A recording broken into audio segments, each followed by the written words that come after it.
A world of spirits and monsters. People are capable of unleashing the potential of their souls to awaken various superpowers within themselves. They are strong enough to destroy demons and destroy everything around them. Those who have awakened are collectively called heroes. News of extraordinary events can be heard throughout the city. This world is truly insane. Somewhere in a doorway, a nearly naked young man climbed out of a trash can. It was Lin, and he had just woken up in the trash. The young man immediately fixed his hair. He thought his hairstyle might have suffered, but certainly not his head. Other newcomers are invincible from the start and know no equal. Lin considered himself a talentless nobody. Scum that had been destroyed and thrown into the trash. Lin had been handsome for most of his life, but suddenly found himself transformed into such a shameful and humiliating image. Lin decided that if he found out who had done this to him, he would destroy that person. The young man turned around at a strange sound and saw a man relieving himself right on the wall. Lin thought, could the level of development of people in another world really be so low? But when did this guy appear? The stranger turned his head strangely and said that he could smell fresh human flesh. A long, sharp tongue appeared from his mouth. Lin was frightened and screamed loudly, "What is this?" The stranger approached and said he wanted to help the young man check his body. The guy couldn't get away from him because there was a dead end ahead. Lin continued to scream for him not to come closer. The stranger turned out to be a monster. He opened his mouth and roared, demanding that the young man climb into his mouth. Lin desperately called for help again. Suddenly, huge scissors appeared in the air and immediately cut off the monster's head. The scissors cut the monster's body into small pieces. Lin continued to be frightened and did not understand what was happening. A girl in a red dress with a scarlet umbrella appeared. She took the scissors in her hand and greeted Lin, calling him her little brother. The young man was polite and sincerely thanked the girl for saving him. He noted to himself that the girl in red was very pretty. The stranger came up close and asked her little brother if she was beautiful. Lin was confused. Were all girls in this world so forward? The guy had to admit that her figure was really gorgeous. The girl's mouth suddenly became huge, almost reaching her ears. She asked if she had become even more beautiful. Lin was frightened. Why was the monster back in front of him? He thought this girl was a beautiful heroine who had come to his aid. He had even fallen in love with her a little. The stranger came close, licked the young man's cheek with her long tongue, and said she was waiting for an immediate answer. She pressed her chest against him, and the guy experienced an unreal feeling. Lin tried to chase her away, because the main thing now was to stay alive. Lin thought if he said she was beautiful, she would definitely slit his throat, and if he called her ugly, she would destroy him immediately. What should he do? The girl held long scissors to the young man's face and said that since he was silent, she would have to decide everything for him. Lin mentally begged someone for help. Suddenly, the system reported that the carrier was in danger and the divine choice system had been successfully linked. Time stopped, and Lin couldn't move his body. A system panel appeared before the hero's eyes. He was offered a choice: run away immediately, kneel and beg for mercy, or die under the lips of a beautiful girl. But for that, he had to kiss her. Lin had been playing games for many years, so he decided to choose the SSS class to get the maximum profit. He preferred the third option. Lin took the girl by the shoulders and said he would try, but it would be his first kiss. The young man pulled the girl close and kissed her on the lips. He tried his best. After the kiss, the girl blushed and said that now she was no longer impure. Lin did not expect this beauty to be so sweet. Lin thought that if she was a female demon, he would have to use the power of love to change her mind. The girl turned away and said shyly that her name was Hong Ye. She promised to return. A tornado appeared in the air and lifted Hong Ye off the ground. The system announced that the carrier had completed the task. The reward began: a randomly selected SSS class supernatural ability. Lightning flashed in the sky. The system suggested that the young man shout out the lottery chant, "Let thunder break through the darkness." Lin was surprised. Who would shout that? But there was no choice. Lin thought, if he forced himself to kiss this girl, what was there to be ashamed of now? The young man raised his hand and shouted loudly, "Let thunder break through all the darkness." At that moment, lightning struck the young man, and a bright light flashed around him. Lin screamed loudly. The townspeople witnessed a mysterious phenomenon. A bright beam of light pierced the clouds and illuminated the earth. A monster appeared from the clouds. People decided, could it be that the devil himself was descending from heaven?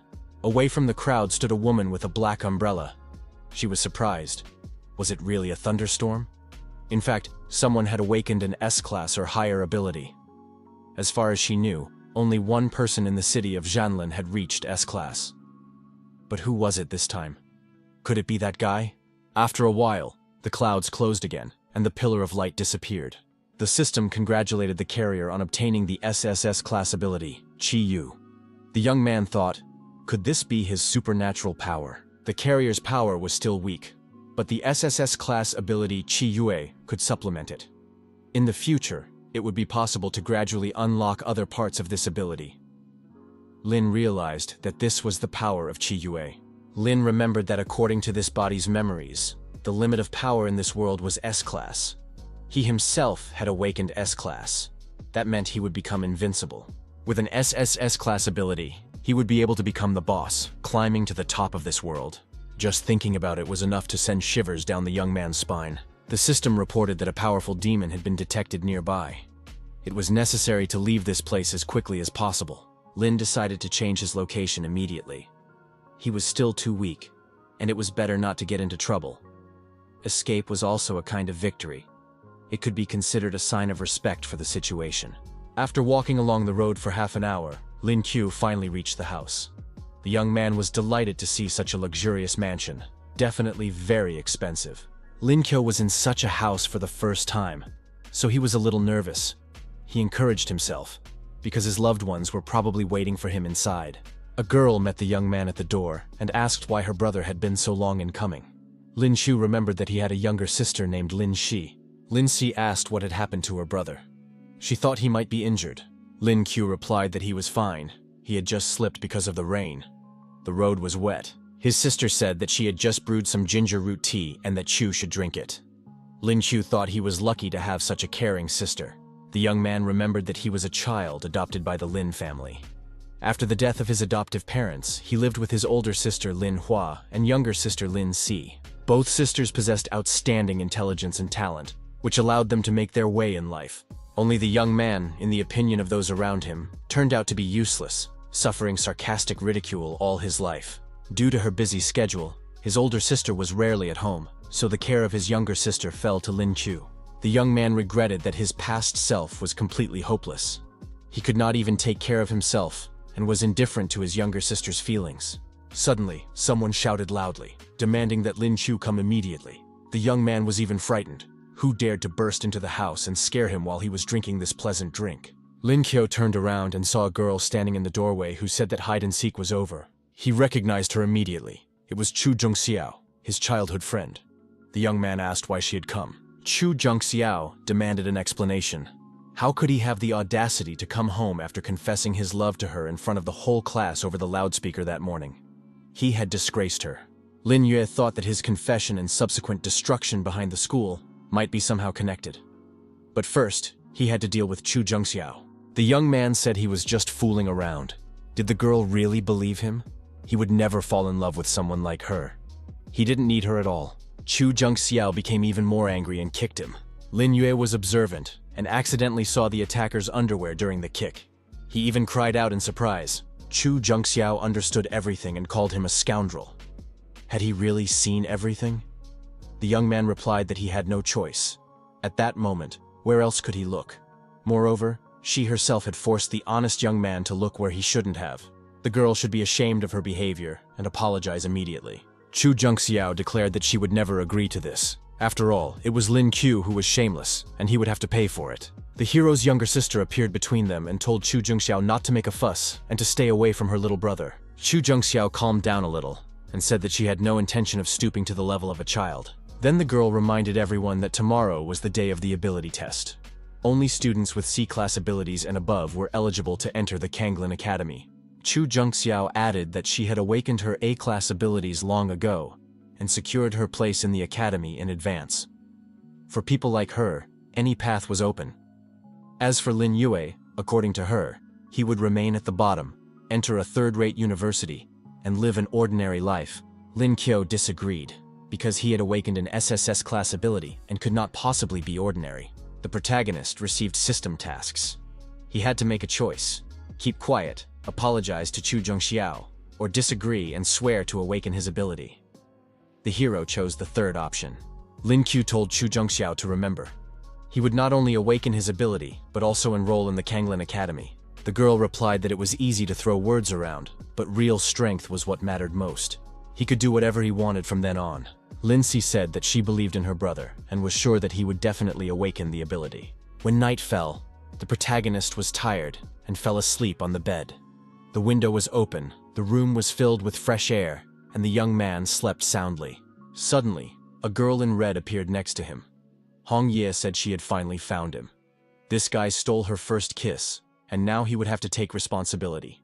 In the morning, a scream rang out throughout the house. Lin Q was yelling that he was late because he had overslept. Hurriedly getting ready, Lin Q grabbed his backpack and ran out into the street with a sandwich in his teeth. His younger sister wished him luck. The young man confidently said that he would pass the aptitude test. Lin Si shouted after him. Her brother was the coolest and would definitely not let his sister down. On the way to school, Lin Q remembered a strange dream. It seemed as if he had slept with that demoness during the night. It seemed too real, as if it had happened in reality. The hero arrived at Kanglan Middle School, where other students were gathering. Chu Jungxiao was already there, and wondered why not all the participants had gathered yet. The exam participants were invited to come out onto the platform one by one. Chu Jungxiao thought that these students were really like a herd. Why did they have to crowd together like that? Lin Yue asked his peers if this was where the aptitude test was being held. A guy told him not to bother him. Lin Yue recognized him. It was Yang Xiao. He was surprised that Lin Yue was still alive. Lin Qiu thought that Yang Xiao also liked Chu Jungxiao, and that they were rivals of sorts. Yang Xiao contemptuously asked how such trash dared to show up here. The teacher announced that the aptitude test was about to begin. This test would determine the student's future. Only students with C-class aptitude or higher would be able to enter the Kanglin Academy. Wang Xiaoming was the first to take the exam. The young man believed that he should not disgrace himself because he was the first. Wang Xiaoming placed his palm on the glowing sphere. What would the result be? The examiner announced, Wang Xiaoming, frying pan, F-class item, failed. Xu Qiang, chopsticks, a D-class item, failed. Hu Shuai, toilet paper, failed. Those present laughed openly at these results. Next was the student Yang Xiao. Those present greeted him with approval.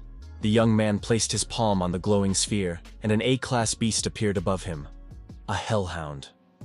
This was not surprising. He had indeed awakened an A-class ability. Chu Jungxiao did not expect this guy to be able to raise his strength and awaken an A-class ability. Then Lin Qiu's disciple was invited to the sphere. Chu Jungxiao stared at him intently. Could this young man really have decided to come to the exam? Lin Yue decided that it was time to prove himself and felt like a boss stepping onto the stage. Those present raised a commotion again and laughed loudly. Did that piece of trash Lin Qiu dare to show up here? Who gave him the courage pill? Yang Xiao thought that this guy had decided to say goodbye to the last drops of his dignity. Lin Qiu decided that everyone was looking at him precisely because he was so handsome. The young man began to bow to those present. The examiner said that Lin Qiu's fly was open. The guy understood why everyone was laughing. Lin Qiu decided that his fly wasn't the main thing. The main thing was his ability. The protagonist approached the sphere and said that the arrogance and prejudices of those present would now disappear. Lin Qiu placed his palm on the glowing sphere. The people watching the young man were indeed very surprised. Lin Qiu said that he was the boss here because he was an SSS class ability holder. However, the examiner stated that Lin Qiu was an FFF class holder. He had a defective ability, the purpose of which was unknown. Yang Xiao said that this guy did not disappoint him. Such an ability is perfect for him. Now he doesn't even have to think about approaching Chu Jungxiao. Lin Qiu said that he tried his best, but he didn't expect to be trampled on like this. The protagonist said that there was clearly some kind of mistake here. Suddenly, Hong Ye appeared behind the hero. The girl suggested that this guy needed her help. She was here to lend him a hand. The examiner noted that Lin Qiu's ability potential had begun to increase. It continues to grow at a rapid rate. The examiner stated that this was a completely new record. S-class ability potential. If he was not mistaken, those with such potential could reach A-class and above with sufficient effort. Those present were surprised. How is this possible? Maybe Lin Qiu cheated? The examiner said that although the young man's ability was FFF class, S-class potential was 1 in a million, so he could be considered to have passed. Lin Qiu declared that he would soon become the strongest. 10 minutes later, our hero found himself in the waiting area for the second stage of the exam. Yang Xiao said that trash is always trash, even with potential. It doesn't change anything. The second stage is ahead, and Lin Qiu doesn't stand a chance. Lin Qiu asked if Yang Xiao was jealous of his strength. Yang Xiao was surprised. Who would be jealous of such trash? If he had strength, let him show it. The system offered a choice: to remain completely calm and ignore him, to satisfy Yang Xiao's desire and hit him hard, or to hug him and resolve everything peacefully. Lin Qiu chose the second option and knocked out his opponent. He told everyone that it was what the man wanted. It was impossible to ignore such a request. Yang Xiao was outraged. Even his father had never hit him. How dare this trash raise his hand against him? Suddenly, a girl appeared nearby and told them to stop immediately. The second stage was about to begin. The students who had passed should follow her. They were going to the test site. Lin Xiu noticed a chevron with the Tengshe emblem on her shoulder. This meant that the girl was a representative of the Zanglin Academy. Buses carrying students headed for their destination along a winding mountain road in the suburbs of Kanglin. The girl said that the second stage of the exam was extremely important. Those who passed would be able to enroll in the Chenlin Academy immediately, and those who successfully completed it would become official students. Therefore, everyone needed to try their best. Lin Qiu couldn't help but notice the girl's figure. Her waist and legs were particularly impressive. However, her gaze was stern. Joking with her could end badly. The bus driver noticed something suspicious ahead. He said that something was approaching the bus. Huge flying creatures appeared in front of the bus and began to crash into it, even damaging the glass. The driver was forced to brake sharply. There was a collision between buses, some of which even overturned. Passengers were injured. Lin Qiu was surprised. Why did the bus overturn and what was going on? Su Tang also did not understand what had happened. They had not yet arrived at the exam site. Where did the monsters come from? Lin Qiu was surprised. Did even Su Tang not understand what was happening? Su Tang led her colleagues into battle and told everyone to stick together. The monsters had to be destroyed. Lin Qiu was surprised. Had they really just jumped into battle? Something was clearly wrong here. Yang Xiao took advantage of the confusion and declared that Lin Qiu was now definitely doomed. Yang Xiao used his abilities to catch one of the monsters right in midair. He said he had a gift and threw the monster toward Lin Qiu. Lin Qiu replied that Yang Xiao could keep it for himself and kicked the monster back. Su Tang appeared nearby. The disciples exclaimed admiringly that the examiner was simply magnificent. Yang Xiao said that he had only just finished warming up. Was it really over already? Suddenly, everything around them shook. Was it an earthquake? Huge chains burst out of the ground. The chains grabbed the students by their arms and legs and lifted them off the ground. The students were frightened and began to call for help. Suddenly, a motorcyclist appeared out of nowhere. He stopped and said he could see the cute students. He continued to speak in English. Lin Qiu thought that this would not end well. The students continued to call for help. The motorcyclist approached Chu Zhongxiao and touched her face with his hand. Yang Xiao shouted at the scoundrel not to dare touch his girlfriend. The motorcyclist turned to the young man and said that in that case, he would touch him. Su Tang couldn't stand such violence. Breaking the chains, she rushed towards the motorcyclist. She shouted for everyone to stay where they were. Lin Qiu asked Su Tang to untie him. The motorcyclist hit Su Tang with the chain, and she flew far back. He said she was moving too slowly. Lin Qiu caught the fallen girl under her arms. The young man declared that heroes always appear at the most critical moment. A system task appeared. It was necessary to choose one of three options: run away with Su Tang in his arms, kneel down and ask the motorcyclist to let everyone go, or defeat this monster and free everyone. The young man chose the third option. Lin Qiu said that he appeared here to deal with this scoundrel. The enemy turned out to be a B-class demon. How can he be defeated? However, if Lin Qiu unleashes his potential, he might just succeed. On the very first attack, our hero was hit in the teeth with a chain and flew far back. Hong Ye appeared in front of the young man again. The girl even supported him. She said that Lin Qiu seemed to have misunderstood. He needed to concentrate and gather all his spiritual energy in his right hand. Lin Qiu replied that he understood everything. Hong Ye was very close. The young man wondered if she was going to kiss him. Lin Qiu decided that since he was a man, he should take the initiative.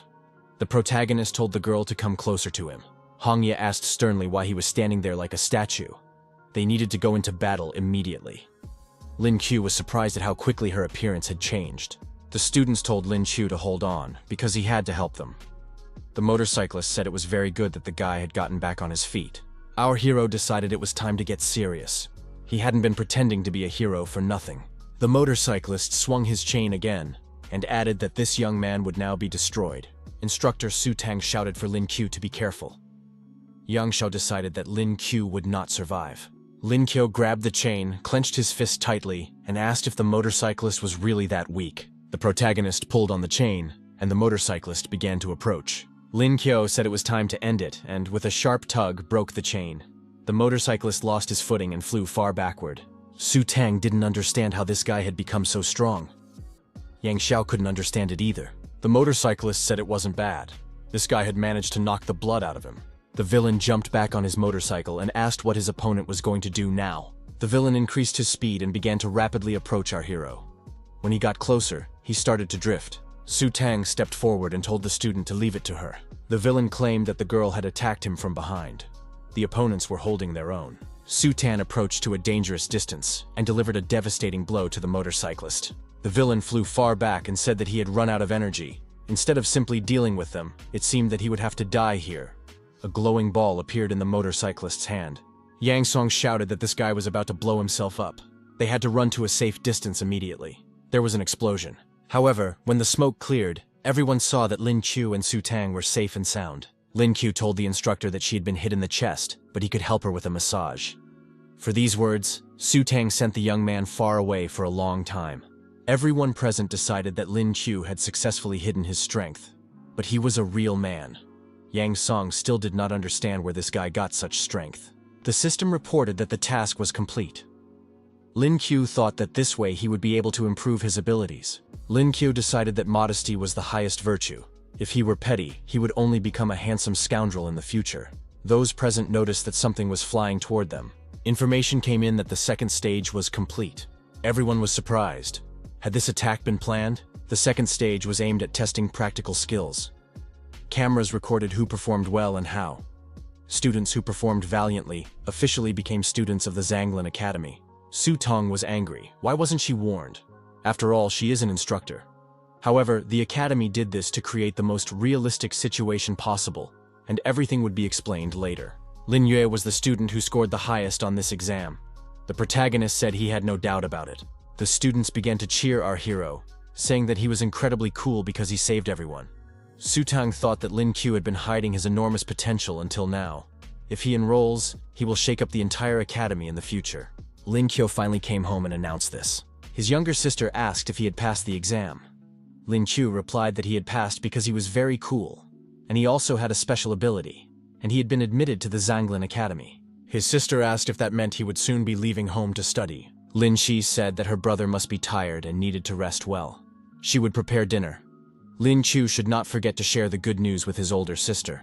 Lin Qiu told his sister that he had passed the exam and been accepted, and that he also had special abilities. His sister said that was wonderful. If their father were alive, he would surely be happy to hear this.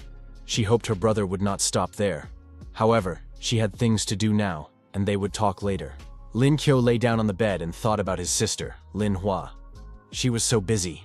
When would they be able to see each other? Our hero's head was spinning again. Hong Ye appeared next to him. The young man wondered why she always appeared when his head was spinning. He was a man in his prime. She shouldn't behave so provocatively, or he might not be able to control himself. Hong Ye asked if he wanted her. Hong Ye said that she needed Lin Qiu. She could teach him how to increase his strength, but he had to promise her something. Hong Ye declared that the young man must marry her. Lin Qiu had to sign a spiritual contract, and they would get married. The protagonist replied that he wasn't like that. He couldn't just marry someone like that. First, they needed to go on a few dates, and then solidify their relationship. Hong Ye said that she was already exhausted. The girl in red activated the blood contract. A blood bond was established between the young people. Hong Ye said that their blood was their witness, and the marriage was sealed. Lin Qiu felt his head getting heavy and couldn't think straight. 1,000 years ago, demons and gods descended upon this world. They destroyed people. The heroes were defeated, and this continued for 1,000 years. This lasted until she was reborn. Lin Qiu realized that this was Hong Ye's memory from the past world. The young man felt tired.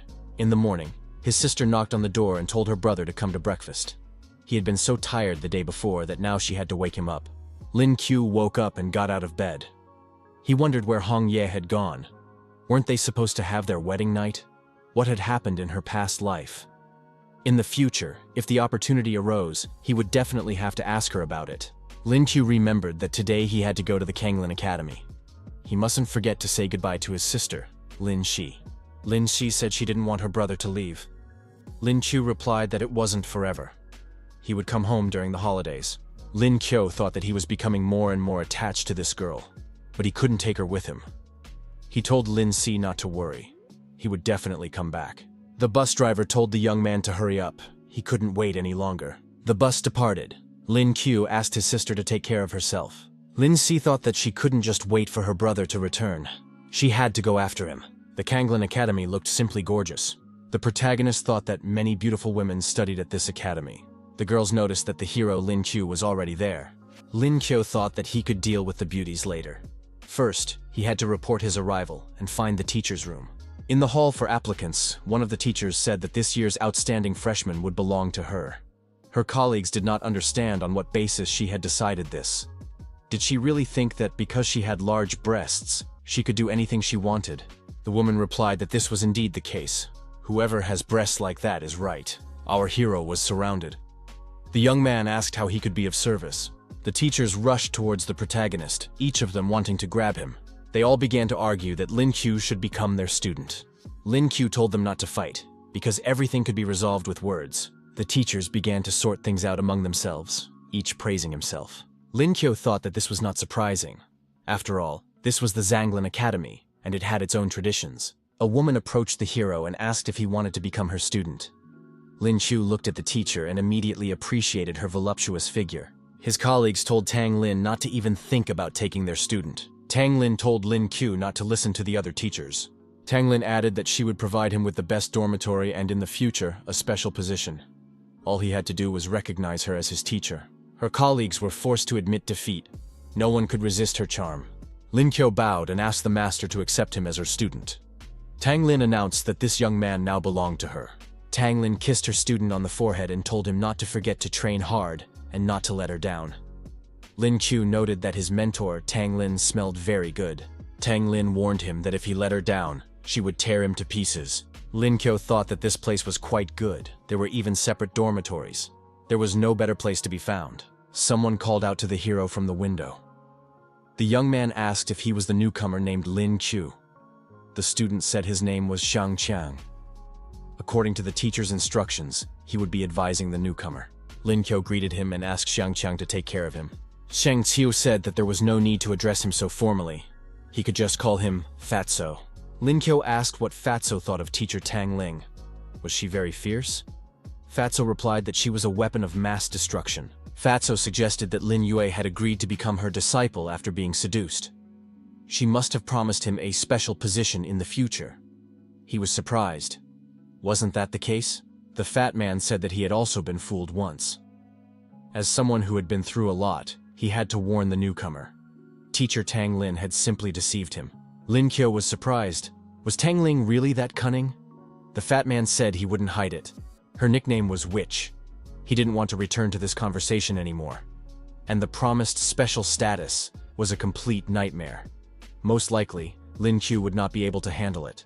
The fat man added that this special status was a bluff, and that a newcomer had nothing to gain in this quagmire. Lin Qiu said he was fine and had nothing to worry about.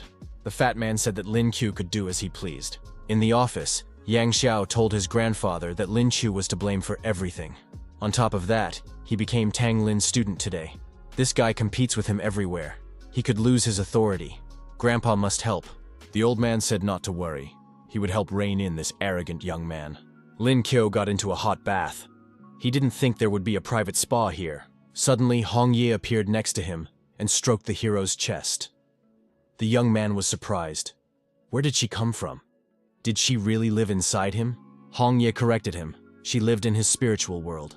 The spiritual world is a space created from the spiritual energy hidden inside. Thanks to his enormous reserves of power, the young man's spiritual world was vast. It was a pity that the combined power was too weak. It would not be possible to use the internal energy to its full extent.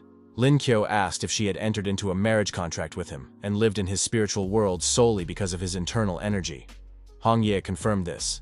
Her own spiritual world had been destroyed, and it was impossible to accumulate much energy in spirit form. Lin Qiu interrupted the girl and said that it was time to remember their wedding night. He was ready to pour spiritual energy into her. There was a sudden knock at the door. Lin Q rushed outside and said that lightning strikes those who interfere with something. However, there was no one outside. Who were these pranksters? The young man noticed a shadow. Someone had quickly flown into the room. Lin Q returned to the house and saw a yellow ferret on the sofa. The animal asked how the man had managed to dodge its attack. It could be considered that he was not weak at all. Lin Q thought that this was the yellow talking ferret from the legends. At midnight, the ferret looks for people and asks them questions. Whatever the person answers, that is what he will turn into. But this animal had already taken on a form. Why did he come here? The yellow weasel thought that the man was confused, and that he should take advantage of this. He pounced on our hero and said that he would destroy him now. The yellow ferret was instantly stopped by a pair of scissors. A woman's voice asked how such a rat dared to attack her husband. Lin Qiu looked at the ferret lying on the ground and said that it was despicable. Hong Ye swung her scissors and said that it was just a yellow ferret. Now she would destroy it, and that would be the end of it. Lin Qiu told his beloved to stop. Hong Ye turned around and smiled. Did he really call her his beloved? Lin Qiu said that if this ferret had come here, it would be better to have some fun with it and turn it into something, such as food. 10 minutes later, the ferret was tied up. With tears in his eyes, he asked if they really thought yellow ferrets were delicious. Lin Qiu replied that they were going to cut him up and try him. After all, it wasn't every day that you got the chance to try yellow ferret. The animal asked, "Are these two demons really willing to eat such a small and cute animal?" Lin Qiu said that if the ferret didn't want to become food, it had to confess why it had attacked and who had sent it. The animal said it wouldn't confess. Ferrets never give up. Lin Qiu told his beloved to light a fire. They would have ferret on the coals for dinner tonight. The animal said it had changed its mind and would confess. It had been sent by Yang Guang. Lin Qiu realized that this was the work of his grandfather, Yang Xiao. Yang Guang is a high-ranking elder of the Kanglen Academy. Our hero decided to be cautious, because there are people who want to get rid of him. The system informed him that the user had a choice. He could release the ferret, destroy it, or become a chef and prepare an exquisite dish. Lin Yue said that he cares about living creatures and will not destroy it. The yellow ferret can leave. The animal was surprised and did not believe it at first. Hong Ye was also surprised. What is her husband doing? Lin Qiu said that the ferret could leave quickly. The animal thanked him and said that he was a very good person. The system reported that the task was complete, and the user received bone marrow purification pills. Lin Qiu thought that if the task was completed, he could stop pretending to be a good guy. Lin Qiu managed to catch the yellow ferret and asked where it was going. Did it really want to run away? The ferret was confused. He had just been released. It turned out that this person could not be trusted. The young man said that he had indeed let the ferret go, but then changed his mind. That happens sometimes. After a while, the ferret was tied up from head to toe with tape and couldn't even move. Hong Ye asked, "Honey, are you going to eat it?" Lin Qiu said that he didn't eat such things, but he had a better idea. A collar appeared in his hands. The next day arrived. In the courtyard of the dormitory, the yellow ferret was put on a chain. The animal was furious. It had already lived more than half its life, but some scoundrel had turned it into a guard dog. The night passed quietly, and the ferret didn't bother anyone. Our hero looked happy. Lin Yue woke up, sat up in bed, and looked at Hong Ye. After taking the bone-cleansing pill in the evening, his temperature rose, and he passed out. It was good that someone had taken care of him. Hong Ye had watched over him all night. Lin Qiu thought that having a wife wasn't so bad. The girl also woke up and sat up in bed. She said she had slept very sweetly. Lin Qiu asked how his sweetheart was feeling. Our hero couldn't understand why he was still afraid of her. Hong Ye said that her husband had become stronger and more handsome. The protagonist looked in the mirror and said she was right. It seemed to be the effect of the pill. Lin Qiu felt his whole body overflowing with strength. Hong Ye said she didn't know where Lin Qiu got the pill, but it was too early to rejoice. The girl explained that the pill he had taken could greatly increase his strength, but with his current body, he would not be able to absorb it completely. Hong Ye explained that this time she had helped him restrain the power of the pill so that he would not suffer from pain. If he wanted to fully absorb the power of the bone-cleansing pill, he would need to strengthen his body to S rank. Then he would be able to constantly cleanse his muscles and bones. Lin Yue asked if she knew how to do that. Why were they waiting then? It was time to start cultivating together. Hong Ye was surprised. Who did he think she was? Lin Qiu thought that this girl was untouchable. Lin Qiu said that for him, his beloved was like milk tea, which he wanted to hold in his hands every day. Hong Ye agreed to tell the young man the quickest way to refine his muscles and bones. It consists of constantly enduring physical pain. Hong Ye added that, simply put, he had to be beaten. The young people were welcomed at a ceremony in honor of the freshmen. The students were invited to come out onto the field one by one. Lin Yue didn't know whether to trust the method Hong Ye had described. Now it sounded different to the young man. On the way, he met Fatso, who asked why Lin Q was so pensive. After all, he had a welcome ceremony today. The young man replied that he felt self-conscious because of his good looks, and it made him uncomfortable. The girls, looking at our hero, said that he was handsome. He was one of the most beautiful freshmen. Lin Qiu thought that being the center of attention was quite pleasant. He decided to play the Ice Prince, whom girls couldn't reach. Lin Qiu saw his mentor Tang and greeted her. Tang Lin was delighted to see her student. Tang Lin introduced our hero to the senior students, Muzhong Qinwei and Ho Teng. Tang Lin said that Su Tang was also from their group. She had previously been an examiner for newcomers, and they had already met. Su Tang said that Lin Qiu was late on his first day of school. Lin Qiu said that they had only been apart for a few days, but Su Tang had already improved her figure. Su Tang said that this guy was a real shameless person. Lin Qiu wanted to remind her of how they had been close to each other last time. However, he didn't have time to finish his thought. Su Tang attacked him with her foot. Lin Qiu managed to dodge. Muzhong Qinwei told Su Tang to calm down. This guy was his own worst enemy. Tang Lin noticed that this guy was pretty good at moving. The mentor said that she had gathered information about the new student. She did not think that he was Lin Yuan's son. The fat man said, "Could Lin Qiu really be the son of his idol?" Hao Teng was surprised. Wasn't Lin Yuan the strongest man in the city of Kanglan in the past? Su Tang said that Lin Qiu came from the family of the strongest hero. Lin Yue never thought that many people knew about his adoptive father, especially considering that even he, as an adopted son, had only vague memories of him. Chu Zhongxiao thought that this guy looked much stronger than before. What methods did the 7th group witch, Tang Lin, use to train him so quickly? Yang Xiao thought that the yellow weasel sent by his grandfather had not yet returned. Lin Kuei looked quite normal. That meant the plan for a hidden attack had failed miserably. The elder asked for silence and greeted the freshman. It was the deputy director of the Konglan Academy, Xuan Yang. He said he was glad to see everyone at today's welcome ceremony. The deputy director suggested that the young people had come here with the hope of becoming the strongest, so the Kanglan Academy would look forward to their achievements. Xuan Yang asked the outstanding freshmen to come on stage to receive their personal Kanglan emblems and give an introductory speech. Lin Yue asked Fatty what these Kanglan emblems were. The young man explained that they were awards given by the Academy to outstanding freshmen. They were student cards for all events held at the Academy. At the same time, it is a spatial storage device. In short, it is a very useful thing. Lin Qiu was surprised to learn that the Kanglan Academy had such treasures. The fat man showed his Kanglan emblem. Lin Yue was surprised. Was the fat man really an outstanding freshman before? Appearances can be deceiving.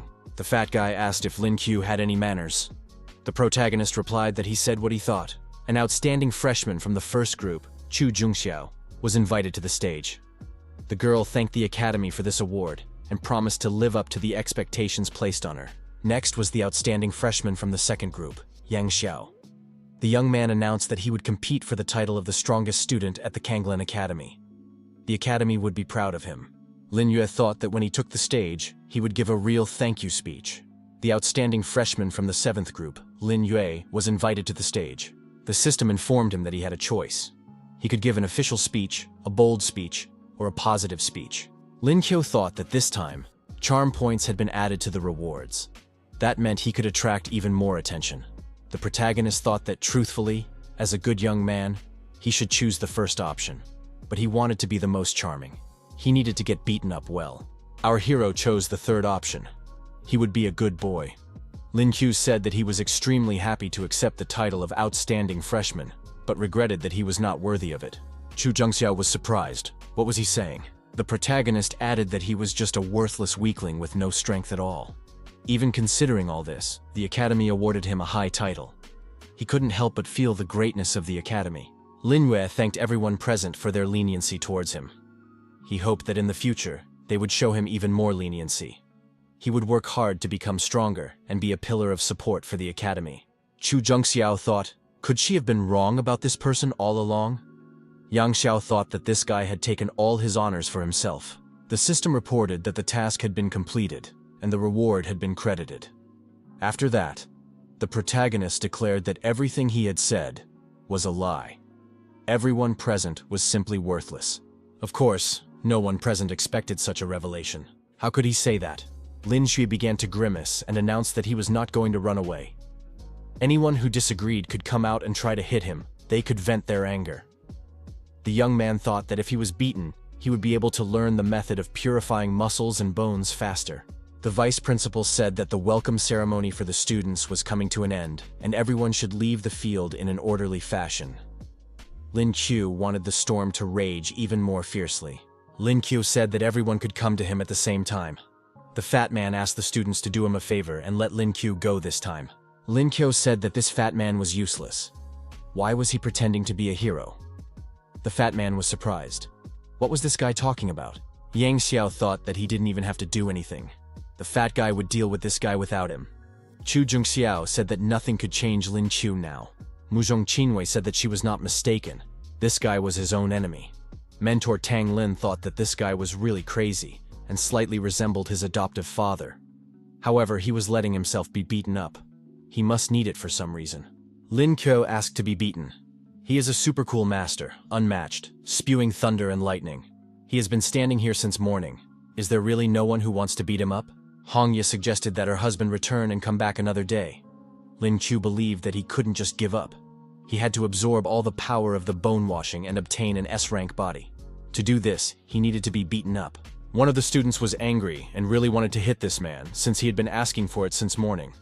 His colleague said that this guy was definitely crazy. Lin Qiu was upset. What kind of times were these? It was impossible to even beg to be beaten up. One of the students said that if Lin Qiu was so brave, he could try confessing his love to Mo Qingcheng, one of the 4 beauties of the academy. Lin Qiu declared that he was super brave. If a girl was one of the 4 beauties, she must have many admirers. If he confessed his love to her, he would definitely be chased by many of her minions. Lin Qiu decided to write about it on the academy's public page. Hong Ye tried to control herself, because he was just pretending. She had to remain indifferent. After a while, the protagonist said that he had succeeded. There was a response. A huge number of students appeared from around the corner. They were all eager to meet our hero and were aggressively disposed. The armed students shouted that Lin Yue shouldn't even think about their goddess. Now he would be destroyed. Lin Qiu thought he had made a mistake. Why were there so many of them here? Hong Ye said that she was returning to the spiritual dimension. If her beloved had decided to train, then he should do so diligently. Mo Qingcheng also read the message on the academy's public page and thought that she would remember Lin Qiu. He was the first one who dared to confess to her so boldly. Lin Qiu was thoroughly beaten. The young man thought that it was both painful and pleasant. The main thing was not to die now. Mentor Tang Lin said she intended to put a stop to this. How dare they harass her student? The teacher said she would give everyone present 3 seconds to disappear. The number of students began to decrease noticeably. Tan Lin asked if the boy was deliberately provoking the crowd. Was this really a way to train? Lin Qiu asked if teacher Tan Lin had something against him. The woman said that his command of language was simply amazing. She wanted to add that a spiritual source would open at the academy the day after tomorrow. When the world's spiritual energy was reborn, countless traces of energy appeared throughout the land. The spiritual source is one of them. You can imagine it as a hot spring with spiritual power that can help you become stronger. The young man should focus on stabilizing his power for 2 days. The source will be open for a limited time. Lin Qiu should be grateful to her for this. Tang Ling told her student to follow her. It was time to fulfill her promise, his special status. Lin Qiu was delighted. The fat man warned him that this did not bode well. Apparently, he was trying to scare him, but he was not going to back down. Noon, the mountain behind the academy. The protagonist tried with all his might to escape from the huge rock rolling towards him. Was this really the special status? Tang Ling said that the student had to speed up, otherwise he might die. Lin Qiu was doing push-ups on the ground. His mentor was sitting on his back, telling him to keep trying. He only had 1,000 more to go. Next, the young man sat with his hands tied. Tang Lin waved a whip behind him and told him to keep holding on. Only half an hour left. Now our hero had to jump off a cliff onto a trampoline. Tang Lin told him not to be afraid and to be brave. Lin Qiu thought that if this continued, he would most likely die. He had to get out of there. Lin Qiu said that he hadn't eaten or rested all day. Tang Lin was a real demon. The mentor agreed to give her student a few minutes to rest. Tang Lin said she wanted to talk about his father, Lin Yuan. The young man knew nothing about his past. Lin Qiu said that when his father was still alive, he rarely spoke about his past. He learned about many things related to him only from third parties. Tang Ling said that in that case, her student did not understand how great a man his father, Lin Yuan, had been. 10 years ago, an army of demons attacked the city of Kanglin. The demons destroyed a huge number of citizens. Humanity found itself in unprecedented danger. Lin Yuan fearlessly stood up against them and defended the city together with his Basilard squad. Tang Ling said that she was once a member of this squad. She was fortunate enough to fight side by side with Lin Yuan. They protected the citizens, destroying demons without sparing their own lives. They fought for the future of humanity. Unfortunately, there were too many demons, including some S-class ones. After many battles, the Basilard squad finally repelled the attack, but Lin Yuan and other members of the squad sacrificed their lives for victory. Lin Yue did not know that his father had fallen defending humanity. The young man thought, even though he was just a stranger, being the son of such a man was the greatest honor. After arriving in this world, our hero soon had to forget about his comfortable life. People do not live in peaceful times, they only live in peaceful places.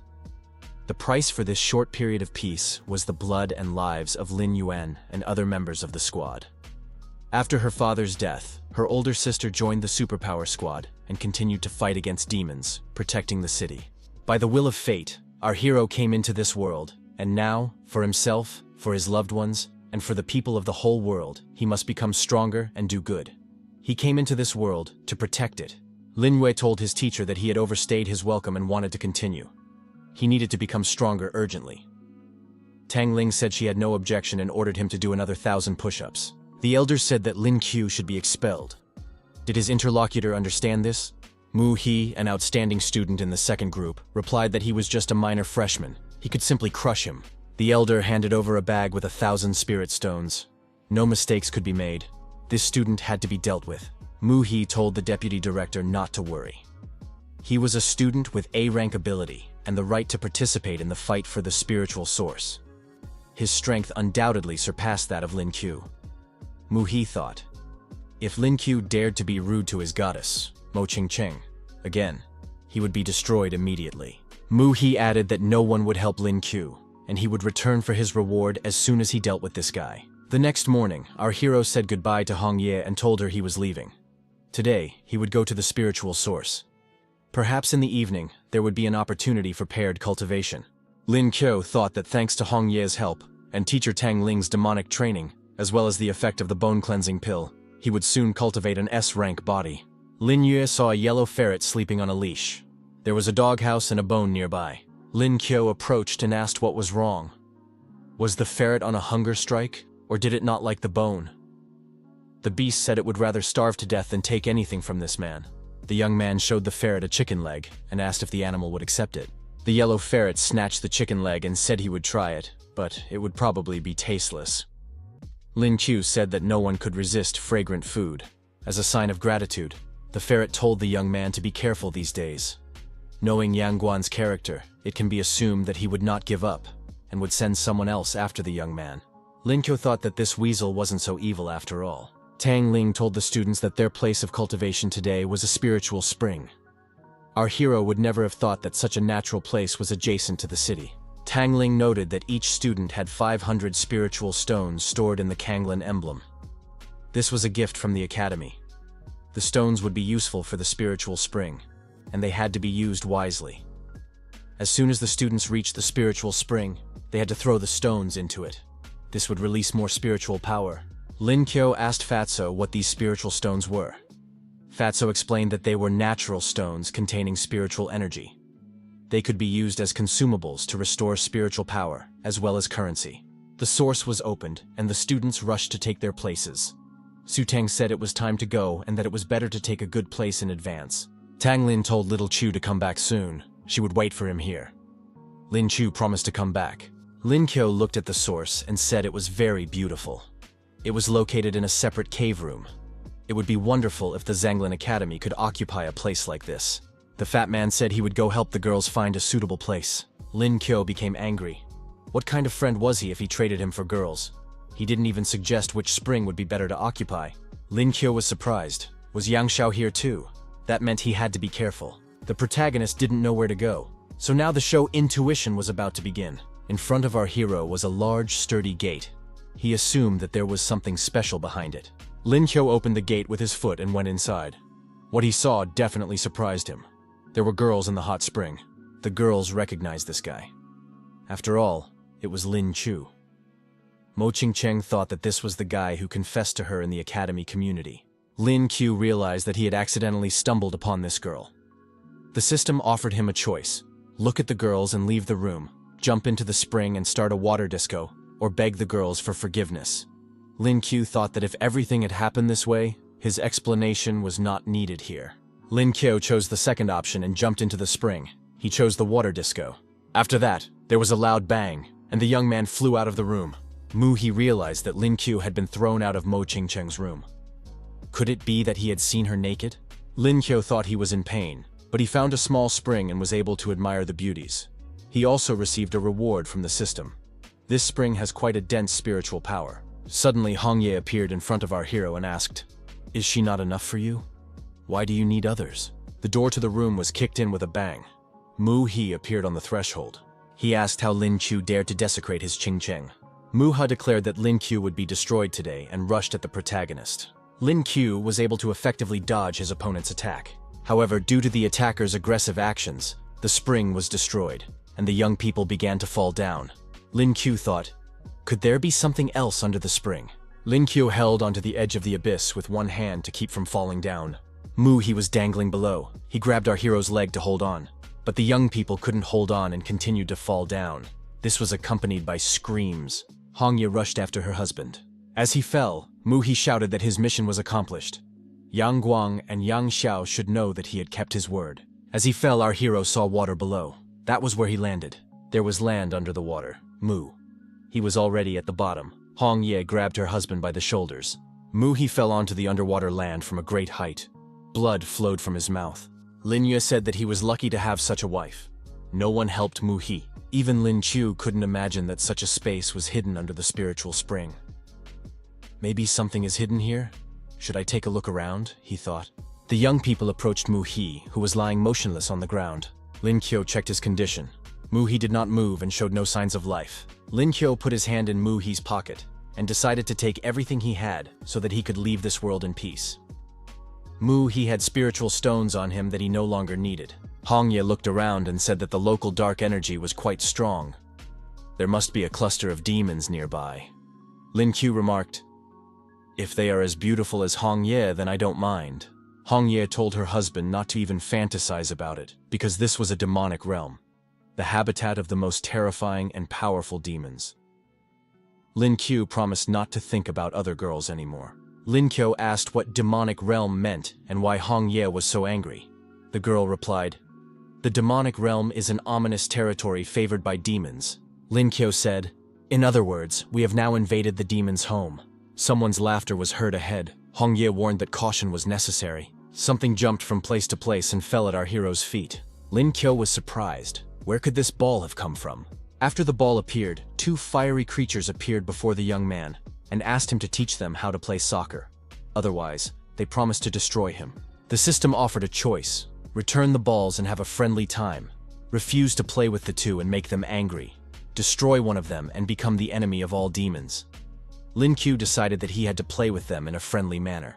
Lin Kyo kicked the ball with all his might and told them to catch it. The ball hit one of the demons in the head and he fell to the ground. Lin Q said it was strike. The demon declared that the second had perished. The demon shouted loudly that a human had invaded their territory and destroyed the second one. Hong Yin noted that the demon was calling for others, and that they needed to leave quickly. Lin Q said that everything was going according to plan. Lin Kyo said that he had almost completely absorbed the bone-washing pill. Isn't this a great opportunity to finish it? He thought. Armed demons appeared from around the corner. Who dared to offend our relative? They asked. Lin Q replied that he was the culprit and was waiting for them to take revenge. One demon said, "Today, this man destroyed the second one, so we must deal with him. Everyone get ready." The armed demons rushed at the protagonist, saying they would take revenge and destroy him, and then eat him. Hong Ye watched from the sidelines as the demons beat her husband. The demons saw the girl and said that she was the man's ally. But since she wasn't interfering, they could continue. Lin Yue lay calmly on the lawn and told the demons not to stop. How long can we wait for them? He thought. The demons assumed that this man had superpowers. We must eat him alive, they said. Lin Q thought that things might not go according to plan. Hong Ye disagreed. If this continues, your husband will die. We must help him, she decided. Hong Ye saw a bright light and assumed that Lin Qiu had already broken through. Lin Qiu stood up to his full height and declared that he had finally become the owner of an S-rank body. The young man told the girl to follow him into battle, because they were now going to destroy all the demons. The girl agreed to help and activated her huge scissors. Hong Ye congratulated her beloved on awakening his S-rank body. Lin Qiu said that all the combat trials had borne fruit. It should be mentioned that the S-rank body has excellent sensitivity. When the protagonist uses his power, he feels a burning heat inside him that flows through the channels of his entire body, and the young man is reborn from the ashes like a phoenix. Lin Qiu experienced a strange feeling. What is this? He wondered. The protagonist felt as if something was enveloping his body. Hong Ye took the young man by the hand and said it was time to leave. It's the aura of a high-class demon. Perhaps it's the Demon King. Hong Ye added that she would first get her husband out of there and then return to the spiritual world. Lin Ye returned. The fat man noted that the young man was really lucky. Tang Ling noticed that his body had improved significantly. Tang Ling suddenly shouted for Xiang Qian to get out of there with Lin Qiu. She would take care of things here herself. Lin Qiu was surprised. Why had the teacher become so serious? What kind of demon is there? He thought. After a while, our hero was studying the contents of his smartphone while sitting on the sofa. Hong Ye was wet cleaning nearby, moving around the room with a mop in her hands. He learned that Mu He's body had not been found. In the demonic realm, he had been devoured by demons. A message came from the fat man. Due to the temporary closure of the spiritual source, the academy decided to compensate the students for this loss. All participants would be given a spiritual jasper. Therefore, it was necessary to pick it up as soon as possible. Lin Qiu was surprised. What is it? Hong Ye explained that it was the energy core of demons. Their spiritual power accumulated in it. The core was named so because of its similarity to jasper. After a demon dies, a spiritual jasper may drop. Its quality depends on the demon's cultivation level. After receiving the jasper, warriors can process the spiritual energy accumulated in it. Sometimes cultivators even gain superpowers. Lin Qiu said, "If it's such a cool thing, who would refuse it? Does my wife have jasper? Can I touch it to see where it is?" Lin Qiu asked when it would be time to divide the spoils.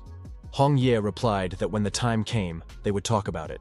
The yellow ferret thought that these two did nothing but talk all day long. It annoyed him. Lin Qiu brought the yellow ferret some chicken soup.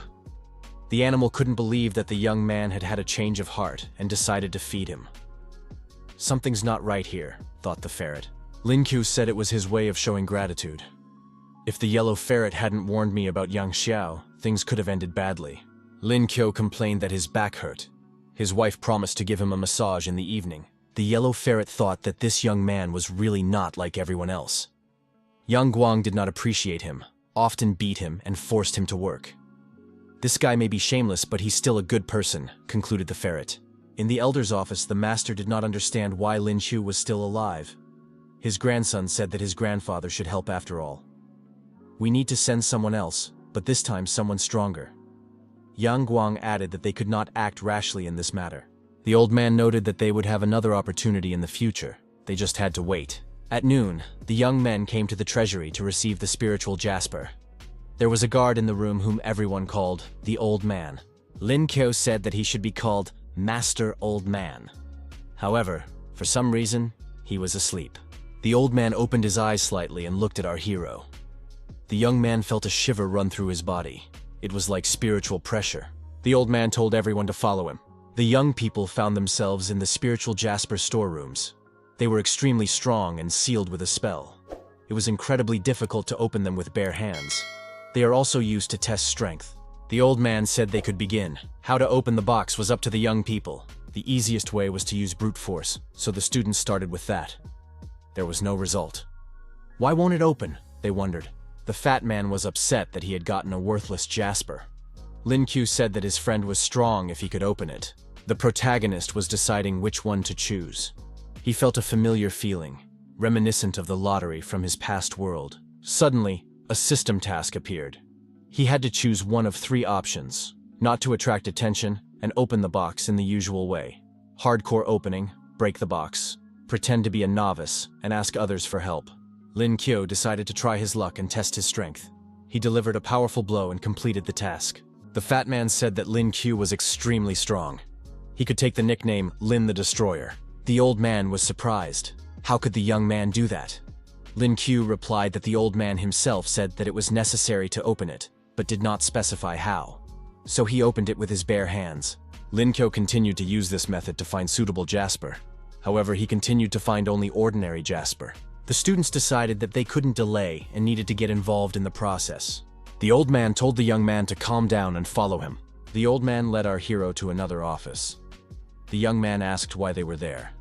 The old man explained that the young man had to choose a worthy spiritual jasper. He could leave the boxes to the other students. He added that this was his collection of rare spiritual jade. The young man turned out to be very strong, and such talent should be encouraged. Therefore, as an exception, he could choose one of them. Suddenly, our hero heard Hong Ye's voice in his head. The girl said that the red spiritual jade was quite good. It was the jade of a flaming demon, even though it was only F rank. It had little spiritual energy, but it was rare and could awaken potential, allowing the owner to master the element of fire. Hong Ye added that although the young man's body had reached S rank, his abilities had not yet fully manifested. Now this jasper was perfect for him. The guard said that the young man knew what he was doing. Although the jasper's rank was low, it significantly increased his potential. The old man thought, "No wonder, because this young man is Lin Yuan's son. He has a good feeling about him." The system reported, "Spiritual jasper. Should I absorb its energy?" Our hero did not think that the system could absorb the energy of spiritual jasper. He allowed the system to absorb it. The process was successful. The Chiyu ability was developed in the fire direction. The additional skill, Flaming Fist, was unlocked. Lin Kyo thought that his wife knew what she was doing. After all, it's a real treasure. The old man was surprised. Could the young man really absorb the energy of the spiritual jasper directly? Lin Kyo thought that the fire element had been awakened under the influence of his abilities. He needed to unlock the skill on his left hand urgently. The guard was surprised. Where did the young man get this ability? The ability enhancement effects were activated. Lin Kyo decided that now he was truly unrealistically cool. Finally, our hero unlocked the ability of his left hand. However, the complete form of Chi Yu was not yet complete. The young man thought he needed to try harder. The old man thought that this young man was the heir to Lin Yuan. The academy could rest assured about its talents. A great future awaited it. A fat man entered the room and said that trouble had happened.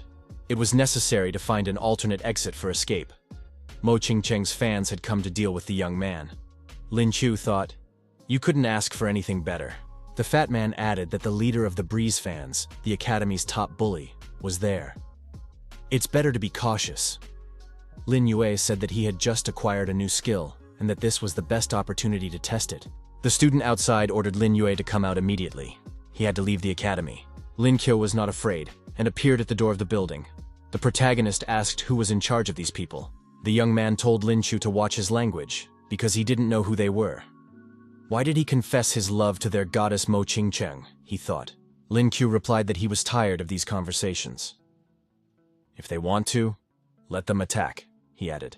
The ringleader activated the Gigantopithecus ability and rushed at the hero with his fists. Lin Q didn't even bother to dodge, but simply deactivated the blow by grabbing his opponent's fist. He did the same to everyone who tried to attack him. One of the attackers activated the Call of the Cannon ability, but it didn't have the desired effect.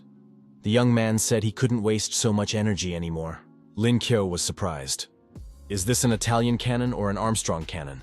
These are definitely not Mo Qingcheng's fans." He sensed their combined firepower and said, "Now they'll get a taste of my new ability." Lin Q headed towards the cannon and activated Flaming Fist. There was an explosion. When the smoke cleared, everyone was curious. What happened there? The attackers were in shock, unable to comprehend. Wasn't this guy supposed to have a defective ability? Just a moment ago, he had asked to be beaten up, and now everything had changed so drastically. One of them asked how Lin Chu had managed to change the direction of the attack, and whether he had decided to spare them. Lin Chu thought he had just missed by accident. The hero said that great people do not remember the misdeeds of ants. This time he would let them go. But they should remember the lesson. If they interfered, it would be the last thing they would ever do in their lives. The fat man noted that it wasn't bad. Most likely, the spirit jade was of high rank if Lin Q was able to awaken such a powerful skill. The young man replied that it was ordinary F-rank jade. It was quite weak, and he needed to train more. The guard thought that Tang Lin had found a worthy disciple. This young man would definitely be useful in the future. The younger sister looked at the house and thought that her brother had been very busy lately and only wrote occasionally. It was good that she asked her sister to find out her brother's address from the academy. She would finally see him. Lin Shi walked around the house and realized that her brother wasn't home. She decided to wait for him inside. He would be surprised when he saw her. The yellow ferret noticed the stranger and told the girl to leave, otherwise he would not be hospitable. The ferret thought, something is wrong here. Why did he suddenly start protecting Lin Q's house? After all, he is the great yellow saint. Lin Si approached the ferret and said he was a cute little dog. The ferret declared that he was the great yellow saint and would not look at her age. Does she really think she can fool me? A huge bear appeared above the girl and asked, "Does this little dog dare to talk back?" The ferret felt intense pressure. The girl was definitely at the level of a demon king. The yellow ferret barked and said that he was indeed a dog. Lin Shi added that she wanted to pet him. Late in the evening, our hero returned home and was surprised to find the door open. Hong Ye said that she sensed a strong aura and that they needed to be careful. Lin Shi and the yellow ferret hid behind the sofa. The girl decided that her brother would be surprised when he saw her. The ferret thought that Lin Qiu would not survive because the terrifying demon queen was in the house. Lin Qiu searched the house but found no one. He found this strange. The young man assumed that he had simply forgotten to close the door before leaving. Suddenly, Lin Si jumped out of her hiding place and threw herself into her brother's arms. Lin Qiu was surprised. Where did she come from? The girl said that her brother had forgotten her, so she decided to come herself. Hong Ye realized that this was Lin Qiu's younger sister, and there was no need to worry. The young man said that he had cultivated a lot to become strong and protect his sister. The yellow ferret was surprised. Could the demon queen really be Lin Qiu's sister? Lin Qiu said that he wanted to join the superpowers department so that he could fight evil side by side with his older sister. Lin Si said she had good news for her brother. His sister had applied for homeschooling. She asked her older sister to help with the paperwork. Now she could live with her little brother and study at home. Lin Qiu was delighted. Does that mean Lin Si will live here now? That meant his happy days with his beautiful wife might change. The yellow ferret thought it was a joke. Was the demoness really going to live here? Lin Shi picked up the yellow ferret and said he was very cute. Lin Qiu thought that things would not be easy for the yellow ferret now. Lin Shi said that the house was very clean.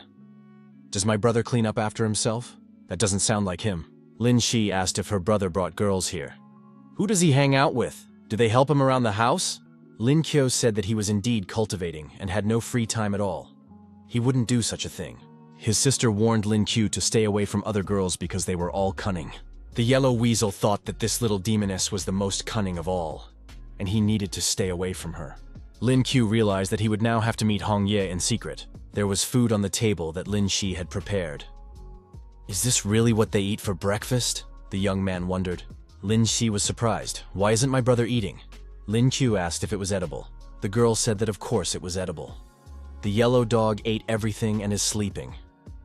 Lin Qiu assumed that the ferret was no longer breathing. Lin Qiu tried the food and realized that he liked it very much. He thought that it tasted good, so his sister didn't want to poison him. The protagonist thought that the dish had a wonderful taste, as if he were among mermaids deep underwater. Lin Qiu decided that after such a lunch, he needed to look for a job, since he had no classes today anyway. He thought that first he had to support his wife and dog, and now his younger sister had been added to the mix. His wallet was empty. Lin Qiu realized that he couldn't just go to his older sister and ask for money. Supporting a family is a man's responsibility. Children shouldn't have to go through this. The fat man noticed Lin Qiu and said that he had also come out to get some fresh air. Lin Qiu asked where the fat man was going with an axe on his back. Are you going to get firewood? He asked. The fat man replied that he was going to do some odd jobs. Lin Qiu asked to come along. The fat man agreed and said that he was just one man short. He offered to take Lin Qiu into the squad. The mercenary hall surprised Lin Qiu. The fat man hadn't mentioned that he worked as a mercenary.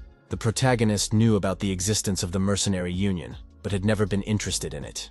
Today he managed to visit it in person, and there were quite a few people there. Every city has representatives of the union. They are even called earning houses. Every day, tasks are posted on the bulletin board by the Superpowers Department and various law enforcement agencies. The rewards vary, but all the tasks are worth checking out. Lin Qiu saw such a board for the first time. The fat man said that they had free time, and the academy did not mind if students joined mercenary groups. Sometimes the academy itself acted as an intermediary, helping students find work. Lin Qiu approached the bulletin board and said that all of this would be his. He would become a billionaire. All he had to do was complete the task, and he could forget about his financial problems. The mercenaries were surprised. Why is this man so confident? Did he want to become a mercenary too? Lin Qiu thought that after he got rich, he would go all out. But Hong Ye would not pat him on the head for that.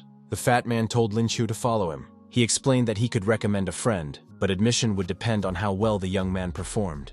The young man approached the office and said that their team, Muzhen, was ahead of them. They were quite popular and even had fans. The fat man introduced Lin Qiu to the boss. He was a freshman, studying with him, and wanted to join the squad. The boss extended his hand and greeted the young man. He introduced himself as Chu Li, the leader of the Muzhen squad. Lin Qiu said that he had heard about the team and decided to try his luck. Chu Li noted that they were always happy to welcome outstanding students from the academy. The fat man explained that Lin Shui belonged to the attack class. A few days ago, he had acquired a fire-type ability, making him a perfect fit for the squad. The squad commander told Lin Qiu to take the ability rank test. Lin Qiu noted that it was the same device that was at school. He was also curious to see how far he had progressed. The ball showed a C+ rank. That wasn't bad. The commander thought that the young man might be promising. Chu Li said that Lin Qiu was a good fit for them and welcomed him to the Muzhen squad. Lin Qiu thanked him and promised that with him, the squad would reach unprecedented heights.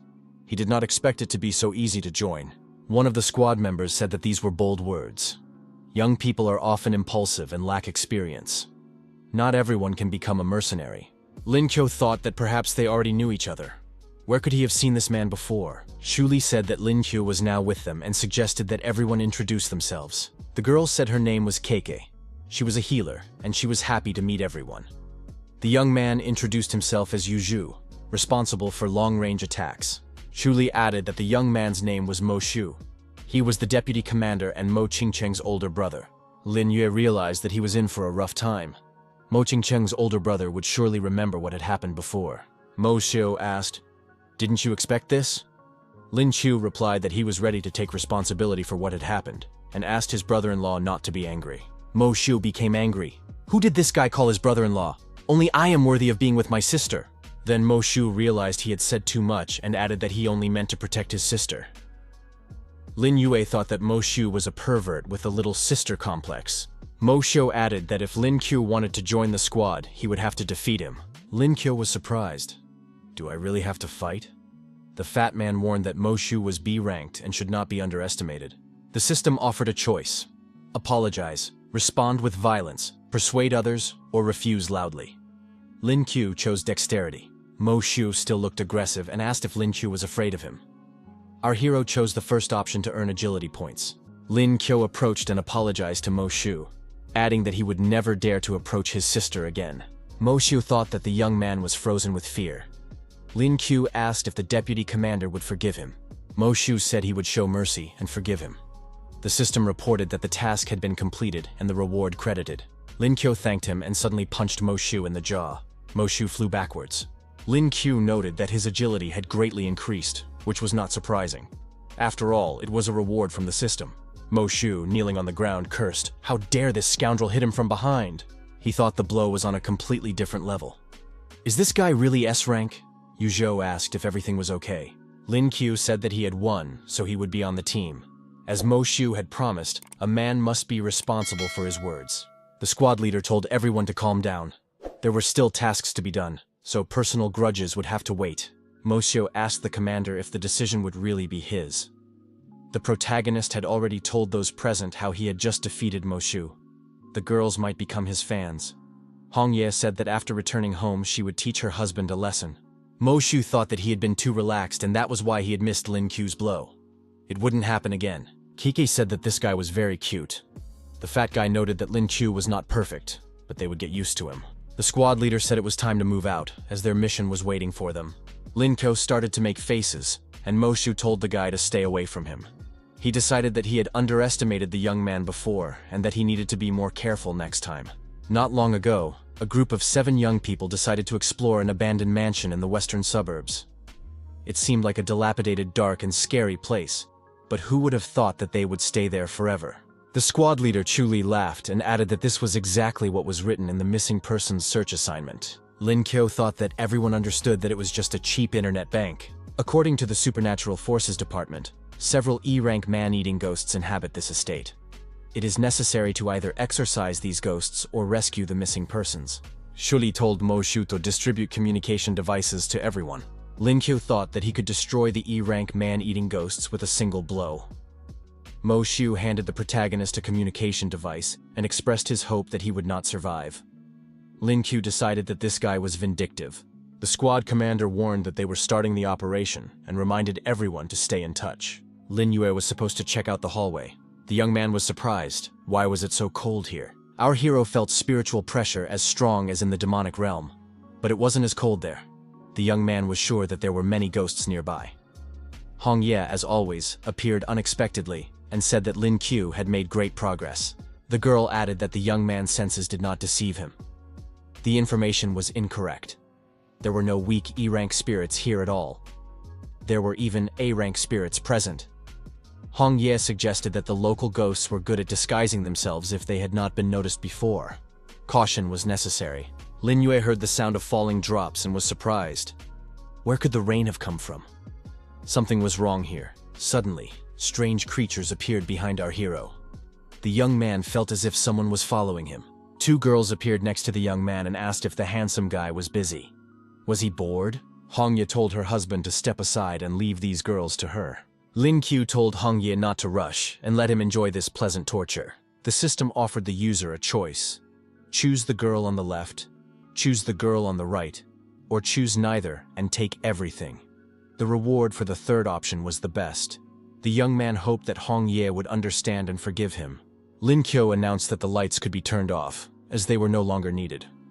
The young man added that he had made his choice. He liked both girls. Hong Ye said that this guy was very shameless. She would ask him about it when he returned home. The system reported that the task had been completed and the reward had been transferred to Lin Qiu's personal wallet. After that, our hero apologized and said he had changed his mind. Now he would act like a real man. The young man pushed the girls away and said that his heart belonged to only one person. Lin Qiu told Hong Ye to calm down. He only loved her. He was a faithful and well-mannered husband. Hong Ye understood this man less and less. The girls said that this guy had deceived them. It turns out he already had someone else. Lin Qiu was surprised. Were they still here? One of the girls told her sister that this young man was a liar. He would pay for his deception. Demons began to crawl out from under the ground. The sisters told their boyfriends to teach this man a lesson. Lin Qiu was surprised. Why were these demons summoned from underground? Hong Ye said that they needed to run away. His companions were nearby. She couldn't help them now, otherwise they would notice her. The demons rushed after the protagonist. The girls shouted not to let the young man escape. Hong Ye said that these demons must be the men who fell for the sisters' charms. Lin Qiu suggested that, based on their numbers, more people had disappeared here than had been reported in the mission. How many guys had they deceived? The squad leader, Chu Li, asked Mo Shu if the young man had found anything. Mo Shu replied that the place was empty, with no traces of ghosts. Chu Li noticed that the temperature in the rooms was much lower. Someone was clearly here. They must be hiding. But where was Lin Qiu now? The fat man was surprised. Had Lin Qiu still not returned? Kiki said that there was a strange sound coming from outside. The doors to the room swung open, and Lin Qiu appeared. The young man shouted that they had to run away. They were coming. The squad leader was surprised. What kind of creatures were these? Kiki and Yuzhu shouted that it was an army of demons. Mo Shu was surprised. Why did Lin Shui bring them here? The young man replied that it was an accident. He didn't know there would be so many of them. The monster girl said that this young man was a liar and was hiding behind the backs of others. However, this was pointless. At the same time, she released a green liquid from her mouth, attacking the mercenaries. The fat man said that it was a very thick liquid. But what was that smell? The thick liquid got on Keiki's clothes and started to eat away at them. The girl screamed in fear. Lin Qiu thought it was a good job. The fat man shouted that the liquid had even splashed on him. Squad leader Chu Li was also injured and found himself almost naked. Chu Li shouted that this was no time to be embarrassed. No matter who their enemy was, they would not be afraid and would bravely face the enemy head-on. The fat man grabbed one of the sisters by the neck and told her not to move. Keek declared that she would also fight. However, the girl was embarrassed by the lack of clothing on some parts of her body. Hongye told her husband to throw some clothes on the girl.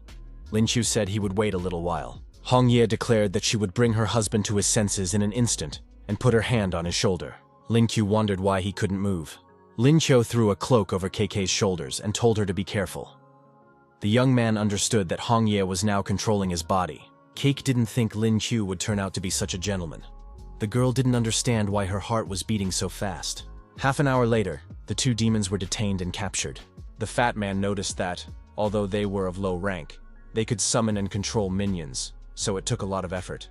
Chu Li assumed that the 7 missing people had also become one of those demons. First, it was necessary to report everything to the superpowers department. The fat man offered the sisters his business card and added that he was always available. The girl did not understand this kindness and cursed him. Lin Qiu thought that he had been too relaxed today. He still didn't understand. Was Hongye really capable of controlling his body? Kiki said she would wash his clothes and return them to him later. After saying this, she kissed our hero on the cheek. The fat man called the protagonist a Casanova because he didn't offer him his clothes. Lin Qiu asked why the fat man didn't use his powers. His friend replied that he was a summoner, and places like this weren't very suitable for that. Next time, Lin Qiu would see everything for himself. Mo Xiu said, "Does Lin Qiu really think he's the coolest?" Lin Qiu thought that Hongye had forced him to give KK clothes, but everything did not go according to her plan. She was offended, and he would probably have to apologize. The squad commander reported that he had news from the superpowers department. Due to an error in the information, the difficulty of the mission had been increased. In addition to the main reward, compensation would be paid. Everyone would receive about 30,000. Lin Qiu was delighted and decided that now he would live happily ever after. The fat man thought that Lin Qiu was really happy about these small payments. The young man was truly pitiful. Chu Li added that the superpowers department was already on its way here. They would gather information and take these 2 demons away. After that, everyone could go their separate ways. After a while, representatives of the Night Watch met with the Muzan squad and asked where the demons were. Chu Li said that according to their aura, they were D-rank demons. In terms of strength, they were close to the initial stage. Lin Yue thought that if the demons were only D-rank, it was hard to imagine how strong a real B-level demon would be. A representative of the Night Watch approached the car and asked Miss Hua if they should transport these demons now. Lin Qiu was surprised. Could it be that his older sister Lin Hua was in the car? The car window rolled down, and the young man saw that it was indeed his sister inside. Lin Hua asked in surprise how little Chu had ended up here.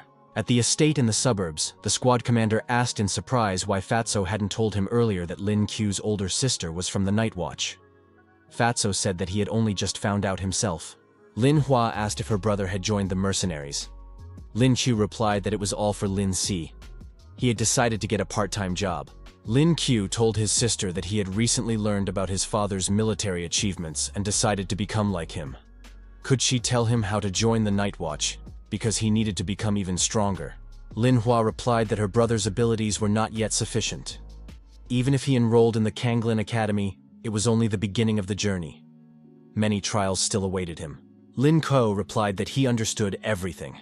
The young man believed that in the eyes of masters such as Sister Hua, the academy was a kind of village for beginners. He really had a long and thorny path ahead of him. Lin Hua added that this did not mean he had no chance. Soon, the Night Watch, together with Janlin, would hold the Autumn Trials. Sister added that if Lin Qiu took first place, it would undoubtedly be a good investment in the future. Someday she would tell him about his father.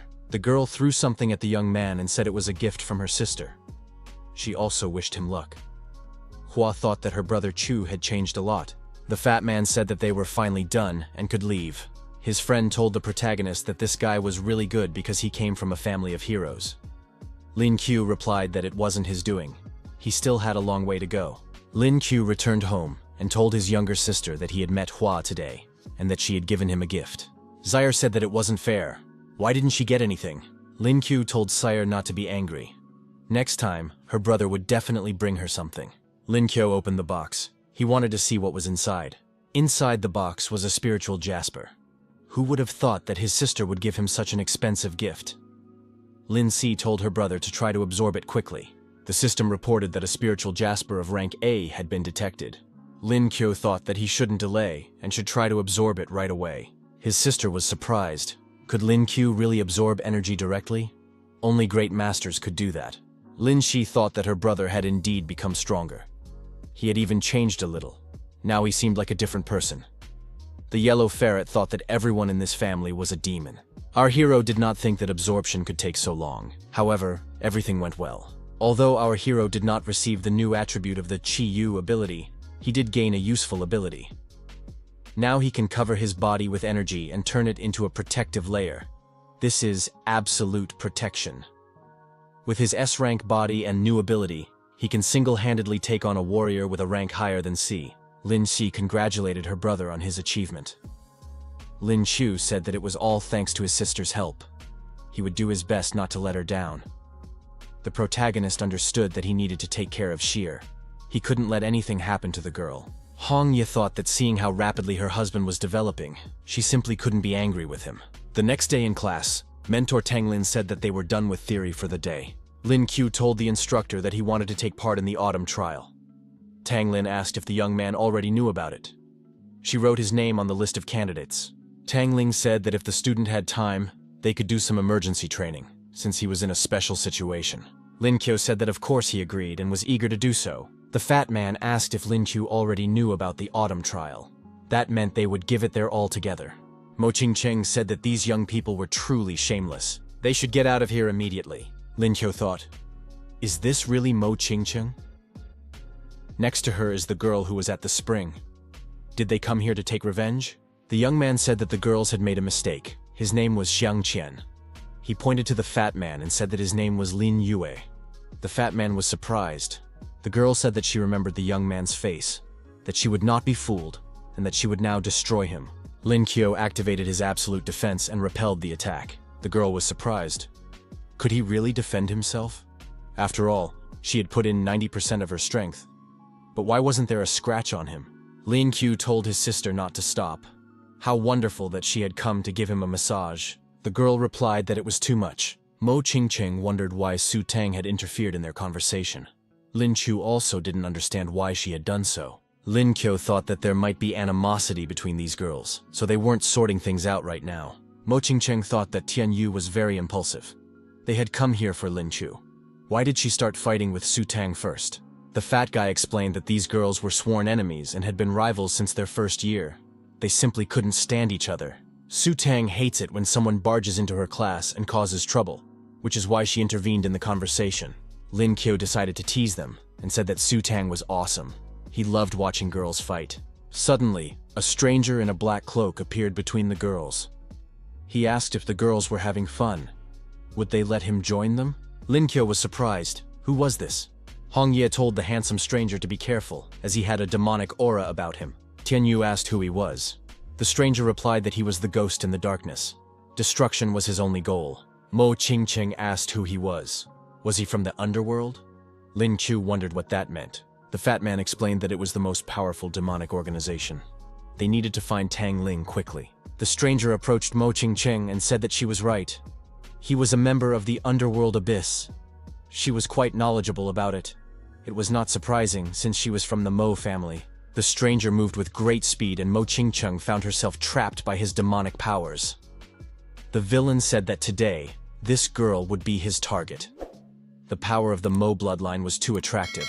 Tian Yu waved her whip and told him to take his hands off her. Tian Yu added that this scoundrel would not even be able to touch Mo Qingcheng with a finger. The villain was surprised. Could this girl really hurt him?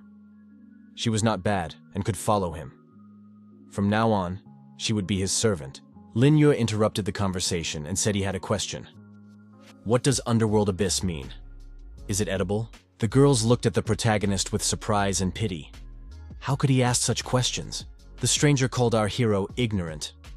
How could he not know about this?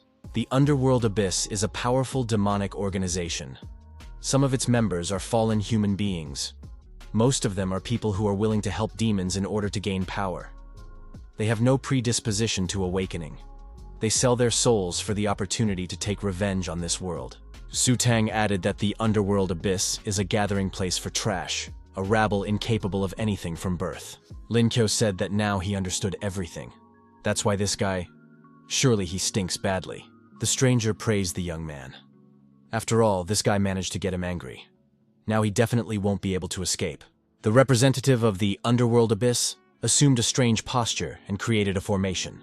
Everyone present looked up and wondered what was going on. The representative of the Underworld Abyss continued his movements, and the formation turned into a snake's lair. People were attacked by demonic snakes descending from the sky. They had to dodge them. Lin Q said that he had nothing to do with it. He was just passing by.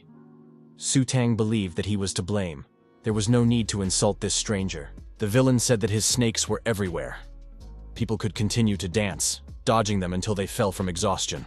Lin Kyo grabbed his phone and decided to contact the Superpowers Department. The young man wanted to report that there was some crazy guy talking to snakes here. However, there was no connection. The villain said that everything was going according to his well-thought-out plan. In his formation, these people were not only locked up, but also cut off from the outside world. Lin Q decided to organize a stream and greeted the viewers. He said that today's guest was a madman who strangles bows. The villain became even more angry and said that now he would destroy this young man once and for all. Lin Kyo thought, now it will be interesting to see who will actually wear whom down. The girls did not understand why Lin Q continued to provoke this guy. Our hero received another choice from the system.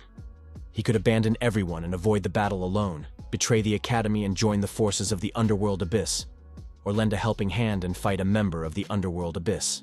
Lin Kyo was surprised. Why was only one choice available? He could have completed several at once, but only one reward was given. The young man decided that the pill of life was the best option right now. Tian Yu approached the girl lying on the ground and asked if Mo Qingcheng was okay. The villain shouted that the girl now belonged to him. Su Tang appeared nearby. She threw the demonic snake aside and stood up to defend Mo Qingcheng. Su Tang said that this scoundrel would not take any of the students from the Kanglan Academy. The villain asked who would stop him. Could it be the girl in the short shorts? Lin Wei remarked that the Snake Master had put it well. Su Tang was surprised. What did that mean? Tian Yu asked what Lin Yue had called the villain. Lin Kyo offered his sincere apologies to the respected master. The young man added that his words had been harsh and he hoped for forgiveness. Lin Kyo added that, in his eyes, the academy was a dump. The Underworld Abyss was much cooler. Therefore, he had only one option. He would serve faithfully. He would do everything in his power for the well-being of the Underworld Abyss. The girls told Lin Chu to be ashamed of his words. How could he betray his academy? The villain laughed and said that those who understand the situation are wise. The villain added that if the young man decided to serve him, he must bring Mo Qingcheng now. The protagonist agreed. The system reported that the task was completed. Our hero added that he now had one request. The villain was surprised and asked, "What is it?" Lin Yue activated his flaming fist of fury and declared that he wanted the villain's life. Then, he delivered a devastating blow to the villain's chest. The villain did not expect this and was sent flying backwards. Everyone present witnessed the stranger's flight and scattered in different directions. The girls, of course, were also surprised. Had Lin Q really taken him down with one blow? Lin Kyo was surprised. Was everything really that bad at the Underworld Abyss? Even a dog didn't want to join them. The girls thought that he had pretended to be weak in order to deliver a surprise blow. The young man declared that people like this guy would have nothing to do with villains. He would only join the Night Watch. The villain got to his feet and tried to attack Lin Chu, but Hong Yes saved him and pulled him aside. The villain's attack missed. Lin Yue thought that it was only thanks to his wife that he remained safe and sound. However, his opponent was strong. Even after the flaming fist of fury, he was still alive. The villain said that if the young man could dodge his blow, it meant he was capable of something. Otherwise, he would be doomed. The villain activated the Dark Snake's ability, Absorption. The protagonist did not lose his composure and activated Absolute Defense. The Dark Snake could only break its teeth on the defense, but it never reached the hero. Lin Kyo grabbed the demonic snake and tore it to pieces. The representative of the Underworld Abyss told his opponent to witness his destructive movement. A squad of brave men led by Tang Lin came to the hero's aid. The young man was delighted to see his teacher. He realized that Fatso had run away to bring help. Tang Ling asked who was going to show the destructive movement. She was looking forward to it. The representative of the underworld abyss was surprised.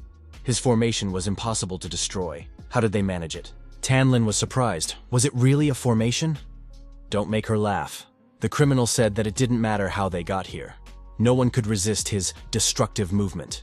Their lives were now like a candle flame in the wind. The snake attack was activated again. Tan Lin was not afraid and did not even blink. The Oblivion skill was activated, and the snake completely swallowed Tang Lin. The students were frightened. Had disaster struck? Had their teachers been swallowed up?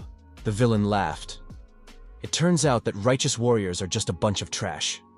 They must submit to the abyss of the underworld. The world will still belong to them. However, the huge snake exploded, and Tang Lin appeared in its place. The mentor was indestructible. It became clear to everyone that the snake's explosion had been initiated from within. Lin Q understood the true power of teacher Tan Lin. The villain was upset. His snake had been injured. Tan Lin sarcastically apologized and added that she had destroyed the snake completely by accident. The villain was surprised. Why wasn't there even a scratch on her from his destructive strike? Was she cheating? Tang Ling was surprised. Did someone think she was a cheater? In that case, she could show even more severe cheating. The technique to summon Juyan was activated. Lin Q understood the power his mentor possessed. The flame of the underworld was activated. Everything around them was immediately engulfed in flames. The villain shouted that he would not retreat, but he was deactivated and found himself on the ground. Tang Lin stepped on his chest and said that she had only just begun. Why was he giving up so quickly? Lin Qiu approached his mentor and said that her summoned animal resembled a monkey. The monkey slapped the young man in the face. Lin Qiu said that this spirit animal was a very evil monkey. The fat man said that his friend was lucky. Zhu Yan could have roasted him. It is a mythical ancient beast summoned by the teacher that uses fire. It expands Tang Lin's abilities and gives her fiery powers. Tang Lin and her students approached the bound representative of the underworld abyss. The villain declared that he would die, but he would not reveal anything. He would remain silent, like a fish. Lin Yue and her mentor carried out the execution. They beat the villain with whips and demanded that he confess their goal. The young people looked at Lin Shu and Tang Lin and thought that they were a pair of demons. The villain grew tired of enduring the torture and said he was ready to tell everything. However, at that very moment, he was destroyed.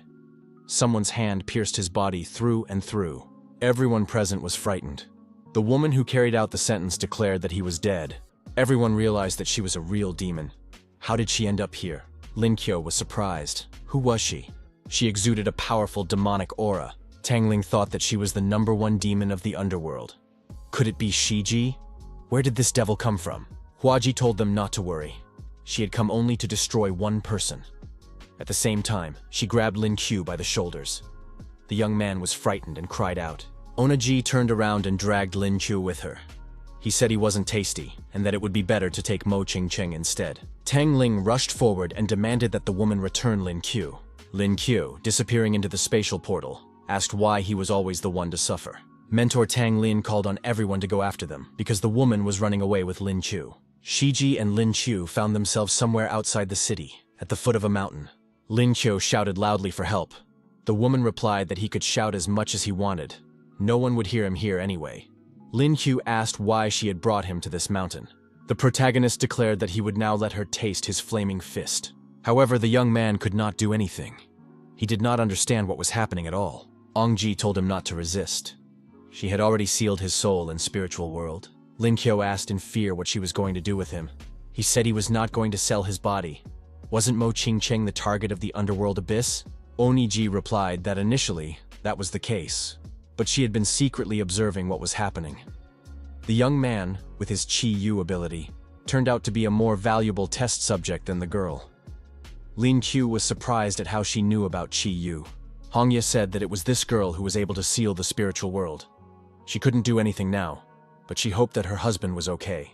Lin Qiu wondered how this woman was able to determine his potential, because to everyone else, he was just an ordinary person. His SSS rank Qi Yu ability had not yet been fully revealed. Ongji said that if he was an obedient boy and accepted the demonic blood, she would not only do him no harm, but would even reward him generously. He had to make a choice, refuse, because this thing was surely poisoned. Humbly accept the conditions and become an obedient boy, or stall for time and look for any chance to escape. Lin Kyo said that he would rather jump down and die than accept this thing. Thus, the task was completed. Qingji said that in that case, she could only cripple him. But then she would still feed him her blood. Either way, he was just a test subject. Lin Kyo said that in that case, she had convinced him. Yingji smiled and called him an obedient boy. After these words, the woman promised to give him an additional reward. She put the crystal in her mouth and kissed the young man. Lin Kyo thought about what this demonic blood was and what it represented. Why didn't he feel any changes? Tang Ling appeared out of nowhere. Cheesy noticed that they had caught up much faster than she had expected. The demoness waved to the hero and said that they would meet again. Then she headed for the spatial portal. The fat man grabbed the young man by the chest and asked if he was okay. What had the demoness done? He needed to be examined immediately. Lin Q replied that he was fine. One of the students asked the mentor if they should continue the pursuit. Tang Lin said that they shouldn't corner the rat. There was no telling what she was capable of. They had to proceed with caution. Perhaps the Deviless would decide to break into the academy again. Tang Ling said that after returning, Lin Q should rest. He had done well. He had managed to delay the enemy until they arrived. Lin Kyo said that it was all because he was the unrivaled handsome man. It was easy for him to defeat the petty demoness. In the evening, his sister was delighted when Lin Qiu returned home. The young man said he had brought Seer something delicious. Lin Kyo added that he was tired and needed to rest. Seer told her brother to take care of himself. Lin Kyo thought that when he accepted the demonic blood, he felt nothing. But now, a sharp pain spread throughout his body, as if everything inside was burning. Now the young man knew for sure that Oniji had bad intentions. He remembered that the pill of life could remove any negative effect. Hong Ye asked if he was okay. The protagonist said he needed to take the medicine. His spirit was so weakened that he couldn't even retrieve the item from the system. Hong Yi suggested that the demoness had given him a catalyst for his potential. She wanted to nurture this power in him. However, Lin Q was simply not ready to accept it now. It was too dangerous. Hong Ye said that there was only one way left. Lin Q asked in surprise what she was going to do. Hong Ye took off her clothes and said that they must merge their yin and yang, male and female energies, to distribute the load between the two of them. Therefore, Lin Qiu must be gentle with her. Lin Kyo agreed, as he had long dreamed of this. Morning came. The young man woke up feeling refreshed and cheerful. Lin Kyo looked at the sleeping Hong Ye and thought that it was all like a dream. He felt only a spiritual experience, no tactile sensations. Apparently the living and the dead really do have different paths. Lin Qiu noted that Hong Ye was very tired and needed to sleep a little longer. Lin Qiu decided that in the future, he would have to find a way to restore her physical body. Lin Si saw her brother and said that he had finally woken up. Today, they had thick rice porridge with salted lean meat and canned eggs for breakfast. Her brother said that Sheer was getting better and better at cooking. Sheer said that at night she heard strange noises coming from her brother's room, as if he were fighting with someone. What could that mean? Lin Kyo said that it was just her imagination. Sire demanded that her brother confess. Could he have a girlfriend? Lin Kyo ran out of the house and said it was time for him to go to class. They would only see each other in the evening. Lin Si hoped her brother wasn't lying to her. And Yellow Weasel wondered how long Lin Qiu could hide his demonic wife. Lin Kyo thought that this couldn't go on any longer. Otherwise, Seer would find out about him and Hong Ye. In the auditorium, Fatso said that they had been looking for Lin Qiu for a long time. Why was he late? The fat man added that last night, demonic energy was swirling around Lin Qiu's house. He saw the silhouette of a girl in the window. Could Lin Qiu have been with that demoness? Lin Qiu replied that he was pure and innocent, and didn't even understand what they were talking about. The fat man said that these were not empty rumors, and showed an audio recording on his smartphone. Someone in the academy community had passed by Lin Qiu's house yesterday. He heard indescribable sounds. Now everyone is discussing it and saying that Lin Qiu can't even walk past the demonic skirt. Lin Qiu declared that he was pure and innocent, and that malicious tongues were simply spreading rumors. The fat man was one of them. Su Tang said that men are nothing but trouble. Teacher Tang Lin entered the classroom and told everyone to take their seats. The lesson was about to begin. The teacher announced that there are 2 weeks left until the autumn exam. She has already recorded everyone's seats. All 5 will be on the same team. Tan Lin added that there was little time left, so they needed to train harder. Everyone should carefully review the training plan. The young people studied the training schedule and were even frightened. Tan Lin said that there was no time to waste and that they needed to gather on the mountain. It was unacceptable to lose a single minute. The mentor, whip in hand, ordered the students to push themselves. They still had 1,000 push-ups left. Lin Q noted that compared to this training, the previous one had been a breeze. The girls didn't understand why they had to pull such a huge stone. Was there really nothing else to do? The young men trained by running away from huge stones rolling down the mountain. The girls boxed with each other at this time. After that, they began practicing hand-to-hand combat skills, and Su Tang chose Lin Chu as her sparring partner. The young people were exhausted and rested on the lawn for a while. Their mentor said that the sun was still high and they shouldn't lie around. 2 weeks passed, and it was time for the autumn trials. Lin Q told Fatso not to fall behind. He replied that this was his maximum cruising speed. Su Tang told them not to talk and to save their energy. None of the students even imagined that they would live to see this day. Half a month felt like half a year. They were forcibly kept in training and not allowed to return home. It was like torturous agony. Tang Lin announced that today was the first day of the autumn festival. Everyone should cheer up. Tu Song asked if the instructor had really named their squad Basilard, and if it was true that she wanted to make Lin Q their commander. Tang Lin said that they were already registered under that name and it was too late to regret it. The woman added that Lin Q was capable of leading the team to victory and winning the grand prize. Although he was scatterbrained, he could take control of the situation at critical moments. The deputy director announced that the event was now open. He would now name the teams that would participate in the autumn trial, as well as their commanders. The Berserker Squad commander, Qin Feng. The commander said that they always take first place. The Flywheel Squad commander, Yang Xiao. The commander said that he would lead his guys into battle. The Qing Cheng Squad commander, Mo Qing Cheng. The girls said that they will try very hard. The Muzhen Squad commander, Chu Li. He said that it would be better if no one got in their way. The Divine Q Squad commander, Lu Feng. The commander said that he would follow in the footsteps of his brother Lin Q and lead his men to victory. Lin Q was surprised. Wasn't this the same Lu Feng he had beaten up? Next, the Basilard Squad was announced. Squad commander, Lin Q. The protagonist said that his team would take first place. The guys present were surprised. Did they really decide to take the name Basilard? It was the strongest squad in history. Chu Jungxiao didn't think Lin Q could become a commander. Was this really the same guy she knew? Yang Xiao was indignant. For what merits had this guy been made commander? If his grandfather didn't want to help him, he would deal with this insolent person himself. Yang Xiao said that Lin Wei was just an ordinary jester, unworthy of the name Basilard. The young people standing behind Yang Xiao supported him, and said that Lin Chu really didn't deserve it. Yang Xiao thought that many people were on his side. Lin Shi decided that this Yang Xiao was constantly interfering with him by opposing the Basilard Squad. He had already crossed all boundaries. The system offered the user a choice: to object to Yang Xiao and prove his determination, to ignore him and change the subject, or to admit that Yang Xiao was right and that he was wrong. The protagonist chose the first option. The young man said that his father, Lin Yuan, commander of the Basilard Squad, fought against demons for the peaceful skies of humanity until his last breath. He added that he was not boasting about his greatness, but it was thanks to people like his father, who fought silently against demons, that they could now enjoy peaceful skies above their heads. Lin Yue said that he would continue the work of the Basilard Squad and would fight to the end for himself and his people, despite any adversity. The protagonist added that the world would know.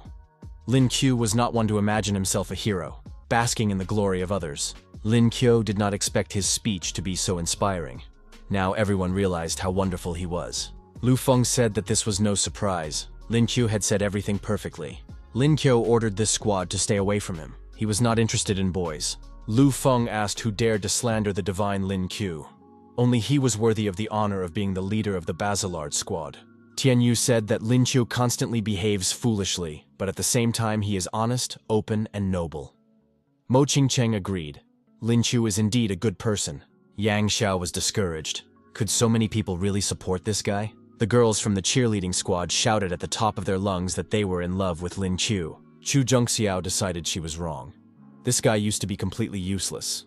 But now she was so embarrassed she wanted to sink into the ground. Lin Qiu thanked his fans for their support. Xinfeng said that this guy was really not bad. He clearly had character. If the opportunity arose, he would definitely have to fight him. Tang Lin thought that handing over control of the Basilard Squad to Lin Yue was the right decision. Tang Lin also thought that the commander's son had become an outstanding person. He could be proud of him, watching from heaven. Yang Shou said that Lin Qiu would pay for this and tried to leave the deployment. Lin Kyo said that those who wanted an autograph should not crowd around him and should come up in order. The members of his squad thought the world had gone mad. A trampled Yang Xiao said that the autumn trials would be Lin Kyo's last. Red Demon Territory. Young people are invited to the autumn trials. The Red Demon Territory battle arena is about to open. The young people acknowledged that it was very lively here, and everyone was noticeably excited. Lin Kyo said that this was to be expected from the joint organization of the tests by the Kanglin Academy and the Night Watch. The fat man noted that this was the first joint event of the two most influential forces, so it was receiving special attention. Lin Kyo asked what it was. The fat man explained that many people were laying out goods to earn some extra money before the tests began. It was an academy tradition. Students were allowed to trade with each other. If you were lucky, you could buy a map of the demon territory. The sellers invited them to look at their goods and choose something. There was even a complete collection of Mo Ching-cheng's candid photos on sale for a nominal fee. There were also autographed photos of the 4 most beautiful girls in the academy. Lin Yue noticed that only photographs were being sold here. He was surprised. Who would buy such things? Lin Yue made a lot of purchases and explained to his friends that it was solely to save the reputation of his classmates. He had to buy all the photos. The protagonist decided that he could even make money on this. He just needed to find someone to resell everything to. The commander of the Muzhen squad also offered photographs of the divine and beautiful Mo Shu. He had a limited series. Lin Kyo greeted Kike and asked how she was doing. The girl felt embarrassed as soon as she saw this guy. But in fact, she herself had wanted to talk to him for a long time. Lin Kyo asked what Uncle Chuli was doing among the students. The squad leader replied that he was still studying at the academy, which was why he was here. Lin Kyo looked at another item on display and asked what it was. Chuli replied that it was a map of the Red Demon's territory. He had found it by accident while on a mission. Lin Kyo thought that it would not be easy to obtain such a detailed map, as it marked all the dangerous places and warnings. Chuli said he was willing to sell the map at a 10% discount. The young men began to negotiate. Lin Kyo grabbed the map and ran away. He said he was just borrowing it and would return it as soon as he had studied it. Chuli demanded that the unscrupulous Lin Kyo return the map immediately. Kiki told the squad leader to calm down. He had known this guy for a long time. Chuli sighed and said that it was no big deal. Lin Kyo had stolen the wrong copy. He still had the original. Lin Kyo told his friends that he was a fast runner. It was their joint robbery, and the group gradually became imbued with joy at their own unscrupulousness. The senior examiner greeted the students and announced that the rules for the autumn trials competition would now be announced. The examiner noted that cameras would record the entire process of the trials. Points would be awarded for spirit hunting, teamwork, emergency response, and other criteria. In the final, the organizers would form a ranking based on the results. Lin Kyo thought that everything here was almost the same as when he entered the academy. It was necessary to take first place. It was announced that the Red Demon territory was about to open. Everyone could enter the portal as part of their teams.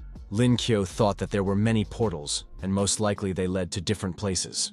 Lin Kyo chose one of the portals, and his squad headed there. Lin Kyo told his colleagues not to worry, and to let their commander determine where they were. The young man opened the very map. The young people decided that their end had come, because they found themselves near the most dangerous zone of the Red Demon's territory. The students said that Lin Kyo was extremely unscrupulous. His luck had run out. He had led them into a trap. Lin Kyo thought for a moment and said he had a plan. The examiners monitored the students with surveillance cameras. The protagonist's sister noted that this group was actively exploring the territory. Tang Ling said that they had exceeded her expectations. The duty officer entered the office and reported that something bad had happened. A student and his squad had stolen an SUV with cameras. Those present were surprised. Were there really students like that? The elder suggested that they were fans of Lin Hua's younger brother, imitating their commander.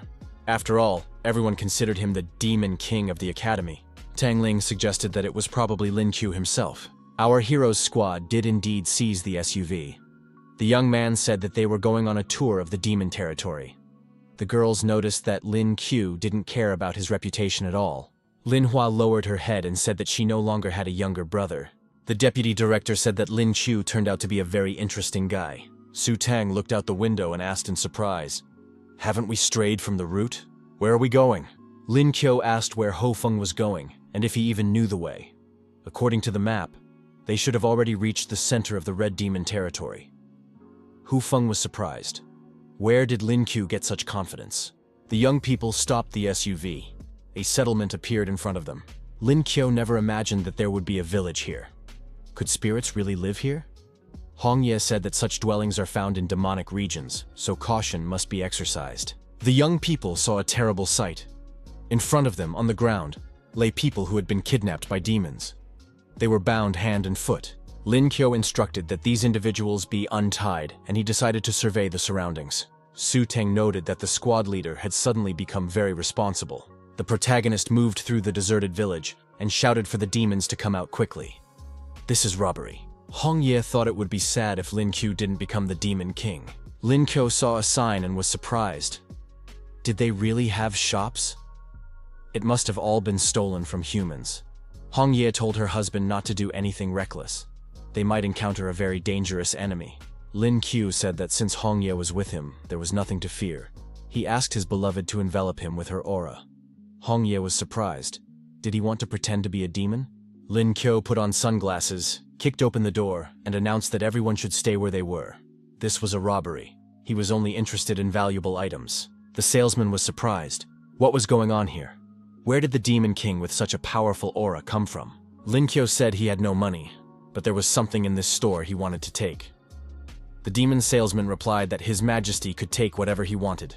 Lin Qiu took out a large bag and began to grab everything he liked from the shelves. Hong Ye told her husband to take as much as he wanted. The young man took a package that said it had a banana flavor. Did demons use this too? The door to the store swung open, and the senior demon appeared in the doorway. He asked what was going on. The salesman rushed to his boss and said that this demon king was bullying him. Hong Ye reminded him that she had already said to keep quiet. Lin Qiu felt a powerful aura. This demon was at the peak of the C rank. The boss asked why this guy had come to rob him. Lin Qiu thought that first he needed to reduce hostility, determine the enemy's strength, and as soon as the moment arose, strike suddenly. The young man told the shop owner that he had decided to borrow something. The system offered a choice: return everything stolen and apologize, show the demon who was stronger, or tactically retreat. Our hero chose the first option. Lin Qiu told the shopkeeper not to be angry, apologized, and returned everything. After the task was completed and the reward credited, the young man turned around and started running away with the bag. Lin Qiu ran quickly, the demons chasing after him and shouting for him to stop immediately and return the loot. Hao Feng told the fat man that they were quite lucky this time. Who knew that demons had so many valuable things?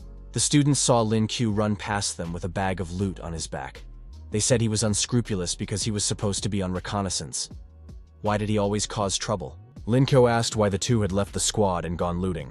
As a result, the people were surrounded by demons. The young men turned around and started running again. The fat man said that Lin Qiu had set them up again. The girls waited for the members of the squad who had gone on reconnaissance. Why hadn't they returned yet? It was good that at least the people had been freed. Lin Qiu and the others appeared from the gate. They were running away from the pursuing demons. The young man shouted that they didn't have time for explanations. They had to start the car engine immediately.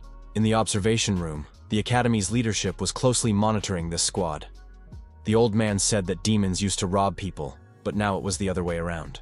Tang Lin noted again that Lin Qiu was doing well. He had gathered a good squad around him. His older sister expressed hope that he would not do anything like this again. Tang Ling said that although Lin Qiu was shameless, he was not extreme. The most interesting part was yet to come. Linhua wondered what her brother had gone through. It was hard to believe that this man was actually her younger brother. The girl said that these demons were very evil and constantly robbed them. They were similar to Lin Qiu. Mo Qingcheng pointed out that Xiao Yu was very biased against Lin Qiu. Xiao Yu asked what was wrong with her. Maybe Qingcheng had fallen in love with this guy? Mo Qingcheng said that wasn't the case. An SUV was approaching the girls. Lin Qiu said that the Basilard mobile shop was now open. They had everything you could possibly want for sale. Yang Xiao remarked that Lin Qiu was too arrogant. Perhaps he would be able to help them. The student said that Lin Qiu was indeed too shameless. Their commander Qin Feng simply hated him. Yang Xiao offered his brother a spiritual jade of the E rank for his help. He said he would go to Commander Qin Feng and discuss all the details with him. Together, they would deal with Lin Shui. The student said that it wasn't worth doing. It was too valuable. He couldn't accept it. Yang Xiao remarked that there was no need to be so polite. They were all friends here. The hooded young man added that the jade was very small. It would not be enough to help the berserkers. They would have to pay extra. Yang Xiao became angry. If this guy weren't a member of the squad, he would have been dealt with long ago. Yang Shou realized that there was no other way and offered 1,000 spirit stones. The hooded youth said that in that case, there was no need to waste time and pointed in the direction of his squad. The protagonist, hiding his face under a hood, decided that he had sent these guys straight into the lair of demons. Yang Xiao looked ahead and thought that this was where the dangerous lands began. However, Lin Qiu was the commander of the berserkers. He could easily set up camp in such a place. Lin Shui thought that these guys had decided to deal with him using someone else's hands. However, they had chosen the wrong enemy. Our hero not only obtained spirit stones and jasper, but also found a way to deal with Yang Xiao. His plan was unscrupulous, as long as he didn't run into the real members of the squad. Yang Shou saw people ahead and said that someone should be sent to Commander Qin Feng.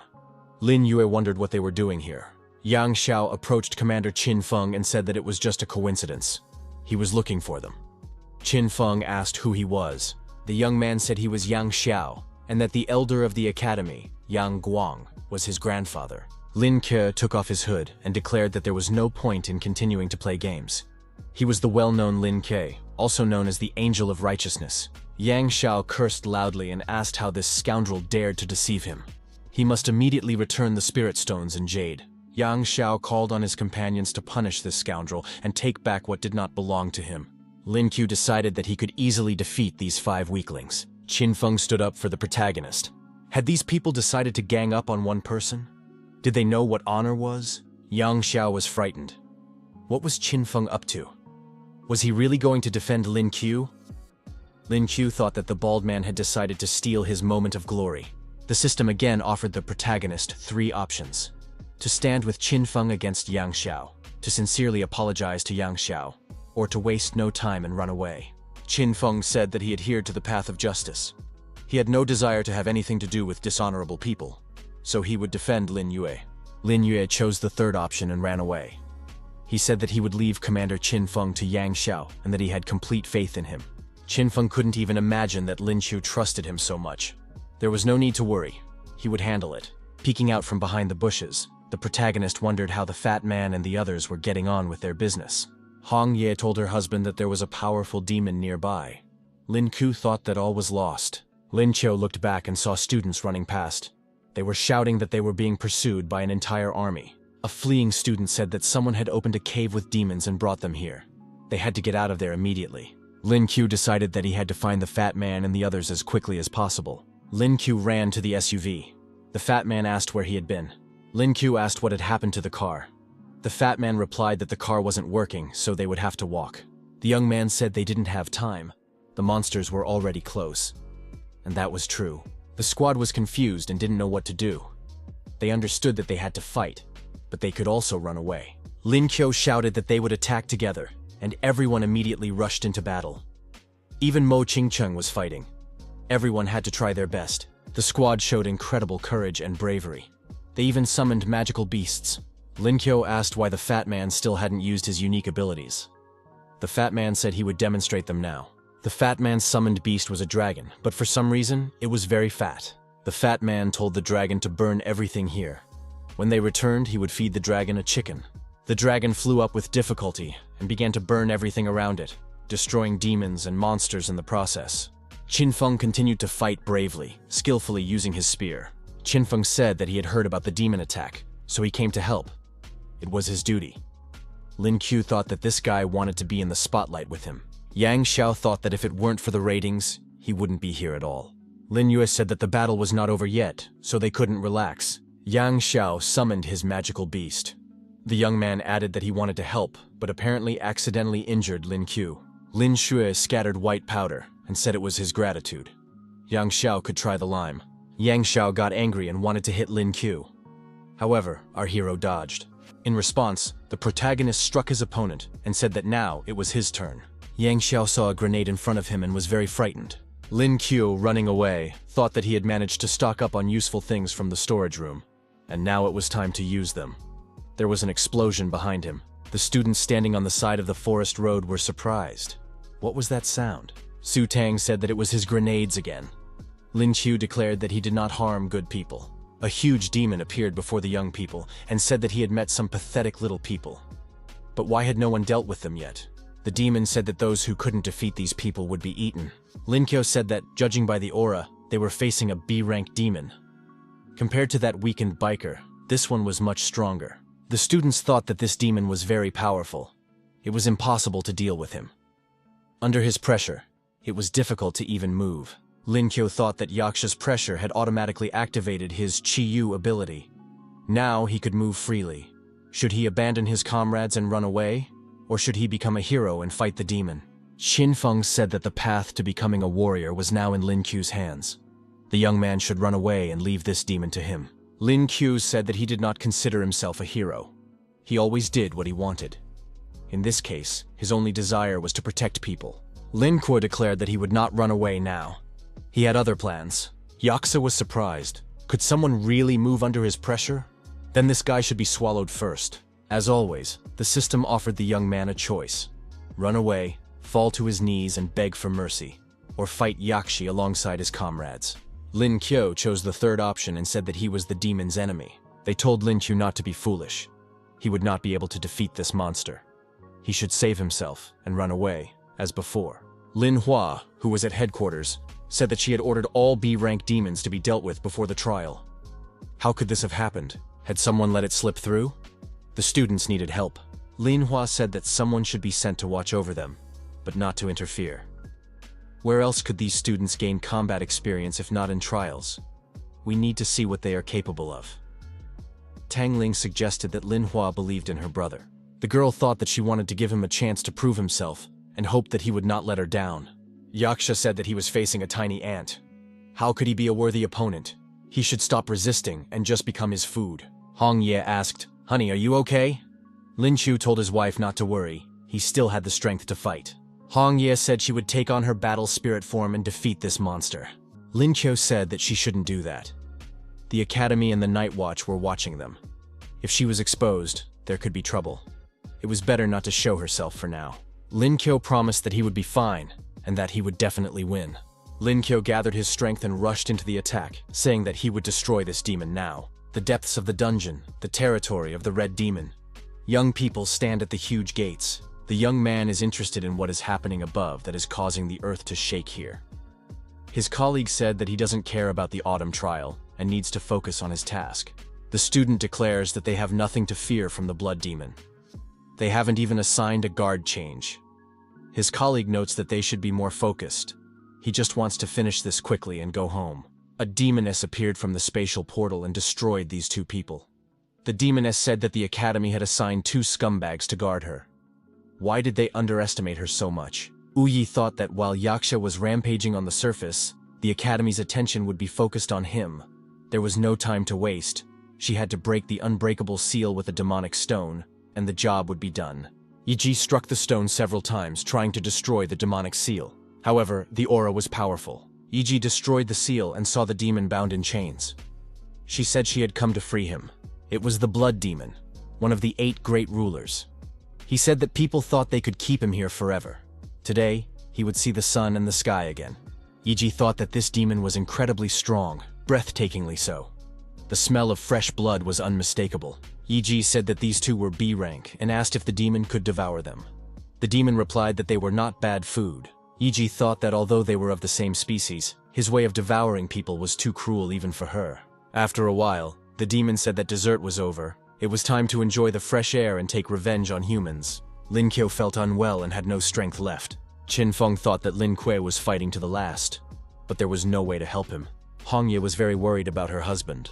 Lin Ye told his beloved not to worry. Until he found a way to get her body back, he would not give up. Lin Kyo swallowed the life pill he had received earlier and thought that it would come in handy now. The huge demon laughed and said that he would swallow these people one by one. The demon decided to start with Mo Ching Cheng and even reached out to her. However, the protagonist used his body to protect the girl. The young man used his unique technique and struck the monster in the stomach with a fiery fist of rage. The blow was so powerful that blood spurted from the demon's mouth. The result of the blow exceeded all expectations. A huge hole appeared in the demon's body. Lin Yue even flew through this giant. Qin Feng was unblocked and said he could move again. The Yakshi's pressure effect instantly disappeared. It was all thanks to Lin Qiu's attack. Yakshi was very angry. How could this pathetic human do this to him? Lin Kyo turned to the team and suggested that they attack and finish off this demon at the same time. The life pill not only removed the negative effects, but also completely restored all strength. Hong Ye said that her husband had indeed become better. He was even able to defeat such a monster on his own. Now, even the fat man's red dragon could attack Yaksha. Everyone supported the call to action and decided to help the commander. Hong Ye said she would help her husband. Lin Qiu thanked his beloved. The massive attack on Yaksha continued. The monster suffered irreparable damage. The confrontation ended with the huge demon Yaksha being destroyed. The members of the supervisory board saw this on their monitors. They witnessed Lin Qiu saving his friends by destroying the demon. Tang Ling said that she had not been mistaken about this student. The old man was also pleased with the young man's performance. Lin Hua thought that her brother had grown up and achieved great success. Perhaps in the future, he would become like his father, an S-rank warrior. The guard entered the conference room again and reported that another disaster had occurred. There was no communication with the guards of the Red Demon's underground territory. The unbreakable seal had been broken. He had returned to the world. The news was disturbing and upset everyone. Lin Hua said that all participants must be notified. They must leave the demon territory immediately. The task was completed, and the reward was credited to our hero's personal account. Lin Shui was satisfied. The protagonist gained a new ability, the incomparable egg. Now our hero can transform spiritual energy into a nutritious egg. Lin Qiu was surprised. Could he now lay eggs? Lin Qiu asked Shengman to open his mouth and threw the egg into it. The fat man was surprised.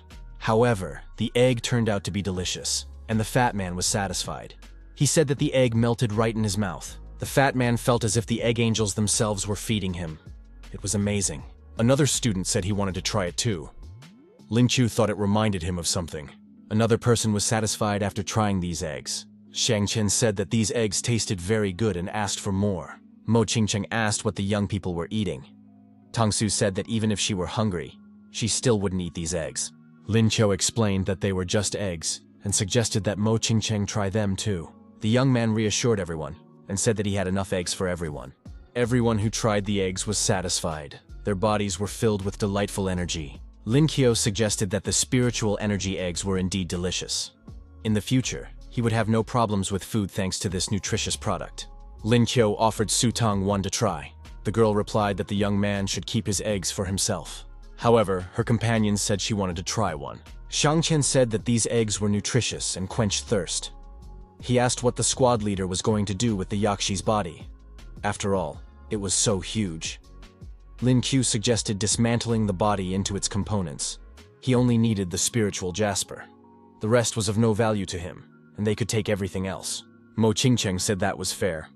Lin Qiu had played a decisive role in destroying Yaksha, so they had no objections. The young people began to dismember Yaksha's body and had already broken off its horns. Su Tang said that they didn't understand anything about ingredients, and suggested a certain part of the body.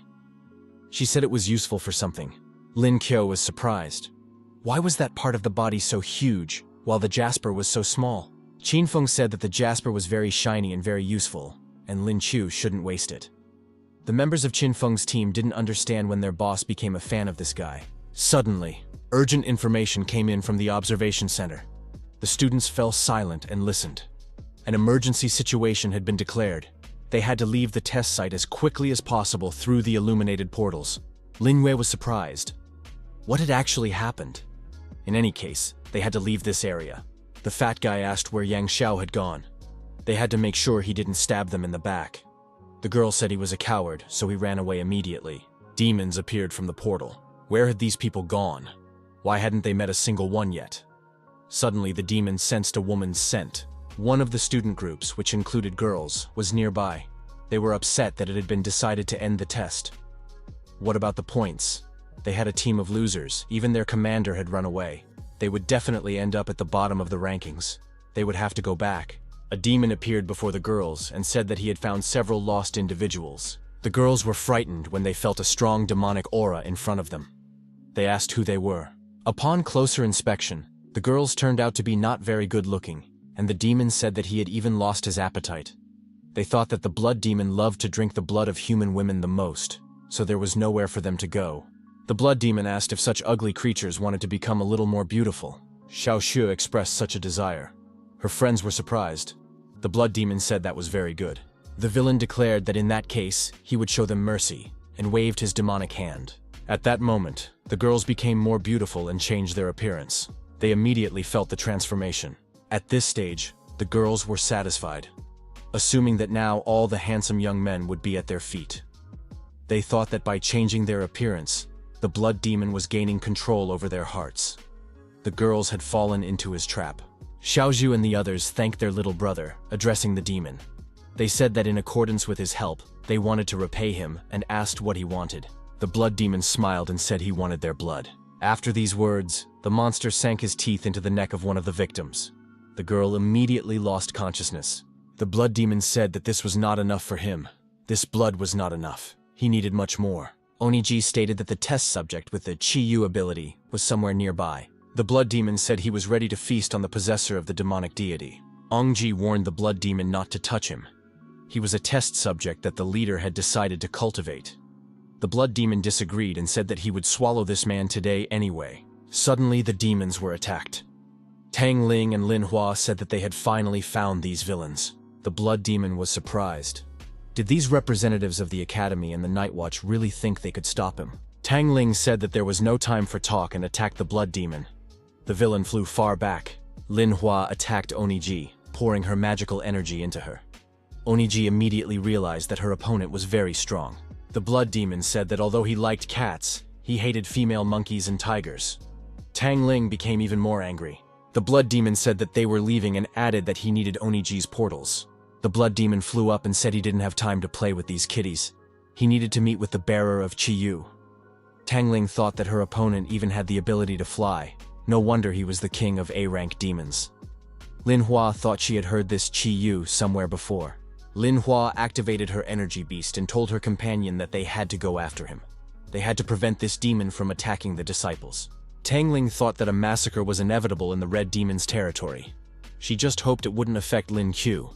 On the outskirts of the Red Demon's territory, Shang Qian waved his hand and called Lin Qiu over. Where did all these people come from? Now they could stay here for 6 months. The Academy didn't have time to prepare more portals. They needed to get in line quickly. Yang Xiao was nearby and thought that he would not let Lin Qiu leave. The protagonist saw this guy and pointed him out to everyone. He used to look handsome, but now he looked like a mongrel. We need to get out of here first, and then settle the score. Suddenly, demons appeared from the portal. The students got a good look at them. Lin Qiu thought that there was a female demon who had shared her blood with him. What kind of demon was next to her? Was he really from the abyss of the afterlife? The demon began to exert bloody pressure on everyone. He told the people to fall prostrate before the master. All the people obeyed and knelt down. The protagonist thought that this pressure was much stronger than that of Yaksha. It was impossible to resist. Hong Ye said that this was one of the 8 great demon rulers, Shui Ye. The girl told her husband that they needed to run away. She used all her energy to help as much as she could. Lin Yue thought that if this was the demon king, he was at least an A rank. The blood demon said that these people would become his food. Everyone was bound by the bloody pressure. It was impossible to even move. Qin Feng disagreed and said that he couldn't die here. He still needed to become a warrior. He turned to the protagonist and said that he had found the scent. This was the test subject, Chi-Yu. The blood demon added that he was surprised. He did not think that the carrier of Chi-Yu would be some vagrant. Ye Ji told Shui Ye not to touch this person. Otherwise, the head would not forgive it. Lin Shui was surprised. Why did the head of the underworld need him? The blood demon told the man to stop talking. It was none of his business. The demons disappeared into the portal, along with Lin Jue. The fat man and Qin Feng said that the commander had been kidnapped. What should they do now, since they had no means of flight? The next moment, Lin Hua and Tang Lin appeared on a magical beast. The mentor asked if everyone was okay. Were there any casualties? Xiang Qian told the teacher that they were here. Tang Ling immediately asked where Lin Qiu was. Lin Hua sensed her brother's aura. It came from the blood sphere. The fat man said that they must immediately rescue the squad commander. Lin Hua said that it was a personal space created by a demon. If someone from outside entered it, it would immediately collapse. All that remained was to wait and catch them off guard. Tang Ling expressed her hope that Lin Qiu would survive. It was necessary to find a safe way to rescue him as soon as possible. Our hero found himself inside the blood sphere. The young man fell to the ground and said that he had hit something and was in a lot of pain. If it weren't for his S-rank body, he would have been crushed. The blood demon welcomed the protagonist to the bloody dimension. Ongji said that Xueye had completely lost his mind. Did he really decide to swallow Lin Chu in front of everyone? The blood demon said he didn't want to waste time. The protagonist interrupted the villain and told him to shut up. Now he would have to taste the incomparable eggs. At the same time, one of the eggs had already hit the blood demon in the chest. He hated people like this narcissistic villain the most. Xueye said that he had lived for 1,000 years, but no one had ever thrown eggs at him before. He couldn't bear such humiliation. Xueye activated the blood seal on his fingertip and said that the young man would now be destroyed, along with all the people outside the dimension. The protagonist took a fighting stance, but thought he was powerless. Even absolute defense was useless now. There was no way to use his spiritual powers. The villain said that the young man need not try. All that remained for him was to accept his doom. Lin Yue did not want such a fate. Suddenly, huge scissors appeared in front of the villain and plunged into the ground. A girl in red also appeared nearby. Hongye asked how this scoundrel dared to take her beloved away without her permission. Ongji sensed the girl's aura and realized that she was also an A-rank demon queen. But why was she helping Lin Chu? Xueye said that the girl looked familiar to him. Had they met before? Hongye knew that Xueye was one of the 8 ancient demon rulers. He was hard to forget. 1,000 years ago, when she was still a princess of the empire, he had her family slaughtered and wanted to destroy her personally. The girl said she would not allow this demon to harm her loved ones again. Lin Yue realized that Hongye had been a princess in her lifetime. Moreover, she had died protecting her people. Yue said it was time to end this 1,000-year-old story. First, he would destroy her, and then he would kill her beloved. Zhu Yi attacked the girl, but she parried the blow with her scissors. Oniji watched the battle without interfering. At one point, Hongye went on the offensive and began to overwhelm her opponent. Oniji thought that this was what an A-rank demon battle looked like. Even she, a B-rank demon, had suffered internal injuries. She definitely shouldn't interfere. The blood demon said he would see how long his opponent could hold out. Hongye was wounded and realized that Xueye's claws were poisonous. Her internal spiritual power began to gradually dissipate. Lin Yue didn't understand what was going on. He was a man, but he couldn't do anything. Was he really going to just watch them fight for him? Lin Yue thought, if he couldn't even protect Hongye, what kind of man was he? The young man began to take appropriate measures. Ouyangji looked at the young man and was surprised. Where did Lin Qiu suddenly get such an incredible amount of energy? It seemed to be demonic power. The protagonist activated the power of Qi Yu. His blood and soul burned, and the young man demanded more and more power. Isuye grabbed his opponent by the throat and lifted her off the ground. He said that 1,000 years ago, he had exterminated her people like a herd. Now he would deal with her too. Suddenly, the blood demon was punched in the jaw and flew to the side. The girl fell from his hands and Lin Yue caught her. However, our hero was himself in the form of a demon. He said that he must destroy the blood demon. Hongye was now free and thought that although her husband had become much stronger, he had lost his mind in return. Suddenly, he did indeed become stronger, as expected of a test subject with the power of Qi Yu. Xuye said that this man was still destined to become his food. The demon rushed to attack again. Lin Yue dodged and counterattacked the villain. The blood demon lost his bearings. The blood demon got to his feet and kicked his opponent in the chest. Lin Qiu, bleeding profusely, kept repeating that he had to destroy his rival. Hongye thought that her husband had completely lost touch with reality. If this continued, he would quickly exhaust his spiritual energy and die of exhaustion. Zhu Ye said that this man had forced him to fight at full strength. The villain continued to beat the protagonist. Our hero, exhausted, fell to his knees. His strength was leaving him. Oji thought that even though Lin Yue had awakened his ability, he was still no higher than B rank. It was unthinkable that he could defeat Xueye, who was A rank. There was no warrior here who could defeat him. Hongye hugged Lin Qiu and told him to calm down and pull himself together. Our hero said that he must protect his beloved. Xuye said that even awakening did not help this man become stronger. He promised to destroy his rival in front of his beloved and drink his blood. Lin Qiu repeated that he must continue the fight. Hongye said that her husband had helped her a lot. The days they spent together were the best days of her life. Lin Yue began to calm down, come to his senses, and return to his normal appearance. Hongye said that her husband still had a lot to do and must not die. 1,000 years ago, she lost too many loved ones, but she did not want a repeat of those events. Hongye stood up and said that she loved Lin Qiu very much, but this time she would fight herself.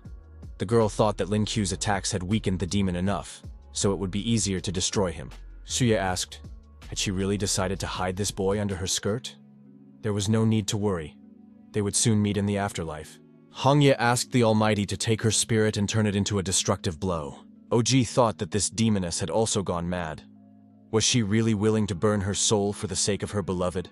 Juye was outraged. What was she doing? However, the blow was devastating, and the blood demon, unable to stay on his feet, flew far back and fell on his back. Hongye raised her scissors high and was determined to carry out her plan. Juye was attacked by these scissors and his body was cut in two. Hongye told her lover that they had won. Lin Ye raised his hand and said the name of his beloved. Hongye reached out her hand and said the name of her beloved. Their fingers touched. Hongye said she did not want to part with him, but it seemed there was no other way. Lin Qiu disagreed. Hongye told Lin Qiu to take care of himself. After these words, the girl disappeared and glowing balls appeared in the air after her. The young man reached up and caught a red ball. It was Hongye's soul, her core. With tears in his eyes, Lin Qiu thought that as long as her life was hanging by a thread, he would definitely find a way to revive her.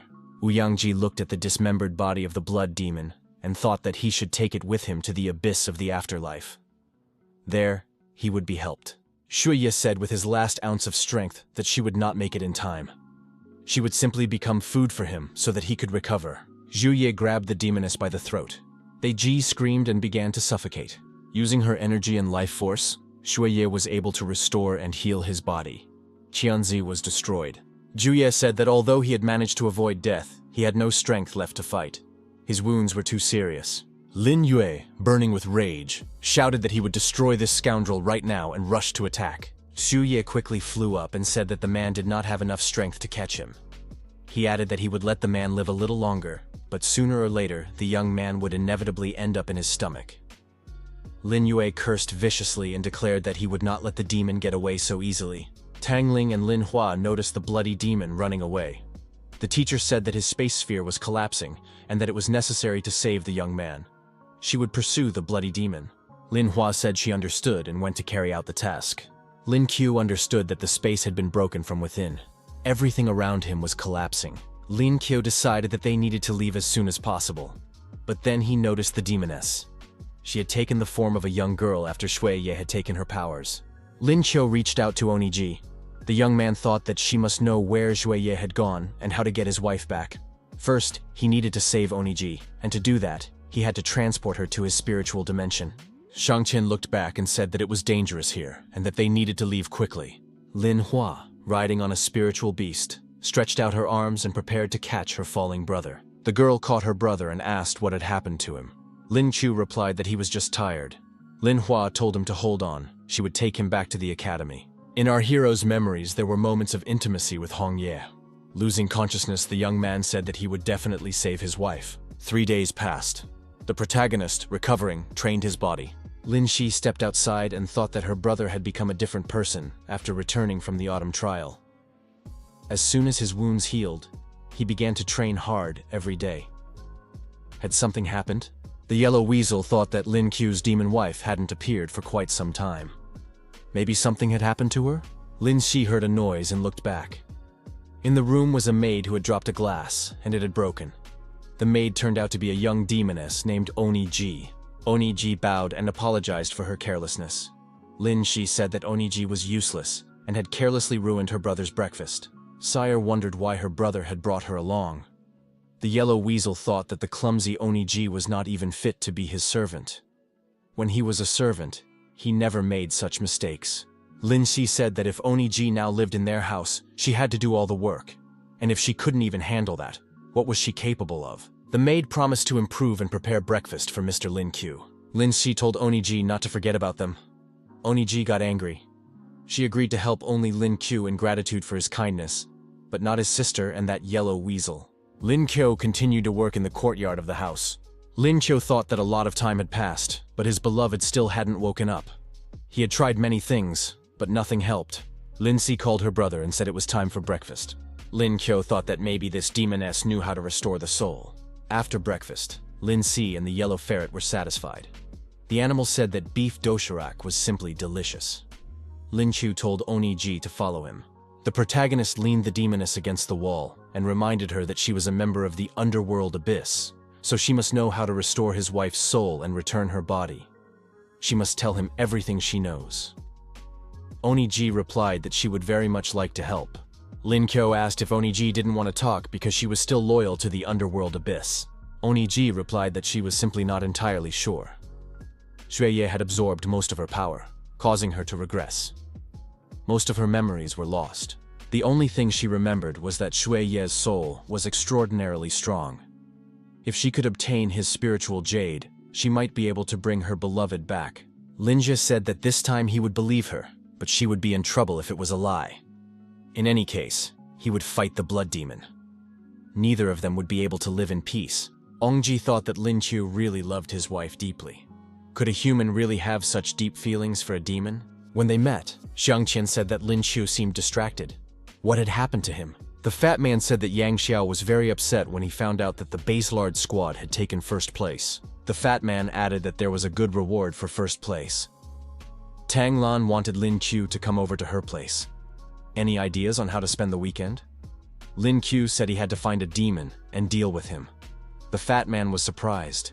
Since when had Lin Qiu become so serious? The abyss of the underworld, the throne room, Sue Ye came to see the Lord. He said that he had already sent his subordinates in human form to destroy the traitor Oniji. At the same time, they would capture Lin Si's younger sister, whose name was Lin Si. The Lord praised Xu Ye and added that his goal was not this test subject and his family. The goal was the entire city of Zhonglan. Xu Ye was surprised. Was the master preparing an invasion? The leader said that this was a correct assumption. The Academy's forces were constantly growing. They had already become a threat not only to all the demons of the underworld abyss, but also to their plan for world domination. Battle was inevitable. 10 years ago, thanks to Lin Yuan's steadfastness, the city of Konglin managed to avoid destruction. However, this hero died, and now the people of the city are defenseless. Xu Yi said that in that case, he could lead the troops. All he needed was authority. The Lord asked how someone who had almost been destroyed by an ordinary person could become the leader of an army. Xu Ye assured him that his powers had been restored and were now at their peak. He would lead the army into battle and capture Konglin, turning the city into a new, demonic territory. Xu Ye reminded him that his ability allowed him to control people. If used in battle, it would be possible to capture the city without much effort. The Lord agreed and added that he would give the blood demon part of his troops. If he completes his task, he will receive a test subject with the power of Qi Yu as a reward. The Lord said that the portal to Zhanglan would soon open, and the advance guard would begin its attack. There was no time to waste. Everyone else would come under the command of the blood demon. Xue Ye promised that everything would be done in the best possible way. The villain thought that he would raise Zhanlan to the ground, cut Lin Qiu into small pieces, and drink his blood. Mentor Tang Lan told her students that even though they had taken first place in the autumn trial, that was not all. In the future, much greater battles awaited them. She reminded them that Xue Ye had escaped, and that the underworld would not sit idly by. Therefore, it was necessary to concentrate on training and become stronger. Tang Lan noted that the next few weeks would be demonic training of increased difficulty for the students. They must maximize their abilities. After another training session, one of the students said she couldn't take it anymore. She was a cleric responsible for healing the team. Why did she have to do this too? The fat guy asked if Lin Qiu was still meditating. The mentor said not to disturb the young man. He had been training hard lately to become stronger. Xiang Qian thought that there was a powerful aura concentrated around him. Could Lin Qiu be about to break through soon? Lin Qiu understood that his spiritual powers had already grown enough. His abilities had also improved. He would soon reach B rank. The last time our hero took on the form of a demon, he gained this power in an instant. This time, this level would truly belong to him, no matter what it took. For Hong Ye's sake, the young man was willing to become better. The system reported that 10 unused ability fragments had been detected from completing the task of defeating the Yakshas. The user chose to combine them. The answer was positive. Lin Qiu once again felt the power of Qi Yu emerge. The young man thought, if he became a demon, the whole world would fall at his feet. If he became a general, all cities would fall. If he became a god of war, martial arts would destroy the world. Lin Qiu felt the power of merging with Qi Yu. To test his abilities, Lin Q struck the ground with his fist, and a powerful shockwave spread in all directions. The system congratulated the user on breaking through to B rank. Tang Ling sensed the aura of a B rank warrior from afar. So Lin Q had succeeded. The protagonist saw a system panel with data before his eyes. But why was there a question mark next to his soul? Was it because he was from another world? A reward was received for reaching B rank. The young man activated the gift box. The system congratulated the user on receiving an S-rank combat weapon. It was the Chenjie Demon Sword. Lin Yue thought that this was exactly the weapon he needed. The fat man asked if Lin Q had awakened some kind of combat weapon ability. Tang Lin said that it wasn't bad. The student had managed to break through to B rank. Tang Ling thought that Lin Qiu really had talent. Perhaps he would be able to reach S rank. Suddenly, Tang Ling sensed something bad and said that enemies had appeared nearby. A rift formed in the sky above their heads. The crack grew larger, and a demon peered out of it. Those present did not understand what was happening. A large number of cracks appeared above the city, and demons peered out of them. Tang Ling said that everyone needed to prepare. She sensed a terrible demonic aura. Why did the underworld abyss decide to strike so quickly? The attack was carried out in the area of the city of Jianlan. A huge number of armed monsters burst out. People were frightened. Why did these demons appear here? A law enforcement representative called for an end to the panic. The Night Watch warriors would soon arrive at the scene. However, people were terrified and scattered. One of the demons even approached the law enforcement representative. The monsters instilled fear and terror. They claimed that victory would belong to the abyss of the afterlife. Tan Lin urged caution and demanded that they work in groups. The protagonist took out his sword and said that this time he would repay the underworld abyss for everything they had done. 2 more spatial portals appeared before our hero. Jin Lei, a B-rank commander, and Yin Zhen, a B-rank commander, emerged from the portals. They declared that they were Lin Q's enemies. Lin Yue thought that the demonic power of these rivals was at an intermediate stage. He needed to be extremely careful. Jin Lei said that in the previous war for this city, Lin Yuan had fallen at the hands of the abyss of the underworld. Today, his son would die here. Yin Rin said that Lin Yue should accept his death with dignity. Lin Qiu, waving his new sword, said that these two talk too much for suicides. Their demonic aura is simply ridiculous. The demons sensed a strong thirst for blood in their opponent and decided that they needed to deal with him as quickly as possible. Lin Qiu understood that he had to avenge his father and Hong Ye. The underworld abyss must pay for all its evil deeds to the full extent of the law. The protagonist, swinging his sword, gave his opponents no chance of escape. The young demons thought they had been given a very easy task. Did they really have to catch some girl? The boss must have taken this matter too seriously if he sent them. They considered themselves great generals of the underworld abyss. Sending them on such an easy task was a waste of their talents. The messengers believed they had arrived at their destination. According to the available information, Lin Qiu's house was located right here. At that moment, Lin Xi was eating cake and thought it was simply incredible. Her older sister took care of her. Fei Ji was cleaning as usual. The yellow ferret pondered the meaning of life and asked the maid to give him a massage. Oni Ji couldn't refuse. She thought that this beast was under the protection of its master. If it weren't for Lin Qiu's mercy, she would have eaten it long ago and left no bones behind. The yellow ferret urged Oni Ji to move her hands more vigorously. Why was she so weak? Lin Xi told the yellow ferret to be quiet as he was disturbing her watching TV. Suddenly, there were noises at the front door. Was someone there? The door burst open and strangers appeared on the threshold. The leader asked who among those present was Lin Xi. Lin Xi and the yellow ferret thought that these clowns had been forgotten here. Ouyangzi immediately realized that they had come from the underworld. One of the villains asked where Lin Qiu got the dog. The yellow ferret got angry. He was not a dog, but the great yellow saint. Fei Ji tried to stop the ferret, because these uninvited guests could be incredibly strong. The villains said that the hosts would now see their true nature, and began to reveal it. They turned into real monsters. The monsters declared that the cute and charming great demon generals had come here to destroy the world and celebrate true evil. The monsters decided to attack and destroy the renegade first. One of them remembered that Oni Ji was once a figure skater. That meant her figure was completely flat. Oni Ji was seriously angry when she heard this. The monsters decided to take the feeble-minded girl with them, but they decided to let Oni Ji live for now. Lin Xi was angry. Did they really think she was feeble-minded? Oni Ji was surprised. Where did Lin Xi get such a demonic aura? Lin Xi said that these 4 freaks shouldn't even hope to get away from here. Lin Xi activated the black vortex, and a huge energy beast pounced on the representatives of the abyss of evil. The toy bear took the form of a huge monster, and the girl ordered the bear to swallow these villains. The demons, disappearing into the bear's mouth, did not understand where they had gone wrong. After all, the information said that she was an ordinary girl. One of the monsters managed to survive. He was terrified by what had happened to his colleagues. Oniji thought she had already seen Lin Chu's transformation. But who would have thought that his sister was the same? No wonder they were related. The monster tried to escape, but a huge yellow beast blocked his way and said that no one would let this demon go. The yellow weasel said that the spiritual beast's form was too weak for dragons, but fortunately, it could test its new ability, transformation. The monster asked, did the beast want to use it as a punching bag? Lin Xi was surprised. Could the yellow ferret really take on human form? The next moment, the great yellow saint transformed. Lin Qiu continued to fight his 2 opponents. The demon said that the young man was a worthy opponent. The system offered the user a choice: destroy these 2 personally, destroy them together with his comrades, inflict serious injuries on them.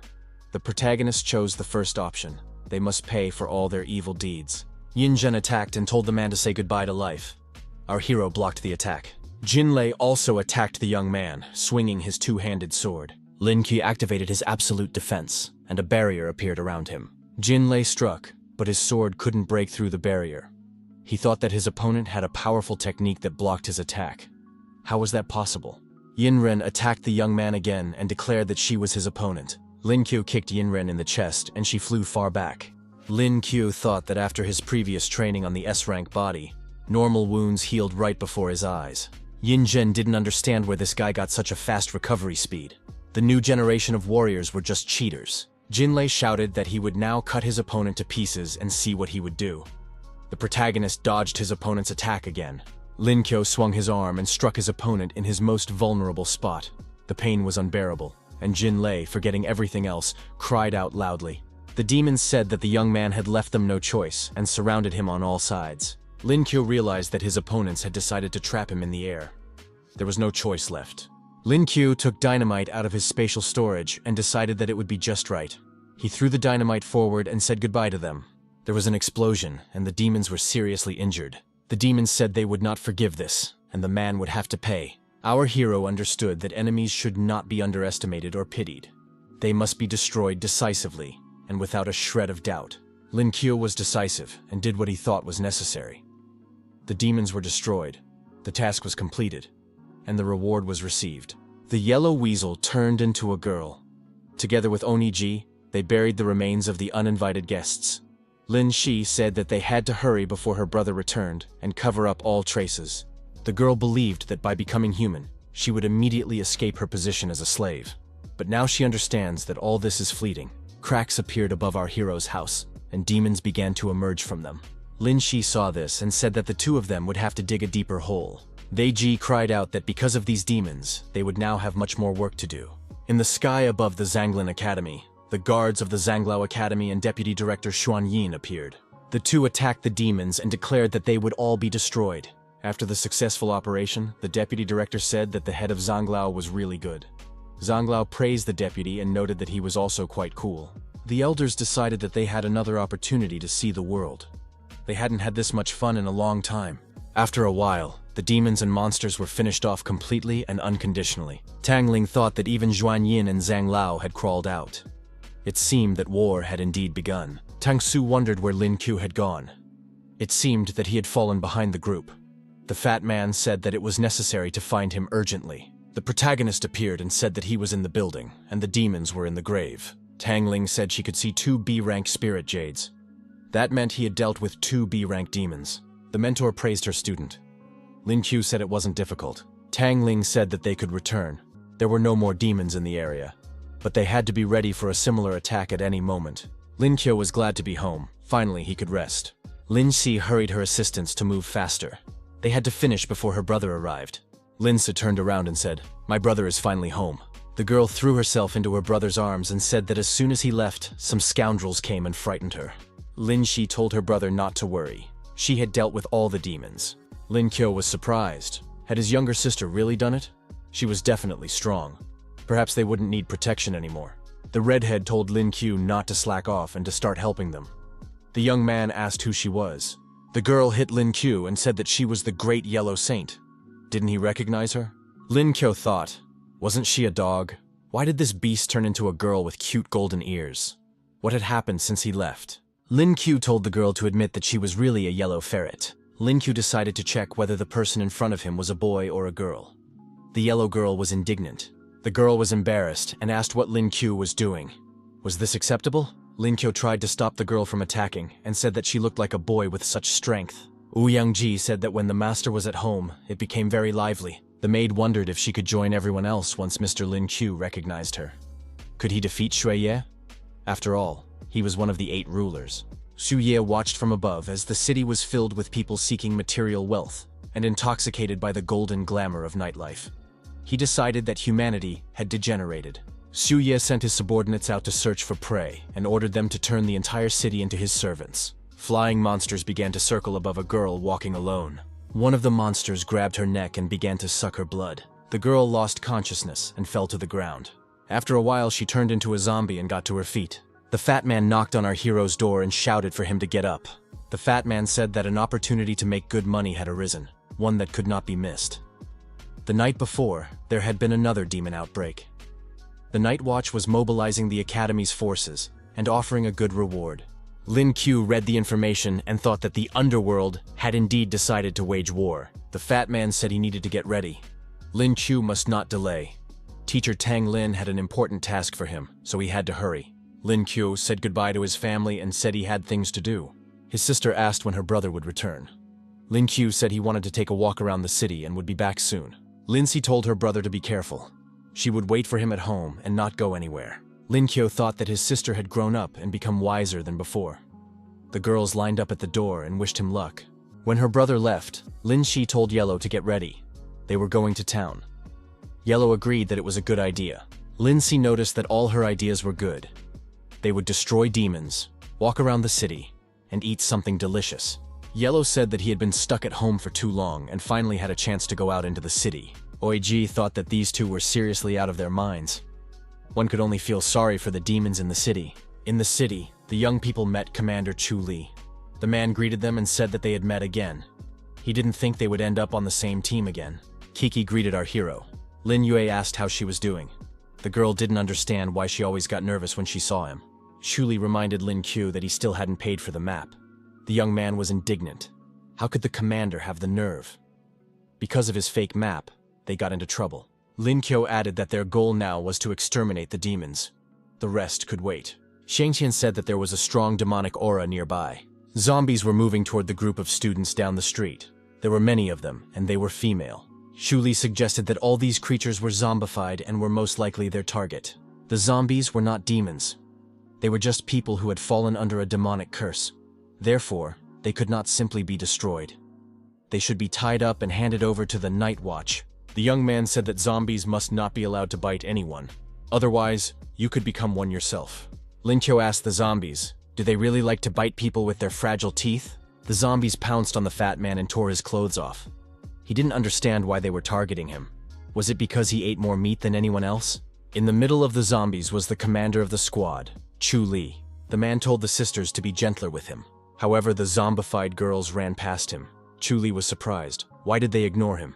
The fat man continued to flee. Chu Li didn't understand how Shangqian was able to attract these zombies. Chu Li saw the male zombies approaching him, turned around and started running away too. He thought it was unfair. Why were only the guys running after him? Nevertheless, the group of students bravely fought the zombies and deactivated them. The zombies did not touch our hero. The young man thought that this was probably due to his Hongye aura. That is why these low-level demons did not dare to attack him. The fat man was lying on the ground and screaming for his sister to spare him. The female zombie tried to sink her teeth into his neck. Lin Qiu grabbed the zombie girl and threw her far away. The young man thought he should try to remove their fangs. The fat man approached the nearest girl and pulled out her fangs. After that, he shouted that he had succeeded, and the girl came to her senses. Lin Qiu also pulled out a zombie's fang and said that this was their weak spot. You just had to pull out their fangs. The students realized that this was a call to action and began to do the same, bringing the zombies back to their senses and returning them to humanity. On the roof of one of the buildings, the blood demon was already anticipating his victory. Suye said that very soon his ability would turn people into puppets, and the whole city would be at his feet. The blood demon wondered how Lin Yue would be able to fight him. He couldn't wait to see Lin Yue suffer. To observe what was happening in the city, Shuye activated the observation sphere. The demon saw the students removing the zombies' fangs, mercilessly pulling them out with pliers. Suye was angry because Lin Qiu had ruined his plans again. He had to deal with this boy quickly. The blood demon said that he was fed up and that he needed to deal with this guy.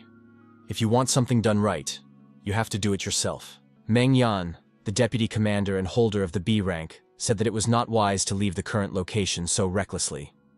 He explained that Shuye was now the commander-in-chief, and all the demon troops needed his leadership. Zhuo Ye asked if Meng Yan had volunteered to help him. The deputy commander confirmed this and added that he could easily deal with someone like Lin Qiu. Xunyan noted that if the deputy failed, he should be prepared to lose his head. Meng Yan told the gentleman not to worry, and to wait for him with good news. The night watchman told the students that they had done a good job. The zombies had been stripped of their fangs and tied up. The reward for the task would be credited to the students' accounts. The squad commander also agreed that they had done a good job this time. The fat man asked them to stop laughing at him and help him find some clothes. Lin Qiu thought that the rest of the city was probably also swarming with demons. They had to be gotten rid of. Apparently, Shuye was also somewhere in the city. They had to find him to prevent destruction. The young people heard cries for help coming from far away. The fat man said he could hear women's voices. Chu Li confirmed this. The fat man rushed to help and shouted that demons had attacked the lovely ladies. The squad leader ordered everyone to follow him. The lovely ladies were tied by their hands and dangling above the ground. The group of students stopped below, wanting to help these girls. Su Tong was indignant, asking what these demons had done to the girls. Shu Li told the girls not to worry. They would get help soon. The girls, their eyes sparkling, asked the young men to help them as soon as possible. Lin Qiu sensed a demonic aura from the girls and shouted for everyone to step back. The students noticed that they were trapped in a magic circle. It was an ambush from which there was no escape. The entire squad lost control of themselves, and all the people flew up, hovering directly above the magic circle. The girls hanging on the ropes turned into straw dolls. Meng Yan laughed and said that these people had fallen for a rather simple trick. The world of dreams had been activated. He explained that when a person enters this world, they fall into a deep sleep, lose their spiritual powers, and then their consciousness. There was no way for these people to escape. Lin Yue and his friends were doomed. The fat man dreamed that he was sitting at a table with lots of delicious food and pretty girls around him. Even the dragon ended up in his spiritual world and was eating too. The girls offered Brother Xiangqian various dishes to try. The fat man thought he was in paradise. Xiangqian was also offered alcoholic beverages. The fat man said that he could not eat anymore, otherwise everything would come back up. The commander of the detachment, Chu Li, introduced himself as the ruler of the mercenaries.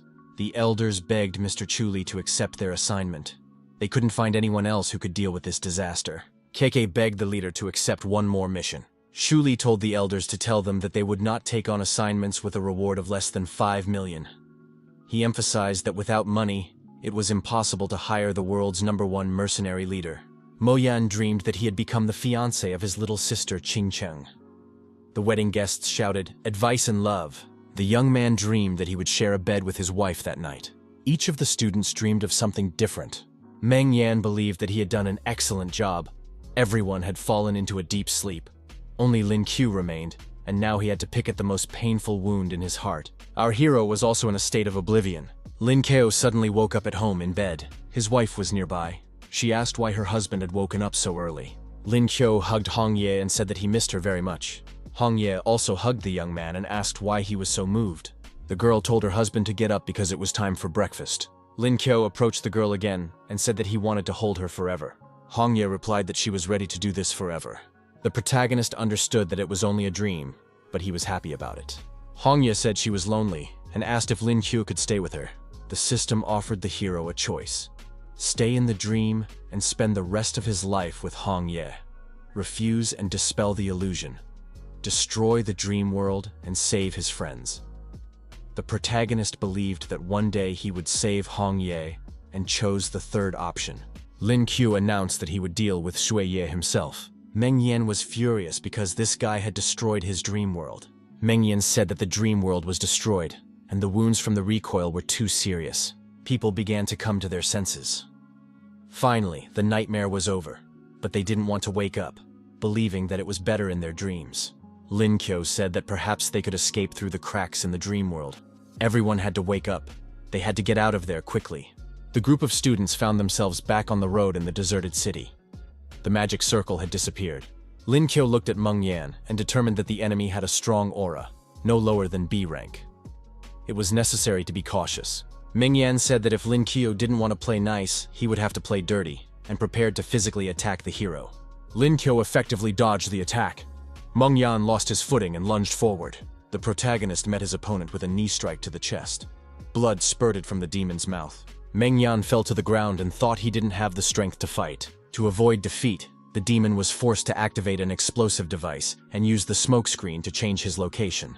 Lin Kyo, breaking through the smoke, decided that this demon could not be allowed to get away with it. Everyone began coughing, having swallowed smoke. The fat man warned that the smoke was poisonous. Lin Kyo declared that he was ready to dispel the smoke and activated the Flaming Fist of Fury. However, it was too late, and Meng Yan managed to escape. The hero did not rush in pursuit, because his main enemy was Shui Ye, not this scoundrel. Meng Yan hid around the corner and thought that one man would not be able to deal with him. He needed to hurry back and report to Lord Shui Ye so that reinforcements could be sent here. A convertible sped down the deserted road. Huang was behind the wheel. She had never driven such a powerful car before. Heezy shouted that this was not a toy and that she should not drive so fast. Lin Shi shouted that it was very cool and demanded that she increase her speed. Meng Yan heard the noise, turned around, and saw the out-of-control car flying towards him. The car sped past, and the girls didn't even notice that they had run someone over. Meng Yan remained lying on the road. Ouyangzi asked if they had just run someone over. Huang said she didn't know because she was focused on stopping. There was something wrong with the car. The harder she pressed the brakes, the faster they went. Right on course were 3 demons returning home with a good haul. They had many valuable items in their bags. Since the car couldn't stop, the demons were also hit and run over. At this time, the group of students continued on their way. Lin Kyo said that, in addition to this nightmare demon, there were still others that needed to be dealt with. The students decided to fight shoulder to shoulder and destroy all enemies. Suya continued to rest on the roof of a high-rise building. He said that half a day had passed since Meng Yan left, and he should have already dealt with Lin Kyo. Lin Wei decided to look at the winner through the observation sphere. However, at that moment, the winner was lying on the road where he had been hit by a car. Of course, Sui Ye was outraged. The blood demon said that he had lost again, and that Lin Yue had interfered. Apparently, he would have to take matters into his own hands. Genyo declared that he would burn Lin Kyo along with the city. The protagonist also saw a convertible speeding down the road, which looked out of control. The car was speeding at tremendous speed straight into a wall. Lin Si thought that their end had come. Ong Ji grabbed the kids and jumped out of the car with them. Oni Ji told the yellow-haired girl not to even get behind the wheel next time. Lin Shi breathed a sigh of relief. Lin Kyo was surprised. Where did Seer come from? What were these 3 doing here anyway? Lin Shi hugged her brother and said that she wanted to stay at home, but the yellow one forced her to come here. She even drove the car without any experience. They all almost died. The yellow girl asked if Lin Shi hadn't made her drive and yelled the whole way that she needed to speed up. Lin Shi cut her off and told her to shut up immediately. The fat man said that he didn't even know that Lin Kyo had not only a younger sister, but also a demonic girl. Lin Shi grabbed Redhead by the ears. Redhead immediately screamed that they wanted to kill her. Lin Shui thought that these 2 could wreak havoc in the city. One could only feel sorry for the demons. Chuli announced that he had received an urgent notification. Shui Ye had launched a full-scale offensive, and his army had occupied the city center. Lin Kyo said that the hour of reckoning had come. Monsters appeared in the city, chasing peaceful citizens. Shu Ye ordered his monsters to destroy everyone. At that moment, Tang Ling and Lin Hua appeared above the city on a magical beast. The mentor said that they had finally found these monsters. They must destroy them all together. Xu Ye said that he had met these 2 cuties again. He declared that he was tormented by thirst and had decided to quench it with their blood. Tang Ling said that this time the villain would not escape. Lin Hua suggested that the demon prepare for battle. Xu Ye said that if they wanted to play, he agreed. After these words, the blood dragon was summoned. The blood demon added that no one in this city would survive from now on. The monster mounted the blood dragon and prepared for battle. Lin Hua rushed into the attack on her energy beast. Tang Ling told the monkey sitting on her shoulder that it was time for transformation. Zhu Yan must act. Zhu Yan transformed into a huge energy monkey, ready to destroy the blood dragon. Xue Ye activated the blood dragon's poisonous breath. At the same moment, Zhu Yan delivered a devastating blow with a huge bamboo stick. The blood dragon reared up and roared loudly. It was difficult for him to deal with two strong opponents at once. However, Xue Ye said that only two girls at the middle stage of A rank were fighting him. They were definitely no match for him.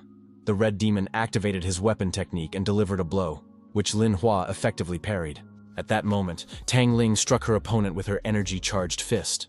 Lin Hua thought that she couldn't give her opponent a second to rest, so she activated the lightning execution skill. The blood demon Xue Ye said that these girls had angered him. Tang Ling said that they should finish him off at the same time, and a coordinated attack was carried out. At that time, a group of students was moving through the city streets. 3 girls followed them. The fat man asked the squad leader if it was safe for the girls to stay here. Lin Zhue replied that he had no choice. If there were demons everywhere, they would be safe together. Besides, they shouldn't underestimate the 3 girls, because they were also strong. Demons appeared right in their path. Lin Qiu told everyone to be ready. A battle was inevitable. Lin Si approached her brother and said she was scared. Yahello was surprised. Was Lin Si really afraid of demons? Hadn't they provoked her? Renji added that earlier, Lin Si's sister had been ready for battle. Lin Si told them to shut up immediately, or no one would see their pitiful bodies anymore. Lin Qiu told Oniji and Yahello to protect Sire. He would deal with these demons. Lin Shi said she didn't need her brother's protection and released her bear. The bear turned into a huge beast and began to destroy the demons that crossed its path. The students thought that even Lin Qiu's younger sister was fighting. They couldn't stay on the sidelines. Yahello said she had endured too long. Now it was time for her to stretch her legs. Things became even more difficult for the demons. Oizi thought that the underworld abyss was not going to be polite to her. Now they should not blame her for being insensitive. The demons kept coming, and there were more and more of them. The system reported that 2 unused B-rank spirit jades capable of granting abilities had been detected. The young man remembered that they were left over from Jin Lei. Now was the time to absorb them. Jin Lei's spiritual jasper was successfully absorbed. A thunder-type ability was obtained. Yinjin's spiritual jade was successfully absorbed. An air-type ability was obtained. The students said that Lin Qiu had single-handedly fought off all the demons. Su Tang added that now he would have enough strength to be their commander. The fat man, sitting on the back of his dragon, said that trouble was approaching. An entire army of demons was advancing on them. Everyone present turned and looked in the direction the fat man was pointing. The entire street was indeed densely packed with approaching demons. Lin Qiu activated his sword and said that he could feel a powerful aura. The protagonist prepared to face this army of demons. The young man understood that if he could not defeat this bunch of small demons, he would not be able to defeat Xue Ye either. Shang Qian put the whole squad on his dragon's back and said they should leave quickly. It was time to activate retreat mode. Lin Si told her brother that they had to leave. The redhead added that these monsters could not be defeated. The system offered the user a choice: stall for time until help arrived, flee with his comrades, or fight back and defeat the demon army. The protagonist chose the third option, because he had decided to fight to the end anyway. Lin Qiu decided that fleeing the battlefield would only make the situation worse. Because of such retreats, the cities were captured by these creatures one after another. Lin Qiu said that many innocent people had been destroyed, but he would destroy these demons and cut through the darkness with lightning, whatever the cost. The young man engaged in battle with the army of demons and began to destroy them. After a while, the demons were destroyed. The protagonist declared that it was time to settle the score with Xue Ye. His beloved Hong Ye should wait for him. Zhu Ye, riding on the back of a blood dragon, continued to wreak havoc in the city. Xu Ye attacked the girls, but his attack was ineffective. Taking advantage of the opportunity, Tang Lin said that she had a good chance, and, approaching her opponent, delivered a devastating blow with her fist to his chest. Xue Ye lost his balance and began to fall down along with his blood dragon. Lin Hua used the power of the Thunder Shadow Tiger and also delivered a devastating blow. Xu Ye fell to the ground, and with him, the blood dragon. Lin Hua said that it was her strongest blow possible. After that, the Bloody Night Ghost would undoubtedly die. However, Xue Ye was still alive. He asked how this man dared to injure him. Lin Hua couldn't believe that he could still move. The Bloody Dragon's fusion, transformation, was activated. An even more terrifying monster appeared before the girls. Lin Hua and Tang Ling were forced to admit that they were facing someone with an incredibly strong aura. The monster laughed and suggested that his rivals had not expected this. However, The king always had a backup plan. The girls attacked the blood demon again. The villain was outraged. How dare these low-level creatures attack him? Now, he would definitely have to destroy them. The monster stretched out his hand and said that they would make excellent minced meat. Tangling warned that they still needed to be careful. Lin Kyo suddenly appeared. The young man activated his new ability, Wind Stop, and transported the girls to safety. The hero was followed by his assistants and a group of students. The protagonist told the girls not to worry. The enemy would be destroyed. Lin Hua saw her younger sister and noted that this girl was afraid of nothing. Healer immediately began treating the injured girls. Sueya saw Niji and said that she had betrayed him, so she and Lin Q would not leave here alive. Lin Q attracted his opponent's attention and declared that he was his enemy. After that, a devastating blow was delivered. The blood demon was surprised. What was going on here? Why had Lin Q become much stronger than before? The system again asked the user to make a choice: escape with the team, destroy Shueye and avenge Hongye, or defeat Shueye by finding another way out. The hero chose the second option. The demon shouted that he would tear this man to pieces. Lin Chu declared that he was doing this for his beloved. The protagonist was forced to take on a demonic form. The students were surprised when they realized that Lin Q had the ability to transform. However, the blood demon shouted that he would not give this man a single chance and struck him. Lin Kyo fell to the ground but did not let go of his sword. Lin Hua shouted that they should all help her brother. This call was supported. A massive attack was launched on the demon, and he lost his balance and began to fall. Zhuye cursed loudly. He had not expected such resistance. The huge bear Lin Si activated the black wind and attacked. They Ji used her ghostly palm, and Yellow said that the monster should taste her truck. The blood demon said that he would destroy them anyway, sacrifice his blood, and unleash darkness. An impenetrable dome was created around him. The people realized they were trapped. Lin Q realized that this time he had failed to get close to his opponent. Yusuye thought that his magic circle, summoned by 2/3 of his blood, was indeed powerful. Now he would eat everyone alive. Lin Q realized that he could only rely on brute force to break his opponent's pressure. The blood demon did not understand how Lin Q could move at all. Perhaps the power of Qi Yu had broken out of the circle. In that case, things were bad. He had expended too much energy, and it would be extremely difficult to continue fighting. Lin Q said that he would rather die standing than kneel before this monster. His people would never be slaves. The blood demon was surprised. Was his opponent attacking him with the power of thunder and lightning? Lin Q said that he was fighting for his family and loved ones, to protect his homeland, and for his beloved Hong Ye. There was a powerful explosion, which turned into a bloody cloud. The task was accomplished. The blood demon was destroyed, and the magic field disappeared. The jade soul of the Blood Knight ghost fell out of the demon. Lin Q thought, finally, she was saved. Lin Hua rushed to her brother and told him she was proud of him. Seer also declared that her brother was the best. Su Tang had to admit that Lin Q had become much stronger.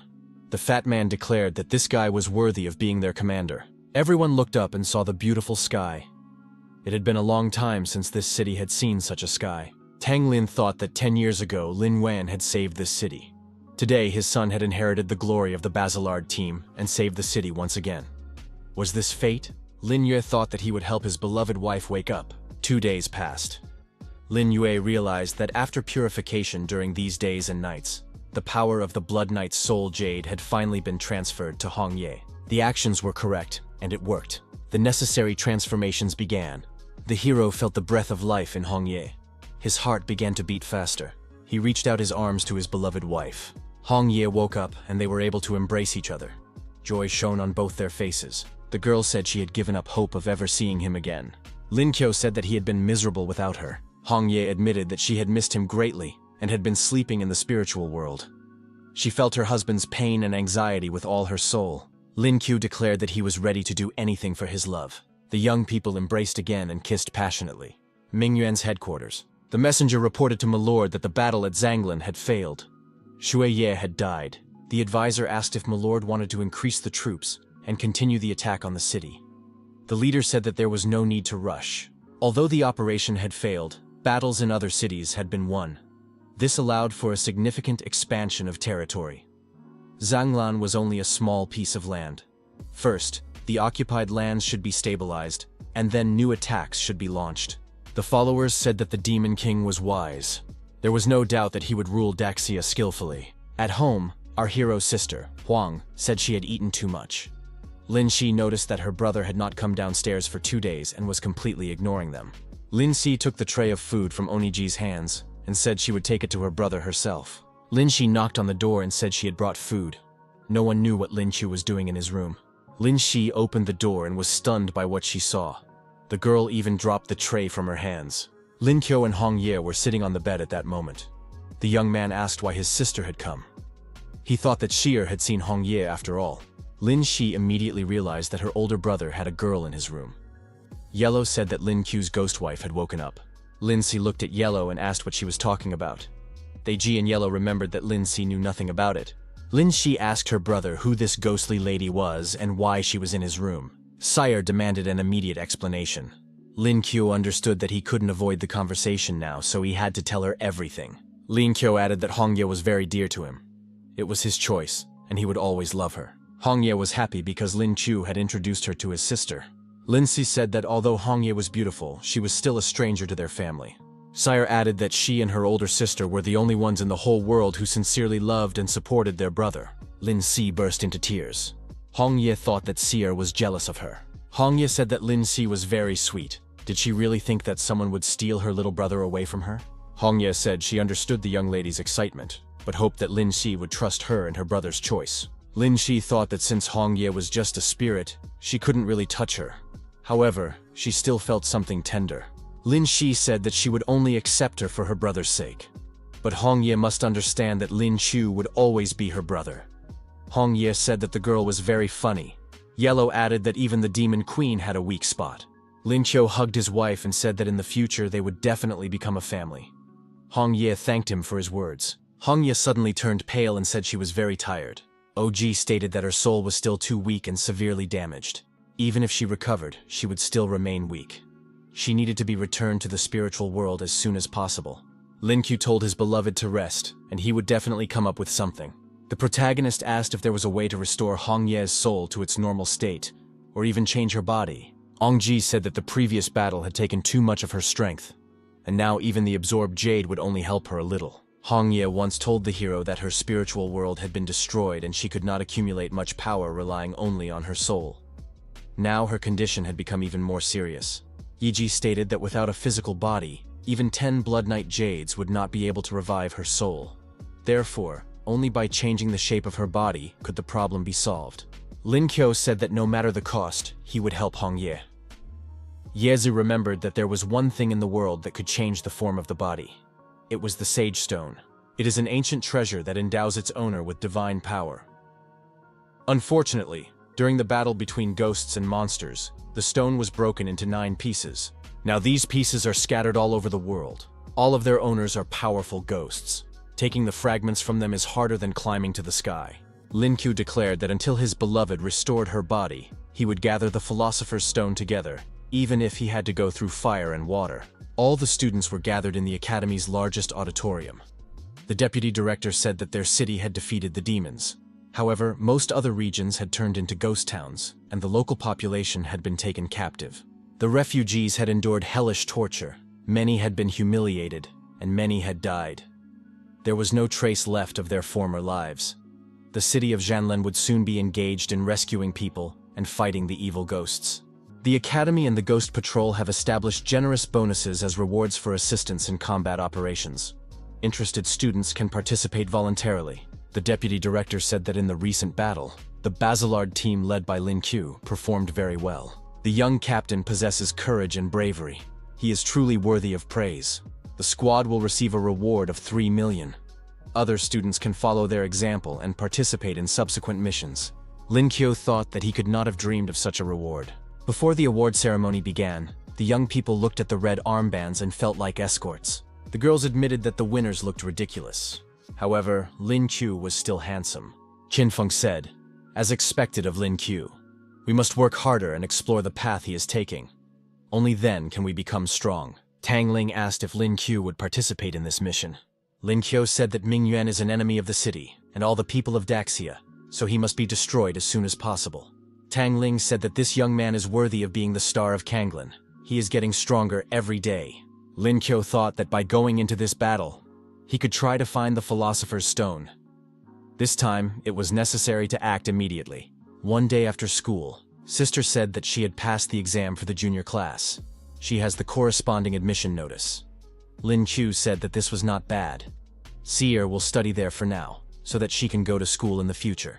The junior class is an educational class for minors. Lin Si is very talented and popular. Oiji said that she also wants to study. Huang was surprised. Does the Demon Queen really need to study in order to complete tasks to earn money? Lin Shi asked if her brother had to leave already. She decided she wanted to go with him. Lin Qiu forbade her to do so. His little sister should study. He hoped that when he returned, he would see her progress in her studies. Lin Shi agreed to listen to her brother. The girl thought that Lin Qiu didn't trust her, so she had to become stronger. Lin Si said goodbye and told her brother to take care of himself while she was studying. The city of Haimu is located between the cities of Zanglan and Linfen. According to information from refugees, Haimu is occupied by the Ghost of Emptiness. Now this city is actively enslaving people. The squad led by our hero walked through the deserted streets of the city. The local elders met the students and thanked them. The young man promised to help destroy the ghosts and inquired about the current situation. The old man said that he had heard other people in the city say that the Ghost of Emptiness was from Ming Yuan. Lin Qiu thought, if he met this ghost and could catch it alive, it would be a great opportunity to learn about the Sage's Stone. The old man added that everyone who could had already fled. Those who remained were trapped. The Ghost of Emptiness was fierce and lustful. It often sent its minions to search for girls in the city. They spared neither women nor children. The old man said that a few days ago, they took his granddaughter and said they would raise her as a wife. She is only 8 years old. Lin Qiu thought this was complete madness. The magician declared that she was extremely angry and would make the villains regret what they had done. The fat man told the old man not to worry. If they were already here, they would definitely destroy the ghost and rescue all the captives. Outside, they heard the sound of a motorcycle. The old man was frightened and said that someone was coming. These were the minions of the Ghost of Emptiness. They were already here. The young people needed to leave quickly, otherwise things would end badly. The students left the house and saw the bikers stop nearby. The leader said he was very hungry and also wanted something to drink. The old man said that these three worked for the ghost and did not recognize kinship. Lin Qiu was surprised to learn that people served the ghost. The bikers saw the female students and said they were beautiful. The villain ordered his assistants to deal with the men and take the women away. First, they would have some fun themselves, and then they would hand the girls over to the Ghost of Emptiness. Tang Su was outraged. What were they saying? Lin Qiu took decisive action and told the bikers to try the invincible eggs. The villains screamed that they couldn't see anything. Their eyes were hurt. The eggs were indeed running down their faces, covering their eyes. Lin Qiu decided that it was time to deliver a real knockout blow. However, our hero had not yet taken any action when the girls themselves rushed into the attack. A few seconds later, the bikers were deactivated and lay unconscious. Tang Su said that they were a bunch of scumbags who didn't even know how to fight. Lin Qiu said that Tang Su and Mu Zhong had done a great job. The fat man thought that evil women had always frightened him. The old man said that although these young people were strong, this ghost was not ordinary. They should be careful. Lin Qiu declared that they would save the people, deal with the Ghost of Emptiness, return the captives, and force the villain to disappear from the city forever. As always, the system offered the user a choice. Attack the headquarters of the Ghost of Emptiness directly, dress up as women, sneak up, and launch a surprise attack, or take the townspeople away and leave the city. The reward for the second option was very large. However, our hero thought, who would wear women's clothes? Lin Qiu decided that Tang Su and Mu Zhong should protect the townspeople, and they would return soon. They just needed to leave for a short while. After a while, the young men appeared dressed as girls. The fat man said that if the plan didn't work, Lin Qiu would not escape alive. Lin Qiu noticed that the two had obtained these clothes themselves. The young men were almost there. The demon guards couldn't help but notice such beauties. The beauties said they had come to see the king of the ghosts of the void. The demons were surprised. Could such gorgeous women really exist? They told the lovely ladies to come in. Lin Qiu thought that these ghosts had rather peculiar tastes. The Ghost of Emptiness asked who was making noise outside the door. They were disturbing him. Lin Qiu looked at this demon and was surprised. Could this really be the Ghost of Emptiness? How was that possible? The girls went inside and said they had come to see the Ghost of Emptiness. Would he accept them? They had heard about how charming he was, and now admired him. The ghost of emptiness said that was wonderful. It turned out that there were 3 more beauties in the city. For him, it was triple happiness. The ghost of emptiness invited the girls into his room to talk about life. Soon, the demon found himself sitting on the floor, bound hand and foot. He had a gag in his mouth. Lin Qiu said that the lovely ladies would now serve him at the highest level. The protagonist added that the show was over. The young men tore off their women's clothes, and now 3 brothers from the city of Zhanglan stood before the ghost. They offered to fight right now. The ghost of emptiness was surprised and shouted loudly. He ordered the 3 not to come near him and to stay away. Lin Qiu said that the ghost of emptiness screamed beautifully, but no one would save him. Suddenly, the demon disappeared. It turned out he had the ability to teleport. The ghost of emptiness appeared in another part of the room and said that he hated it when men deceived him. He demanded an apology. He swung his arm and declared that he would now use his crushing fist. Lin Qiu dodged, and the crushing fist flew past. The young man said that the ghost of emptiness had missed. Lin Qiu said that this demon was not called the ghost of emptiness for nothing. It fully deserved its title. The demon showed with its whole appearance that it was extremely angry. However, the ghost of emptiness could do nothing against these 3 young people. Lin Qiu kicked the villain with his foot, and he flew up into the air. The fat man suggested playing soccer and added that he was very good at it. Xiangbin delivered the next blow to the void ghost. The villain flew off to the side again. The lock man said he caught the ball and began to strangle the demon. Lin Qiu used his invincible eggs and began throwing them at the ghost of emptiness. The demon screamed that he couldn't see anything, that his eyes were hurt. This was not surprising, as the broken eggs were all over his face. Shangqian said it was wasteful. Why waste so many eggs? It would be better to just eat them. The void demon disappeared again, activating teleportation. His friend shouted, "Why was Lin Qiu throwing eggs at his own comrades?" The fat man said that now it was his turn and kicked the demon in his most vulnerable spot. The student said that if the void ghost managed to dodge, then he would have to experience the blow of 18 palms. The demon thought that these were very terrible people. They used strange techniques in fights. It was impossible to endure any longer. He had to escape from here urgently. The ghost of emptiness activated the rift and was about to disappear through it. Lin Qiu was indignant. Where was he going? The game wasn't over yet. The frightened demon cowered in the corner and begged for mercy. He admitted that he was wrong and added that he was ready to atone for his sins. As always, the system offered the user a choice: to release the ghost, showing compassion, to destroy the ghost, or to defeat the ghost of emptiness and use it for his own purposes. The young man decided to choose the third option. Our hero asked the ghost of emptiness if he knew anything about the Philosopher's Stone. If he provided the necessary information, he would be pardoned. The ghost was delighted and said he did. His boss had a red sword that contained a fragment of the stone. The boss had obtained it during the War of the Ghosts. The ghost of emptiness added that the boss cherished this stone, which is why he had it inlaid in his sword. Lin Qiu thanked the demon for sharing such valuable information. The young man promised to think about how to make this demon's life easier. Lin Qiu took the sword from behind his back and cut the ghost of emptiness in 2. The protagonist said that it was unfair to treat women this way and oppress the townspeople. The void demon had committed many evil deeds. He could not expect mercy. The students decided to behead the remaining ghosts and restore order to the city. It was also necessary to rescue the detained women. After a while, the battle ended and the townspeople were free. They came out to thank the rescue team. Lin Qiu said goodbye and told them that the city had been cleared of ghosts and that the people had nothing to worry about anymore. The old man said that these young people had saved them. He didn't even know how to repay them. Lin Qiu told the old man not to worry. Our hero announced that they had come here on a mission.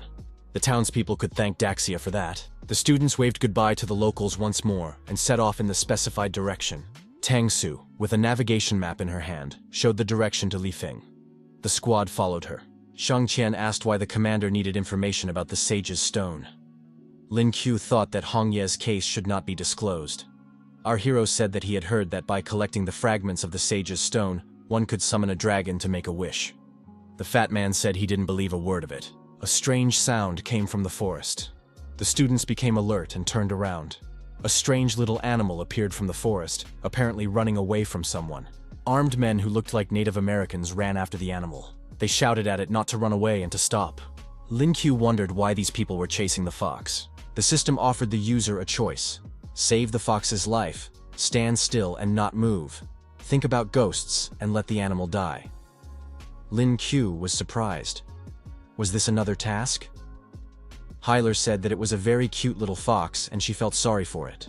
The protagonist felt Hong Ye's touch. The girl said that this animal had a strange aura and asked him to save it. Lin Chu said that he thought so too. The fox cub didn't understand why the ghosts wanted to eat him. Lin Q told the fox cub not to be afraid, he would save him. The protagonist used the Moonblade and the Fist of Memory. The fox cub's pursuers were finished. Tang Su asked what they would do with the fox cub. Maybe release it into the wild? Lin Q suggested taking it into the team. It could be a talisman sent to them by God. When night fell, the young people set up tents and built a fire to cook food and keep warm. The fat man admitted that he never thought pheasant eggs could be so delicious. Lin Qiu fed the fox cub and said that today he would sleep in the tent with Mu Zhong. The fox cub threw himself into our hero's arms and said he wanted to sleep in the tent with him. Mu Zhong was surprised. Why not with her?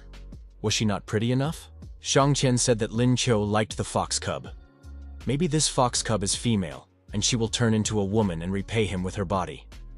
Mu Zhong said that the fat man's tastes were quite specific. Shang Man noticed that the ghosts chasing the fox cub were strange. Looking at their costumes, one could assume that they were hunters. Tang Su said that these ghost hunters were real cannibals who lived in groups in the wild. They were good at silent attacks. There must be a tribe behind those two. They should be careful during the night. Lin Yue said that everyone should go to sleep first. He would stay on guard, and they would take turns every 2 hours. It was Jiang Qian's turn to be on guard duty. The fat man sat by the dying fire. Everyone in the tents was asleep except our hero. Lin Qiu was meditating in the lotus position at that time. Shang Qian couldn't fight off his fatigue and fell asleep too. Strange shadows appeared behind him.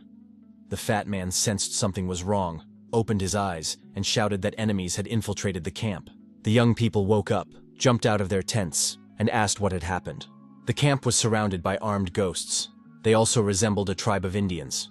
The fat man grabbed an axe and shouted that they were ghost hunters. There were a lot of them. Lin Qiu ordered everyone to prepare for battle. Immediately, a huge demon appeared. He said that this was an unexpected encounter. Humans are delightful creatures. The commander of the ghost hunter tribe stood before the young people. He was a B rank.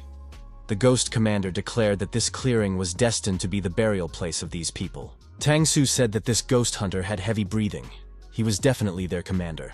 Lin Qiu told everyone not to be afraid. He would deal with this commander himself. The squad would take care of the rest of the ghosts. The fat man swung his axe and said that he was ready to destroy the ghosts and then devour their souls to increase his power. The ghost commander laughed and said he wanted to see what these people were capable of. All the students joined the battle, and a bloody confrontation ensued.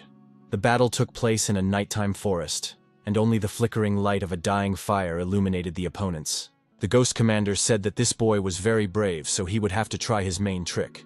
The demon used the killer hunt skill. Lin Qiu thought that this opponent had materialized the spirit of destruction. Could he really have such power? The system suggested that the user extract the ghost jade's ability, Spiritual Awakening. Now skills could be converted into a physical aura.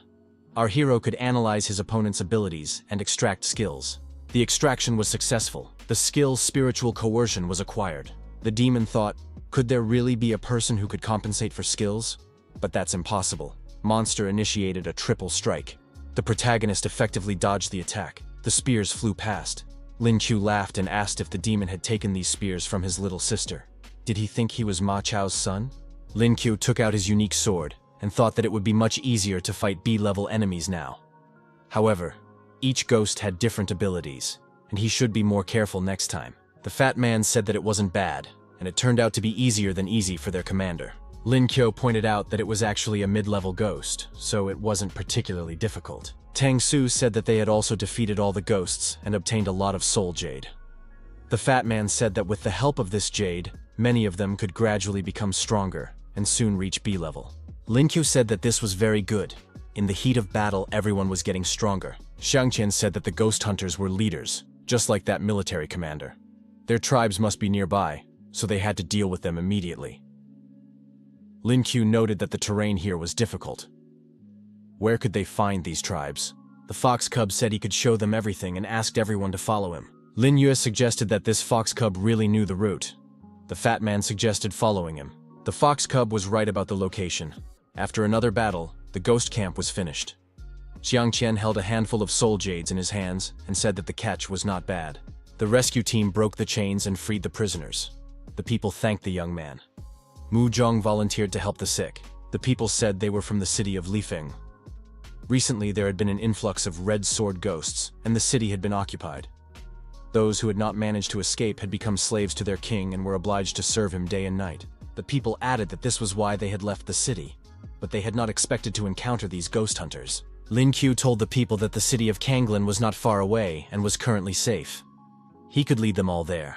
Lin Qiu watched the people walk away and said that the ghost of the red sword was terrifying. He wanted to go to Lifeng to see what it was all about. Hong Yi said that this ghost was one of the 8 great ghost kings. Its power was comparable to that of the Blood Knight. They had to be careful. Lin Qiu said that this ghost had fragments of the sage's stone, so they would have to deal with it like men. The young people looked into each other's eyes and decided to kiss. Tang Su and Fatso looked at the commander and wondered, what is he doing with the air? He must be deceiving himself. The rescue team arrived in the city of Lifeng. Lin Qiu suggested that there might be a spiritual aura nearby, so caution was needed. Another squad was nearby. It was led by Kongya. The girl suggested that this was another group of ghost servants and ordered their arrest. Mu Zhong and Tang Su were indignant. Were they really the ghost's minions? Lin Qiu was indignant. Perhaps they were robbers. The fat man looked at Kongya and said that his heart was broken. Lin Qiu approached the girl using the wind step skill and prepared to resist. Kongya activated the time pause skill, and the protagonist froze in space. Lin Qiu thought that this was pretty good. It turned out that this girl could stop time. Such an ability was very rare. Kongya thought that this guy had high mental power. He was impossible to control. Suddenly, our hero appeared behind the girl and said that she was very slow. Kongya's colleague asked her what she was doing. The girl replied that she wanted to fight this guy one-on-one. The colleague was Qin Feng. He had just returned from hunting wild boar. The young man asked if Lin Qiu was also going to Lifeng. And why did he quarrel with Kongya? Lin Qiu was surprised to see Qin Feng there. Did he know this girl? Qin Feng replied that she was a student at Lifeng Academy. They had met by chance during the battle with the ghosts. Lin Qiu said that in that case, there had been a misunderstanding. Zhang Qian shouted at Qin Feng not to dare touch his goddess. His friend told Fatso to calm down, since he was seeing this girl for the first time. Lintu camped somewhere outside Lifeng. Young people were warming themselves by the fire. The students exchanged information. Lin Yue added that although the ghost of the red sword ruled Lifeng, he had not completely destroyed the city. Instead, he allowed ghosts to enslave people and forced them to work for him. What kind of operation was this? Xiang Qian thought again that Kongya was very beautiful. Tang Su was surprised. Isn't being enslaved worse than death? Kongya said that the ghost of the red sword does this on purpose. He becomes stronger by absorbing negative human energy. In this situation, there is plenty of it. Lin Qiu thought that everything was much more complicated. This ghost would be much more difficult to deal with than the Blood Knight. Lin Qiu asked if humanity had tried to resist. After all they had to do was control their emotions. Kongya replied that this was precisely what was so difficult. Even if people knew that the red sword fed on negative energy, they couldn't calm down. Only by destroying the ghosts could this problem be solved. The red sword lives on the ghost ship above the city. It usually releases negative energy through the dark towers, plunging humanity into madness and chaos, thereby multiplying negative emotions. Coney added that recently, the ghost has absorbed too much energy and is temporarily planning to retreat. There will be no better chance to attack. Lin Qiu stated that in that case, the dark towers must be destroyed one by one. Then it will be left without sustenance. The protagonist added that even though they have a mission, justice lives in their hearts. They also want to defeat the ghosts and save innocent people. Kongya thanked the young man. The girl added that with his help, they would increase their strength. The young people shook hands. Lin Qiu said he was happy to work together. The next day arrived. Lifeng, Northern District. Kongya hid around the corner and watched the ghosts, representatives of the local security service. Kongya said they were ready to act. They needed to go and destroy the dark towers as soon as possible. Kongya said that they were taking action and asked some of the young people not to clutter the airwaves with unnecessary confessions. Lin Qiu told Fatso not to talk too much. He worked hand in hand with Kongya and set off to destroy the dark tower. The young people peeked around the corner and saw a strange scene. In the middle of the road, a training session was taking place. What was this? The demon told the students that studying was their only way out. The children said they loved to study. They wanted to study every day and every night and devote their entire lives to it. One student asked the teacher to give him more homework because he loved doing homework. Another student said that learning makes people happy, so he was very happy. Lin Q couldn't believe it. Were they obsessed with studying? The fox cub noticed that these people were very unhappy. The protagonist asked Kanya why they were not affected by the negative energy of the Dark Tower. Kanya replied that it was because of their high level of mental strength. That is why they were immune. Lin Q suggested going to the control room immediately, which they did. Lifeng, Northern District. Here, the students also encountered zombified people. The young people were crying and claiming that the girl was driving them crazy. One of them had fallen in love with her for the 50th time. But why hadn't she agreed to date him yet? The girl was puzzled. Why did these people keep asking her? She needed a wealthy man. If she didn't marry a rich man with good looks and a wonderful personality, her soul would be shattered into tiny pieces. His mother asked her child why he was still not married. He was already so old, and he still did not have a girlfriend. Other men had been married for a long time. Lifeng, South District. Qinfeng, Muzhong, and Tangsu were walking along a deserted street following a set route. Suddenly, the students saw an open-air office in the middle of the road. Qinfeng was surprised. Had they come to the wrong place? In the office, the boss promised his employees a raise next month because this job was very promising. One of the employees said that he was working hard for the sake of his marriage. He needed to buy a house, and he would succeed. Qinfeng said that these people had a difficult life. It was good that he was not an office worker. Tang Su admitted that it was indeed very difficult. Lifeng, Western District. The demon asked Lin Q how he dared to invade the Dark Tower. The Red Sword Ghost would deal with him in an instant. However, before that, our hero had already destroyed some demons. This demon was also deactivated. Kanya was forced to admit that Lin Q was very strong. The system offered the user another choice. Destroy the Dark Tower, abandon the capture, or start controlling the Dark Tower. Lin Q thought that the third option was the most preferable. Kanya offered her help in controlling the Dark Tower. The girl added that she was well versed in technology. Perhaps she could even adjust the frequency of the negative energy so that the ghosts would experience mental torture. Lin Q said that Kanya was reading his mind. On the ghost ship, the subordinates arrived with a report for their leader. The Red Sword Ghost was surprised. Was there really an invasion in the city? The demon confirmed this and added that 3 Dark Towers had been captured. 2 subordinates appeared before the Red Sword Ghost. He said that when these 2 were here, they were invincible. If the dragon and the phoenix were left alone, they could rest in peace. The intruders must be caught immediately. The demons descended from the ghost ship on parachutes and said that it was time to demonstrate their skills. Lifeng, Western District. Kanya tuned the negative energy to the frequency for ghosts. The same method was used to remotely control other Dark Towers. The control was successful, and a reward was received. Lin Qiu said he did not expect the girl to be capable of such a thing. Thanks to Kanya's help, our hero now has the water of life. The connection between demons and humans was broken. Now the students didn't understand why they had to do their homework. How long ago did their mentor become a ghost? The men didn't understand what they were doing there. The fat man noticed that everyone was slowly returning to normal life.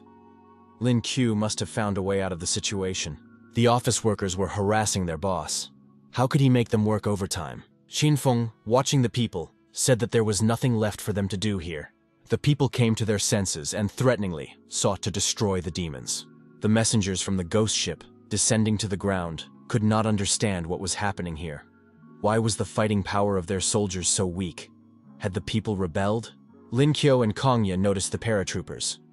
The young man said that a group of more experienced ghosts had been sent to eliminate the problem. Kongya said that it was time to learn from them. The demons were outraged. What did these people think they were saying? They would not pass on their experience. Lin Qiu activated his fiery fist of fury and demanded that the demons come down to earth quickly. After the planned attack, our hero said that the demons had flown quite far away.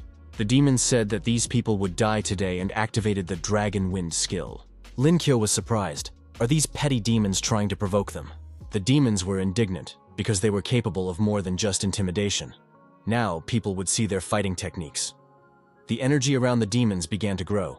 A huge monster appeared in front of the young people and told them to tremble. Lin Qiu said that it turned out pretty well. They must have learned the skill of enlargement from the Blood Knight Ghost. Kongya said that she could even feel a powerful breath. Hongye hinted to the protagonist that their power after the merger had reached an intermediate level. so they needed to be careful. The demons merged into a monster demonstrated their power of friendship for the humans to see. Lin Qiu dragged Kanya to a safe place. The system suggested that the user use the water of life to deal with the enemy. After ingestion, the attribute transforms spiritual power into liquid, strengthens the body, and increases ki energy. The system reminded our hero about the living water, and he thought it was a great idea. Lin Qiu handed Kanya a jar of living water and told her to drink it, because today he was treating her. Kanya wondered if Lin Qiu was practicing magic. After drinking the liquid, the young man noticed that the effect was quite good. The qi, blood, and spiritual power in his body were strengthened. Kanya didn't understand what was happening. Why was her whole body burning? The huge monster said that humans were being arrogant. He could not be ignored, and even the drink would not help them. Lin Qiu suggested meeting the monster face to face and attacked his opponent. Their fists met, and sparks flew in all directions. There was a release of excess energy. The monster couldn't hold on and flew far back. He decided that his opponent was really strong and was at the B level. Lin Qiu, sword in hand, said it was time to end this. A magic spell was activated. The huge monster said he had the speed of a phoenix. A human would not be able to hit him with his attack. However, our hero advanced, swinging his sword. Lin Qiu decided to test how fast his opponent was. The monster also teleported and appeared in close proximity to Lin Qiu. The villain grabbed our hero by the head. Kanya shouted for Lin Qiu to be careful. The girl activated her unique temporary pause option. The huge monster became immobile and couldn't move for a while. Lin Qiu ran to the side and thought that standing face to face with him, he wouldn't be able to use his sword technique. In that case, he would have to strike from behind. After the attack, the monster was lying on the ground. It couldn't understand why it couldn't dodge. Kanya regretted that. When faced with an enemy stronger than herself, she could only stop him for half a second. But even that helped Lin Qiu. Lin Qiu struck with his sword, but the monster blocked it with his hands. He asked, "Did the man not expect this?" He not only had the speed of a phoenix, but also the defense and strength of a dragon. Lin Qiu shouted that in that case he would break its armor and swung his sword. The monster replied that the man didn't stand a chance and activated Predator's Fist. Lin Qiu managed to dodge, and his opponent's Predator's Fist flew past. Our hero understood that this opponent would not be easy to deal with. He needed to come up with something else. Hong Ye said that ordinary attacks were useless here. She would share her ghostly aura with her husband. Perhaps this would allow them to break through his defense. The monster stretched out its Predator's Fist, and said that now the man would definitely be destroyed. Suddenly, the fox cub on our hero's shoulder activated the charm skill. The monster did not understand what was happening to him. Why did his body stop obeying him? Lin Qiu said that the fox cub had done an excellent job. He would take care of the rest himself. The monster screamed in horror that his armor was broken. The armor couldn't withstand another sword strike. The protagonist was back in action. The villain did not understand where the ghostly aura of this attack came from. Thanks to it, his defense was broken. Thanks to Kanya's skill, time was accelerated, and a period of destruction began. The monster noticed that his injury had become much more serious. Koni thought that attacking the enemy's wounds with the acceleration ability only aggravated the injury. Lin Qiu decided to take advantage of this and destroy his opponent. The lightning strike was activated. The monster was destroyed, and the protagonist received 2 pieces of Jade Soul. Kanya declared it a victory. Lin Qiu handed the girl a Jade Soul Stone and said that thanks to her abilities, they were able to defeat such an enemy. Kanya replied that Lin Qiu was the main character in this story. She and the fox cub only helped him a little. Hongye looked at the blushing Koni and thought that the girl's reaction was wrong. The fox cub said that he also deserved a prize and was counting on a reward. A can of cola was offered to the fox cub as a prize. The students who appeared nearby said that the ghosts of the city had been destroyed. Now they could attack their headquarters. Lin Qiu said that they had done an excellent job and suggested that everyone drink this refreshing beverage. The young people enjoyed drinking the living water. Each of them felt their qi increase. They felt energy coming from all sides. Kongya looked at the students' reactions and said that Lin Qiu had definitely added something to the drink. The Red Sword Ghost received the information and became angry. Had his assistants died in battle? Was the enemy drinking to celebrate their victory? The Red Sword Ghost decided to put everything back in its place. An additional group must be sent to bring these people here, dead or alive. The assistant reported to his master that these people were already on their way. The Red Sword Ghost remarked that this was very presumptuous. The people were heading straight into a trap. A huge red dragon circled above the ghost ship carrying a rescue squad on its back. The landing party descended from the Red Dragon onto the ghost ship. The fat man said that they had gotten here quite quickly. The demons were ordered to destroy the uninvited guests. As he descended onto the ship, the fat man activated bomb mode. The Red Dragon began to grow in size.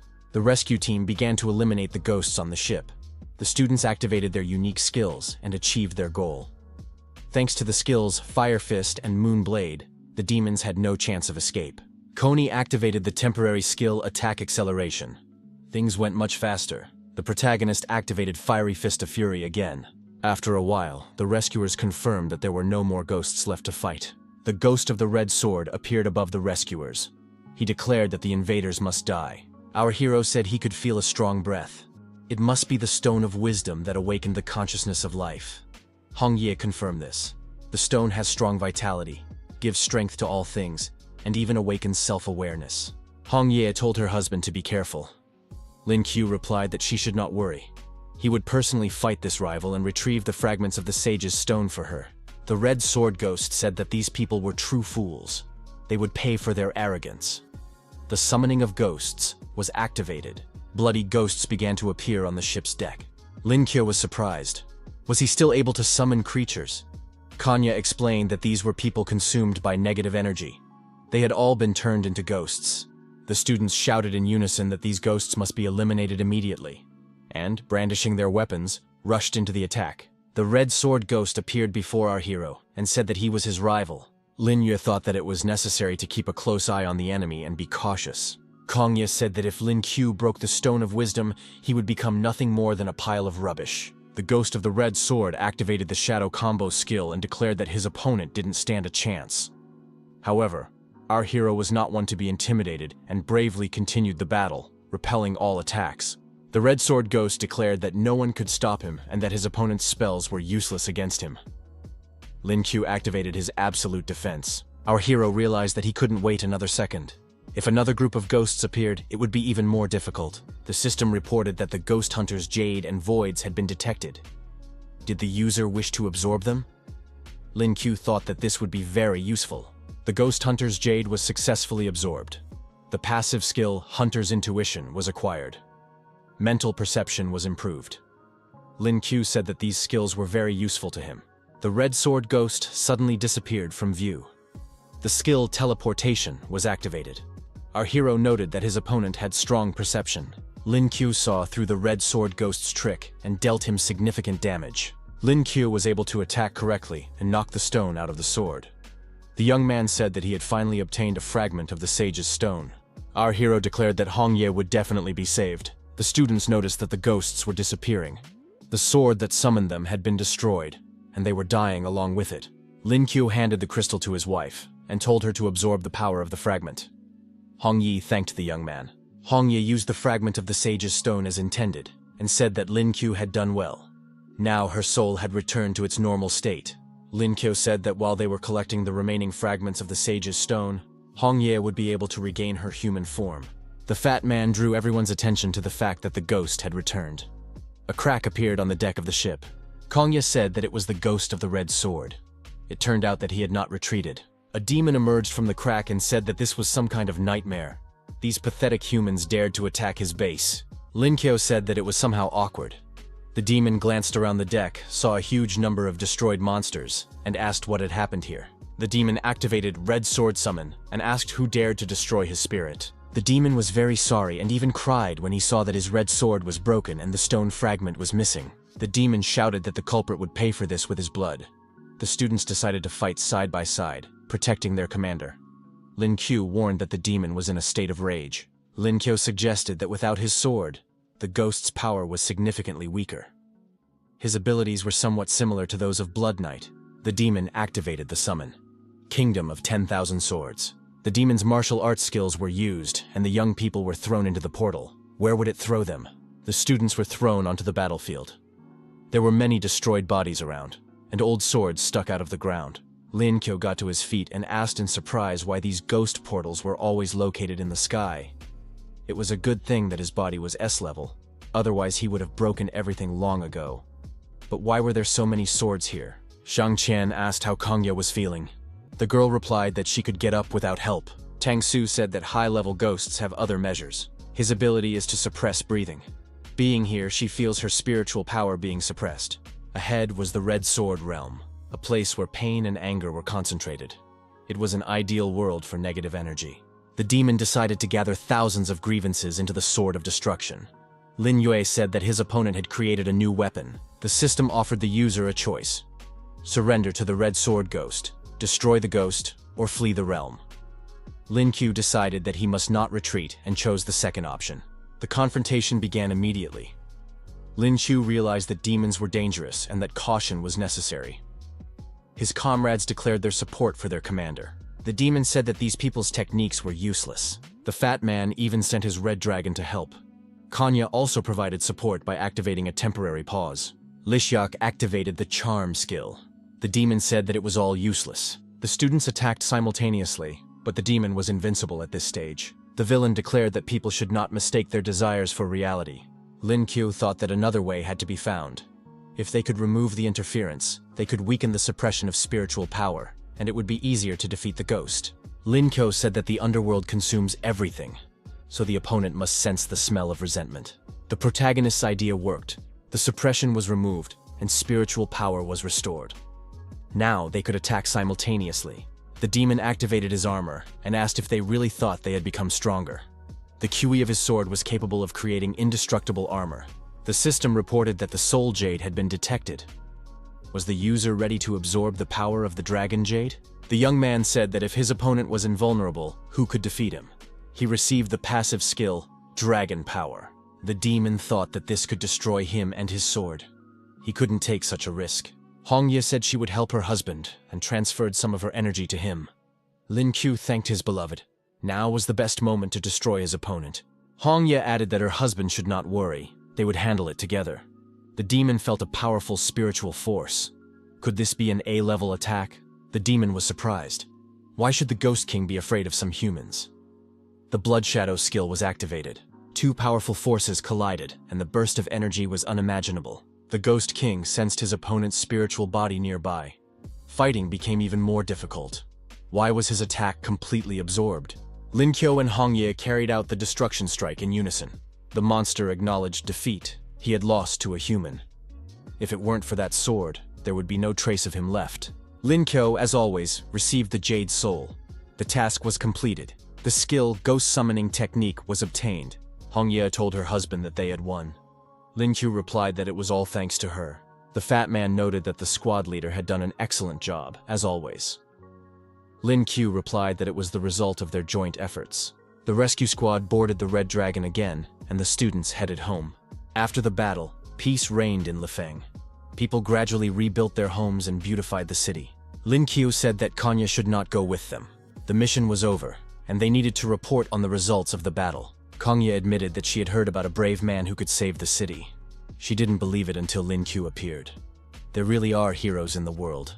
The girl hugged the protagonist and said that she cherished the days she had spent with him. She thanked him for everything and promised that she would come to them after the city had stabilized. Hongye sarcastically thought that her husband now had even more female admirers. She was so happy. The fat man sobbed. His goddess had hugged Lin Qiu, and he couldn't believe it. His friend said that Lin Qiu was just more handsome, and there was nothing wrong with that.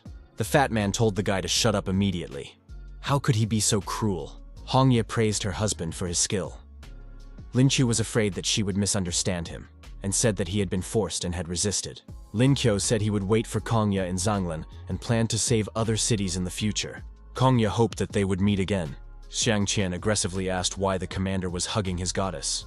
Lin Qiu replied that she had started it. But if Kanya liked the fat man, he could follow her. His friend said that the fat man was completely indifferent to this girl. Qin Feng and the girls laughed. It was unexpected for them that the fat man liked Kanya. Lin Si was interested in what her little brother was doing now. Yellow asked what was going on, because Lin Shi had been acting strange lately. Lin Si replied that she missed her brother. He had been away from home for almost a month. She didn't know if he was okay. Yellow said that he would definitely be taken care of, because her brother and that girl were a loving couple. The blow to the jaw followed immediately. Lin Shi asked what Yellow wanted to say. She had a real connection with her brother. Lin Shi received a cake from the young man. The girl told him to put it on the table. Yellow asked for a piece. No one in the class wanted to anger the cocky bully. The young man kicked the door open and asked where Lin Shi was. He wanted to talk to her and teach her good manners. The young people were surprised. Weren't they high school students? The day before, some bully had beaten up several punks from the graduating class. It seemed they had come for revenge.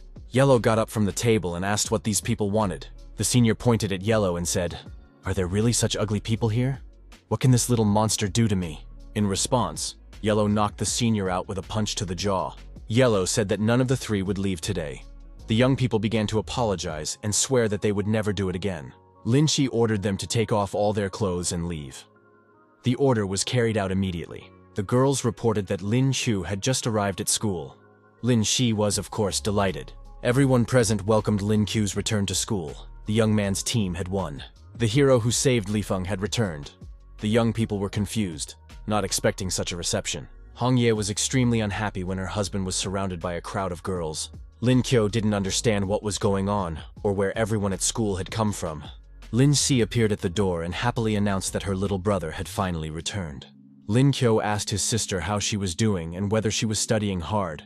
Xia replied that she was studying every day and had made friends with her classmates. Lin Qiu asked about the bullies who, as he had been told, might be picking on his sister. Lin Si replied that everything was fine. She was a normal student who loved to study hard. Yellow confirmed that they were law-abiding citizens. Lin Shi thought that Yellow was playing her role perfectly. Lin Shi saw the fox cub and asked where her brother got it. The fox cub said that this girl had a terrible aura. Lin Qiu noted that the fox cub was very cute and suggested that his sister hug it. The fox cub refused to touch the girl. Lin Shi picked up the fox cub and said that they had a new family member. His name would be Snowball. Yellow said she also wanted to hug the fox cub.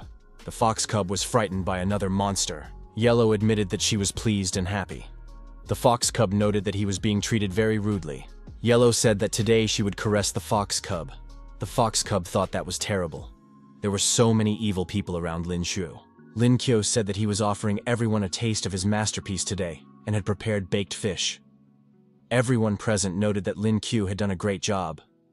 Had he really prepared all this himself? Lin Qiu told Oniji to sit down at the table with them. She had worked hard and was able to take care of Shire. Oniji thanked him and added that it had been difficult and unforgettable.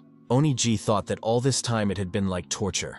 How had she survived? Lin Shi admitted that all the dishes were very tasty. Huang said that Lin Shu was a real chef. She had underestimated him. Oniji tried the food and thought it was very tasty. Lin Qiu was really good. It was a pity that he loved Hong Ye and not her. Hong Ye did not expect her husband's cooking skills to be so good. Lin Qiu thanked her for the praise. The young man said that he really wanted to feed his wife meat and put the piece in his own mouth. Hong Ye replied that it was enough for her to see her husband eat every day. That alone made her happy. The young couple held hands and confessed their love for each other. Lin Shi peeked at the scene and thought that Hong Ye was pestering her brother again. Lin Shi said that Hong Ye couldn't eat anything anyway. Her brother could offer this piece of meat to her. Lin Qiu offered his sister the piece of meat, and the girl was delighted. Seer felt like the happiest person alive. Yellow asked if she could have some too. Lin Qiu took a piece of meat with his chopsticks and put it in Yellow's mouth. Yellow was surprised. Why did the food taste so much better from his hands? She was now in seventh heaven. Oniji said that she was also ready to try it. The fox cub noticed that he didn't mind either. Lin Qiu said he was ready to feed everyone. The girls felt great. Even the fox cub was happy. Yellow said she wanted more. Lin Shi even got jealous. Lin Shi told everyone to leave. Her brother would only feed her. However, it was quite difficult to disperse everyone. Lin Qiu and Hong Ye silently watched as the younger generation sorted out their relationships. Lin Qiu was surprised. Was his food really that delicious? Hong Ye said that they were quite funny. Tang Lin sent a message and invited the young man to her office. The young man was surprised. What could his mentor need from him? Maybe she wanted to assign him a special task. Lin Qiu knocked on the office door and asked if his mentor was looking for him. Tang Lin said that he had only been in college for 1 semester, but he already had outstanding results. The management highly valued his achievements. Tang Lin added that she was taking this opportunity to invite him and others to serve as instructors. Was Lin Qiu interested in participating in the military training of this year's freshmen? Lin Qiu said that Qin Feng is a role model, and Mo Qingcheng has first-class organizational skills. But what does Yang Xiao have to do with it? Tang Ling said that this young man is the elder of the academy and belongs to the He family. The mentor expressed her hope that they would all use their power for good. Lin Q told the mentor not to worry. Everything would be done at the highest level. He was ready to be an instructor. Lin Qiu met with the students and said he was happy to see them all. Qin Feng said that those with abilities would never back down. Together, they could overcome anything. Mo Qingcheng said that everyone should train hard. Yang Xiao declared that no one should back down. They would tear everyone apart. Lin Qiu introduced himself to the younger generation and said that starting today, he would be their instructor. One of the students said that Lin Yue was also a freshman before. What is his qualification now? Another student said that the instructor should not be underestimated. He had already participated in battles, and many ghosts had fallen at his hands. The girl admitted that their instructor was very handsome. The student said that the instructor was about the same age as them. All these rumors simply couldn't be true. Where did Lin Q get the right to command them? The system offered the user a choice. Resign, turn around and leave. Show his strength and hit the students. Be smarter and explain everything in detail. Our hero always adhered to the principle of virtue, so he chose the third option. Lin Qiu showed the middle finger to the student and asked what he was talking about. The student was outraged. After all, the instructor had insulted him. Lin Qiu told all the students that they were trash, useless nobodies. Lin Qiu added, "Did they really decide to stand out from the rest of the students? Did they really think they were the best? He saw them only as children at the bottom of the food chain. Arrogant and ignorant. Did they really expect to become excellent fighters with their abilities?" The instructor noted that a capable person must soberly assess their abilities and constantly practice. The students decided that these words made sense. The instructor was right, they were too confident. Once you reach a new level, you can't stop. You have to keep going. Lin Xue urged his students to work hard, become winners, and win glory. Lin Qiu told the students to repeat these words after him and to do so very loudly. The instructor said that they would now begin training and start with a 10-kilometer run. The deputy director, walking around the stadium with mentor Tang Ling, asked, "Is Lin Qiu now an instructor? Will everything be okay?" This young man is cynical, but he should take such things seriously. The teachers saw the students running in front of them. Led by instructor Lin Qiu, the students ran on the track. They were wearing only their underwear. The instructor urged them to get rid of unnecessary fat, run, look ahead, and smile. The training session proceeded at a good pace. The deputy director and mentor were surprised. What kind of strange teaching method was this? How could this person be trusted to become an instructor? Mo Qingcheng suggested that her students take a break. They would definitely get through it all. Qin Feng taught a hand-to-hand combat lesson with a combat stick in his hand. He encouraged his students to fight until victory. Everyone must stay in shape and protect their families and country. Yang Xiao told his students that regardless of whether they were fighting or not, they needed to pay attention to speed and accuracy.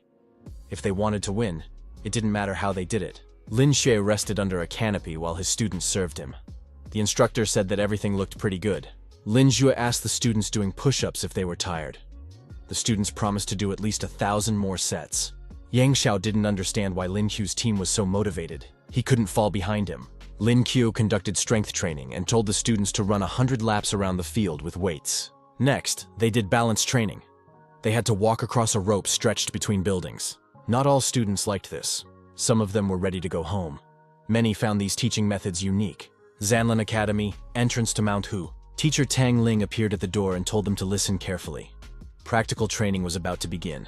According to the rules, the instructor will lead the team into the forest so that the students can catch ghosts. Each ghost has a collar. The team that collects the most collars will win. During the ghost catching process, the instructor is not allowed to do it himself. He can only supervise. Qin Feng urged his students to do their best and show their strength. Mo Qingcheng urged the students to move forward together and pay attention to safety first. Unity is strength.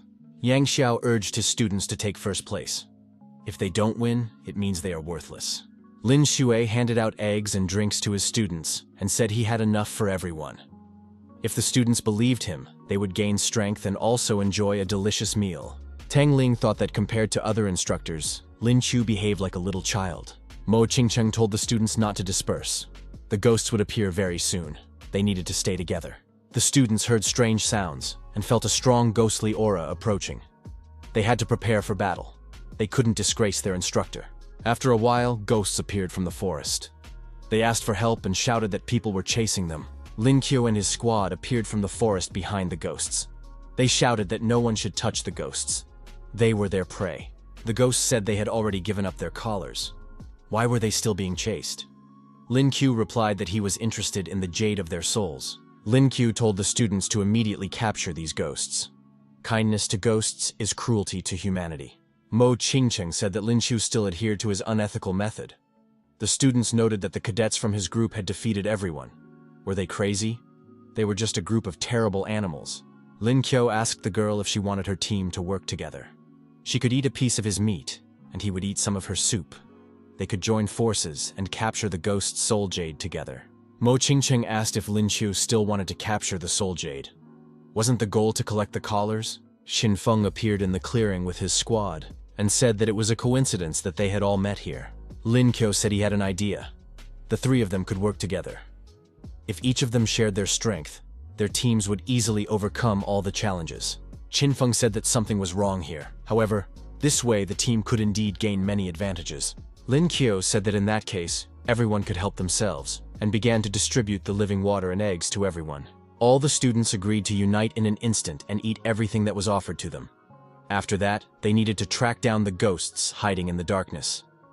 Lin Qiu thought that with the help of cola and eggs, everyone would increase their power level. The rival team was surrounded. They were asked to hand over all the collars that had already been collected. Resistance was futile. Yang Xiao, peeking out from behind a tree with his team, thought, could it be that the three teams had joined forces to intimidate them? Yang Xiao told his disciples not to stand rooted to the spot and to continue dealing with the people from the other teams. The group of disciples rushed at the ghosts with the aim of taking their soul jade. The ghosts screamed that humans were terrible, that they were too brave. That day reminded the ghosts of the fear that humans once possessed. Entrance to Mount Hu. Tang Ling announced that Commander Lin Jue and his squad had won. Lin Qiu accepted congratulations and said that it was all thanks to teamwork. Yang Xiao was angry again and believed that Lin Qiu was constantly taking his place in the sun. After all, he was unable to take first place precisely because of Lin Qiu. The system again offered the user a choice: respond politely to the complaint, punch Yang Xiao in the face, or act wisely and ignore it. The first option came with a fairly large reward. Lin Qiu told Yang Xiao not to be angry, that it was indeed his fault. Yang Xiao could come up and hit him. Yang Xiao said that Lin Qiu shouldn't even think that he wouldn't dare to do it. Thus, the task was completed and the reward was received. Lin Qiu thought that now he could let loose, and rushed at his opponent, saying that he would destroy him. Lin Qiu delivered a devastating blow to his opponent, and Yang Xiao flew far back. Our hero said that as an instructor who committed bad deeds, Yang Xiao had caused great harm to his students. For this, he would be punished. Yang Xiao said that if Lin Qiu was really a man, he should fight one-on-one. Lin Jue agreed and threw a can of water right at his opponent's forehead. Yang Xiao reacted instantly and said that he would not let it go so easily. Lin Qiu would get what he deserved. Lin Qiu pulled down his opponent's pants and said that he had a very unique style of clothing. Yang Xiao was furious. Yang Xiao swung at the protagonist and said that they weren't done yet. Yang Xiao lost his footing and fell to the ground. Tang Ling suggested ending the argument there. Lin Qiu said that it was the first time he had seen someone fall because of their own pants. Our hero didn't think this guy could become a laughingstock. It's a pity that the time to really deal with him hasn't come yet. Lin Qiu said that military training would soon be over. It was time to go back. Yang Xiao was upset. Why did this happen to him? Since childhood, he had never been bullied. However, Lin Qiu decided to rectify the situation. Yang Xiao said that he would never accept this, that he would become stronger and surpass Lin Qiu. Even if Lin Qiu gave his life, sold his soul, or changed along with all of humanity, he would not escape punishment. Lin Qiu returned home.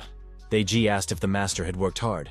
Yellow asked why he had returned at all. Lin Qiu asked where his sister was now. Had she been studying hard all this time? Lin Qiu smelled something from the kitchen and asked what smelled so good. Was his sister cooking something? Lin Si announced that the chicken soup was ready. Thanks to her secret recipe, it should be very tasty. Lin Si was delighted to see her brother back.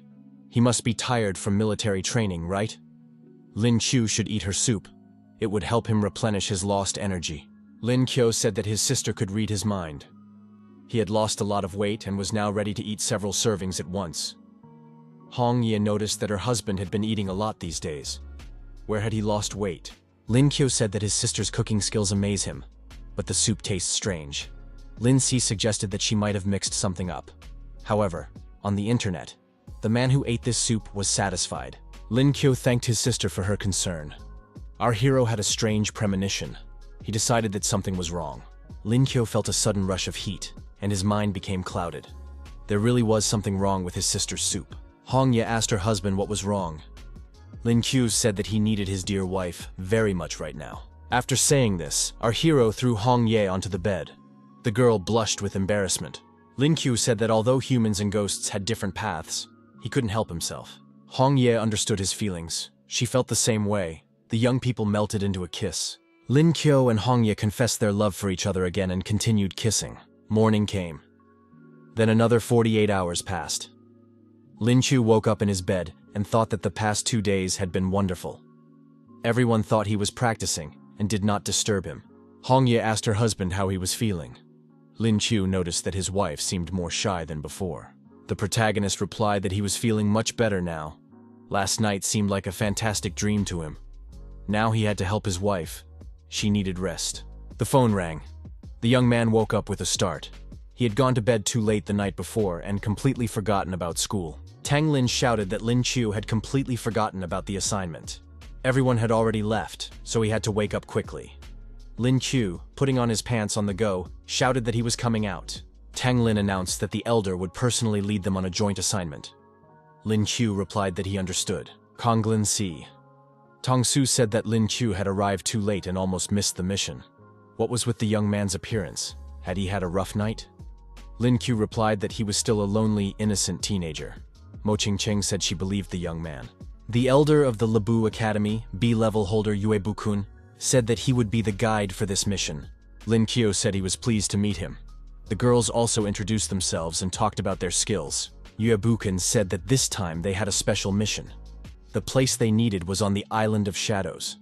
Before the ghosts invaded, the locals were infected, stopped looking like humans, and turned into slaves.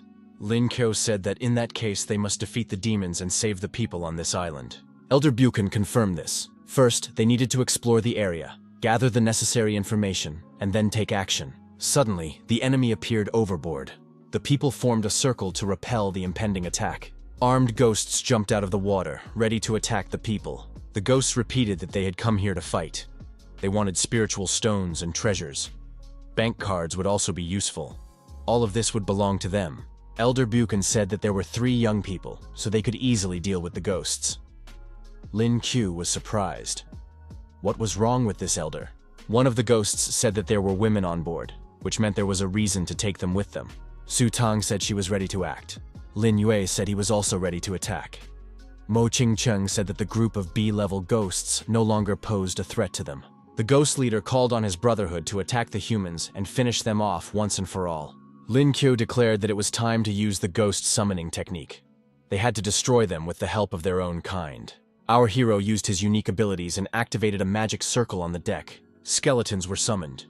The young man was upset. He had hoped to summon a beautiful girl.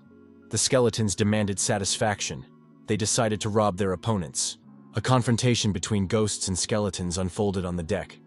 Each squad was determined and fought selflessly. Lin Yue said that they were doing well. They were showing excellent technique. Hong Ye was surprised. Could her husband even summon ghosts? Tang Su asked in surprise how Lin Chu had managed to do that. Mo Ching-cheng was forced to admit that Lin Chu really did have many abilities. Elder Bukun, peeking from around the corner, thought that he had greatly underestimated this guy. He would have to revise his plans. The enemy was destroyed, and the summoned skeleton army was victorious. Lin Q said that it turned out pretty well. It's great to send someone else to fight in your place. Our hero felt the sweet taste of victory. Elder Bukun appeared on the deck and ordered the bodies to be thrown overboard immediately. It should not be forgotten that their goal was the Island of Shadows. Lin Kyo asked why the elder had tucked his tail between his legs and run away when the battle began. Yuobukun replied that he had not run away, but was testing the students. Lin Kyo suggested that it was all done on purpose. Was the elder trying to frame them? Lin Kyo took a closer look and said that the island was very beautiful. Hongya told her husband to be careful. The island had a strong, ghostly aura.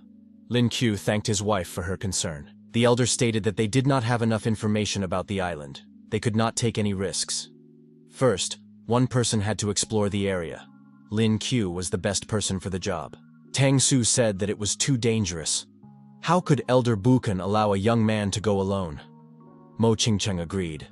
What if something went wrong? The elder said that he was in charge of this operation, and everyone had to obey him. Lin Qiu told the girls to calm down and promised to return. Our hero became curious about what the elder had in mind. Lin Qiu set off alone into the depths of the island. The young man activated his wife's demonic aura, deciding that no one would recognize that he was not a ghost. Behind a hill, our hero saw construction work. Ghosts were forcing slaves to work until they dropped. Lin Qiu said that this was terrible. People were being deformed and turned into ghosts. But could a monster that had turned into an octopus be a slave owner? The monster saw our hero and his wife and assumed they were newcomers. The villain waved his whip and told them to get to work immediately. The monster demanded that people not be lazy. All the work is aimed at building a new beautiful island of shadows. For every effort, the Lord will personally reward them. In the future, they will want for nothing. Lin Qiu was surprised. Did even monsters do this? The user was given a choice. Join in the creation of the Island of Shadows, oppose the monsters, or flee from this place. The young man decided to choose the first option. Hong Ye thought that, judging by her husband's expression, he had come up with another good idea. Lin Qiu told the monster that he completely agreed with him. The monster demanded proof of this man's agreement. Lin Qiu declared that he was ready to go through fire and water for the Island of Shadows. The task was completed, and the young man received an SSS rank card. Lin Qiu, our hero, decided to treat the ghosts to food from his hometown. The young man appeared with a basket of eggs and a basket of jars containing living water. The ghosts said that the food looked delicious. However, if this man poisoned them, they would tear him to pieces. Lin Qiu suggested that the ghosts simply enjoy the delicacies. Spiritual power had been infused into this food, which could definitely harm them. Hong Yi thought that her husband's acting skills were getting better every day. The monsters felt happy. Was this the power of food? They had no regrets in their lives, but as they ran at sunset, they thought about their lost youth. One of the monsters said that something strange was happening to his breathing. The other monsters also felt a sudden surge of strength throughout their bodies. They were overwhelmed with power. The monsters asked what the man had put in the food. Lin Qiu replied that he had only added a few secret ingredients. If the monsters couldn't resist them, they shouldn't blame him. Lin Qiu thought that all these ghosts were at the B level. However, considering that they were now weakened, he would still have to fight them with all his attention. The enslaved ghosts couldn't believe they were dealing with a human. Were there still humans alive? That meant they had a savior. It had finally happened. The armed monster guard said they would prepare their weapons and destroy this man. Lin Qiu decided to use the SSS rank sword. Now was the best time to use the new prop. The enhancement was successful. The magic sword reached SSS rank. The sword spoke, saying that it had been very bored and could finally communicate. Lin Qiu and Hong Ye were surprised when they heard these words. What was going on here? The ghosts swung their weapons and said they would send this man to hell. The sword was surprised that the man did not react. The enemy was approaching. It was necessary to use it quickly. Lin Qiu said he understood and asked the sword to be quiet. Lin Qiu announced that his SSS rank magic sword was indeed powerful. The sword told the man to use it and destroy all enemies. Our hero was victorious, and the enslaved demons thanked him. A proposal was made to jointly create an island of shadows. The tyranny of demons and ghosts was destroyed. Now the world belongs to humanity again. At the edge of the forest, the girls sat by the fire and worried. Why hadn't Lin Qiu come yet? Had something happened to him? They had to go look for him. Elder Bukan said that the Island of Shadows was indeed very dangerous. Lin Qiu would most likely never return. Mo Qingcheng was indignant. How could the elder say such a thing? Yue Bukun said that the girl looked very charming when she was angry. The elder grabbed his swords and said that one of them carried the blood of the Mo family. The other was a descendant of the moon god. He would steal them and thoroughly study all their abilities. The girls were outraged. What was the elder going to do? Was Yue Bukun really a traitor? He had deceived their commander in order to take advantage of his absence and capture them. The old man said that he no longer saw the need to pretend and act like a decent person. Bukun declared that these girls would never be able to defeat him. It would be better if they surrendered immediately. Mo Qingcheng replied that their abilities were also at the B rank level, so they were not going to give up, let alone lose. At that moment, on the Island of Shadows, low-ranking demons were fighting their despots, cruel monsters. Lin Yue attracted everyone's attention and said that he had found a passage. Hongye asked her beloved to be careful. She could sense a strong demonic aura in this cave. Their fish god must be underground now. Lin Qiu thought that fish god sounded like the name of an exotic dish. The young man put his wife on his back and told her to prepare for the worst. The young people jumped down. After our hero sank to the bottom, he agreed that this was indeed a different universe. There were bones under his feet, and people were hanging above him. Hongye pointed out to her husband that a huge red octopus monster was sitting on a pile of bones in the distance. Lin Qiu was surprised. Could this really be the fish god? It looked like a normal sleeping octopus. Hongye said that the energy of the sage's stone fragments emanated from this fish god.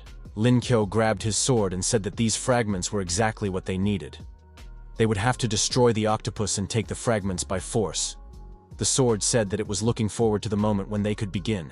The octopus woke up and asked how a human dared to interfere with its recovery. They would have to destroy this insolent creature. The sword was indignant. How dare a human use it as a shield? Lin Qiu was surprised. Was a B-level fish really called a god? That was ridiculous. Hongye declared that she would fight alongside her husband. The octopus said that the man was ignorant and arrogant. He shouldn't have shown himself here. The man should prepare for his demise. Lin Qiu disagreed and attacked the monster again. The protagonist said that these tentacles were difficult to resist. The sword repeated that it wanted to destroy the villain. The system reported that the host had discovered Ghost Jade, which could be used in the current battle. Should he absorb its power? Lin Qiu thought that if he listened to the system, he would have a chance to win, and decided to absorb it. After the absorption, the system suggested releasing his blood to obtain the blood-devouring sword skill. Lin Qiu thought that now he had even more abilities. Hongye kept reminding her husband not to forget to stay alert. Some of the tentacles were cut off. The monster said that this man had managed to anger it. The protagonist couldn't believe that the monster had the ability to regenerate. Lin Qiu suggested that the fragments of the sage's stone played an important role in its body. Hongye said that if they continued like this, they would only waste their energy. The sword said that the octopus's weak spot was in the forehead area. The stone fragments were hidden there. Lin Qiu was surprised. Could the sword really see through the enemy? Why hadn't it said so before? Hongye told the two not to argue, but to attack their opponent quickly. Lin Qiu grabbed the octopus by the tentacle and told his wife not to worry. This time, they would win. The monster asked what the man was going to do. The protagonist replied that he had heard that the octopus's tentacles contained enormous life force. He had to check if this was true. The monster told the man not to believe rumors and immediately let him go. The system offered the user a choice, not to destroy the monster and let it go, to overcome the monster and calmly destroy it, or to eat the octopus. Lin Qiu decided that he should not worry and promised the monster that he would release it. However, the monster continued to move even after its tentacles had been cut off. The octopus became angry and declared that it would definitely destroy this man now. Lin Qiu struck the monster on the forehead and said that it would be finished. The second fragment of the sage's stone was in the protagonist's hand. The sword caught up with the octopus and pierced its body through and through. The sword said that this monster would not escape him. Lin Qiu rushed to Jen and told her to take the stone quickly. Hongye thanked her dear husband. The girl said that her soul had stabilized a little, and the first signs of awakening blood had appeared. Lin Qiu noted that Hongye was getting enough fragments of the stone and had a chance to change her body. Yue Bunchen continued to fight the girls and claimed that they were not worthy of being his opponents. Tang Su reported that she had sent a distress signal to her mentor, and Tang Lin should come to the rescue. Mo Qingqing admitted that they could no longer hold out, as their opponent was much stronger. The girls noticed that an old man with 2 swords in his hands was approaching. They would not be able to resist him. Suddenly, something stopped the old man. He was extremely surprised. At that moment, the girls found themselves in the arms of the protagonist. The young man declared that as long as he was there, the elder would not dare to harm them. Hongye indignantly asked who her husband had decided to hug. Lin Qiu said again that his wife should not misunderstand him. He was simply saving the girls from the cruel elder. Yue Bunchen was surprised. How did the young man manage to return? He should have been destroyed by the ghost. The protagonist gave the old man the middle finger and said that he had already seen all his techniques and tricks. Could the old man demonstrate anything new? Tang Su declared that this old man was doomed. The elder shouted that the young man was just another experiment. How dare he interfere with his plan? The old man yelled that he would now summon the octopus.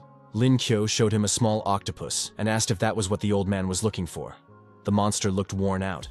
Bunchen was surprised. Had the octopus died? The old man declared that in that case, he would use a completely different technique. Today, he would destroy everyone. After these words, Bunchen turned into a monster with long horns and sharp claws. Lin Q decided that this old man had indeed sold his soul to the devil and should be executed for it. The sword said it was ready to fight decisively. The old man activated his sword attack and declared that his opponent would not be able to dodge it. Lin Q easily deflected all of his opponent's flying swords. The old man asked where the man had learned such a technique, since it was not mentioned anywhere. Hongye told her husband that she would help get rid of the old man. The young man replied that thanks to his wife, he was becoming much stronger. The old man could not imagine that Lin Q would cause so much trouble. This situation must be treated with caution. He swung his demonic swords again. Lin Q laughed.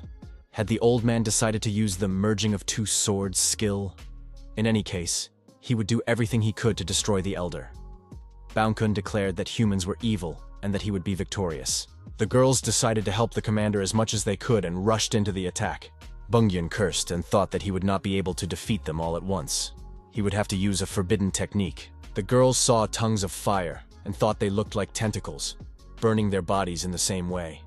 The old man laughed and said that none of them would be able to move a finger. Mo Qingcheng admitted that she was already confused. Lin Yue said that it looked amazing. Hongye was surprised. Shouldn't her husband be saving the girls now? The old man wondered why the technique didn't work on this young man. What was so special about him? The system offered the user a choice: kneel and beg for mercy, destroy the enemy, or flee the combat zone. The protagonist chose the third option. Lin Qiu grabbed his wife by the waist and said he had some business to attend to. Mo Qingcheng and Tang Su would figure things out themselves. The girls thought in surprise. The commander can't just run away like that. Baonkun was also surprised by what this guy was doing. The task was completed. The reward was received. Mentor Tang Lin jumped out of the forest and announced that she was already there. The girls thought that the mentor had responded very quickly to the distress signal. Tang Lin swung her arm and said that the old man was now on the academy's list of prisoners. She advised him to be an obedient boy, otherwise she couldn't vouch for herself. The old man told Tang Lin not to interfere with his work. Lin Qiu swung his sword and helped the girls free themselves from their bloody shackles. Tan Ling struck the old man with a devastating fire fist blow right to the bridge of his nose. Blood gushed from Bunsen's mouth. Bungyun was upset. Why was this happening? At the academy, he was the weakest elder, forced to do menial tasks. The old man added that after joining the Ming clan, he had changed a lot. Tang Ming announced that the old man now had nowhere to run and knocked him to the ground face down. The old man said that there was no point in existing, but that people could always find things that were meaningful to them. This time, he chose life. The elder managed to escape. The girls were surprised. Baonkun decided to sacrifice his arm just to save himself. The old man, disappearing into the spatial portal, said he was saying goodbye to these people. Whoever rules the world in the future will surely achieve unprecedented power. Tang Ling wanted to attack the old man again, but he disappeared into the portal. The mentor thought that if the old man returned to the Ming clan, he would surely come up with a new conspiracy. Lin Qiu asked why the elder needed to attack the girls. The girls told him the real reasons. It was all about their ancestry. Lin Qiu thought he was the only one cheating, but it turned out that this was far from the case. Hong Ye declared that her husband was the best in any case, and that she would always be by his side. Tang Ling said that the young people had done well. Now they needed to rest just as well. From now on, they should be wary of the Ming clan's territory. Lin Qiu noted that he was very pleased to receive many awards during the battles. Now he could rest peacefully. Hong Ye was glad that her husband was truly happy. At home, our hero presented the girls with gifts and said that there was enough for everyone. In addition to jade soul stones, there were other interesting things. Lin Shi said that there were many different things here. Huang added that Lin Shu was simply incredible. Fox didn't say anything, but he enjoyed it very much. Oni Ji said that this fabric was just perfect. Sword declared that with the jade soul stones, he would definitely be able to become the strongest. Lin Shi suggested that her brother put the extra items up for auction. They said on TV that anyone could participate. Lin Qiu agreed. Hong Ye said that her sister was very caring. The girl felt truly happy because Hong Ye had just praised her. Lin Qiu arrived at the auction house, and there were an incredible number of people there. Fortunately, our hero had disguised himself in advance so that he could not be identified. A representative of the auction house said that you had to register in advance to participate. Did the young man have the appropriate document? Lin Q was surprised. Why was that necessary? He was here incognito. The representative said that the young man could not enter the hall without registering. Therefore, he should not interfere and leave the premises. The director of the Zhanglin Auction Center, Mr. Wu, inquired about what was happening. The employee greeted Mr. Wu and said that the young man had not registered in advance. He was not allowed to proceed, even if he had any goods. Mr. Wu said that since the young man was already there, he should either follow the rules or come up with something convincing. The director noted that the young man did not look like someone who wanted to cause trouble. If he really had goods for auction, why not allow him to participate as an exception? Lin Qiu thought that the director seemed quite sincere. Perhaps it would be possible to cooperate with him. Our hero said he wanted to show something interesting and took out a bag of low-level soul jade. It was the first time the director had seen so many C-rank soul jades. The employee also realized that this young man was clearly not so simple. Mr. Wu said he was willing to pay 6 million coins for these stones. This was above their market value. Lin Qiu noted that the deal was very profitable. However, he restrained himself. He needed to earn money calmly. Mr. Wu noticed that the young man seemed somewhat indifferent.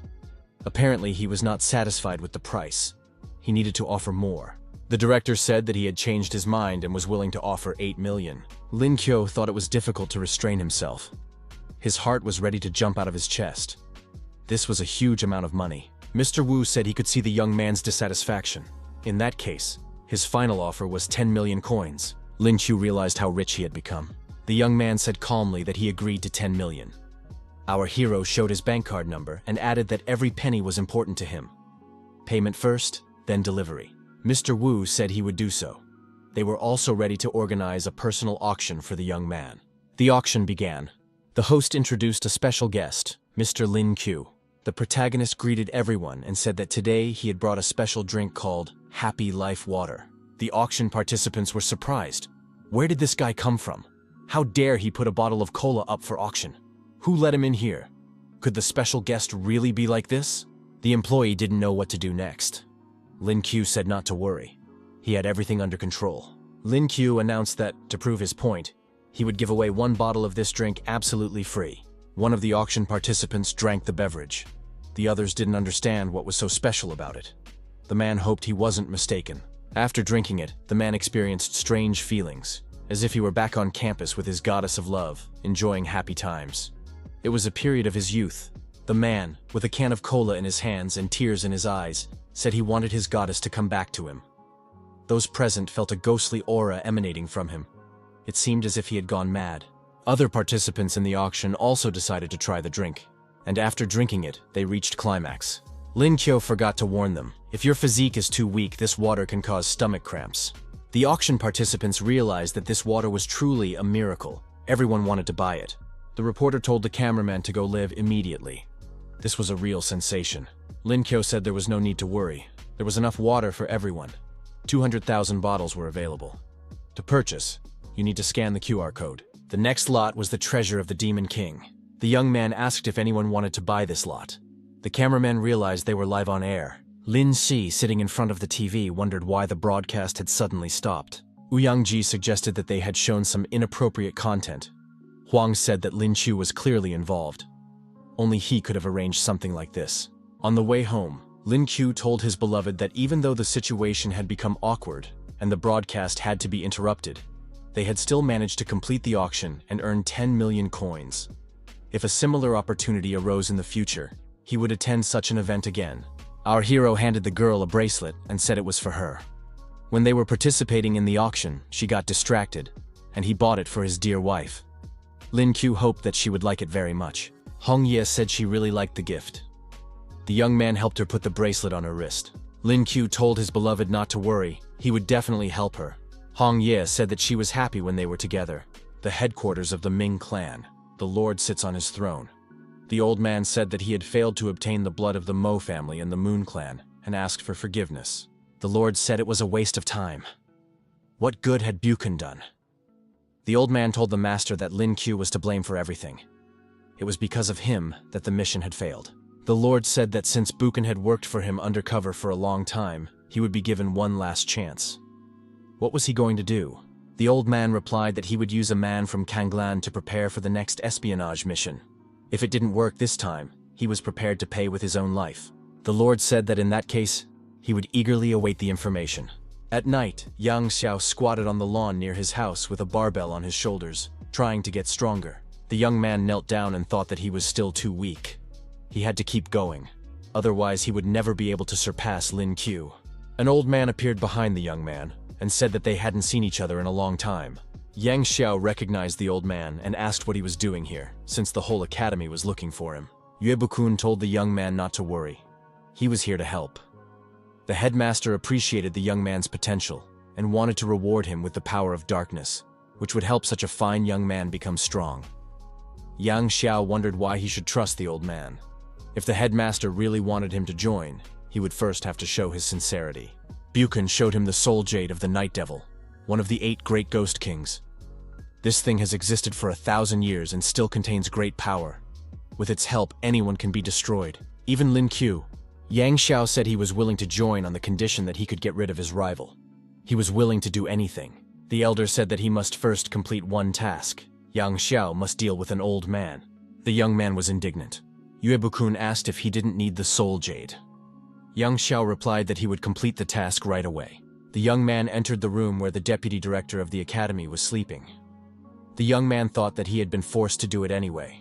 The old man opened his eyes and asked why Yang Xiao had come so late. The young man swung his knife and said that he had come to visit the old man, whom he had always respected, and would do everything himself. Yang Xiao knelt down. The blade was sticking out of the deputy director's chest. Bukun laughed and said that Yang Xiao was truly a man of his word. Only he was worthy of the jade of the Night Devil's soul. The young man felt an incredible power surge through him. Bukun said that this power was difficult to control. Many people couldn't do it the first time. Would Yang Xiao be able to master it? Strange transformations began to occur in the young man. The young man shouted that he would cope with it and must destroy Lin Q. Bukun thought that the young man had combined the power of jade with his own abilities. Yang Xiao declared that he was overflowing with power, and that it had reached its limit. The old man warned that the young man's condition was unstable. He should not go into battle right away. He could go to the boss first. Yang Xiao did not listen and said that he had urgent business. He broke free and flew out the window. The protagonist handed out gifts to the girls. The young man said that there were enough gifts for everyone. Ji was surprised. New Year had not yet arrived, and they were already receiving gifts. Huang said that Lin Qiu had earned a lot of money and decided to treat them. Qianzi, clutching the money to her chest, said that the master had finally remembered her salary. The young man took out a can of canned fish and said it was especially for Fox. Suddenly, someone knocked loudly on the door. Hongye warned that there might be an enemy outside the door and that they should be careful. Lin Qiu said he could sense the aura of the devil. The door flew open and Yang Xiao appeared on the threshold. He was not himself and said that it was Lin Qiu's last day. Today he would definitely be destroyed. The protagonist told the scoundrel to get out of there immediately and kicked him in the jaw to show him the direction of travel. Yang Xiao flew out of the house into the courtyard. Lin Qiu looked closely and said that the guy had flown far away. The girls admitted that it was a very strong blow. Lin Qiu noted that Yang Xiao looked very bad. Had he turned into a monster? Yang Xiao replied that today he would send this guy straight to hell. Yang Xiao rushed at our hero, but Lin Qiu deactivated his opponent's attack. Hong Ye told her husband to be careful. Judging by the indicators, he has the soul jade of the Night Devil. This fact should not be underestimated. Yang Xiao activated the King of Wolves skill and summoned an energy beast. Lin Qiu asked what Yang Xiao was doing, how he dared to claw at him. Our hero delivered a devastating blow to his opponent's jaw with his fist. The system offered the user a choice: destroy Yang Xiao, torture Yang Xiao, or forgive and show mercy. Lin Qiu thought that the reward for torture would be best. Would the system really help him achieve S rank? For the reward, he was willing to do it. Lin Qiu began dancing in front of his opponent and suggested playing a game. He continued dancing and even sang, wrapping his opponent in white tape. Yang Xiao thought, is this really not the end? Lin Qiu struck with a frying pan and knocked his opponent to the ground. Lin Xi ran into the courtyard and said she also wanted to play with her brother. The girl's bear grew in size and turned into a monster. It growled loudly and pounced on Yang Xiao. The bear flew at the beaten young man with all his might. Lin Qiu barely managed to jump out of the way. Lin Xue thought that he had not yet completed the task, but it would not hurt to join forces. Yang Xiao shouted for them to let him go. His opponent was not acting alone.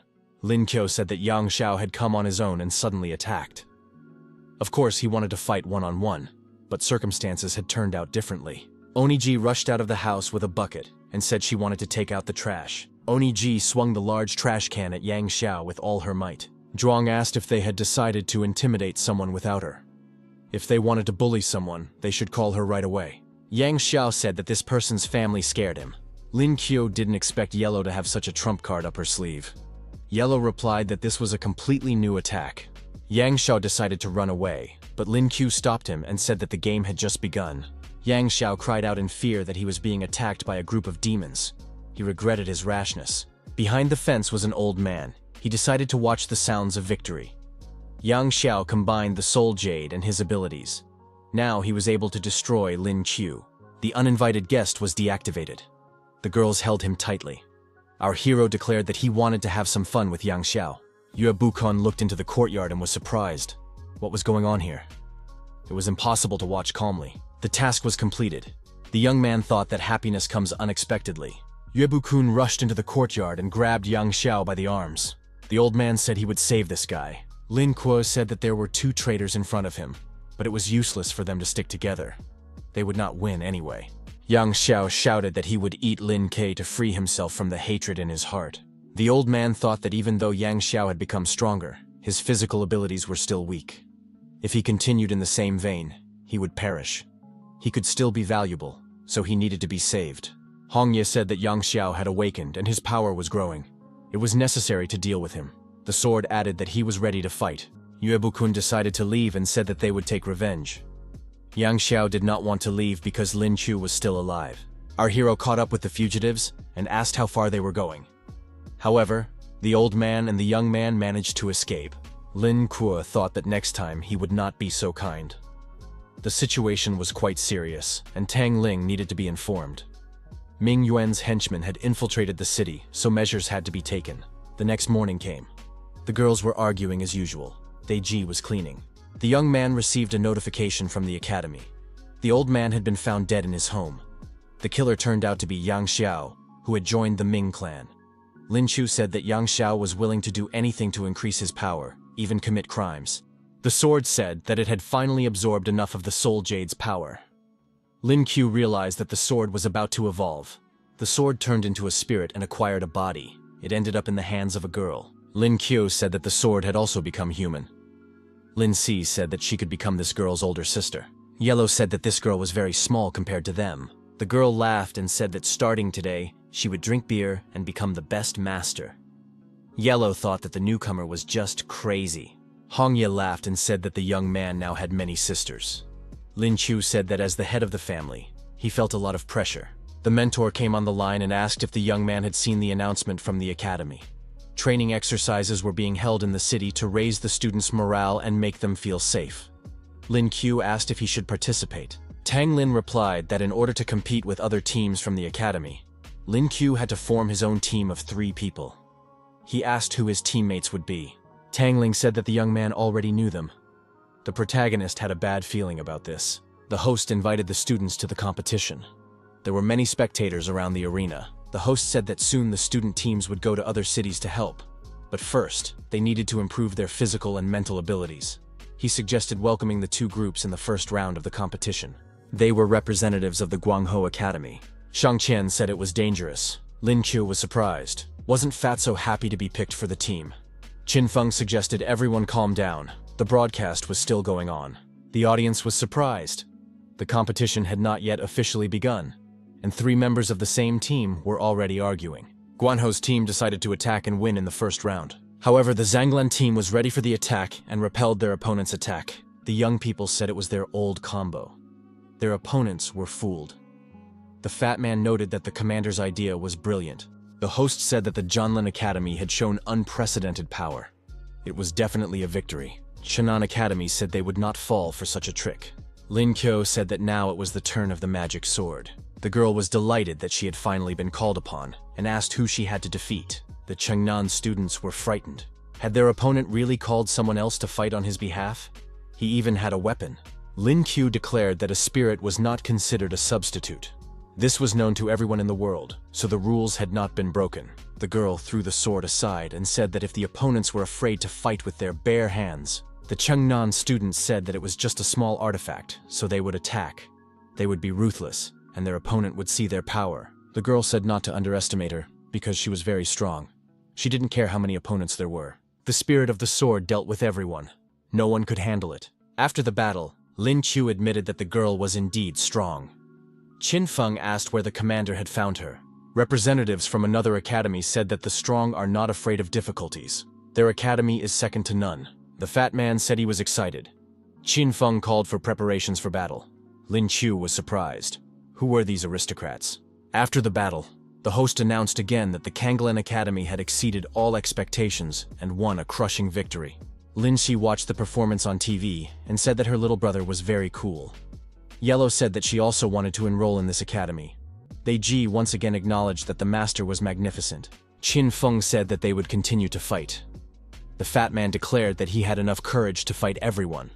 The commander asked, "Are young people really wasting their energy?" The students ran onto the stage, shouting that they also wanted to fight and that they had fighting spirit. Tang Su thought that Lin Qiu had ignited the fighting spirit of these students with just a few words. This was the charm of their commander. A girl approached the stands and looked at the arena. It was Kongya. She said that she had finally met Lin Qiu. The host announced that the champion of this competition was the Zanglan Academy. Lin Qiu thanked everyone who had sacrificed something for their victory. He expressed his gratitude to the audience, the students, and his fans. Lin Qiu was surprised. Would the prize really be an honorary banner and 500 coins? The fat man said that the main thing was participation, because it was a friendly match. Qin Feng added that it was the highest honor.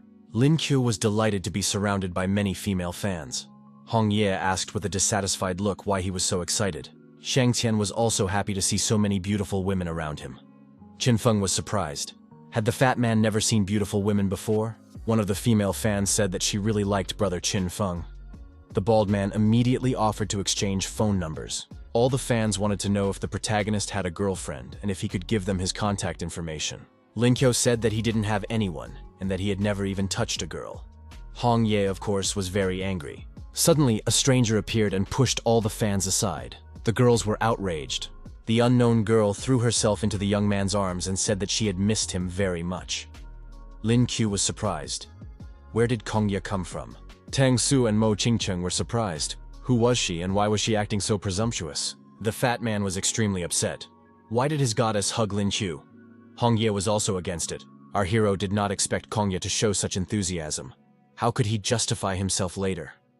The young man asked how the girl was doing. Kongya replied that the city of Lingfeng was completely safe. She had nothing to do, so she arrived early. The girl was excited and thought that Lin Qiu was still as handsome as ever. Qin Feng waved and greeted Kongya. He said they hadn't seen each other in a long time. Kongya noticed that the bald man was still full of energy. The fat man asked if the goddess had forgotten him. Kongya asked in surprise who he was. Shang Qian was overwhelmed with grief. Now he didn't like the light. The fat man said that there was no longer any room for love in his life. Qin Feng pointed out that it wasn't the end of the world. The fat man would not remain alone for the rest of his life. Shang Qian asked why the bald man was so blunt and didn't know how to comfort people. Mo Qingcheng cried out that she couldn't accept it. Why was some girl hugging Lin Yue? Tang Su was frightened. It was the first time she had seen her friend so angry. The young man's admirers asked him who this girl was and why he was so close to her. Kongya said she was Lin Qiu's sister. They were so close that their rivals couldn't handle them.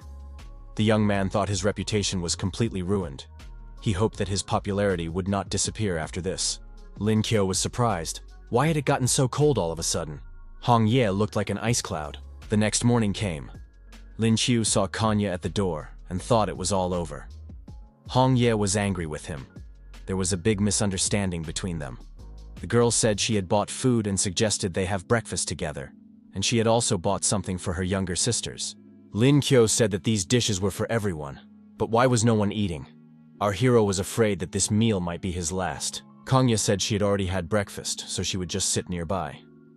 Yahello asked, "Does this girl really think she can make them like her just by feeding them a normal breakfast?" Kongya asked Yahello if she was Lin Qiu's favorite. If so, she had a gift for her. Yahello replied that Kongya was very beautiful and kind.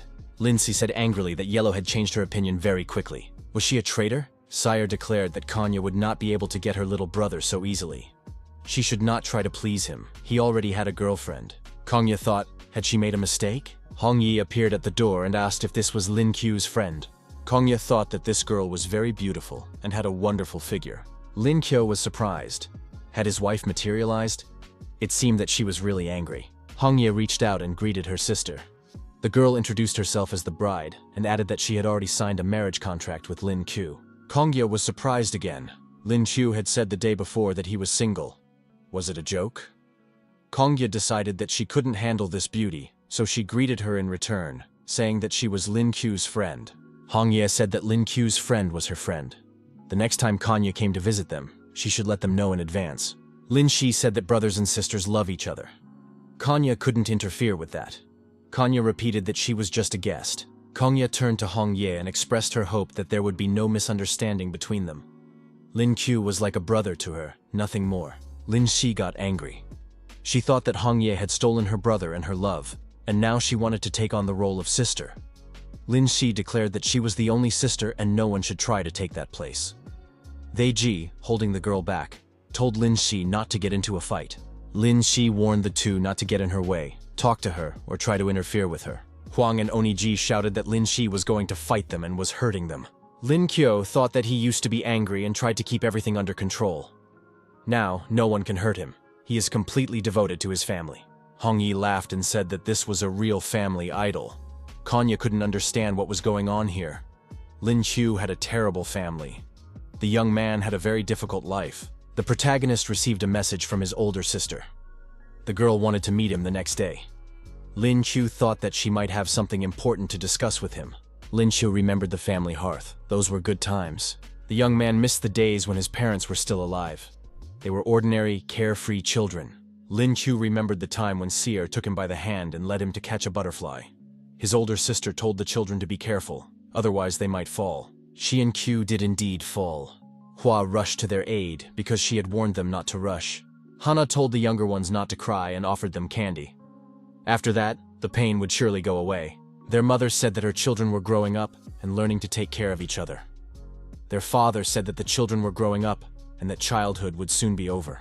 When trouble came, the parents took up arms to defend the city, but they knew they had to return to their children.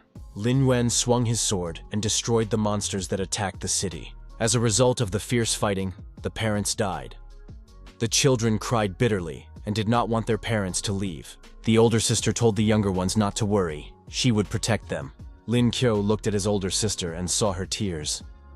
Had the memories touched her heart so deeply? Hana said she was fine. She just remembered the old days. Lin Qiu took his sister's hand and immediately felt embarrassed. The girl was surprised. Wasn't that normal when they were children? Lin Qiu replied that they had grown up. Lin Hua said that after the Night of Blood, her brother had matured considerably. It was time to tell her who he really was. Lin Hua continued. Her brother knew that he was actually adopted, didn't he? He was an orphan, and her father had brought the boy from the land of ghosts. They couldn't part with him, so her parents adopted him. Lin Qiu asked, had he simply been abandoned? Hana said that she and her sister would never have done such a thing. They had always loved him. Lin Qiu said that Hua would always be his beloved sister. He would become as strong as his father and protect Kanglan to the end. Hana said she believed her brother. He could do whatever he wanted, and she would always support him. The young man replied that he would live up to her expectations. Qinyuan City, the mission site. A helicopter circles over the destroyed area. The pilot reported that there were many ghosts on the ground, and they had split into groups. The young people should put on their parachutes and wait for the signal.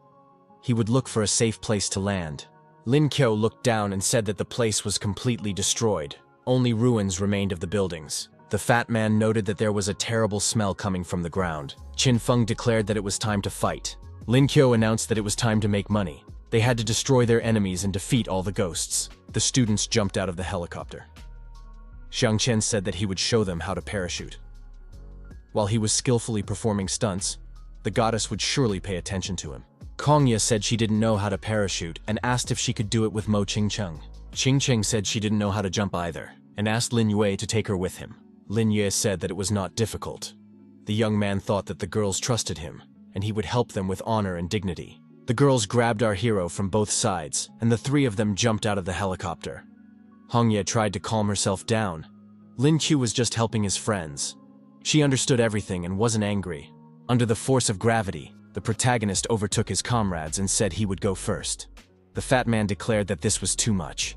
Lin Q had taken 2 girls at once. After landing, our hero invited the girls to take the express train and added that he was looking forward to their next visit.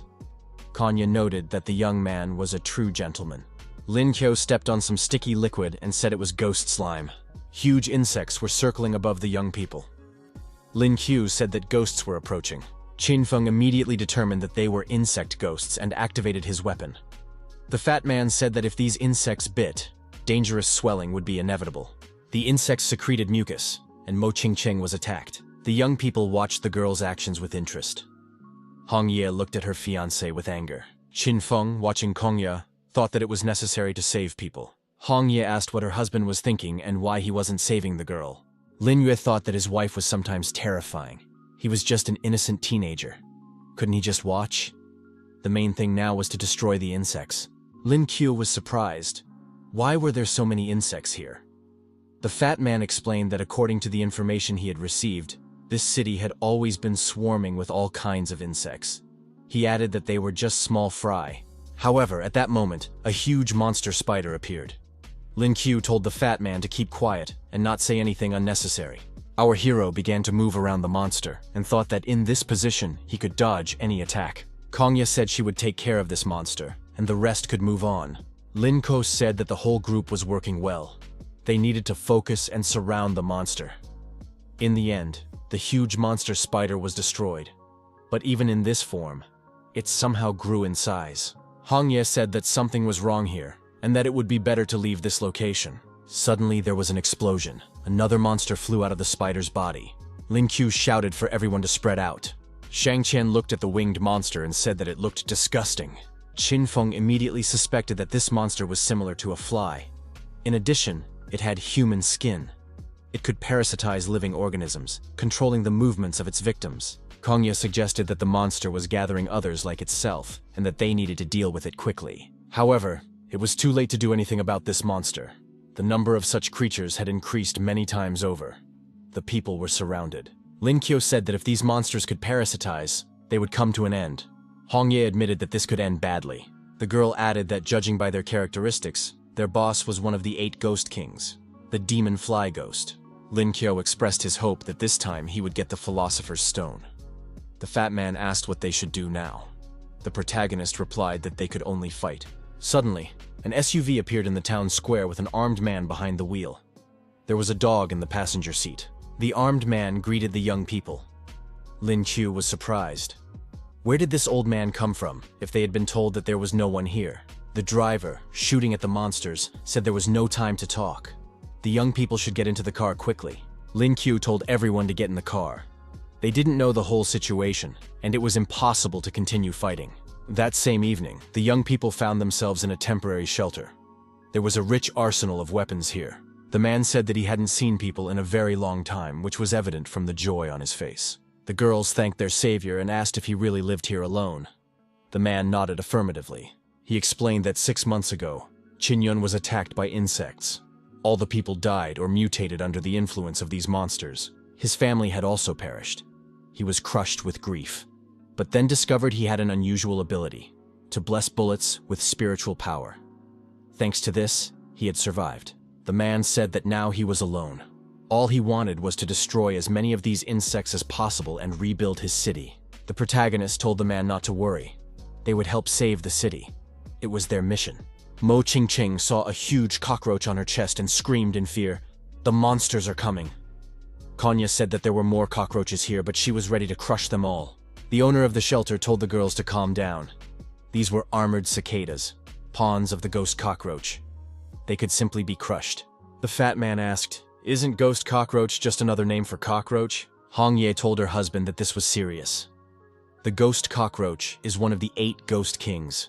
The protagonist realized that there were at least 2 ghost kings in this city. Mo Qingqing asked those around her to help her get rid of the cockroach. The system offered the user a choice. Ignore Mo Qingqing and see what happens. Destroy the cockroach and go straight to the king. Eat the cockroach to gain its power. The third option seemed unacceptable, but the reward beckoned our hero. Lin Wei decided that for the sake of the reward, he would do it. The young man removed the cockroach from the girl's chest and put it in his mouth. Everyone present was speechless. Qin Feng said it was very cool. He had never seen anything like it. Lin Qiu noted that the cockroach tasted like chicken. It crunched between his teeth and contained a lot of protein. The owner of the shelter said that if the young man was hungry, he could have just said so. He had food. The task was completed, and the skill was acquired. Fortunately, the protagonist did not have time to swallow the cockroach, so he pulled it out of his mouth. The system reported that the extraction was successful. The user gained the skill of communicating with cockroaches. However, it was better than nothing. The young man assumed that this skill had a fantastic effect. Lin Qiu heard a voice from below and looked into the closet. There were 2 cockroaches there.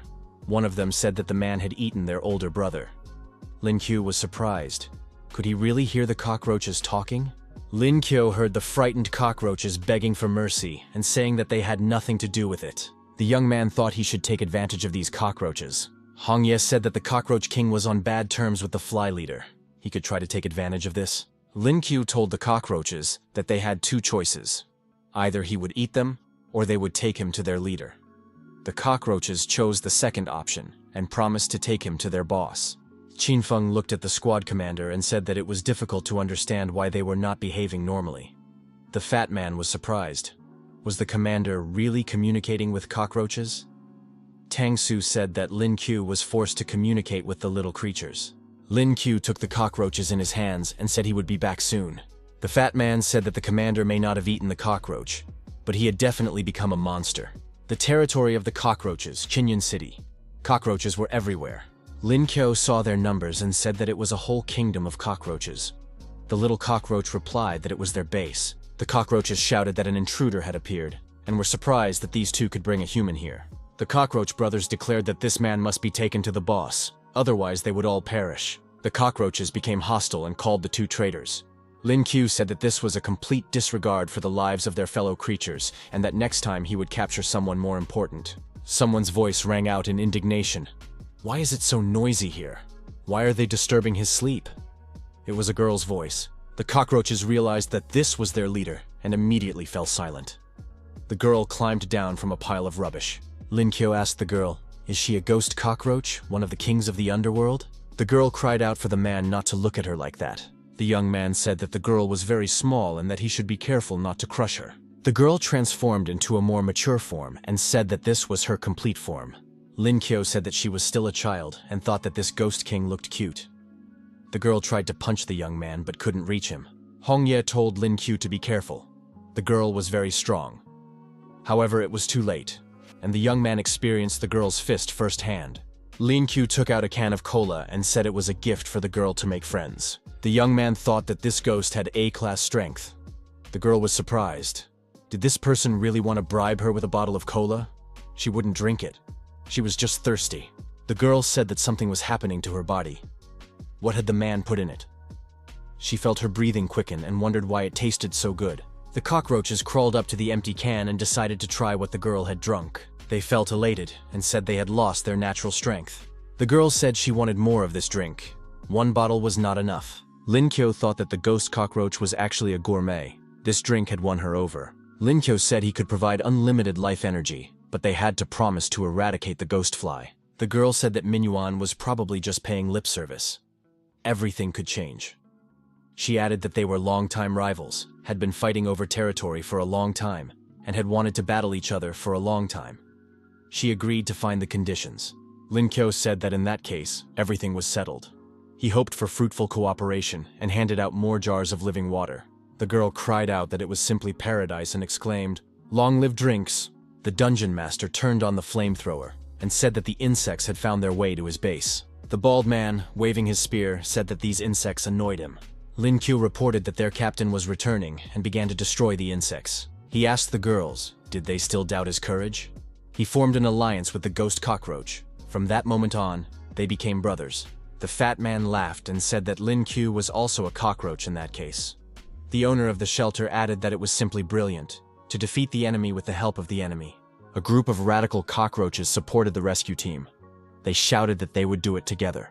Lin Qiu declared that now all enemy forces had been defeated. The next day, The rescuers gathered to go to the Fly Queen to settle the score with her. The Queen of the Flies is one of the 8 Ghost Kings. Her assistants reported that, upon learning of the alliance between humans and cockroaches, she decided to create the most powerful insect to destroy all enemies at once. Thus, the flying rat was created and immediately given an important task. It was necessary to destroy all survivors. This could be done for a corresponding reward. The flying rat declared that it was time to hunt, and breaking free rushed to carry out the task. Hong Yi said that this was the first time she had seen her husband so focused. The young man was holding a broom in his hands. The fat man remarked that these flies were simply disgusting. Qin Feng said that he didn't see anything disgusting. It was just food. After the battle, the cockroaches celebrated their victory and said they had enough food for a whole week. The flying rats flew out of the portals and began to descend to the ground, ready for battle. Qin Feng said that it seemed as if a ghost had dropped rats on them from the sky. Lin Yue noted that they had just finished cleaning up, and the trash was reappearing. The cockroaches said that they were in for a double lunch. Life was too good. Lin Yue ordered the squad to return. One of the flying rats crashed into Mo Qingcheng's chest. The girl was upset. "Why me again?" The flying rat said it had to avenge its brave warriors. The rat added that the man should try to fight it. Could he handle it? The system again offered the user a choice: retreat, fight alone, or attack together. Lin Q decided that he had to learn to fly. Our hero activated the magic blade and said it was time for him to fly. A little girl fluttered above him. She asked if the young man still remembered her and said she would help him fly. The girl threw our hero up, thinking that he would destroy the rat anyway. The mission was complete, and the young man began to fall. The task was accomplished, but he still couldn't fly. The girl rushed to the protagonist and said she would save him. She grabbed the young man by the hair and kept him from falling. Hong Ye held up an umbrella and said she would help her husband. Lin Qiu thanked his wife and noted that she had done a good job. Hong Ye said she could feel the aura of the sage's stone. The young man added that he could also feel the aura inside the old man. Lin Qiu struck with his sword and told the rat to taste his hospitality. The rat used teleportation and disappeared from view.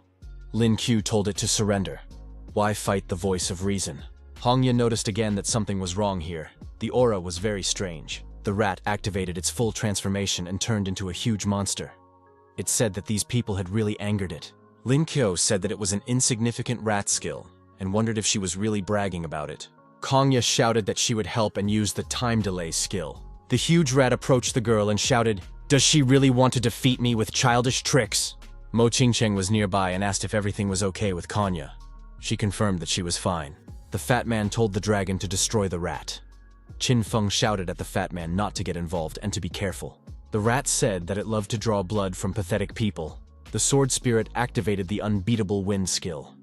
Hong Ye warned the young people to run to the side. Lin Yue noted that the fog was poisonous. Fatso said that all the fog was on their side. Qin Feng explained that the captain wanted to see if they could handle unexpected circumstances. The fat man ordered the red dragon to use its power. The dragon sprang into action. Qin Feng said that the dragon's help was invaluable. Xiang Qian acknowledged that the dragon had done a good job. In the evening, he would be rewarded with a roast chicken. The girl, the spirit of the sword, said that they needed to be more serious and show unity. The sword told the young man to take it in his hands and destroy the rat.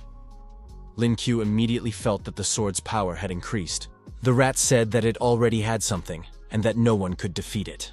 Lin Qiu attacked the rat. The monster couldn't believe that the young man had a divine weapon and wondered how such a person could have it. The enormous monster was attacked and claimed that these people were attacking from behind, which was against all conventions. Lin Qiu said that they had only just begun. Was it really over already? Hong Ye said that caution must be exercised, as it was not over yet. He must have the Philosopher's Stone, which constantly generates new powers. The rat had indeed become much larger. The fat man was surprised. How were they able to split up? Qin Feng suggested dealing with the clones as well. Lin Qiu said that the attack must be stopped, otherwise the rat would only get bigger. The rescuers fought the rats. However, Qin Feng said that they needed to come up with something. They couldn't go on like this. Lin Qiu replied that he had everything under control, and there was no need to worry. The young man repelled all of his opponent's attacks.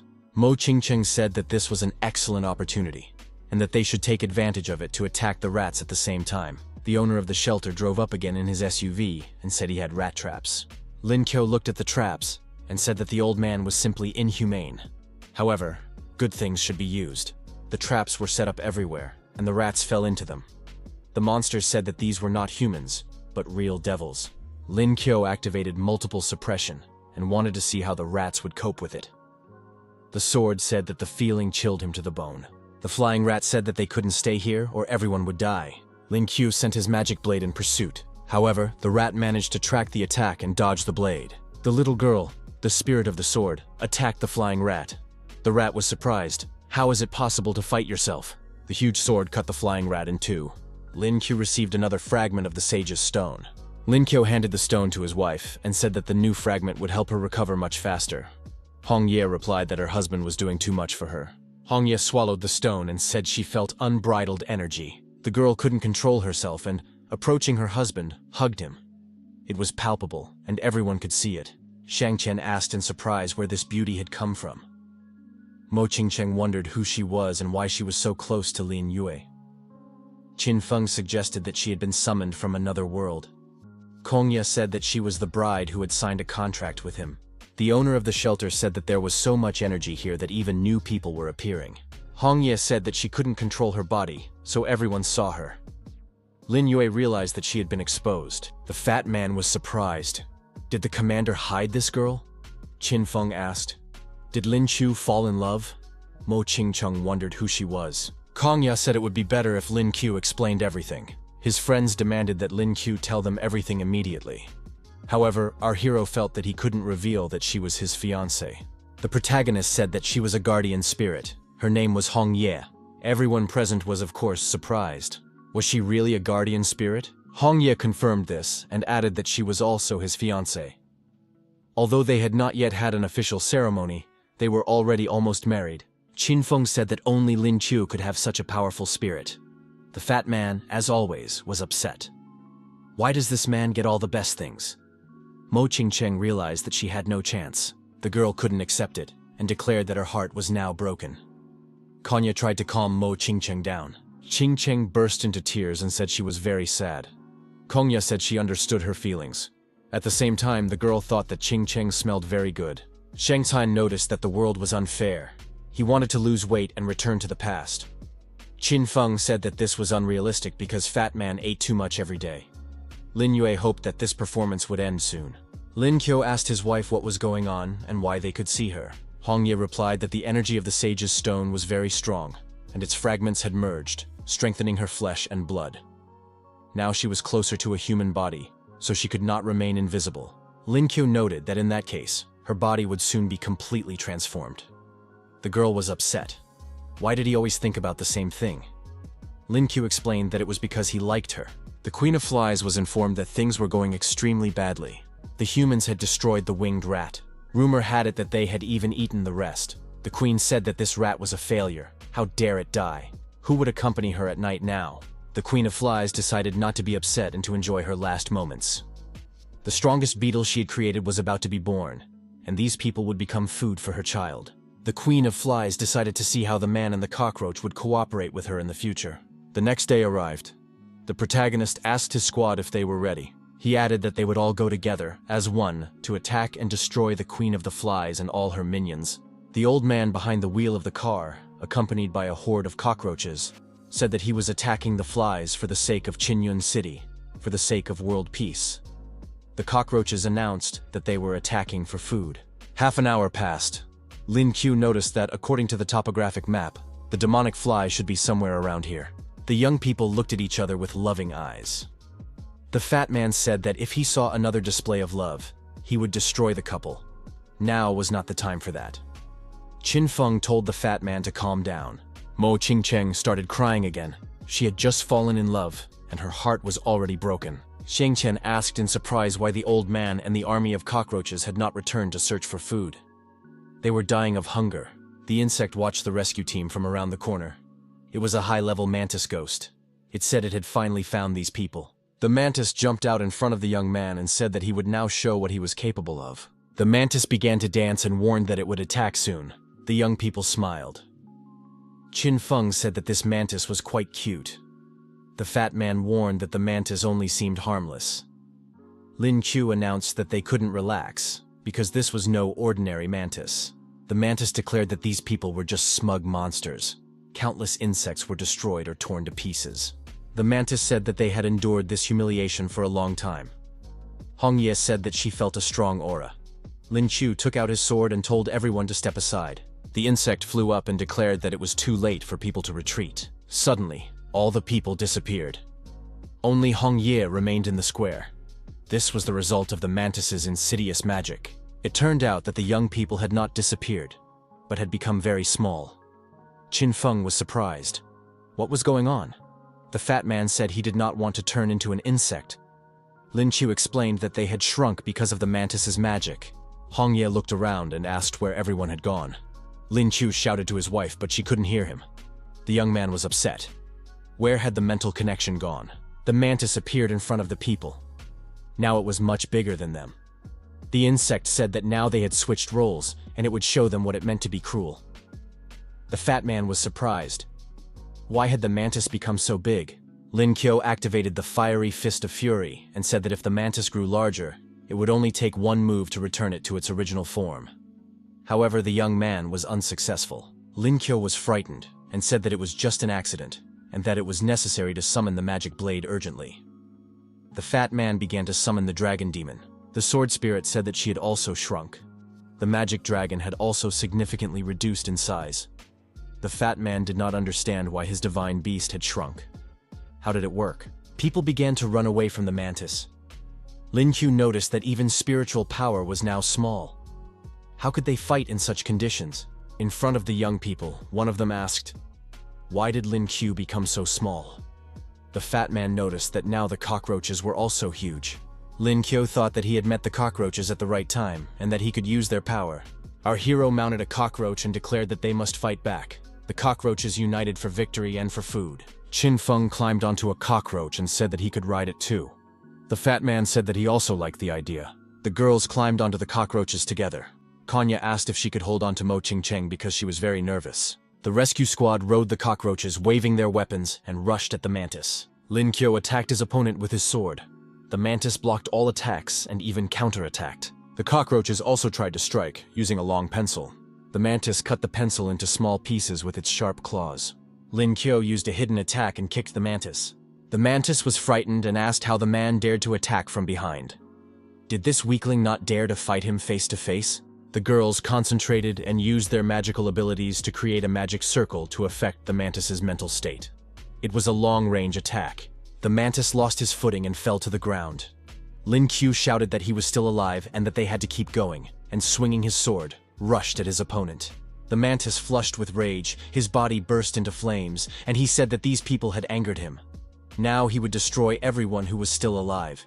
He activated his maximum firepower. The old man's dog happened to be nearby. With a quick movement of its paw, it stepped on the mantis. After that, the dog grabbed the mantis with its teeth and began to chew it. The old man asked, "What is this dog eating again?"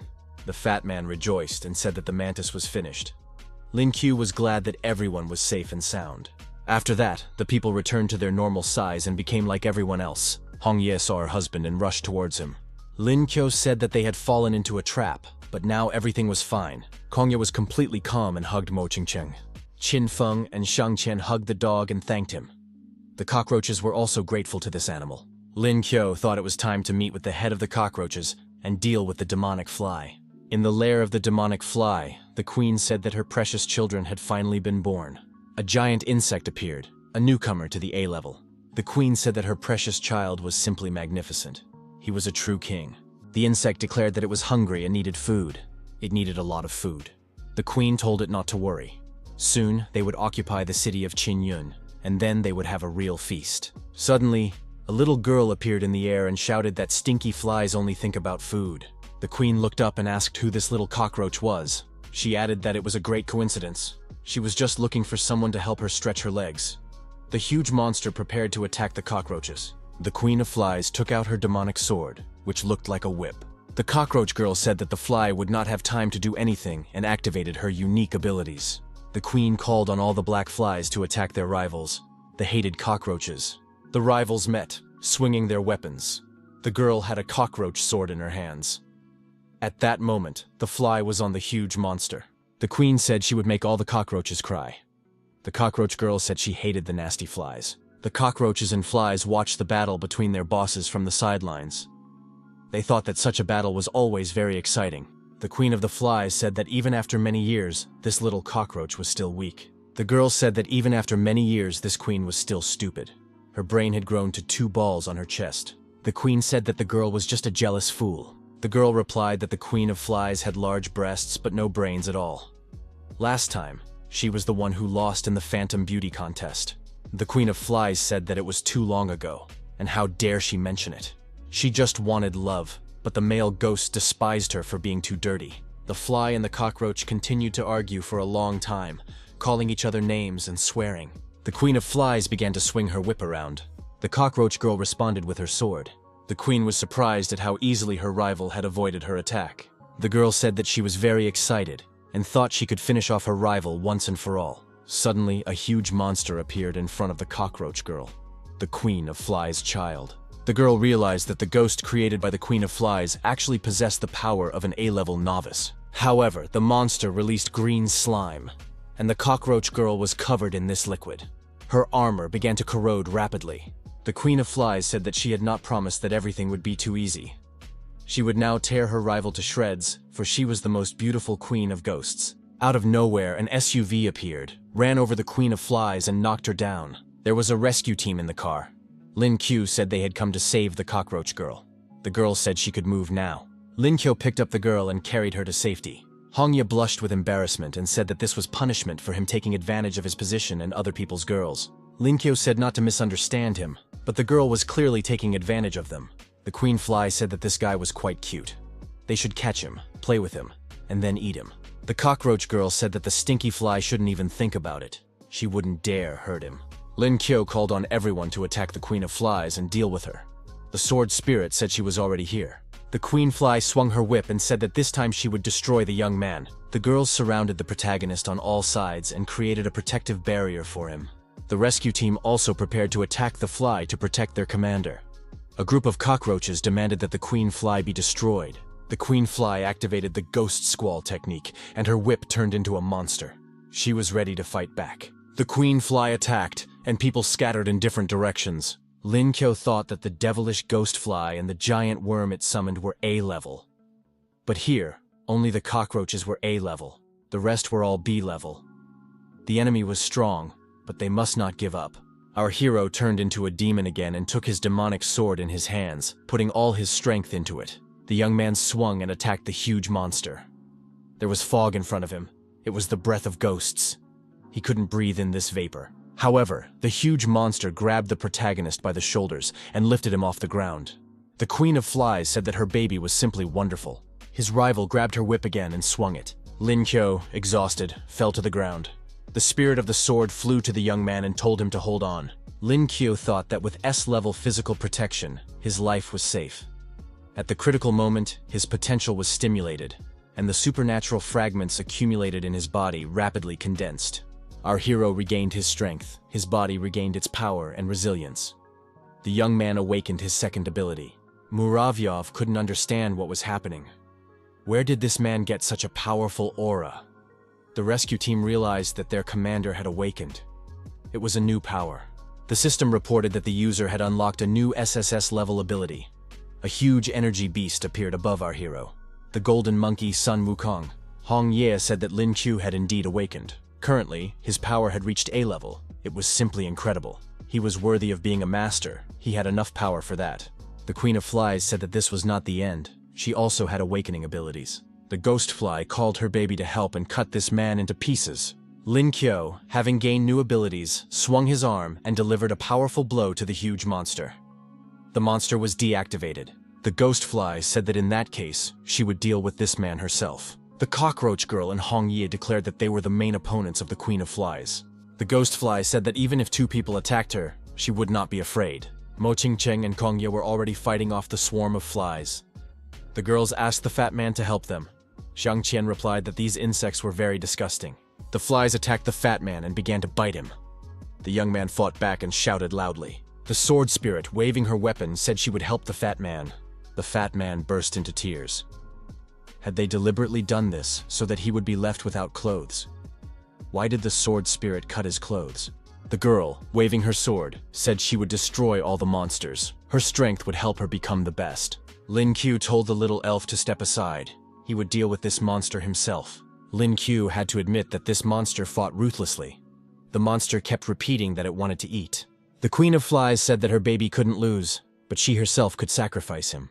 The queen added that, as expected, it was a good child raised by its mother, because she had put so much effort into it. Lin Q said that now the Queen of Flies possessed the power of this monster. They had united. He added that if the enemy had united, they could do the same. The magic knife, the elf, and the blood spirit scissors all combined into a new weapon. The sword told Lin Q's wife to hurry up and destroy someone. The ghost fly warned her rivals to line up one by one, as she was ready to destroy them all. Hong Ye said that only the Ant Queen would die today. Our heroes attacked simultaneously, but were unable to break through the Ant Queen's defenses. Lin Q noted that his opponent had a shield that could not be broken so easily. Hong Ye shouted that she was attacking and activated the Demon Eater scissors. Lin Q said it was good work. Now it was his turn to use his new skills. The old man watched the battle from the roof of his hideout and said it was a great slaughter. He must not fall behind. The old man's weapons were ready, and he declared that it was time to destroy all the insects in the city. The old man mounted his smartphone on a selfie stick and said that he was inviting everyone to Qinyun's livestream channel. The man showed the remote control and said he had many gifts. Suddenly, there was a powerful explosion behind the streamer.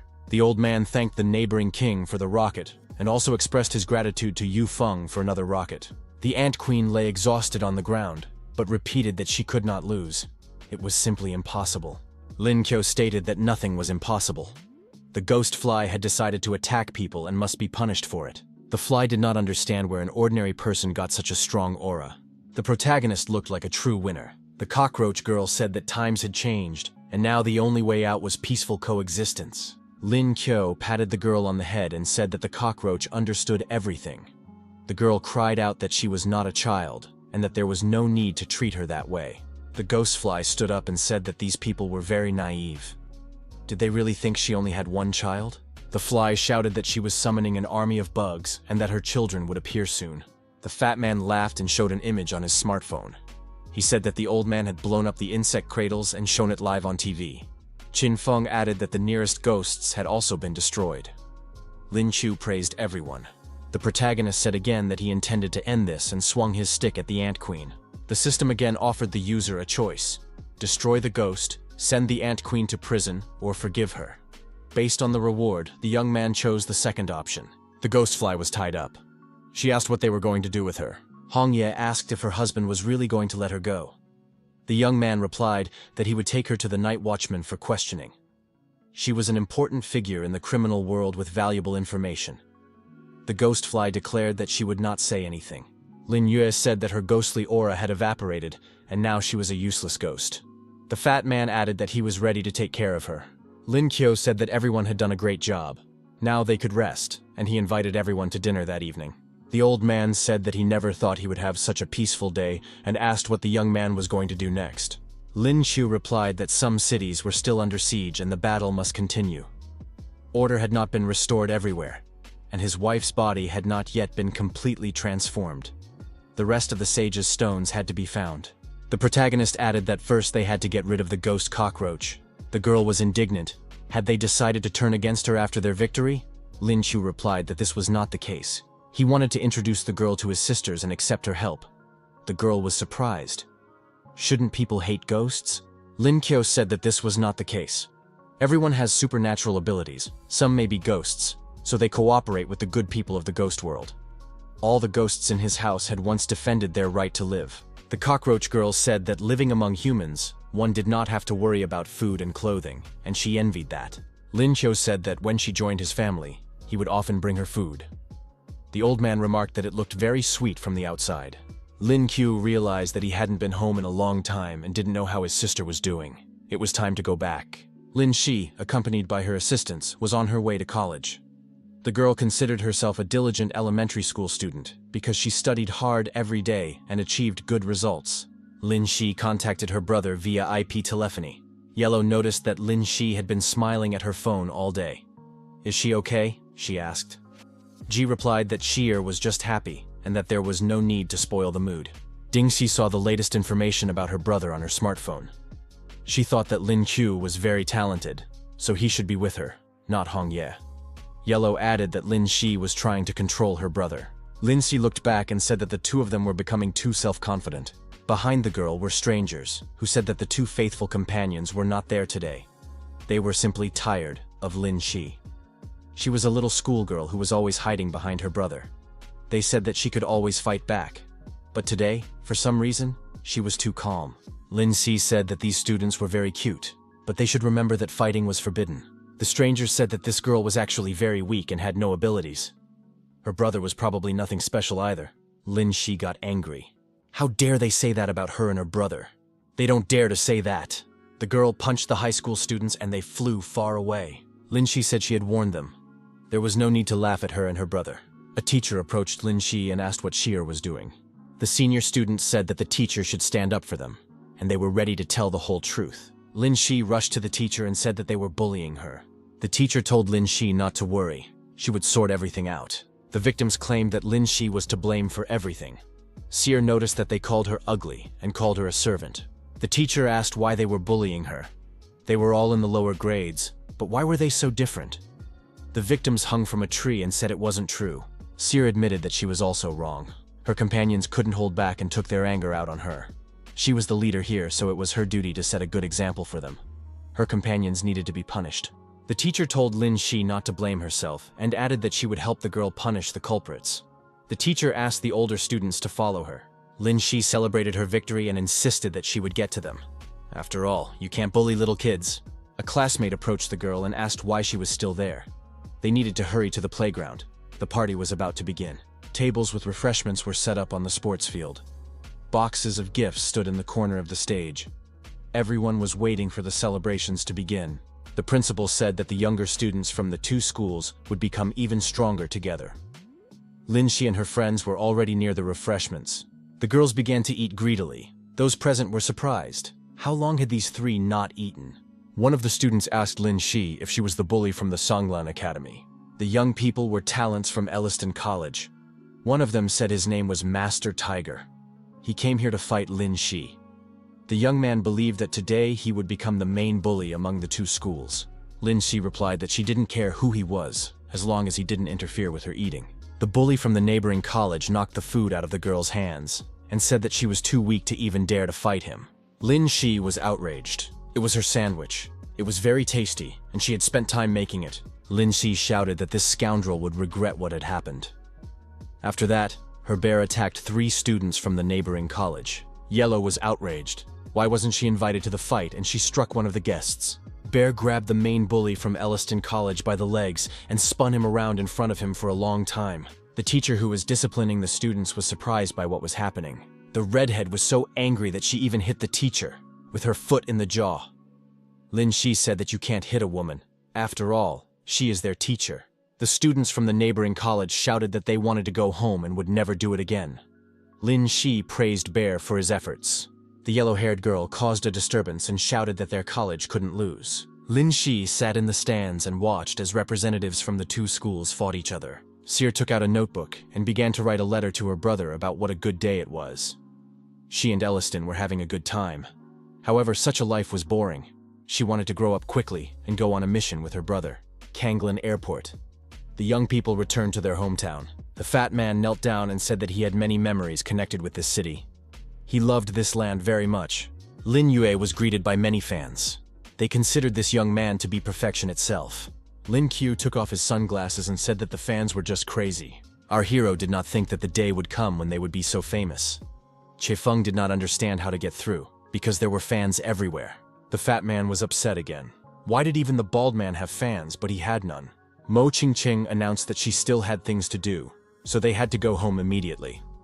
Kongya told Qingqing not to worry. She had a good solution. Kongya called everyone over to her. Lin Yue asked what they were whispering about. Qinfeng and Fat Man said that this was the only way to return quickly. The young people pushed their commander toward the fans and told him to take the brunt of the attack. And you happily accepted your idol. The young man shouted not to take off his clothes. Fatso and the others quickly ran away while no one was paying attention to them. Fatso said he liked the plan. 3 hours after Lin Qiu was handed over to the crowd, his physical condition deteriorated.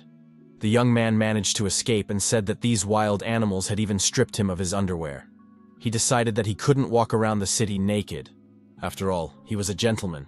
He needed to ask Seer to bring him some clothes. Lin Kyo looked at his smartphone and was surprised. His personal belongings were being sold at auction. The young man did not understand what was going on. Lin Kyo said that the fans had gone completely crazy. Hong Ye drew the young man's attention to what was happening. Small street vendors were selling photos of our hero. They claimed that these were limited edition photos that only they had. Fans peeked out from the nearby bushes and said that their idol had appeared. Lin Kyo ran away. The fans began chasing the young man again. The protagonist did not understand why people were so ruthless. Moving through the back alleys, the young man managed to get home. Lin Kyo entered the house and saw his sister packing her things. Yahello was helping her. Lin Kyo was surprised. Was Seer really going to move? Lin Si told her brother to sit down and rest. The young man snatched the smartphone from his sister's hands and looked at the screen. The screen displayed information about the auction he had seen earlier that day. The girl had collected and put up for sale her brother's old belongings, which had been sitting on the shelves for a long time. Sire apologized, saying she wanted to help her brother earn money. Yahello said that Lin Si was extremely obsessed with money. Lin Si was indignant and told Yahello not to pretend she was innocent.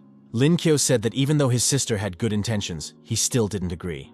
Seer promised to return everything to its place. Lin Kyo explained that he meant something completely different. After what had happened, the price of these things should be much higher. If they started selling them, they should sell them for a good price. Lin Si was delighted and said she understood everything. Suddenly, there was a knock at the door, and Mo Qingcheng appeared on the threshold. She said that the young man must help her. Qingcheng calmed down a little and explained her request. She wanted Lin Chu to be her temporary boyfriend. Hong Ye immediately declared that she was against this relationship.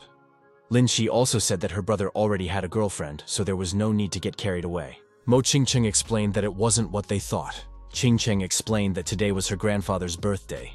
When she returned home, she heard that they were planning to marry her off to a guy from the Luo family. Qingcheng added that she didn't want to become part of their family and get married so early. Ho Feng followed Qing Yue and Su Teng to complete the task. But not everyone was a reliable fighter. Now only Lin Chu could help her.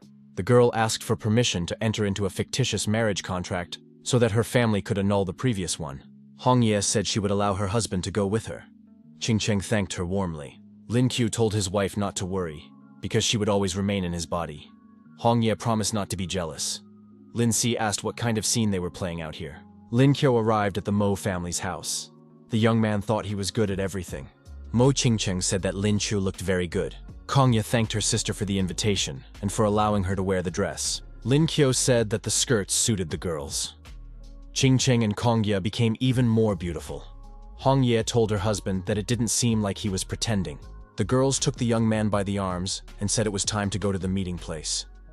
It would be better if Lin Qiu started getting used to his role right now. Hong Ye was already extremely dissatisfied because her husband was accompanied by two beautiful girls. She thought, when Lin Qiu returns home, she will have to beg for forgiveness. The Mo family's banquet hall. Our hero, accompanied by two girls, appeared before the other guests.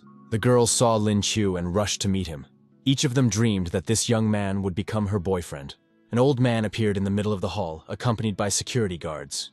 Security asked for a moment of silence. Elder Mo thanked everyone for visiting his home. Mo Qingcheng thought it was good that her grandfather had arrived on time. Otherwise, the girls might have torn Lin Qiu apart. Lin Yue looked at Elder Mo and guessed that he had been a strong man in his youth. The guests said that today was Mr. Mo's birthday, and lined up to give him gifts and wish him well. Lin Yue thought that today was Grandpa Mo's birthday and wedding party. These people knew how to celebrate. The eldest son of the Luo family said that he had another gift from him personally, Luo Tianyi. He wished the birthday boy a long life and blessings. The protagonist had the feeling that these people were not even acquainted with each other. Qingcheng was being forced to marry such a person. Luo Tianyi presented the birthday boy with an A-level Binglian elixir, the Ice Lotus elixir. Elder Mo said that this was very noble of the young man. It was an expensive gift, so the young man could feel at home. Luo Tianyi reminded him that from now on, Qingcheng is his wife. He must treat her relatives well. Qingcheng's brother declared that he was against this marriage and that there would be no wedding. Tianyi was indignant. What was he talking about? He and Qingcheng were perfect for each other. They were both talented and beautiful. Where did these objections come from? The old man asked why Xiao was against the marriage. Qingcheng added that she was also against the wedding. Xiao thought that he was her only love. Qingcheng told her grandfather that she already had a boyfriend and raised Lin Yue's hand. This was unexpected for the young man. He wasn't ready for this. The old man looked at Lin Qiu with indignation. Xiao didn't understand what was going on.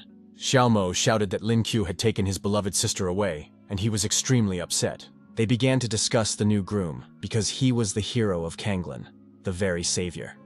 His father was from the hunting blade team. It was no surprise that the young man was famous for his exploits. Luo Tianyi said that this rival was a pathetic kid without a penny to his name. His family was much richer. If Lin Qiu wanted to be with Qing Cheng, then he was striving for the impossible. Lin Yue said that people are just jealous of him. Tianyi is trash, who can't do anything without his family's support. That's why he doesn't like heroes. Qing Cheng told Luo Tianyi to watch his words. He can't treat her boyfriend like that. Kongya said that money isn't everything. The system offered the user a choice, to leave the house. The young man was here to wish his grandfather happiness and listen to music, as well as to put his opponent in his place and show who was boss. Lin Qiu thought he agreed to humiliate his rival. Lin Qiu said that Luo Tianyi was the best and unbeatable, but could a gift really show his full power? Tianyi wondered what this trash could offer. Lin Qiu said that Tianyi should not blink and should not be afraid to show his fear. The protagonist added that he wanted to give the gift of life, just one refreshing can. If you drink 2, you will never feel tired. With 3 cans, old age will not be scary. Kanya was surprised. Was this really a suitable gift? Tianyi laughed. Did Lin Qiu really think that a can of some weird drink could be offered as a gift? That was ridiculous. Elder Mo told everyone to calm down. He had heard that during an auction someone had sold happy water that increased spiritual power. Where did Lin Qiu get this drink? Lin Qiu admitted that the water was created underground.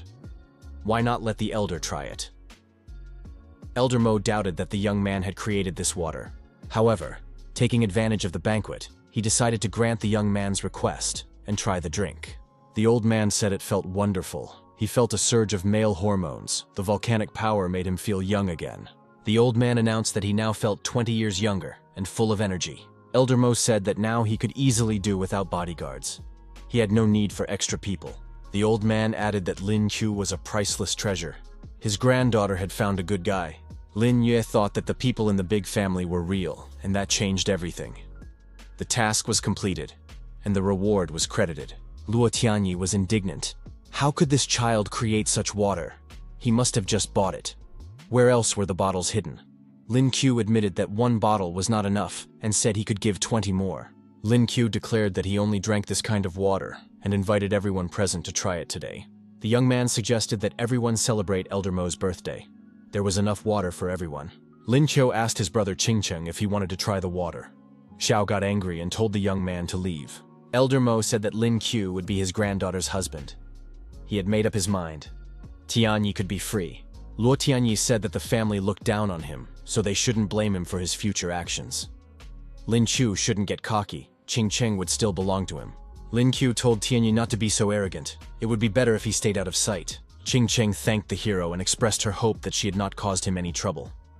Lin Qiu replied that he was always happy to help his friends. Lin Qiu thought that he was not afraid of the Luo family.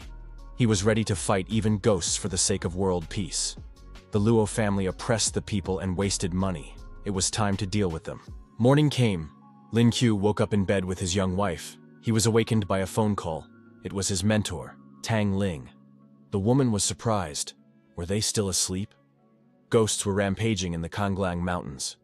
She asked the young man to lead a team to fight them. The reward was guaranteed. Lin Qiu heard about the reward and said he would leave immediately. His wife would wait for him. Hong Ye woke up and asked her husband, "Another assignment?" Lin Qiu replied that he needed to leave immediately, as they couldn't do without him. The young man said that mercenaries don't get days off. Hong Ye acknowledged that the more opportunities there are, the more responsibility there is. Lin Shi wished her brother luck. Kanglang Mountain area. A large crowd of people has been reported here. Many of them are armed and very dangerous. Lin Shi was surprised. Why are there so many people here? Are they also on a mission? Qing Cheng noticed that the Night Watch had sent specialists. They are only here for the money. They don't have enough manpower right now, so they usually carry out missions in other areas. The specialists asked where the young man came from. He should go home and gather his strength. Those who are ready to defend people have gathered here. Kongya was indignant, but the young man calmed her down and told her not to get upset. 3 seconds would be enough for him. Suddenly, the ground shook at the foot of the mountains, and dark energy appeared.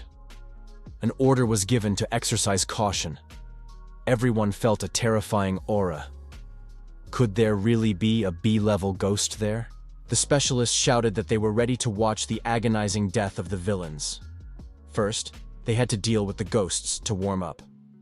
They headed towards the presumed location of the ghosts.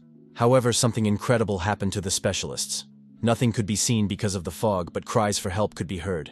The ghosts were winning. Lin Kyo said that this was a real battlefield. People who ignore the advice of others may pay for it. The first wave is cannon fodder. We must unite to win. Fight side by side to defeat the monsters. In the area where the ghosts were supposed to be, pretty girls were found. They greeted the young people. The experts were surprised. Where were the ghosts? Why did they need beautiful girls? They had come to fight the ghosts. It was difficult to resist the temptation, and the young people succumbed to the girls' charms. They thought it was heaven on earth, finally able to meet girls. Ching Cheng said they were crazy. Kongya added that there were many beautiful girls here. Lin Kyo declared that these people had been misled. Hong Ye said that all was lost. Suddenly, the girls began to transform and turn into monsters. As a result, not a single girl remained. The monsters began to destroy people, tearing them to pieces. Lin Kyo activated the magic circle and said he would fight the ghosts with his summons. A squad of armed skeletons was summoned. Lin Kyo declared that now was the best time to attack, and the squad initiated an attack on the ghosts. The hero's squad and sympathetic monsters engaged in battle with the local ghosts. The fat man said that if this continued, their spiritual power would be completely depleted. Their only hope was Lin Kyo. It would be great if he were here. The fat man added that Lin Kyo had previously led the team in every battle. He relied on his strength to help others. They were always secondary participants, and they also needed protection. However, there was no need to despair. Even without a commander, they could unite to defeat the enemy. Mu Zhong said that Shang Qian was right. They had to try their best and rely only on themselves. It was time to show their strength. The students used their unique abilities and began to destroy the ghosts, effectively completing their tasks. A B-level dragon ghost appeared from the forest. It was armed with a firearm and was very dangerous. The dragon ghost fired, and the projectile flew straight at the red dragon. The red dragon was wounded, and the fat man was also injured. Mu Zhong came closer and helped him, using her healing skills. The fat man recovered, jumped to his feet, and said that in order to survive, they must rely only on their own strength. Before them was only a B-level ghost. It would not be able to defeat them. The fat man shouted that today he would finish off his enemies and do everything in his power. After these words, Shang Qian bravely rushed at the armed dragon ghost. In the dense forest on Mount Konglin, Yang Xiao leaned his hand against a lone tree. The young man said that this was exactly what he had expected. There was indeed a lot of spiritual energy here. Yang Xiao hoped to become the heir to the ghostly power, one of the 8 ghost kings, and declared that Lin Kyo would not be able to resist him. The ghost said that by absorbing spirits, Yang Xiao had unlocked the seals of many ghosts, causing a huge flow of energy. Yang Xiao noted that the ghosts were here to cover their tracks. That's great. Yang Xiao ordered everyone to be watched and no one to be allowed to leave the mountain. The ghost thought that since the young man had absorbed the soul jade and become the ghost king, he had turned his back on them. Lin Yue happened to be nearby and said that it was a wonderful place to relax. The ghost watched the young man closely. Yue Bukun thought that now that Lin Yue was here, the young man would not be able to escape retribution. The experts told Lin Kyo to wait there while they dealt with the ghosts themselves. The men said they wanted to give the young man gifts as a sign of respect. In their hands were wild monsters caught in the forest. Lin Kyo said that if everyone was ready to go with him, he couldn't refuse anyone and was ready to show them something interesting. The young man decided to prepare a meal and said that it was not just a roast. The cook promised to add A-grade beef and season it with sauce. The girls noted that the dish smelled delicious. Lin Kyo stated that he only loved his teammates. The girls tasted it and noted its excellent texture. Browned on the outside, tender on the inside, it gave them a burst of energy and a warm feeling. The girls added that it was very tasty and they enjoyed it immensely. Experts said they also wanted to try it and were willing to pay a lot of money, even exchanged their spiritual stones. Lin Shu said that he had been indifferent to fame and fortune all his life. But since they were all brothers, these offerings could be put in a box. Kongya looked into the box and said that Lin Kyo had earned the money easily. The young man invited everyone not to pass by and try the kebabs, which were available for a limited time. The product was limited, but a discount was available. Yue Bukan was extremely angry. The kebabs were delicious, the aroma was unforgettable, but that was what people were talking about. Kongya said she wanted more. Lin Qiu noticed that he could get rich at her expense. Mo Qingqing asked if their task was not to fight ghosts. Lin Qiu suggested that everyone had eaten their fill and recharged their energy. However, there were ghosts here who were helping him. The old ghost did not understand why these people continued to follow Lin Qiu. The young master of the Luo family appeared from behind the bushes. He told his assistants that it was time to show their loyalty and destroy Lin Yue. Yue Bukun recognized Luo Tianyi and thought that this man also hated Lin Yue. The enemy of his enemy is his friend. Using his unique abilities, Elder Bukun released evil puppets at Tianyi's back. With the help of strings, he hoped to amplify people's emotions.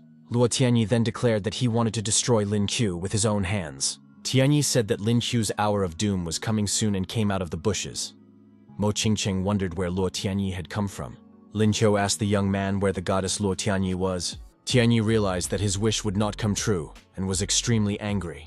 The young man sent his assistants ahead and said that whoever brought him Lin Kuei's head would become part of his Luo family. The men said they would protect Lin Qiu and advised Tianyi to get out of the way. Suddenly, the soul of a sword appeared with a magic sword in his hands. Tianyi was frightened and asked what kind of creature it was. The sword spirit said that the young man would not return home today. Luo Tianyi looked back and saw hostile ghosts behind him. Hongye said that it was a monster uprising caused by an earthquake. Lin Qiu used his teleportation skill and appeared next to his opponent. Tianyi asked what this guy was doing. Lin Qiu grabbed Tianyi by the chest and said he had come to help the young man. Kongya activated time acceleration, and Qingcheng created an ice shield. The girls decided to fight the ghosts together. The sword spirit quickly spun the magic sword and invited the ghosts to appreciate her dexterity. Lin Qiu asked his opponent, "Wasn't that enough for him? Didn't he feel his pride being trampled on?" Tianyi declared that Lin Qiu was a real shameless person and demanded that Mo Qingqing be returned. Lin Qiu said he would help the young man fulfill his wish and find a girlfriend. The protagonist poured a liquid into his opponent's mouth and explained that it was water with special properties. It increases hormone levels and emits pheromones that attract the opposite sex. It is necessary to use it. Suddenly, a huge monkey appeared nearby and said that the young man was very handsome and manly. Everyone present began taking photos for content. At that moment, the monkey kissed Luo Tianyi on the cheek. The ghosts that appeared told the young man to go with them. Luo Tianyi shouted for them to leave him alone. Lin Qiu said that Mr. Luo should go all the way and not give up. Ye Bukan was angry. Why did this guy also fail the task? What a waste of time. We need to go back and ask Yang Xiao for help. Yang Xiao stood by the tree and didn't understand what was going on. Now he couldn't absorb the aura of the mountainous area. Suddenly there was a flash and someone appeared inside the tree. After the flash disappeared, a little girl appeared. Yang Xiao was puzzled. How did this child appear here? Yang Xiao did not understand why the aura of the Kanglang Mountains had suddenly become so pure. Yang Xiao smiled and greeted the girl. He suggested that she go on a journey with him to find a way to absorb the spiritual aura. The girl said that Lu Luo didn't want to go with him. He was a terrible person. Yang Xiao was indignant. Who was she to call him that? He would deal with her now. The girl said she could feel some kind of energy very close by. Lu Luo said she had to check it out. After saying this, the girl flew up into the air. Yang Xiao spread his wings and flew after her, trying to make her stop. The confrontation with the ghost dragon and the fat red dragon continued. Tang Su said that its energy was inexhaustible. Mu Zhong declared that this could not continue and that they had to deal with it as soon as possible. Shang Qian announced that he wanted to use a technique and that the dragon should prepare itself. The dragon form skill was activated, and the red dragon transformed. Tang Su was surprised to see such a technique. Had Shang Qian been hiding it all this time? Mu Zhong said that now all his cards were on the table. The red dragon, 2-in-1, flew up and declared that all of his opponent's efforts were now useless. He was also a dragon, but he did not have the same level of power. The red dragon activated fiery explosion and declared that this was his true power. Everyone acknowledged that this time, Fatso had achieved great success. The red dragon, 2-in-1, thanked everyone for their recognition. A friend said that Fatso was pretty good. Now he was second only to Lin Yue in combat power. Mu Zhong thought that Shang Qian had indeed become much stronger. Perhaps Lin Qiu had motivated him to become so. They couldn't fall behind them. Lin Qiu continued to attack his opponents, declaring that he would deal with them all and they would all become his soul jades. Kongya said she couldn't believe her eyes. Was this really happening? Hongye shouted for Lin Qiu to be careful. A powerful stream of energy was approaching. There was a loud explosion.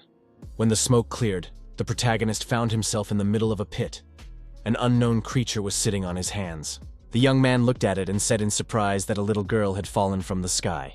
Lin Kyo asked, "What is she doing here? Why is she attacking his body at such a young age?" The girl said that Luluo had struggled to find her father. Hong Ye was very angry. Was Lin Kyu really her father? Hong Ye demanded that Lin Kyu slowly confess.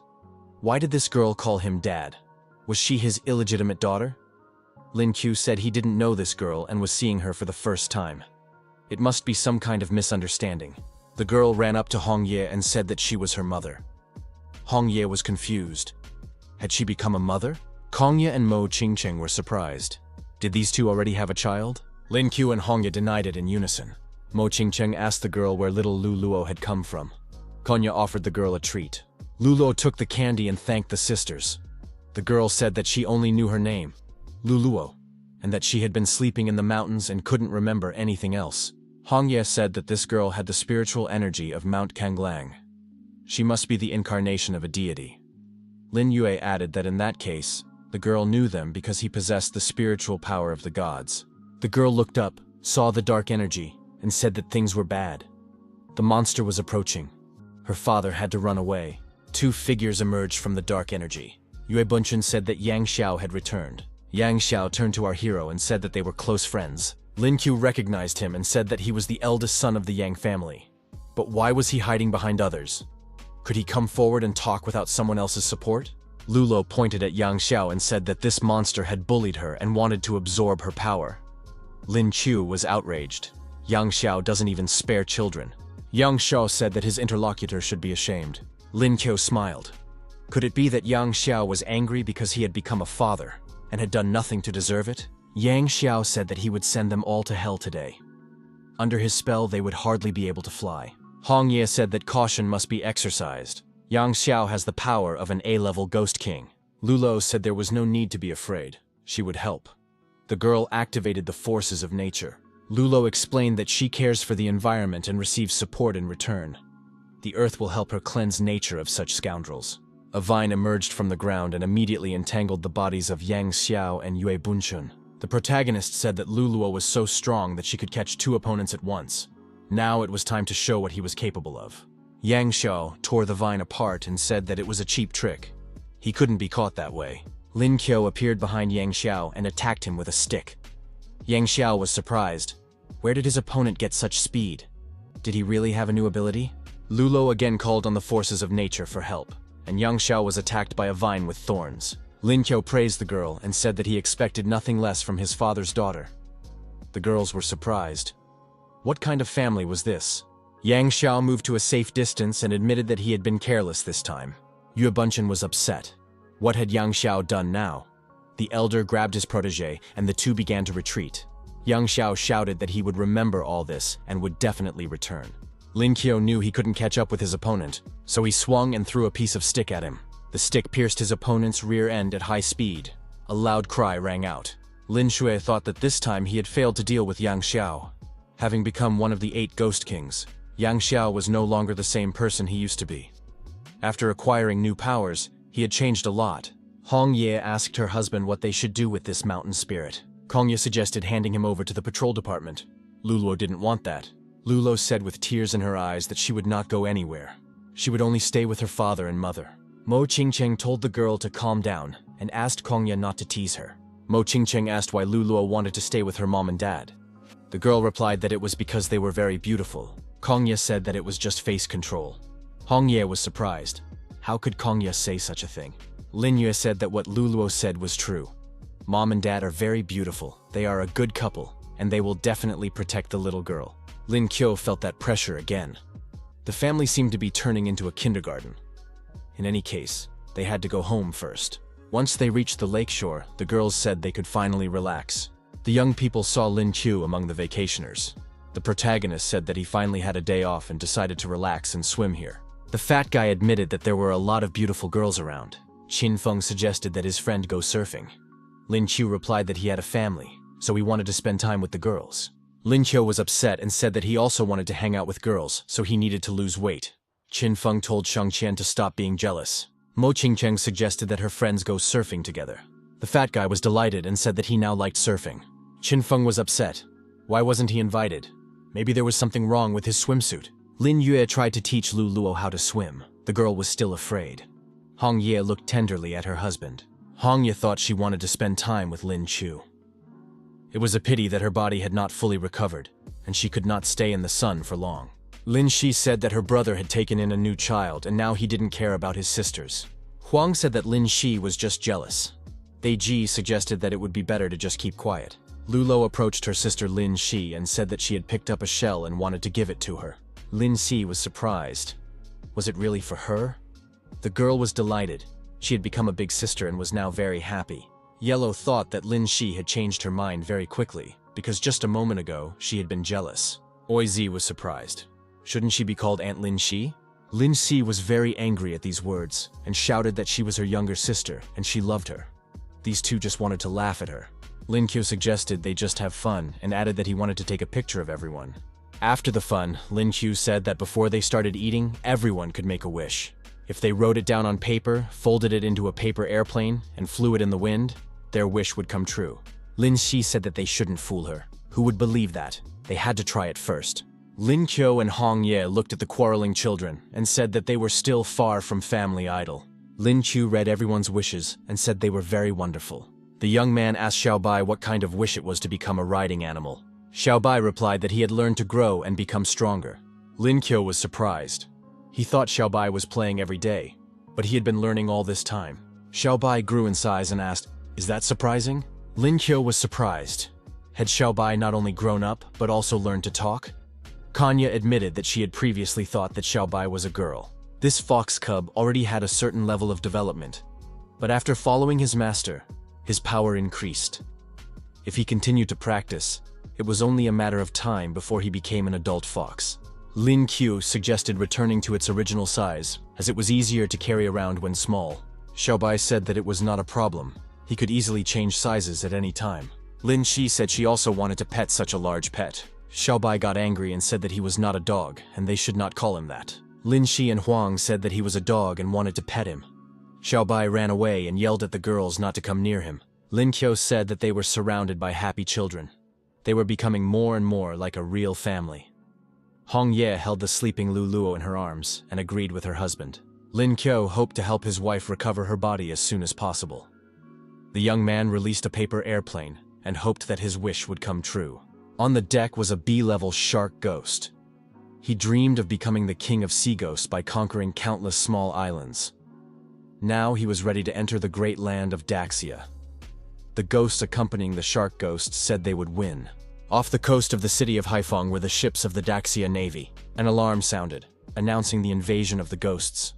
The military called for calm, saying that they had a fighting fleet and would wipe these ghosts off the face of the earth. The ghost shark rose above the shells exploding in the water and said that these actions were useless. The ghost shark added that every time it went into battle, no one could defeat it. It called itself the Invincible Captain.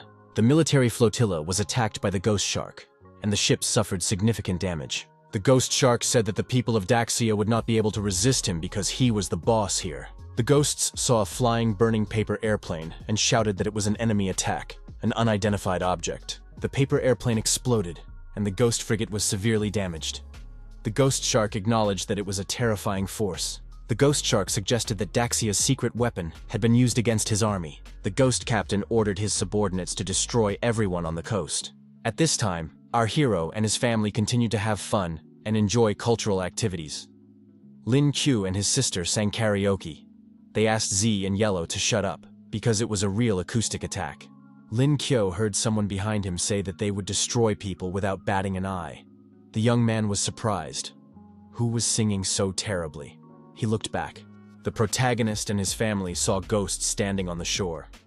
Their leader, a ghost shark, declared that they would rule Kanglin. But first, they would occupy it. The leader of the ghosts proposed a battle. Whoever wins will follow him. His subordinates said that people would be able to see the greatness of their boss. Lin Qiu was surprised.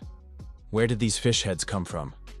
Lin Shi added that this fish head was very ugly. The ghost shark said that it would now show what despair meant and rushed to attack the people. The subordinates shouted that they would fight for their boss. Yellow armed herself and said that if the ghosts wanted a fight, they would get one. She decided to try out a new weapon, the Tooth of the Evil King. Lin Q was surprised. Where did Yellow get this weapon? The girl replied that it was her child, which she had given birth to thanks to tooth decay. Yellow said that her enemies would learn her power and attacked. The ghost shark replied that the strong always win. Now her rivals would see what a real nightmare was. Lin Q said that this ghost was very talkative and struck it with a devastating blow. The majestic Lord of the Seas was defeated by a human. The ghost shark said that this was impossible. It couldn't lose to a human. Lindsay told her toy bear to get rid of this ghost. The ghost shark was attacked, but it didn't understand who this monster was that was helping humans. Linji told the ghost that it was over. He had to go home and live there with his dream of world domination. The ghost shark was destroyed. The protagonist got the stone, the jade of the soul. Lin Q said that he couldn't help but fight, because these sea creatures were asking for a fight for no reason. Our hero saw his sister and asked why she was there. Hua replied that there had been an alarm. She had received a message that ghosts had arrived on the shore. However, it looked as if Lin Q had already taken care of everything himself. Lin Q said that his sister was right. He had indeed already solved the problem. The young man added that they were just fish, which were not difficult to deal with. Lin Hua said that her brother was doing well, that he had really grown up and was no longer as helpless as he used to be. Sire was also wonderful. Her strength was growing, even though her height remained the same. Lin Si said that she couldn't show her weaknesses. Lin Hua said that her younger sister would definitely become a beautiful woman in 2 years. Seer asked not to be comforted. Lin Hua asked Hong Ye if she was the spiritual body that was always with her brother. Her younger sister had told her about it. Lin Hua said that Hong Ye and her brother were quite nimble since they already had a child. Lin Qiu explained to his sister that Lu Luo was their adopted child. The protagonist could no longer keep it a secret. Lin Hua said that her brother didn't need to explain anything to her. She understood everything. After all, it was a recent thing. It could happen to anyone. Her brother thought that Hua had misunderstood everything. Lin Hua said that after all, the young people would still need to train. She would give them an assignment to research the ghost of the Sand Shadow. Lin Qiu was surprised, because this was one of the 8 Ghost Kings. Lin Hua confirmed this, and added that, according to available information, the Sand Shadow Ghost had expanded its territory, engulfing 4 cities and turning the entire land into a desert. People had been sent there, but they were struggling to control the situation and were trying to stop the desert from advancing. Lin Xue said he understood everything and thought that the ghosts should not be underestimated, as they could be temporarily suppressed with the help of a few A-level people. Lin Qiu asked about the others. Would their auras not be enhanced? Lin Hua replied that hers had been raised to advanced A-level. The young man said that now he understood why his sister had such a terrifying aura. Hua was amazing and surpassed many. The girl said that there was still a long way to go, and Lin Qiu would reach the same level sooner or later. It takes a lot of work to become stronger. The sister said goodbye and expressed her hope that when they met again, Hong Ye would have recovered her body. Lin Qiu thought that his sister was so lonely. She always copes with everything on her own. She is extremely strong. The protagonist expressed his hope that one day he would be able to gather his strength and tell his sister Hua that he had a brother who was chasing after her. In recent days, everyone has awakened their fighting spirit and worked hard to continue living their lives. Qinfeng continues his intense training. Kanya sometimes watches him. Su Tang attends dangerous training sessions. The fat man's whereabouts are unknown. They say he has returned to his family and is trying to lose weight. Our hero has been assigned to work as a member of the Coco unit. It is necessary to investigate the Sand Shadow Ghost on the western edge of the desert. Keek said that it was unexpected that she would be assigned as Lin Qiu's partner. The girl thought that being able to meet Lin Qiu and go on a mission with him was a real blessing. They hadn't seen each other in a long time, and she didn't expect Lin Qiu to adopt anyone. Lu Luo said she missed her mother. Keek thought, isn't this the girl who formed a team to exterminate evil spirits? Hong Ye wanted to preserve her innocence and secretly observed to confirm Lin Qiu's loyalty. Lin Qiu thought Hong Ye was very strange. She didn't show up to play with him. She must be angry or jealous. Kiki said that was unbelievable. There used to be a city here, but now it's a desert. According to intelligence reports, the Sand Shadow Ghost was seriously injured by humans. Now he's recovering somewhere. But where to look for his traces since the desert is so big? Keiki told Lin Yue not to think too much. They needed to move forward step by step. Lin Qiu told Lulo to get ready. They were going to green this desert. the sand shadow would become green. Lin Qiu saddled Xiaobai and set off with Luluo to scatter seeds across the desert. The girl was surprised. Were they doing the right thing? Weren't they here to complete their mission? Why were they sowing grass seeds? Luluo, scattering seeds, said that the young plants would grow quickly. After the process was complete, the protagonist said that everyone had done a great job. Luluo added that she could see a lot of greenery and felt happy. Suddenly, SUVs appeared from behind a hill. The drivers did not expect to see an oasis and people here. Lin Yue was also surprised. Kiki said that they were desert thieves. Lin Qiu noted that they had not encountered ghosts, but something worse. The armed criminals who arrived in SUVs announced that this was a robbery. The villains jumped out of their cars and demanded that the travelers surrender without a fight. The criminals lost their footing as they jumped out of the vehicle and sprawled on the grass. Lin Qiu thought that they had just met, and he wanted to give them a gift. The villains claimed that they had not fallen, but simply wanted to liven up the atmosphere. The desert thieves decided to show off their beautiful bodies, but emphasized that the travelers still had to hand over their valuables. They know they look good, but they need money. Luluo told her dad that these people were black. The thief was indignant, because they had been sunbathing for years.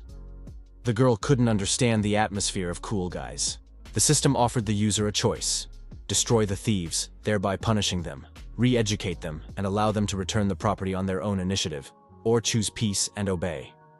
Lin Qiu thought that it had been a long time since there had been any tasks. The second option was good. It was necessary to persuade the thieves. Lin Qiu said that as smuggling kings, these two brothers must be very rich. One of the villains confirmed that they were the richest in this desert. Lin Qiu said that he had traveled this road and planted a tree. He hoped that his opponents understood the rules. The thieves said they knew the local rules and ordered their assistants to immediately bring the treasures to their older brother. The assistants told their boss that something was wrong here, because they were supposed to be robbing. The thieves started shooting automatic weapons and said they had been deceived. They also have their dignity, and their profession must be respected. Xiaobai told the owner that he would deal with these people himself. Lin Qiu replied that he had no objection. The giant fox pounced on the desert thieves and knocked them to the ground. The accomplices took out automatic weapons and shouted that they would help their boss. These people had better give up. Lin Qiu defeated the villains and said that it was nice to earn a lot of money for nothing. The villains couldn't understand how this had happened. They used to rob others, but now these people had robbed them. Lin Qiu told the criminals that he had spared their lives. Were they not happy? Lin Qiu showed his sword and explained his actions. Before, thieves robbed people, and now he had done the same. Lin Qiu said he was willing to let the people go, but they had to tell him about the Sand Shadow Ghost. The thieves replied that they only knew how to rob people and didn't know anything about this ghost. Lin Qiu said that if they didn't want to talk, he would have to show them something interesting. Luluo initiated a call to nature. The desert thieves were immediately frightened. Unable to bear it any longer, they confessed. They had heard rumors that the Sand Shadow Ghost was recovering in the capital of Sin. However, the road there was very dangerous. Quicksand and ghosts. They did not want to talk about it for safety reasons. Lin Yue said that they had to move forward, no matter how difficult it was. After all, it was on their conscience. Kika looked ahead and said it was an illusion. Didn't Lin Qiu think so? The young man guessed that the girl liked him a little, but he had long been used to it. Kongya thought that Lin Qiu was as cheerful as ever. Could he like a girl like her? The protagonist admitted that he already had a fiancée. Lin Qiu asked Hong Ye to appear for a moment. Hong Ye appeared and said that she was this guy's fiancée and also his guardian spirit. Cake thought that this girl was very beautiful. Lulo saw Hong Ye and rushed into her arms. Hong Ye said that the girl was very obedient, even when her mother was not around. Cake thought that this was a very happy family. Only this girl was worthy of being Lin Qiu's fiancée. Hong Ye said that she had been watching them and noted that Keike was a good girl. She had been working hard throughout the trip. Koni said that it was her duty. The girls said goodbye, and Kiki thought that Hong Ye was very caring. Lin Qiu was surprised. Why did Kanya suddenly blush? What was going on here? Why did he feel like he was in the way? Everything must be wrong. Suddenly, a strong wind picked up, followed by a sandstorm. Hong Ye said she could smell ghosts. Ghosts did indeed appear nearby. They were armed and very dangerous. Hong Yi identified them and said that they were ghost soldiers and that they needed to run away. The ghost soldiers began to swing their weapons in front of them, threatening to kill anyone they attacked. Lin Qiu and his companions climbed onto Xiao Bao and hid underground. Hong Ye said that the danger had passed. Lulo said that they had landed safely. Hong Ye announced that they had found themselves in the treasure trove of the former soldiers.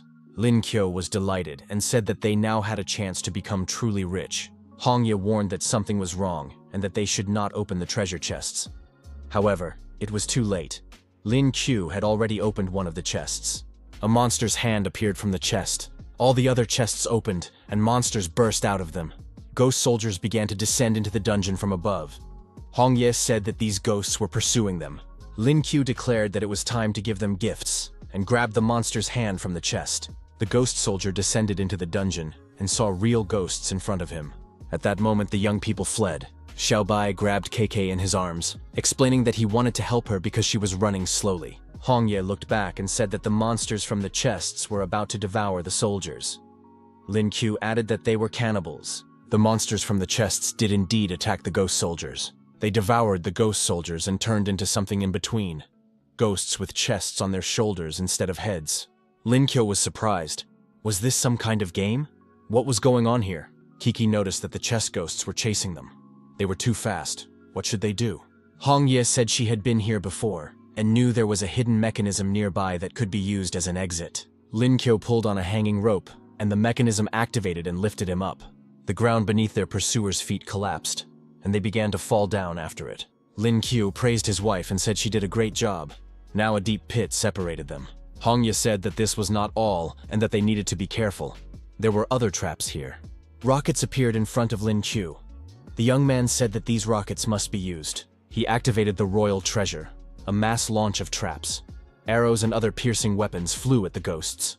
The pursuers were finished. The surviving ghosts tried to pass through the closing doors, and Lin Kyo asked them to crowd together.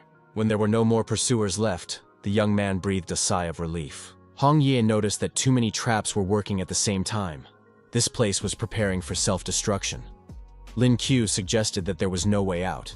Lulo said she could help and activated her unique abilities. The girl summoned a beanstalk, and a plant emerged from the ground at great speed. Lin Kyo and his companions grabbed onto the growing stalk and climbed up with it. The protagonist was surprised. Was that really possible? Lin Kyo said that the plant was magnificent. Xiaobai admitted that he was afraid of heights, and Lu Luo said that they were striving upward. After a while, the young people found themselves on the surface and decided to celebrate their escape. Kiki did not expect Lin Kyo to have spatial abilities and be able to defeat ghosts. Lin Kyo said it was a small trick, and that KK would be able to do the same when she became stronger. Hong Ye noted that Lulo had helped them a lot today. Thanks to her, they were able to escape easily. Lulo modestly replied that it was thanks to her good parents. Keek added that the kind Xiaobai had also helped. Without him, they would not have been able to manage. Lin Kyo approached his wife and asked what she was thinking about. The young man invited her to dinner. They were having kebabs tonight. Hong Ye said that she hadn't felt the atmosphere of the desert night in a long time and missed it. Lin Kyo asked how his wife knew about the traps in the underground palace. The girl explained that it had once been the treasury of her empire, and she had created some of the traps herself while working on their design. Hong Ye added that it began long ago, 3,000 years ago. The Sand Empire existed in the western desert.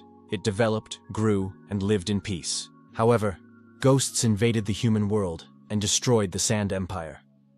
Hong Ye added that as a princess, she fought everyone, but still lost. Hong Ye said that the empire was brutally destroyed, and her father, brother, and she herself sacrificed themselves.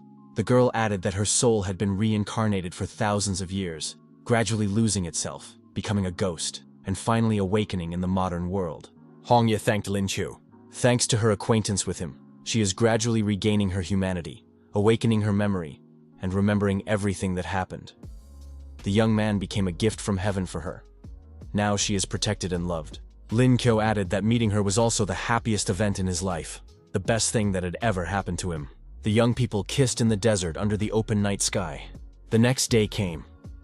Kiki came out of the trailer, stretched, and said that she had gone to bed too late the night before and had trouble falling asleep. The girl looked around and was surprised. Where had their food gone? Why was everything gone? Lin Kyo also came out of the trailer and noted that they hadn't seen anyone in the desert. Why had everything disappeared? Xiaobai said he knew who the thief was. He was hiding underground. Xiaobai started digging and pulled out a frightened creature. Hong Ye announced that it was a sand dog, a creature that hides under the sand. Lin Kyo said that the dog looked like it had sunstroke and needed to be laid on the ground. The young man added that if the dog wanted to live, it had to tell the whole truth about this desert. The frightened dog promised to tell everything it knew, including information about the sand ghosts. It could take people to the city of sand sculptures. After a while, the dog kept his word and brought them to the city of sand sculptures. Lin Kyo was surprised to find himself there. The city really did have sculptures made of sand. The roads, houses, and even the inhabitants were made of sand. Unexpectedly, the people fell into a trap. The dog managed to escape. The protagonist realized that it was an ambush. A local resident named Wingaso, who had the ability to control sand, said that the dog had done a good job by catching several villains. Lin Kyo was upset. He had been deceived by a stupid dog, and the enemy seemed to be an unusual person. The man introduced himself formally. He was Wingaso, the Sandmaster and owner of the city of sand sculptures. Wingaso said that these people were not locals and had invaded the desert.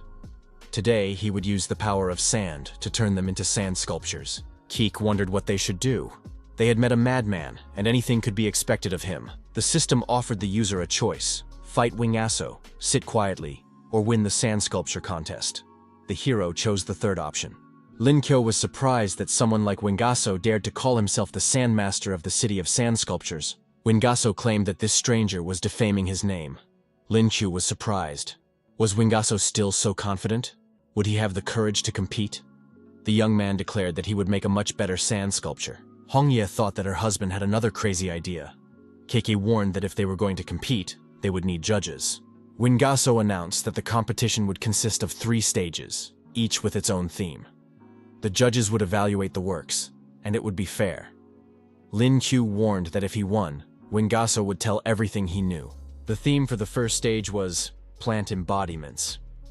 Luluo said she would do well with this theme and help her father. Wingaso decided that he was dealing with amateurs and that they would not be able to do anything good. After a while, Lin Kyo announced that everything was ready. Wingaso said he had created another masterpiece. He demanded that the judges evaluate not only the beauty, but also the speed of the task. The judges were animals caught on the side of the road. The artist created a sculpture called Cupid of Plants, combining plants and love. Lin Kyo showed his creation called Child of Nature. The judges awarded Wingaso 90 points and Lin Kyo 95. Wingaso did not understand why this happened. Lin Kyo explained that their masterpiece was similar in aesthetics to animals. The theme of the second stage was the image of a big bear. Wingaso is confident that he will win now. His bear rules the world. Lin Kyo noticed that his opponent did not understand animals and showed his work. The judges awarded Wingaso 70 points and Lin Kyo 99. The young man declared that his opponent did not understand the true desires of animals. The theme of the third stage is human love.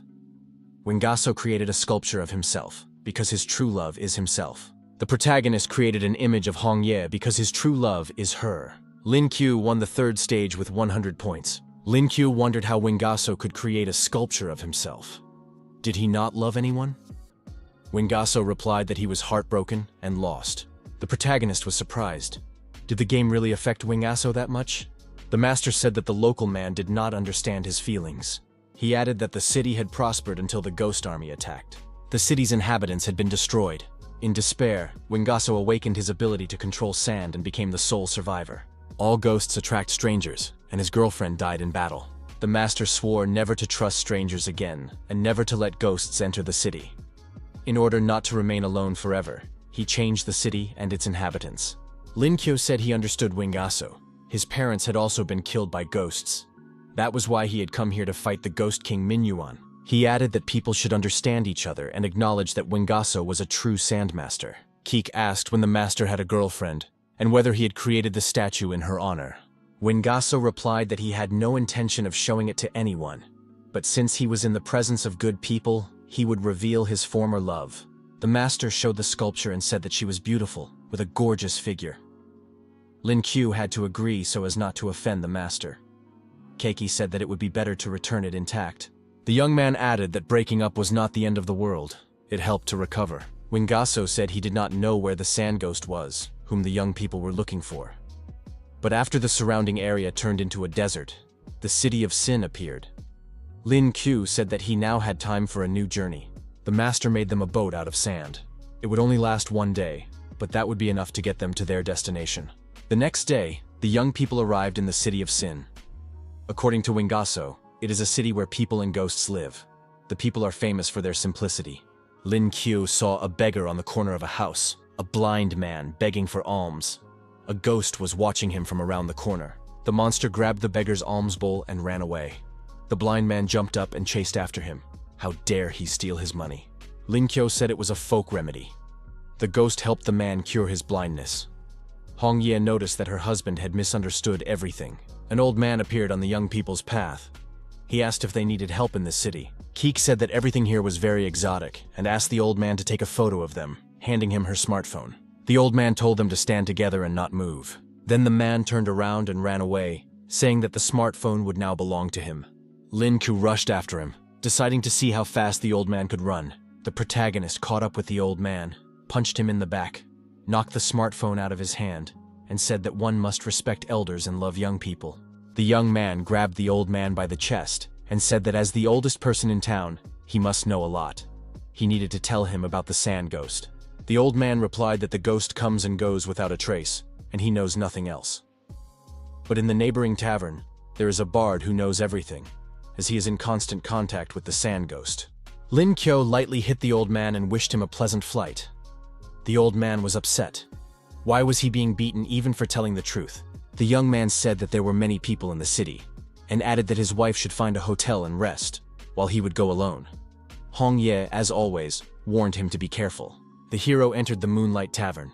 There, people were drinking and talking about life. Lin Yue noticed a man and assumed that he was the bard. The protagonist decided not to use force and to be restrained, because he did not know the rules of the city. Lin Kyo approached the man and asked if his name was Bard.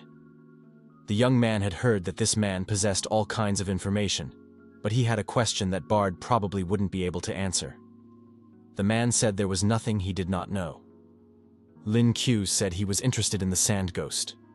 Bard replied that he was a terrible person. The young man thought that, judging by his reaction, Bard must have met the ghost in person.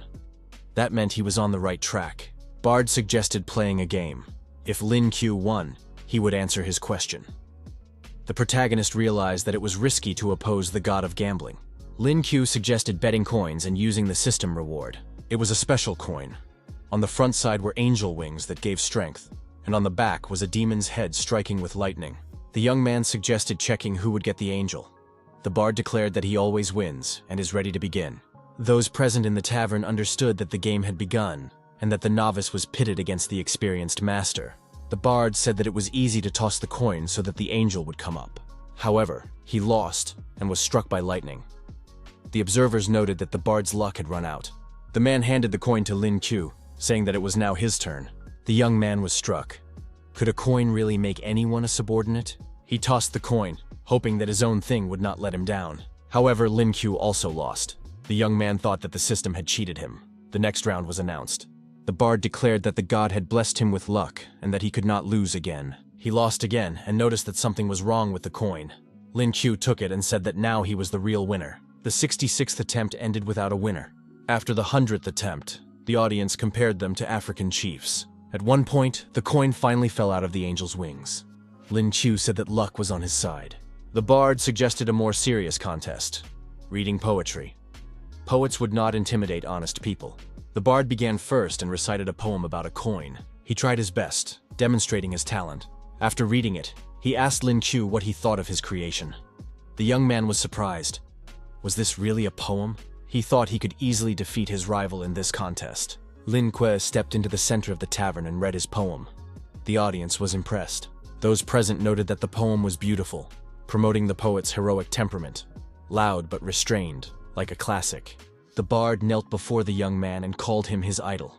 His poems, like Cupid's arrows, strike straight to the heart. Lin Kyu demanded that his opponent tell him about the sand ghost. The bard confessed that he was the sand ghost's informant. The ghost had taken over his house and forced him to gather important information. Now he was compelled to do so. Lin Kyu heard that the sand ghost had been wounded, which meant he was now recovering. The bard confirmed this and added that he was too weak. Otherwise, he would have seized the moment. Lin Kyu realized that the chance had come, and he had to act. This time, the ghost would not escape him. The hero had long been skilled at dressing in women's clothing.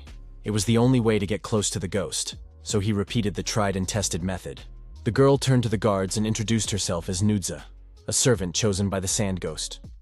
She said she needed to meet with him urgently. Seizing the moment, the girl struck both guards and knocked them out.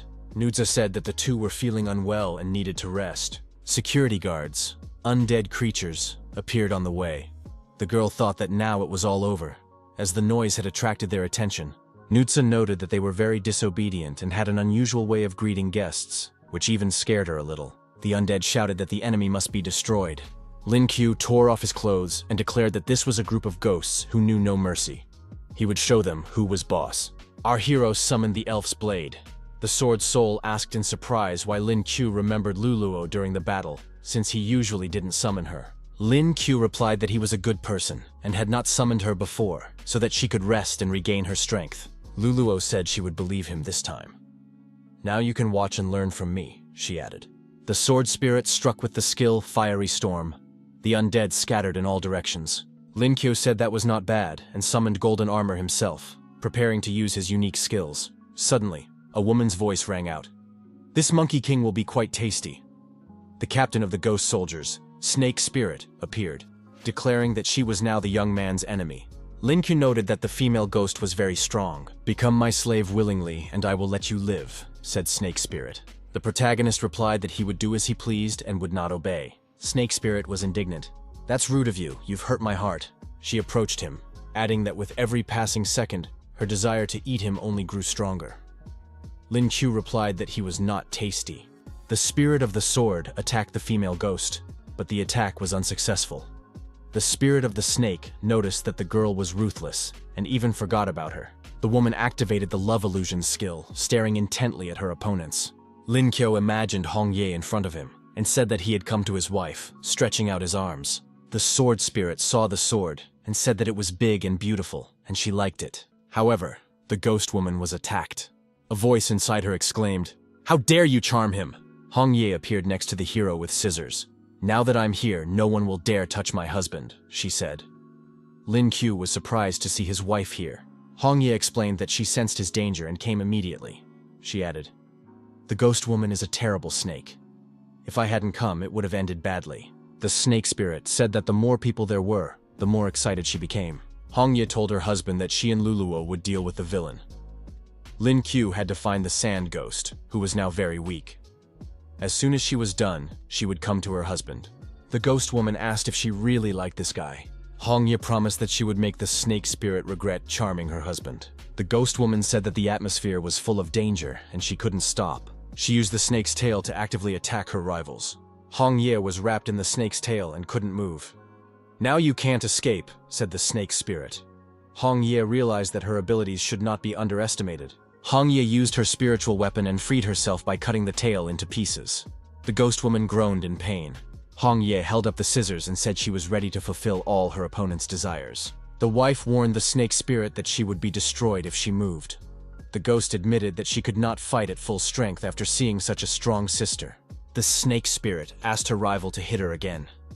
Hong Ye thought that even though the snake was a pervert, it would be useful to keep her alive. Hong Ye grabbed her opponent by the arm and knocked her to the ground. "You're rude," said the spirit of the snake, admitting that this was what she needed. The ghost woman regained her original form and turned into a snake. Hong Ye said that the ghostly energy was sealed in her body. If the snake spirit gave information, she would remain alive and atone for her sins. The snake with loving eyes agreed, recognizing her sister's strength and beauty. She decided to stay alive, perhaps so that they could travel together in the future. Lin Qiu looked at the guards and realized they were too weak to fight. The protagonist stopped in front of the door, sensing a strong aura. The sand ghost must be close. Lin Qiu opened the doors and stepped inside. The ghost said that he had finally come. The sand ghost noted that people believed rumors. He had deliberately spread rumors about his wound. The man had come on his own. Sand rose up around the protagonist. The young man realized that he was trapped. He could feel a strong, ghostly aura. The ghost had previously hidden its power. The ghost said that as soon as the man crossed the desert, he immediately attracted the attention of the sand ghost. He added that there was powerful soul energy in the man's body, and he had been eagerly awaiting this appearance. Lin Yue thought that the ghost was referring to Hong Ye, and wondered what he intended to do with her.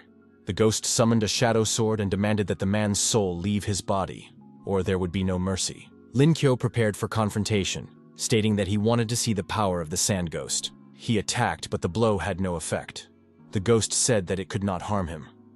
Lin Q noticed that all Ghost Kings pretend to be weak. The ghost declared that he would show his absolute power and activated his sand hand. The huge sand hand struck the hero and he flew far back. The ghost demanded that the man confess what spirit dwelled within his body. Lin Q replied that he would not discuss it so that nothing would happen to him.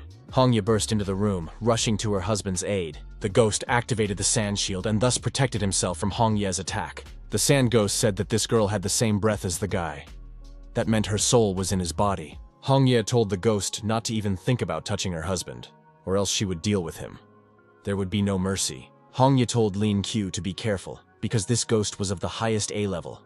The protagonist assumed that this was one of the strongest Ghost Kings. The ghost asked the girl, had she really decided to fight him on their first meeting? Hongye swung her sword and activated her spiritual flame. Her energy beast, the Red Dragon, appeared above the girl. The Sand Ghost said that this was unexpected for him. They hadn't seen each other in a long time, but the girl hadn't made any progress. Hongye was surprised. Did they know each other? Hongye really had a strange feeling that they had met before. The Sand Ghost told her not to doubt it. The enemy would not stop attacking while she was talking. The ghost grabbed the girl with his huge sandy hand and lifted her off the ground. Lin Qiu destroyed the sandy hand with a swing of his sword and freed Hongye. He told his wife to be careful. He would deal with this sand ghost himself. Hongye replied that she was fine. Hongye asked the ghost who he really was. The ghost said, "Have you forgotten me after only 3,000 years?" The sand ghost took off his helmet and said that he hadn't seen his silly sister in a long time. Hongye was surprised. Was her brother Hongshang still alive? Lin Qiu remembered that his wife had once told him about a brother named Hongshang. Hongye asked, hadn't he died? Why hadn't he looked for her? Why had he joined Minyuan? Had he forgotten that the demon had destroyed their clan? Hongshang replied that when he died, his soul disappeared. He had nowhere to go, so he was forced to join them. But for many years he held back, passionately wishing to destroy Minyuan one day. Hongye reached out to her brother and said that he seemed unchanged. He was still her brother, so he could join them, and they would go together. Hongshang said that he was now half human, half ghost. He could not return to the human world. Hongshang added that he wanted to stay here, devour human cities, Minyuan, conquer the whole world, and restore the former glory of the Sand Empire. Hongshang noted that he had created many ghost warriors, ready to destroy at his command at any moment.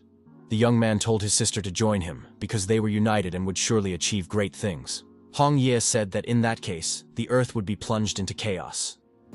These were not the same times as 3,000 years ago. Lin Qiu said that if his brother-in-law wanted revenge, he could cooperate with Daxia. They needed people and resources. He could join them and secure a great future for himself, as well as take revenge on Minyuan. Sand Ghost said that this man had naive ideas and perceptions of the world. He was hopeless. Hongshang said that he was tired of these conversations and wanted to end the debate. Hongye said that her brother would not succeed. Lin Qiu declared that they would attack the Sand Ghost together. Hongye activated her spiritual flame, and Lin Qiu used his lightning strike. It was a simultaneous attack on the Sand Ghost. Hongshang easily dodged the attack and said he would let his sister see the creation of the new world with her own eyes. The Sand Ghost disappeared. Lin Qiu told his wife that her brother had changed a lot. Hongye declared that she would stop him at all costs. Lin Qiu said that they would set off tomorrow, into the depths of the western desert. Traveling through the desert, the protagonist suggested that his companions use surfing to get around. Hongye suggested that it would be difficult for them to find what they were looking for. It might be hidden deep in the desert. Lin Qiu declared that even if the world turned upside down, he would still find it. Lulo pointed upward and said it was a big shark. Hongye replied that sharks cannot live in the desert. Kiki said that sharks are creatures that only live at the bottom of the sea. The girl must have just imagined it. Lin Qiu declared that if sharks appeared here, he would protect the girls. Xiaobai told the master to be careful. The next moment, a huge shark really did jump out of the sand. It opened its mouth and showed everyone its large, sharp teeth. The shark lunged at the travelers with its mouth open, and the young people found themselves in its mouth. Lin Qiu and Xiaobai managed to jump out of the huge creature's mouth, but the girls were inside. After that, the shark dove into the sand as if into water. The protagonist called on the spirit of the sword for help. Lin Qiu, waving his stick, attacked the shark's tail, which appeared from the sand at that moment. The young man saw that the shark's fins were growing back. Could it really accelerate? Hongye and Keiki ended up in the shark's mouth and fell inside, into the predator's stomach. Keiki was frightened. Could they really die this way? Luluo covered her nose with her hands and said that it smelled very bad here. The girls found themselves in the shark's stomach among a multitude of bones. Hongye said they must not lose hope. They still had a chance. They needed to find a way out of there as soon as possible. Keiki agreed. It was dangerous, but they had to try. Hongye said that spiritual power was sealed in the stomach of this beast. They needed to find something sharp and cut open its stomach from the inside. The girls decided to split up and go in different directions in search of something sharp. Outside in the desert, Lin Qiu was chasing the shark. The predator was very fast. Xiao Bai grabbed the shark's fin with his teeth. Lin Qiu grabbed the fox cub's tail and said he had an idea how to stop the predator. The sword spirit said she had pierced it. At the same time, the girl plunged her sword into the shark's body. The shark screamed loudly and jumped completely out of the sand. After that, the predator accelerated even more. The young man grabbed the sword spirit and pressed her against his body to protect her. The girl suggested that the protagonist join forces. Lin Qiu said he would be happy to do so. The spirit of the sword explained that they could combine her magic sword and his long stick. The merger took place. The young man said that now this new weapon was a first-class sword, with the aura of both god and demon. Lin Qiu thought that the shark's agility had decreased, and that now the advantage was on his side. The shark approached and opened its mouth again. The hero jumped high into the air, found himself above the shark, and prepared to deliver a fatal blow. Lin Qiu cut off part of the predator's fin with a powerful blow. The shark growled loudly in pain, opening its mouth again. The girls inside the shark found a stone. Hongye said it was a philosopher's stone. Luluo asked if it was edible. Hongye declared that they were now saved. If they pulled out the stone, the shark would lose its life force. The shark jumped out of the sand again, screamed loudly, and began to writhe. Lin Qiu guessed that his wife was helping from inside. It was a great opportunity. The young man struck with his new weapon and cut the shark in two. The shark's body evaporated, leaving only a severed skeleton. The girls were free. Hongye boasted to her husband that they had found the philosopher's stone. Lin Qiu said it was an excellent find. Lin Qiu ordered his wife to swallow the stone immediately without further ado. Hongye did as she was told. After that, her body rose up. The girl descended to the young man and said that she felt she needed to consume one more philosopher's stone to fully regain her body. Lin Qiu declared that after Hongye's final recovery, he would make her his true wife. The girl replied that she was looking forward to that day. First, they needed to defeat the sand ghost in order to secure their future. The protagonist decided that he would not stand on ceremony the next time they met. The young people entered the village, and the streets were deserted. The travelers found a staff in the center of the village. Hongye said that it was the staff she had lost when she was a princess. She never thought it would end up here.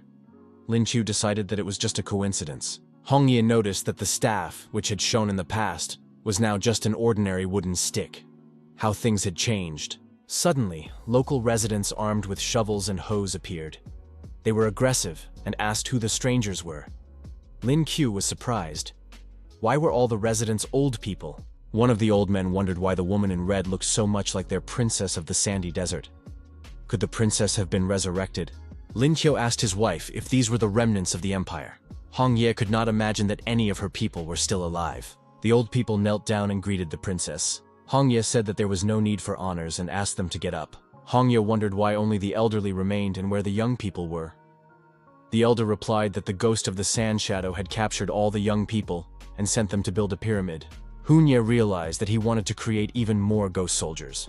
He had to be stopped. The old man said that in the nearby areas where the pyramids were built, the night ghosts ruled. Not only did he enslave people, but he also controlled the water sources. He was the lord of the desert. The elders noticed that this was a terrible crime. He uses clean water, while they get dirty water. The young people agreed that this was unacceptable. Lin Qiu told the elders not to worry. They could rely on him. He would save everyone. He said they would split up and attack the enemy camp. Keiki, Luluo, and the fox cub must capture the water source. Keiki assured them that she would complete the task. Luluo said that they would have to take another risk. Peering out from behind the sand dunes, the young man watched the construction of the pyramid through his binoculars. Ghost warriors supervised the people working without rest. Hongye noticed that the pyramids were ready. They could already summon ghosts. Lin Yue added that the other buildings around them had been demolished. Hongye looked to the side and said that the building was probably the lair of the night ghost. Lin Qiu said that they needed to infiltrate the enemy camp. Lin Qiu activated the ghost summoning and ordered his great army to move forward. The ghost warriors claimed that humans were inferior beings who were not worth pitying. A subordinate ghost reported to the commander that everything was under control and no one would get in. Suddenly, an army of ghosts led by Lin Qiu appeared from behind the dunes. It was a surprise attack. The ghost guards did not understand why they were being attacked by other ghosts. There was no time to think. They had to fight back. A ghost brawl ensued. The people realized that they had a chance to escape and also attacked the guards. At the top of the pyramid was a huge pool. In the pool was a night ghost, an A-rank owner. His companion reported the enemy attack below. The night ghost had no doubts about his safety and said that if they got to him, he would simply drink all the water. Lin Yue and Hong Ye approached the pool. The young man was surprised. Was this really a poultry farm? What was a chick doing there? The night ghost said that it was not a chick. It was too beautiful and capable of destroying everyone. Lin Qiu was surprised. Was the night ghost really a chick? The night ghost said that one should not look down on chicks. Night ghosts is a great name for chicks. In fact, he was the golden rooster. Hong Ye's energy beast, a huge snake, appeared above her. She asked her mistress for permission to fight this golden rooster. Thanks to her sister's power, the spirit of the snake ghost became much more powerful. Lin Qiu asked his wife when she got a pet. Hong Ye said she didn't have time to explain, but it was the ghost of the spiritual snake, which she had temporarily subjugated. The chick cried out that the snake had become a traitor and joined the human race.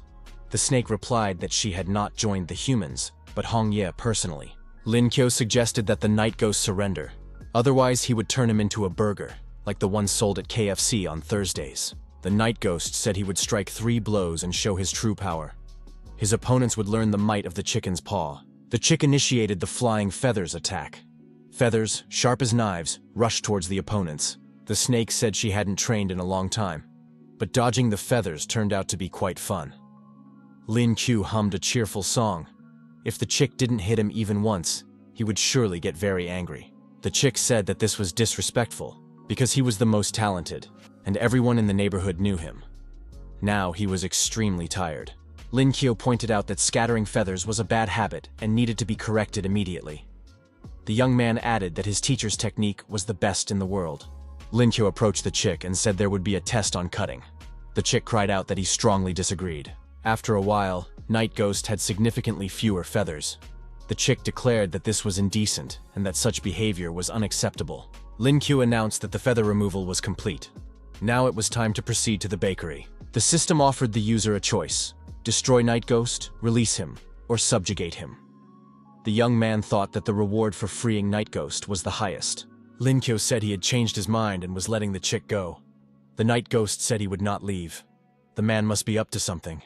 Lin Qiu shouted that this chick could ruin everything for him right now. How could he refuse freedom? It was completely unreasonable. Lin Qiu began to push the chick away, demanding that it leave quickly. The chick agreed and added that the man was definitely sick. The task was completed. After that, the young man grabbed the chick by the paw and ordered it to return. He had let it go, but he hadn't said when exactly it had the right to leave. There was no need to rush.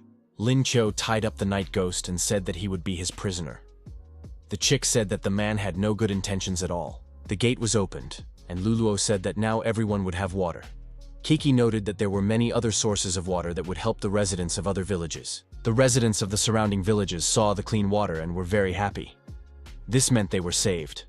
The long-awaited water had finally arrived. Long live Her Royal Highness. The rescue team returned, bringing Night Ghost with them, who had been captured and was now tied up. The old people rushed to Hong Ye and began to thank her. The girl said she had to do it. The old people saw the bird and decided that it was the Night Ghost. The bird asked why they were staring at it so intently. Had they never seen a beautiful chick before? The old people began to beat the chick, taking out their anger on it. The Night Ghost admitted that he was wrong and asked for forgiveness. Lin Qiu told Keiki to get ready to light the fire. Today they would feast on chicken. The Night Ghost was outraged that humans were so cruel. If they ate it, his lawyer would not let it go. Lin Qiu said that the way the chick begged for mercy was indeed disturbing. Lin Qiu offered the chicken a deal. If it led them to the Sand Ghost, it would not be eaten. With tears in its eyes, the chick said that the Sand Ghost was in the village of Iron City, 100 miles away. There was an army there preparing to attack Daxia. The chick added that it could arrange transportation to get them to their destination as quickly as possible. Lin Qiu said that when the chick grew up, it would become their means of transportation. The night ghost declared that this was a disgrace and that he would never agree to such a thing. After some time training with Lin Q, the chick, covered in bruises, declared that what he loved most in the world was being a means of transportation. Lin Q, riding on the back of the flying chick, said that they needed to move faster. At this speed, it was not fit to be called an airplane. After a while, the rescue team arrived at Iron City. There was nothing unusual here. Kiki noticed that the city was well guarded and that everything needed to be thoroughly checked. Lin Q said that they needed to find a way to get inside. Hongye said that if they used invisibility, it would be extremely difficult to detect them. Lin Q replied that there was no need to worry, because the chick was their reconnaissance agent. Night Ghost was ordered to fly over the city and find out what was going on there. The chick said that he could do it, and that he would manage. Night Ghost thought that he would take the chance and switch sides. Lin Q warned that he had secretly placed a contractual curse on the chick. As soon as treasonous actions were discovered, its body would explode. Night Ghost thought that Lin Q was a very cunning person. The chick flew up into the sky and said that he was the best, and would definitely bring good news. Lin Q wished him luck. Hongye asked if there really was a contract that would cause him to explode if broken. Lin Q replied that he had lied to the chick, but it had unexpectedly believed him. Hongye said that this was exactly what she expected from her husband. His level of evil was clearly growing. The chick flying over the city saw a huge number of troops. He decided that it was just terrible.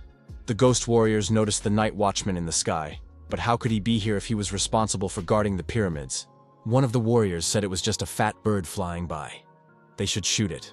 Its meat would be very tasty. The night ghost saw the warriors waving their arms and decided that he was very famous and that they probably wanted his autograph. However, many arrows flew toward the chick. This did not bode well. While waiting for intelligence, the rescue team played cards. The night ghost entered the tent and reported that he had returned with information. The chick's body was pierced with arrows. He indignantly asked how they could have done such a thing. While he was studying the situation, they played poker without him. Lin Shui said he would reward the chick because it had proven that the city had a strong army and could not be attacked. At the same time, the young man was holding a jar of living water in his hand. Xiaobai said that they could escape. Lin Q agreed. They would quickly dig a tunnel thanks to their supernatural powers. After a while, the tunnel was dug and everyone was underground. The chick pointed its wing down and said that there was a source of water there. It could sense moisture. Inside, there really was an underground water reservoir, but it was guarded by ghost warriors. The chick demonstrated its power and scattered the ghost warriors in different directions. Lin Q praised the chick again. Kiki said that she had to control the water source, otherwise a flood could start. The girl summoned the water spirit. Lin Q thought that KK might expend too much energy for this. Hongye replied that her husband should not worry. The girl could handle it. Kik said that in order to win, sacrifices must be made. After that, she summoned the water spirit again. Kike summoned not only the reservoir, but also the underground waters. Lin Q assumed that the Iron City would be flooded after all. The ghost warriors on the fortress wall saw that the desert was flooded. Everyone needed to be evacuated immediately. How could this have happened? Many ghosts found themselves in the water and did not understand what had caused the disaster. The rescuers climbed out of the dungeon and saw that there were only land soldiers in front of them. Hongye asked KK if she was okay. The girl replied that she was a little tired. Lin Q handed the girl a jar of living water and told her to drink it and then rest. Kik thought she was too weak, but she still had to continue working as best she could. Lulo asked Hongye if she should return with her sister. The girl replied that Lulo was still very young, so it was better not to take any unnecessary risks. Lin Q brought several cans of water and told the chick that it was payment for his work. KK and Luo were returning, and they needed a ride. The chick told the man to call him a night ghost, not a chick. The chick was delighted to see that he now had several cans of water. The night ghost thought that if he followed Lin Q, he could secure a much better future for himself than the sand ghost. The night ghost perked up and declared that he would complete the task assigned to him. Lin Q was surprised at how the chick had grown so big. The night ghost developed tremendous speed and said that he was ready to do anything for this liquid. Lin Shui and Hongye, riding on Xiaobai, attacked the ghost warriors. Lin Q asked the pure mountain spring to give him strength. He was ready to drink it all. A second captain, a B-level ghost lizard named Baimu, appeared in the hero's path. He shouted that the man would pay with his blood for trying to destroy his Iron City. Now, he guards this city instead of the snake spirit. The snake spirit, sitting on Hongye's palm, said that he was just a child. The ghost lizard Baimu declared that the snake spirit had betrayed them and therefore fell in his eyes. Lin Yue said that he had no intention of giving up. The young man decided to use the long stick and the magic sword again. A fusion occurred, and the purple gold sword appeared. The ghost lizard Baimu declared that even if the commander had surrendered, he would still fight to the last drop of blood. Lin Kyo said that out of respect for his enemy, he was willing to give his opponent one thing. Coins appeared in the young man's palm. The coins of good and evil spell was activated. The ghost lizard Baimu cried out that he had lost his opponent. Where had he disappeared to? He decided that this was a negative consequence of the punishment, and realized that the coin should be used as a weapon in the future. The ghost lizard Baimu declared that a soldier could be destroyed, but not humiliated. He was ready to fight one-on-one. Lin Qiu thought that lightning had destroyed his opponent's defenses. It was an excellent opportunity to attack. The protagonist said he would help his opponent lose with dignity. Hong Ye thought that her husband could easily destroy the B-level ghost. The hero discovered a jade soul capable of increasing strength. The young man thought that the jade soul could extract attributes, which was comparable to rewards for quests. Lin Yue converted the power right away and felt unprecedented power. He felt the power flowing through his whole body. The young man wondered if he would be able to absorb even more power from ghosts in the future. Hong Ye told her husband that they needed to check the Santo Mansion. It was time for the real battle. Lin Qiu replied that they first needed to deal with the soldiers in the city. Xiao Bai said that he could take care of the ghost soldiers. The snake spirit added that he could also be relied upon. Everything would be fine. Lin Qiu and his wife went in search of the sand ghost. The young man noted that all the residents of the neighboring areas had come to help. Hong Ye agreed. Everyone here was fighting. The people wanted to defeat the sand ghost and liberate the city. After all, their time had come. The sand ghost Sequoia, an A-level owner, appeared on the roof of one of the buildings. The young man said that his foolish sister had finally arrived. He was impressed by the flood trick. Hong Ye said that her brother's conspiracy had not been successful. Sequoia replied that his sister should take care of herself. Hong Shang asked why his sister still refused to cooperate. Would they really have to fight? Hong Ye said that it was her brother who wanted to fight. He had to give up his ambitions. Times had changed. The sand ghost declared that talking was useless. His expression clearly showed that battle was inevitable. Lin Qiu activated the lightning strike skill to deliver a devastating blow. Hong Ye responded by activating the spiritual energy strike. Hong Shang raised his sword and said that in the name of sand, he was ready to gather everything. The opponents were almost half buried in sand. Sequoia declared that his foolish sister could rest in peace. The sand dust explosion skill was activated. The sand ghost said that resistance was futile. The opponents would be destroyed. Lin Qiu and Hong Ye reached out to each other. They did not want to be scattered in different directions by the sand forces. Lin Qiu declared that he could not let go of Hong Ye. The young people's fingers touched. They were reunited. The sand ghost initiated a powerful explosion. Red-hot sand flew everywhere. Hong Shang said that it was finally over. Xiao Bai saw the explosion and said that the master might be in danger. The snake spirit thought the same about Hong Ye. The protagonist was in a semi-conscious state. The young man thought, could he be dead? Images from the past began to appear in his mind.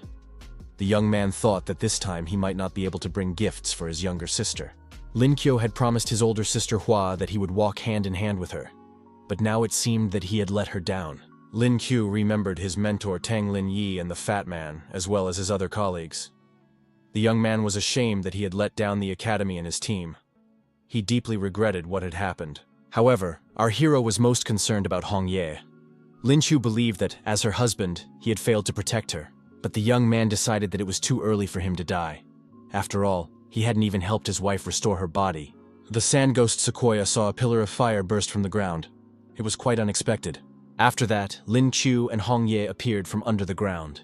Moreover, our hero appeared in the form of a ghost. Hong Sheng was surprised. Had this guy really decided to transform? Lin Qiu replied that they weren't done yet. Shirin shouldn't think that everything would be easy for him.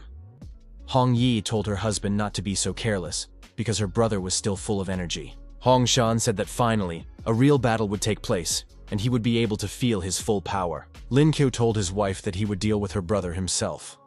Hong Ye objected, saying that she could still fight.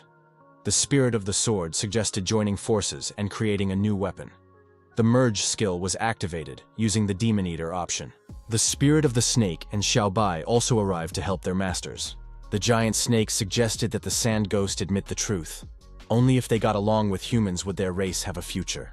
Hongshang called the snake a traitor and promised to destroy everyone. Hongshang activated the Sand Shadow Field skill. Hong Ye said that this was a unique technique of the Ghost King.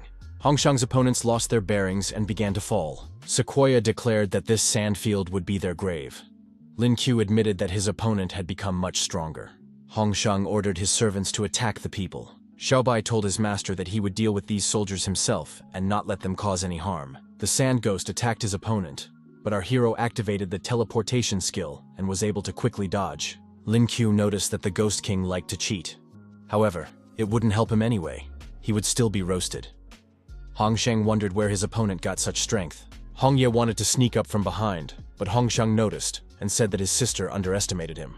The sand ghost activated the storm again. He declared that his opponent's powers were still insufficient. The ghost snake and Xiaobai quickly dealt with the ghost soldiers and decided to help their hosts. Seeing the sand attack, they realized that things were bad. Lin Qiu said that they must first repel the attack, then spread out and counterattack one by one. Hongshang found himself surrounded. The sand ghost said that these minor attacks couldn't hurt him at all. At one point, the protagonist said that his opponent had already lost the fight. The sand ghost was surprised. Did they really expect to destroy him by attacking all together? The sandstorm was activated again, and another powerful explosion thundered. When the sand settled and the air cleared, Hongshang saw his sister lying unconscious. Next to her were Xiaobai and the snake ghost. The sand ghost smiled and said that his sister had lost to him. However, a voice from behind said that the sand ghost was rejoicing too soon. Lin Yue activated the magic blade and stabbed it into the ghost's back, piercing it through. Hongshang, losing strength, fell to his knees. Lin Qiu said that it was just a small explosion. Such an explosion could not harm his body, which possessed S-level strength. The sand ghost turned around and stabbed his sword into the hero's chest. Hongshang said that his opponent clearly did not expect this. His sword was capable of piercing any defense. Hongshang got to his feet and declared that victory would still be his. Our hero did not look his best. However, the protagonist's eyes flashed, and he asked, "Is that all the sand ghost is capable of?" Lin Qiu declared that even if everyone wanted him dead, he would still stop the sand ghost. Lin Qiu punched his opponent in the face and pulled the sword out of his chest. Sitting on the ground, Sand Ghost said in surprise that during the transformation, his opponent was no higher than A level. How could a human defeat him? Lin Qiu stated that he had long since surpassed the A level and was simply pretending. Hongshang was not one to be intimidated and also punched our hero in the face. The ghost said that the man underestimated him. No one is going to give up until there is true peace on Earth. Lin Qiu was surprised. What peace was he talking about? By destroying the Earth, the Sand Ghost was provoking war. Was that really what he wanted? The protagonist kicked his opponent in the chest, sending him flying backwards. Hongshang said that humanity is corrupt, and its morals are immoral. The Sand Ghost responded by striking the hero and saying that it was not worth defending the world in which these people lived. Lin Yue couldn't stay on his feet and flew to the side, leaving a deep mark behind him. Hongshang added that ghosts used to be people, but they became disillusioned with the human world.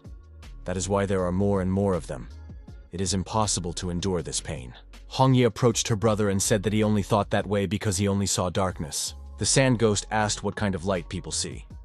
Hong Ye should not forget that she is not just a simple person, but the princess of the Sand Empire and his sister. The girl replied to her brother that he had never felt warmth. His soul was sick because he had no loved one. Therefore, he could not understand what light was. Hongshang was surprised. Since when did his sister start lecturing him? The girl replied that he was not worthy of being her older brother. Strong people, protecting the weak, often sacrifice themselves on the battlefield. Because of the invasion of ghosts, many lands were destroyed, and countless families went to the other world. Hong Ye told her brother to look around. Couldn't he see what life was like for the people under his rule? The girl asked what was the difference between the result her brother had achieved and the demon who had destroyed their empire? Lin Qiu suggested ending the conversation. Hongshang asked if she was really happy with the people and enjoyed living among them. Hong Ye told her brother that even though Lin Qiu sometimes seemed foolish, she felt good around him. Having awakened as a ghost, she had lived in darkness, but as soon as Lin Qiu appeared, light opened up before her. The girl added that this guy didn't care what had happened to her before. He sincerely helped her, and she felt his love. The young man made her life beautiful, and darkness would never consume her again. Hong Ye said that this is why she likes living with Lin Qiu. This guy is the one she will love forever. The Sand Ghost said that he had wandered alone for too long. He never had the life his sister talked about, but in his heart, He understands why she is so happy. Hongshang handed his sister the 2 stones he had picked up earlier. At first, he wanted to absorb them and turn into a human, but now he doubts whether he should do so. The girl told her brother to absorb the Philosopher's Stone and return to human form. In the future, he would have a chance to atone for his guilt. Lin Qiu added that the sand ghost should listen to his sister. When he joined Daxia, they would be able to move mountains. Hongshang said he couldn't go back. The ghost gave the stones to his sister anyway and told her she had to restore her human form. The girl screamed and lost consciousness. Lin Qiu picked her up and began to revive her. The sand ghost said that was all. If they wanted so-called peace, he would give it to them. Hongshan squeezed the dark demonic stone with force, and all the energy came out of it. The demonic snake said that the boss had almost destroyed the ghosts. This artifact could be used to control them. All the ghost warriors had indeed disappeared. Lin Qiu said that the sand ghost had decided to take his army away. Hongshang said goodbye to his sister and Lin Qiu and said it was time for him to leave. Hongshang added that he was going on a journey around the world to explore it far and wide. However, if the future turned out to be a complete disappointment, he would return and take over the world again. Lin Qiu told the sand ghost to wait. It wasn't fair. Had he decided to seize the moment and run away? Hongye woke up, sat up and started coughing. Soon, blood came out of her mouth. Lin Qiu asked how his wife was feeling. The girl said that the Philosopher's Stone was helping her regain her human form, but its energy was too strong for her body. Lin Qiu told Hongye not to be afraid. He was there and would carry her in his arms. 4 days passed. The desert. Sin City. One of the central streets. Lin Qiu had bought an apartment here with a view of the cityscape. The young man sat by the bed of his recovering wife. Everyone else was sleeping on the floor. The girl woke up, opened her eyes, and was surprised.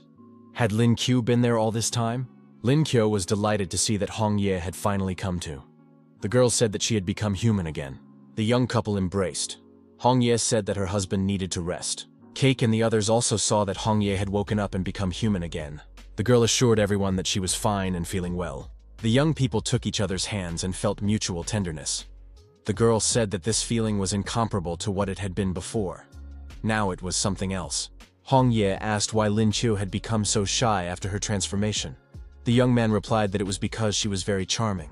The protagonist himself did not understand why he had become shy, because he had known her for a long time. Lulo knew that her father wanted to kiss her mother, and shouted for him not to hold back. The snake ghost said that he also wanted to kiss his sister. Xiaobai asked what was wrong with this snake. Kiki also didn't mind watching the young people kiss. After all, it was so romantic. Hongye said she wanted to do it too, and couldn't resist kissing her husband on the cheek. A celebration was organized for this occasion. Everyone had fun, ate, and drank. Lin Wei noted that their animals seemed to be very fond of alcoholic beverages. This needed to be stopped. Hongye said that they looked happy. Cake said that Luluo was already asleep and that she would take her upstairs. The girl added that Lin Qiu should be kind to Hongye. Lin Qiu said there was no need to worry. He treated her well. Hongye suggested that the young man go look at the moon. After all, it's so romantic. Lin Qiu took the girl by the hand and said he agreed. However, he was very shy because it was his first love. Once in the desert under the starry sky, the young people climbed up. Hong Ye said that she had wanted to show the young man this for a long time so that he could feel the sky. Lin Qiu did not expect that after her transformation, she would be able to fly freely. The girl said that now her powers were at the A level, and flying was one of her abilities. Our hero thought that Hong Ye and his older sister had reached A level. He would have to work hard in the future. The young people landed on Mizuki Hill. It was the highest point in the desert. Hong Ye called on the moon and stars to witness their love. Lin Qiu declared that Hong Ye would always belong to him. After these words, the young people kissed passionately, and each felt a flutter in their stomach. 2 days passed. The young man came out of the tent and stretched. After practicing, he felt almost like a supernatural being. Then the practice continued. After another 2 days, Hong Ye said it was time for them to return. Lin Qiu thought that it was finally over. Although he didn't mind the training, his wife's power was too great. Sin City, Lin Qiu's house. The young man announced that they had returned. Kiki said they had returned just in time. Guests were waiting for them at home. Our hero went inside and saw his older sister Huo. She was talking to Luluo. The girl thanked her sister for the rabbit.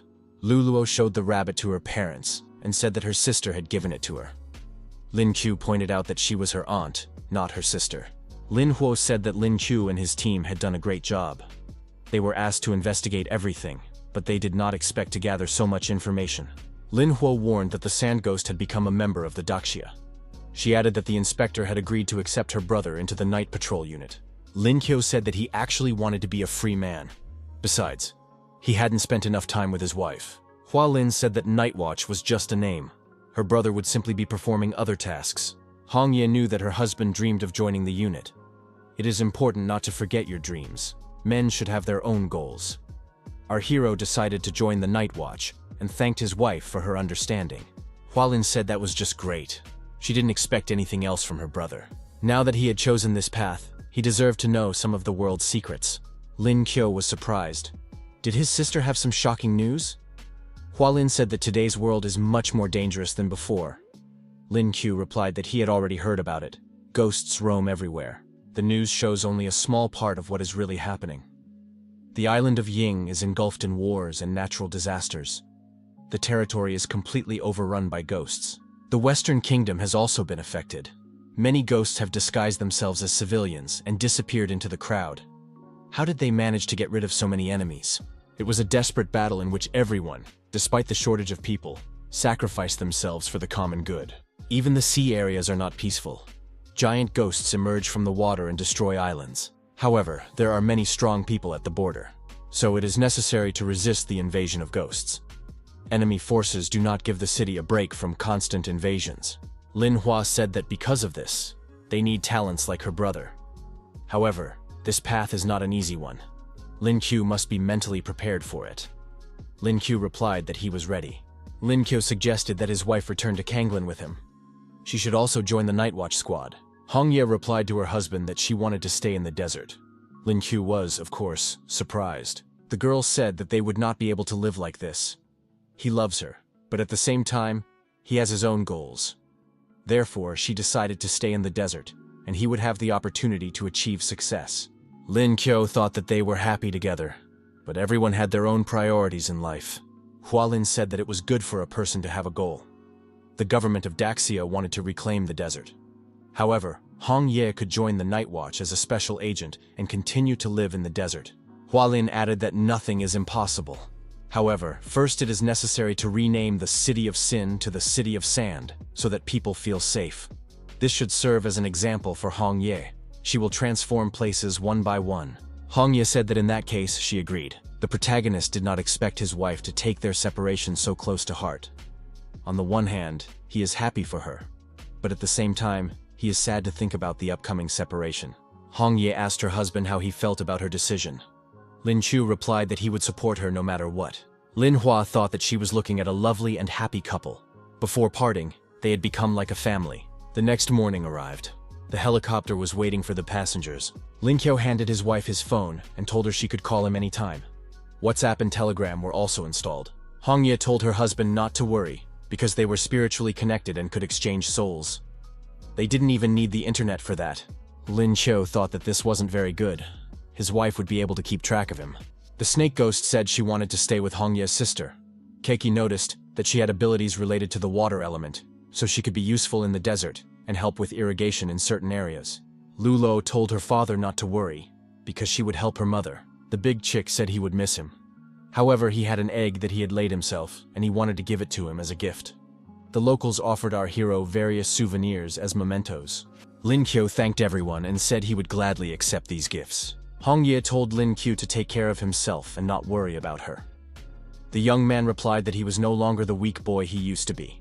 Hong Ye hugged her husband and said that she would wait for him with all her heart, because he was the only one she loved so much. Lin Qiu said that he would miss her too. The helicopter with the passengers took off. Hong Ye waved her hand and said goodbye to her husband. The girl thought that their feelings were eternal, and nothing could destroy them. She decided that Lin Qiu would be a completely different person when they met again. Minyuan, Daxia headquarters. The Lord thought, how dare the Sand Shadow Ghost pretend to be missing? The Ghost King Yang Xiao told His Majesty not to worry, because he had him. His people were hiding in different cities and were starting a large-scale covert operation. The Lord said that was excellent. The King of Nightmares held great promise. Yang Xiao bowed to His Majesty and said it was worth it. The young man hoped to become stronger and take the ruler's place. The Lord declared that his clones were abroad. Their task was to occupy all territories, and their ultimate goal was world domination. Yang Shua wondered how many clones this demon had. Was the original really standing before him? It was difficult to imagine how powerful he was. Kanglin, the sand shadow ghost, found himself in the central square of the city. Wandering around, Hong Shang realized that he had accidentally ended up in the city where his sister lived. It was completely different from the desert. The infrastructure and technology were much more advanced. There were too many people here, but he could hide his ghostly aura and disguise himself as an ordinary person. The locals saw Hong Shang and thought that this man was imitating ancient people. They had seen such a costume somewhere in comics. The girl thought, even though his gait is strange, he is very handsome. Hong Shang decided that he was dealing with a bunch of ignoramuses. He flew up into the sky and decided to change locations. Hong Shang found himself above the roadway and thought that there were many moving iron boxes here. They can occasionally be seen in the desert, but here they are everywhere. The buildings in this area were very tall but unattractive. They were much better in the desert. A police officer approached the stranger and told him to come down immediately. He was disturbing the peace. There was no need to climb on top of a traffic light. The sand shadow ghost was bored, so he changed locations again. The townspeople filmed his flight on their smartphones and said it was very beautiful. In the doorway, a girl was running away from her pursuers. She screamed that ghosts were chasing her and that she needed help. The ghosts warned her that no one would help her. The girl saw a stranger appear from around the corner and cried out for him to help her. She ran up to the young man in strange clothes and asked him to help her get rid of her pursuers. She noticed that the stranger was very handsome. The ghosts caught up with the girl and told the young man not to meddle in their affairs if he wanted to stay alive. Hong Shang was angry that they spoke to him so disrespectfully. The young man picked up the girl, lifted her off the ground, and used his unique abilities to attack the ghosts. The ghosts were hit with a sand strike and destroyed. The girl was surprised. This guy had defeated the monsters with a single blow. It seemed incredible to her. The stranger was like a supernatural being and she was still in his arms. The girl blushed with embarrassment, thanked him for his help, and asked the young man to let her go. Hong Shang threw the girl to the ground and told her to stop hugging him. Humans are very strange creatures. The girl thanked him again and wanted to tell him her name, but the stranger interrupted her. The young man told the girl not to think anything more than that. He had simply been provoked by those monsters, and now he was leaving. The girl asked him not to leave so easily. She wanted to invite him to dinner as a token of her gratitude. The young lady took a step and cried out in pain. She had twisted her ankle while running away from the ghosts. How would she walk now? Hong Sheng said that humans were very weak creatures. He was curious to see what the girl would do next. The sand shadow ghost picked the girl up and said he would carry her home. She thought he had hugged her again. Blushing with embarrassment, the girl showed him the way and wondered why her heart was beating so fast. She was glad she had met this man and was afraid to imagine the consequences if this meeting had not happened. The young lady asked if the stranger was from the Night Watch. She admired his strength. Hong Shang told her to stop saying that, as he was tired of hearing such things. The girl was upset. This guy was too cold-blooded. He was handsome, but it wasn't easy to talk to him. The victim wanted the young man to say something. How could guys have such long hair? The girl said that this young man's appearance reminded her of a character from an anime. Hong Shang replied that he was just a wanderer from Sin City. The girl thought that Sin City was a beautiful name. The young lady introduced herself. Her name was Xia Shui. She studied at Beicheng School. How could she address her savior? The young man replied that she could call him Hong Shang. The sand shadow ghost thought that this was human nonsense again. He could understand if they were interested in technological developments, but everything else was meaningless. The young people entered the girl's house. She asked Hong Shang to lay her down on the sofa. She was curious. This was the first time a boy had been in her house. Hong Shang laid the girl down and began to pull the sock off her foot. Xia Shui was indignant. "What are you doing?" She thought this guy might be a pervert. Hong Shang examined her injured foot. Xia Shui said it was just a minor bruise. She thought one pill would be enough, and if not, she would have to go to the hospital. Hong Shang said there was no need to go to the hospital. He used his energy abilities and began to heal her foot. Xia Zhu moved her leg and said that the pain was gone. It was a miracle. She didn't think that this seemingly stern man would turn out to be so kind. Xia Zhu thanked him and added that she was now completely fine. The girl offered the young man dinner. Hong Shang refused and added that he was leaving. The sand shadow ghost thought that these people were sucking all the energy out of him. Now he really felt hungry. Hong Shang said he had decided to stay for dinner so as not to offend the hostess. After a while, Dinner was ready. Xiaojue said it was eggs with tomatoes. It might not look very good, but it tasted delicious. There was also pork and fish sauce. Well done. Xiaojue asked if he liked the food. Hongshang replied that food was a source of strength and energy for him, and the taste was not important. Xiaojue knew that he liked her food. He just didn't admit it out of modesty. Xiaojue thought that if her classmates had tried this food, they would have said it was the worst dish they had ever tasted. Hongshang was still eating, which meant she was really a good cook. Hongshang thanked her for her hospitality and said it was late and time to leave. Xiaojue said she wanted to walk him home and asked where he lived. The young man replied that he didn't have a home. Xiaojue was surprised. Where did he sleep? Hongshang said he slept in a tree in the park. It was cool there in the evening, and you could feel the aura of the sky and the earth. Xiaojue imagined herself sleeping in a tree at night, and she didn't like it very much. The girl suggested that Hongshang stay with her tonight. He would sleep in her bed, and she would sleep on the sofa. She couldn't let such a good person wander the streets. Hongshang said that she would be uncomfortable sleeping on the sofa. They could sleep in the same bed together. Xiaojue blushed again with embarrassment. Xiaojue couldn't even think about spending the night with Hongshang. It was too soon, since they had only just met. Xiaojue said aloud that they had only known each other for one day. How could they sleep in the same bed? The young man replied that if she didn't like the bed, they could sleep on the sofa. As a result, the young people lay down on the sofa. After a while, Xiaojue asked if Hongshang was asleep.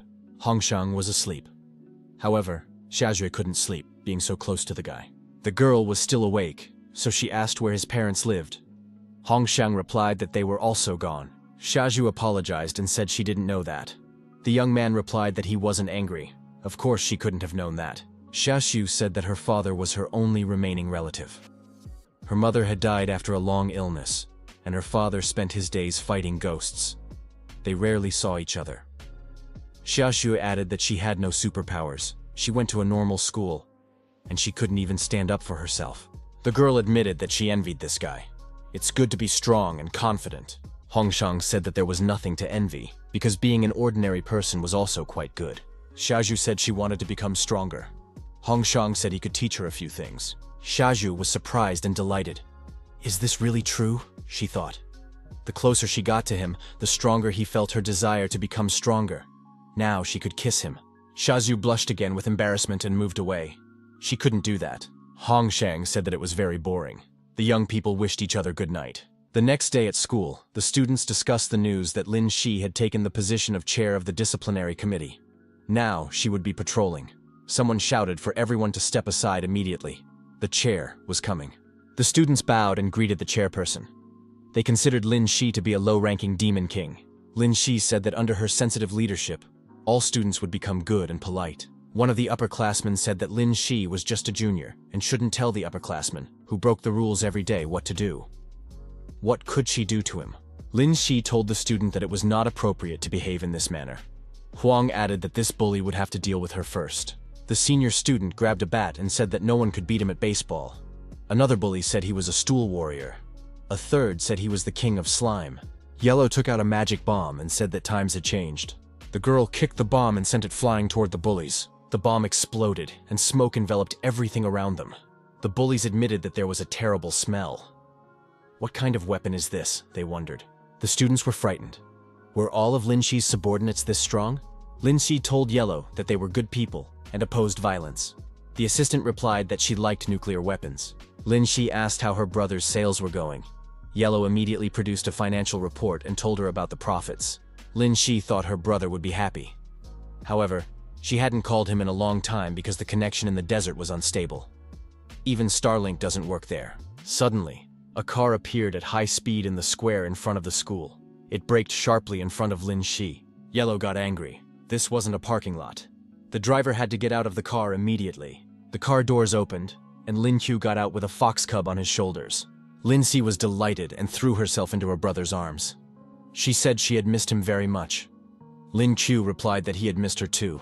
In the evening, everyone gathered in the living room to look at the gifts. Lin Qiu told Oniji to take a break from cleaning and join them in examining the gifts. Oniji received a new maid's uniform. Lin Shi also received new clothes and thought that her brother cared about her. Lin Qiu gave Yahello a new typewriter and added that it was for Xiaohua. Yahello smiled and said she was very happy. Lin Qiu said it was a joke. The real gift was a land shark bone. Xiaohua was delighted and said that Lin Qiu loved her more than anyone else. Xiaohua grabbed the bone and ran away. Lin Qiu thought she had become a puppy. Had he made some kind of discovery in biology? His sister asked why Hongye and Luluo hadn't returned. Lin Qiu replied that Hongye had recovered and found a job, so she had stayed in the desert. Luluo was helping her. There was no need to worry about them. Lin Si was delighted to hear that Hongye was doing well. Lin Qiu said that he also had a new goal now. Tomorrow he would go to the Night Watch department and fight side by side with his older sister. Sire didn't think her brother was so brave. Everyone has their own goals. The next day arrived. The Night Watch department of the city of Zhanglan. An office building. Walking down the hallway of this building, the protagonist was surprised. He didn't think the inspector had such a cool place. Lin Hua said that the boss had ordered him to join the second task force. Lin Qiu replied that he wanted to be in the same group as his sister. On the other hand, it was even better that he would be in the second team. There would be less suspicion. Who would be the captain of this team? The young people entered the office of the second team leader. Hua Lin told the commander that she had brought Lin Qiu. The commander of the second team turned out to be Yun Shi. Yun Shi said that this well-known young man looked like an ordinary guy. Hua Lin told her brother that this was the leader of the second group, and from now on, she was his boss. Yun Shi had heard that this young man was Hua Lin's younger brother, so she had brought him in through the back door. Hua Lin was indignant. After all, her brother was known to the whole world. Yun Shi was just jealous that she had such a brother. Lin Qiu pulled the girls apart and told them not to fight. He didn't care what others said. Yun Shi hugged the young man from behind and said that he was tall and strong. The protagonist said embarrassedly that he felt uncomfortable when other women touched him. Hua Lin was furious and told Yun Shi to stop her lewd behavior immediately. Yun Shi calmed her rival and told her not to worry. She would take care of her little brother. Lin Qiu thought that his sister and his new leader were competing with each other. This could end badly. Hua Lin warned the commander of the second squad. If even a hair on her brother's head was harmed, she would not be happy. Yun Shi promised that the young man would be fine.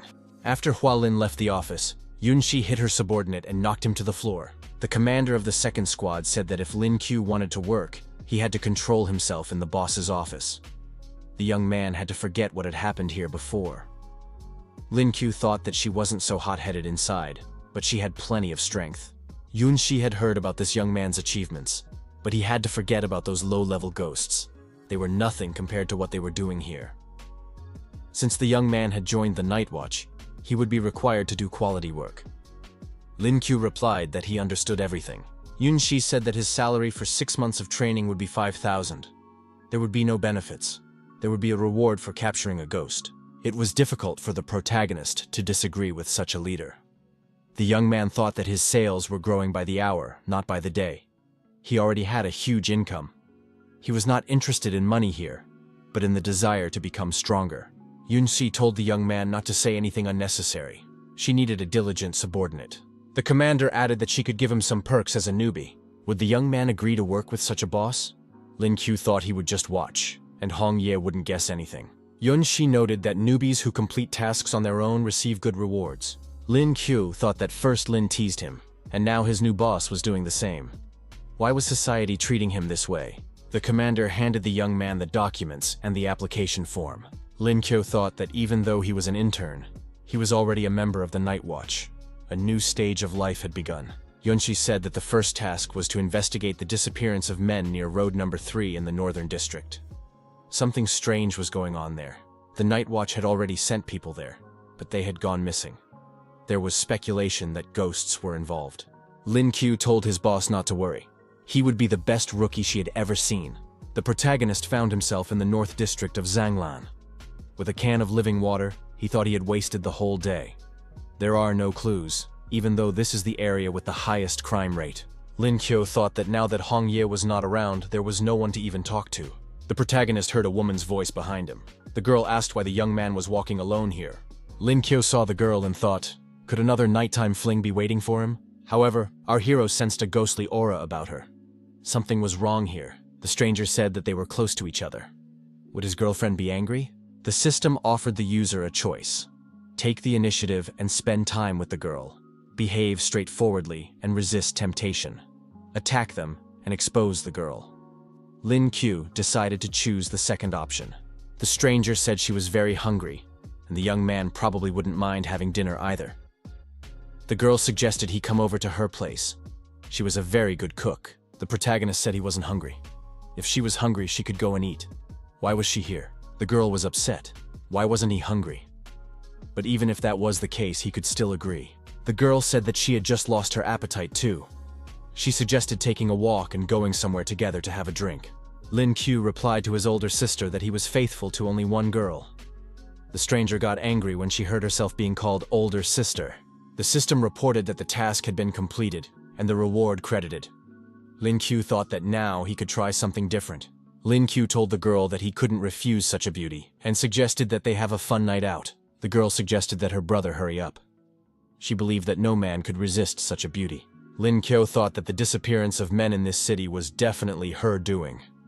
But to find out anything, he would have to enter the tiger's den. It was time to find out everything. The young people went to the girl's apartment. The hostess told the young man to make himself comfortable. She would bring something to drink. Lin Q felt a strong ghostly aura. Most likely, this girl had been living here for a long time. He needed to get more information. The girl said that today they would try wine for the soul. The hostess poured alcohol from a bottle and said that this drink was from the Apache region. The seductress suggested they drink and talk about life. Lin Q said he didn't drink alcohol because he cared about his health. He preferred Coke. Lin Q told the young man to wait a moment. She would bring everything right away. Lin Q added that she shouldn't rush. He had the drink with him. 1 bottle of Coke refreshes, 2 fill you with happiness, and 3 bottles grant immortality. The girl smiled and said that this guy was well prepared. However, it was unbearable for her to put up with this. The girl was furious and tried to find a way to get even with this guy. The seductress came to her senses. She realized that she had drunk the wine from the glass she had poured herself. The girl immediately felt nauseous. Lin Q said that drinking alcohol is harmful. He had warned her. Lin Q sat down on the sofa and said he would like her to massage his feet. But of course, after she felt better. The girl got angry and tore off her clothes, turning into a monster. She screamed that this guy was really in trouble. Lin Q managed to get her to reveal her true form. She was just a B-level ghost. The protagonist hit the ghost and asked why she was screaming. She clearly hadn't been taught any manners. Didn't her neighbors sleep at night? After being hit, the monster fell to the floor and said that this guy was not as simple as he seemed. How dare he fool me? Lin Q admitted that he had fooled her. But did she really care? The monster girl pounced on the young man and said she would destroy him. After hundreds of blows, Lin Q defeated the ghost and won. The ghost, with scars on his face, said that this young man was quite good. Lin Q said that he was interested in the answers to his questions. Was she responsible for the disappearances of people in the city? Why did she do it? The ghost replied that she was just helping other monsters deceive people and then sending them to their deaths. Hearing about the slaughter, the young man realized that things were not so simple, so the investigation must continue. The ghost took on her human form and led the young man to the slaughterhouse. The girl said that this was the place for the slaughterhouse and that she had the key to the gate. Lin Q replied that he didn't need the key and ordered her to watch the ghosts. Our hero said that a real man had to sort this out. He had his own key for that. Once inside, the protagonist smelled blood. It seemed to him that the missing men might be somewhere nearby. Lin Q looked into the boxes nearby and concluded that these people could have been turned into food. Lin Q asked his companion where the ghosts had gone. The girl replied that they were probably afraid of him, so they had hidden. He would have to look for the ghosts himself. Lin Q looked into the next room and found the ghosts. They were armed and very dangerous. Our hero smiled and said, "Have they decided to ambush me? Do they think I will beg for mercy?" His companion smiled slyly and said that this young man was very easy to deceive. While they were walking, she sent a signal to her brothers and simply waited for him to come here himself. One of the ghosts asked what it was like to be deceived. The ghost added that he liked the merciless look in this man's eyes. Lin Q just laughed. The young man knew it wouldn't be easy, so he came here to check everything out. He said he would destroy all the ghosts and complete the Night Watch's mission. Wielding their weapons, the ghosts rushed at the young man, declaring that they would give him a beating and beat him up. Using his unique skills and mastery of the magic sword, the young man destroyed all the ghosts. The girl, frightened, told the man not to come near her, or she would call her older brother. Lin Q said that no one would help her. The protagonist suggested that the girl call her brother anyway. He wanted to see him. A huge monster did indeed appear in the room. An A-level butcher ghost. The ghost said that such a bug could not cause him any trouble. The girl was delighted and rushed towards the monster. Finally, her brother had come to rescue her. Our hero even grimaced when he saw the girl and the monster kissing on the lips. Lin Q said it was just disgusting. Lin Q didn't even know that there were still A-level ghosts left. It seems that the Ghost King is just a high-ranking position that has no direct relation to strength. The Butcher Ghost and his comrades rushed at Lin Q. He shouted that he would turn the man into mincemeat for scaring his sister. Lin Q activated his transformation mode and turned himself into a ghost. He challenged the Butcher Ghost to fight the Holy Buddha. The monster attacked our hero, but the young man effectively repelled the attack. Lin Q declared that this butcher was not the first Ghost King he had encountered. As a rule, those like him did not end well. The Butcher's Ghost activated his Wind Strike and said he would show the man his full power. Lin Q broke his opponent's sword with several powerful blows, and then said that now it was the Butcher's turn. The blow hit the most vulnerable spot, and the ghost of the Butcher almost cried out in pain. The Hulk fell to his knees, writhing in pain, and said that he would not forgive this. The Butcher's Ghost activated the Flesh and Blood skill and began to gather the strength and aura of his minions. As a result, the monster grew in size. All his minions became one with him. On the roof of the neighboring building was the commander of the second squad, Yun Shi. The woman decided that her subordinate would hardly be able to cope with this ghost. Apparently, she would have to help him. The artifact ability was activated. Yun Shi summoned the Mist to her aid, and a huge energy dragon, the commander of the second squad, appeared before the Butcher's Ghost. The Butcher's Ghost did not understand where such an opponent had come from. Could Laozi be involved in this? Lin Qiu thought it was his leader's ability. It seemed that Yun Shi had been watching him and had come to his aid. The huge dragon ghost received the command to devour and destroy the Butcher's Ghost. Lin Qiu thought it was simply unbelievable. Yun Shi destroyed the Butcher with a single blow. The commander of the second squad sent the dragon ghost back and said that the mission was complete and they could return. Lin Qiu couldn't believe that Yun Shi possessed such power. Lin Qiu asked the leader if she was really worried about him. Was that why she came to help? Yun Shi replied that she came here to watch him die. Lin Qiu laughed and said that she liked him. How did she rate his performance? At the same time, on the other side of the city, a sports car was driving down a deserted street. In the back seat of the car was the Ghost King Yang Xiao, accompanied by demonesses. Yang Xiao thought that he had finally returned to this city.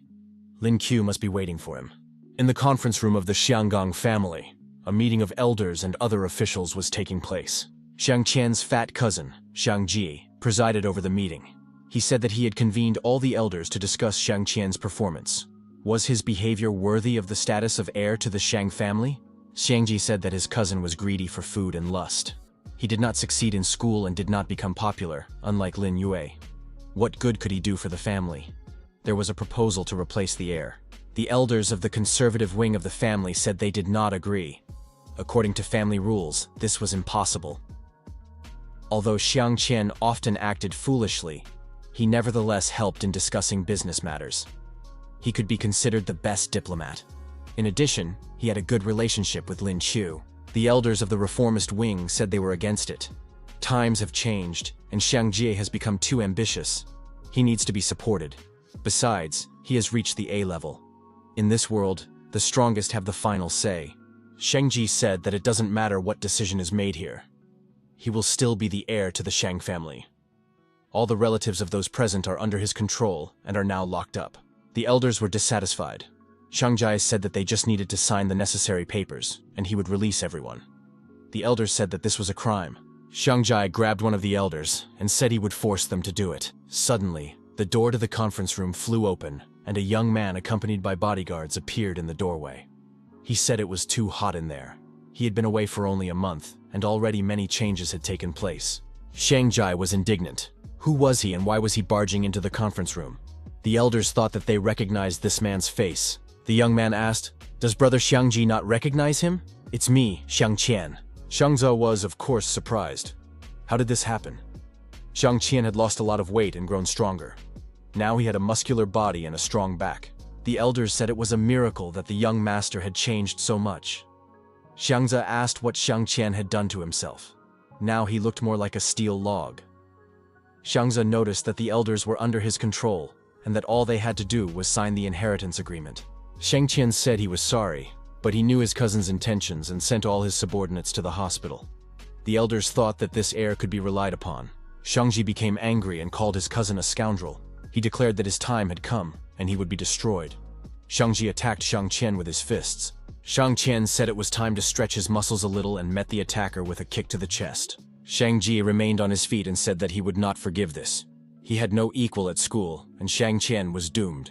Shang Qian reminded him that they were on the same level, but his strength was more stable than his brother's. The imitation technique was activated. Shang Qian delivered a powerful blow, and his cousin ended up lying at the bottom of the pit. The deactivation was successful. Shang Qian approached his defeated brother, pressed his foot on his chest, and said that his opponent had lost. Shang Jai couldn't believe that he had been made a laughingstock. He couldn't stay lying there, because it was a real disgrace. Shang Qian said he understood his brother's intentions. They were good because he was trying to help the family. However, there are rules. Those who break them must be punished with imprisonment. Shang Jai burst into tears, apologized, and said it would never happen again. He would continue to work hard for the benefit of the Shang family. Shang Qian wished his brother luck and expressed his hope that he would see a different version of him in the future. Lin Yue rode Xiaobai through the deserted city streets in pursuit of the ghost of a hungry dog. The ghost had just eaten 2 people who had been chasing it for several blocks. Lin Qiu told Xiaobai to switch to sports mode. The ghost should regret becoming a dog. At the same time, Shang Qian was moving in the specified direction through the deserted city. The young man had spent a lot of time away from everyone, but now he was enjoying the beautiful moments of silence and solitude. A ghost dog appeared from around the corner. It was running in the same direction as Shang Qian. The ghost of the dog bumped into the young man and ran on. Shang Qian did not expect this and even dropped the ice cream cone from his hands. The young man was upset. After all, it was the first time he had allowed himself ice cream after a long diet. He couldn't forgive the insult. Behind him, a man riding a huge fox appeared. He shouted for that fat man to get out of the way immediately. It was Lin Kuei. He thought the man ahead looked very much like Shang Qian. Shang Qian was even more outraged. After such a long diet, how dare someone call him fat? Shang Qian shouted that he would no longer tolerate this, and, in a fit of rage, attacked the ghost dog with an energy strike. The ghost dog was destroyed in seconds. Shang Qian said that he should no longer be judged by his appearance. Lin Qiu saw the dragon's flame and was surprised. This guy destroyed the ghost dog in seconds. Lin Yue recognized this person. It was indeed Shang Qian, but he had lost a lot of weight. The fat man also recognized his classmate and said he missed him. Lin Yue asked where Shang Qian had lost 15 kilograms of body weight. Lin Qiu asked how the fat man managed to lose so much weight. Xiaobai remarked that he was also interested in this. Shang Qian replied that it was a long story and wondered whether he should tell the whole truth. After the meeting, the young people decided to stop at a noodle shop and recharge their batteries. Lin Qiu said that Shang Qian had really changed a lot. Shang Qian said that he had gone to the mountains and trained every day, exhausting himself physically. He lost weight, but did not stop there in order to keep himself in shape. Lin Qiu thought that he personally had reached the A level in the last 2 days. Shang Qian was only a few steps away from that level. Shang Xian noted that he had almost given up, but he was moving towards his goal. The fat man noted that Lin Yue had also become very strong, since he had managed to get into the night watch. Now, everyone had their own life. Shang Qian continued. Upon his return, he learned that Ho Feng and Qin Yue's relationship had improved, and they had started dating. At the suggestion of their mentor Tang Ling, they decided to teach at the academy. Tang Su was still alone in the mountains. It was impossible to contact her, but she must be fine. Qin Feng works at the academy as an instructor for first-year students. Kongjia and Mo Qingcheng have become entrepreneurs. They make jewelry for ghosts. Shang Qian said he wanted to follow in Lin Kuei's footsteps and join the night watch. Lin Kuei promised to give him a letter of recommendation. The fat man was delighted and thought that Lin Kuei had always valued their friendship. Lin Ke spent the whole night chatting with the group leader. Hongye wondered who Lin Kuei was flirting with. Lin Kyo was upset. How could his wife think that he was interested in other women? He returned home late at night, but he was very drunk. Hongye said she believed her husband. Her work in the desert would soon be finished, and she would return to him. Lin Qiu thought that he missed his wife very much and couldn't live a day without her. In the underground club of the Devil Gang, the Ghost King Yang Xiao took the stage. This moment was reflected in various news channels. Lin Qiu thought, could Yang Xiao have returned after all? Yang Xiao greeted the audience and said that the devil team was with them. Now he was going to give a speech. The monsters declared that they were listening attentively to their boss. Their boss was simply wonderful. Yang Xiao announced that he had a dream. He wanted to become the ruler of Kanglan and live in the best mansion. The ghosts present also wanted to change their place of residence. That would be great. Yang Xiao said that he also wanted to rid the world of crime so that there would be no more pain. He wanted to create a college entrance exam to give everyone a chance to get an education. The world is full of light, but they continue to hide in the darkness. Sooner or later, their day will come. The ghosts shouted that this day would surely come and supported Yang Xiao in his desire to rid the world of crime. People were outraged. Are ghosts really on live TV? Why are they showing this? What is going on? Lin Qiu thought that this was a carefully planned hacker attack, and that such an opportunity should not be missed. The young man announced that he was challenging Yang Xiao. Yang Xiao was outraged. How dare this guy steal his spotlight? The Ghost King told the scoundrel to watch his back. Sooner or later, he would tear Lin Qiu to pieces. Yang Xiao turned to the ghosts. They must prepare to destroy Lin Qiu. Lin Qiu said that Yang Xiao's speech was a complete failure. He would have to destroy his gang. The door flew open, and Lin Si appeared in the doorway. The girl suggested that her brother have a good day off, and she also wanted to eat and dress up.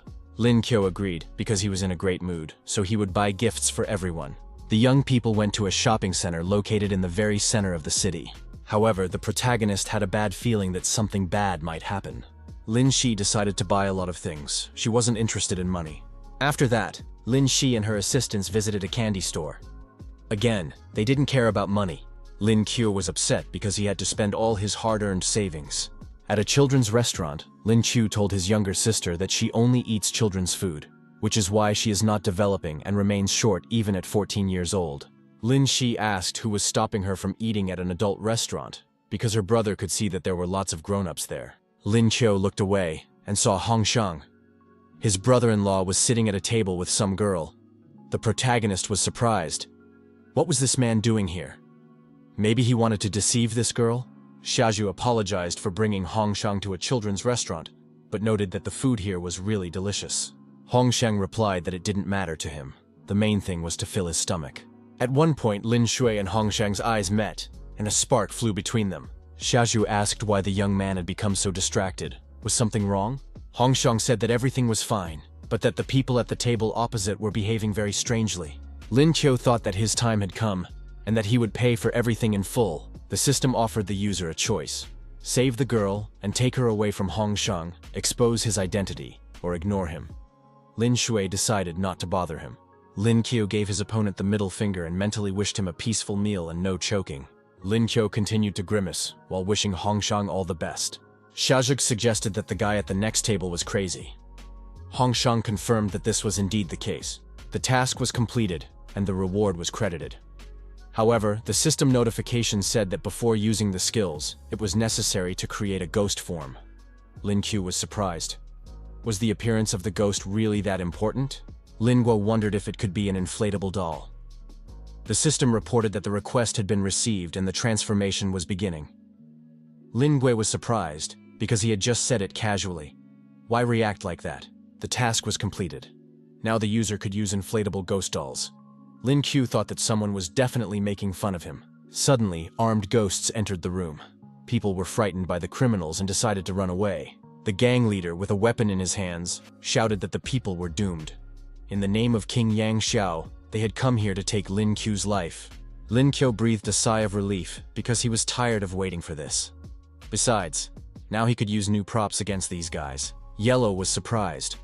Where did they come from, and why did they dare to disturb them? Lin Si decided to deal with them in her own way.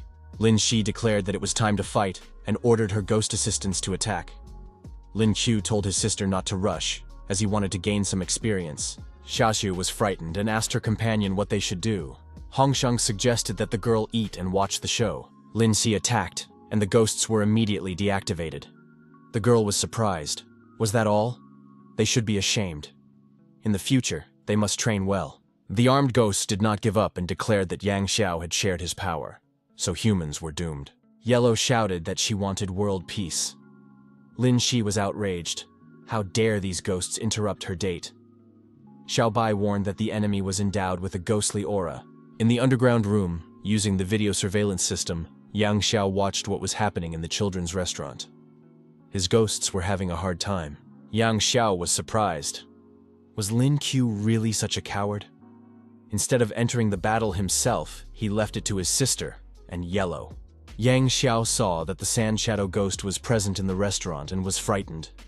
It was better not to mess with this guy. Lin Qiu used the devil doll technique and said he was waiting for the ghosts to attack. Devil dolls were everywhere, ready to repel the attack. Lin Shui was surprised by what was happening, because these were just inflatable dolls. Lin Si asked in surprise how her brother was able to summon these dolls.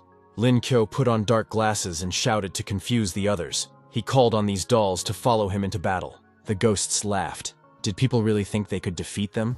The rubber dolls showed what they were capable of and attacked the ghosts fiercely, leaving them no chance of escape. Lin Qiu thought that the power of these ugly ghosts had increased. He would have to use his fiery fist of fury. Hong Shang thought that this guy was very cunning. Xiaojue decided that her companion knew this blue-haired young man well. Lin Qiu was in an aggressive mood and declared that he had more gifts. After these words, the ghost was punched and flew far away. Hong Shang threw the ghost back and told the young man to keep the monster for himself. Lin Qiu struck with a bat and threw the monster back again. Hong Shang, without taking his eyes off his cup of coffee, used his sand hand to bring the monster back. At one point, the people parted. They saw that the commander of the second squad, Yun Shi, had appeared in the restaurant. Hong Shang picked up his companion and said they needed to leave. As he disappeared, Hong Shang said that they would see each other again. Lin Qiu said that he would invite this guy for a cup of tea. Yun Shi noted that she was surprised, but Lin Qiu was doing well. The protagonist was surprised. Was the leader here again? Yun Shi did not expect this young man to be so hardworking. He even manages to support his family. Lin Si said that she had the best brother. He took care of everyone around him. Yun Shi encouraged the girl to work hard so that she could join the night watch in the future. Lin Qiu asked why the commander had come here. Could it be related to Yang Xiao's gang? Yun Shi reported that a list of people sentenced to death had been found, and Lin Qiu's name was at the top. Lin Qiu decided that he would definitely catch up with Yang Xiao. Yang Xiao was extremely angry after the failed attack at the children's restaurant. Why can't anyone deal with this bunch of scoundrels? Ghost Captain Joker asked if Master Yang Xiao would trust him and his squad of ghosts with this task. Liu Meng, a worshipper of ancestors, asked if Joker was really going to attack the city. Anime leader Zhang Cheng apologized and explained that he couldn't tear himself away from his manga. The great inventor Wengxi said that his invention could be useful in this matter. Joker said that Master Yang Xiao had shown mercy and discharged them from the psychiatric hospital. Thus, they were indebted to him. They would go through fire and water for him. The villains unanimously declared that they were ready to give their lives for Yang Xiao. Yang Xiao was pleased, because now no one could get rid of them. Their goal was to destroy the city of Kanglan. The leader from the anime world, Zhang Cheng, noted that the world they live in is an illusion. The real world is in another dimension. Zhang Cheng added that it was necessary to purify people's souls. The first task was to destroy Lin Yue. He noted that those who believed in him would live forever. If they wanted to open up a new world, they had to obey his orders and fight evil. Lin Qiu, traveling around the city, thought that according to the information from team leader Yun Shi, a cult had recently appeared. But after a long search, there was no trace of it. Suddenly, a pink scooter stopped in front of the young man. The driver suggested that the young man watch a comedy show and invited him to an anime festival. Lin Qiu asked when it became fashionable to wear women's clothing. The young man thought that, on the other hand, this person might know where the secret cult was located. A thorough investigation should be conducted. Lin Qiu asked if the anime festival would be interesting. The protagonist turned around and said that he would be bored there, so he didn't want to go. His companion clarified that he had a VIP ticket to the exhibition.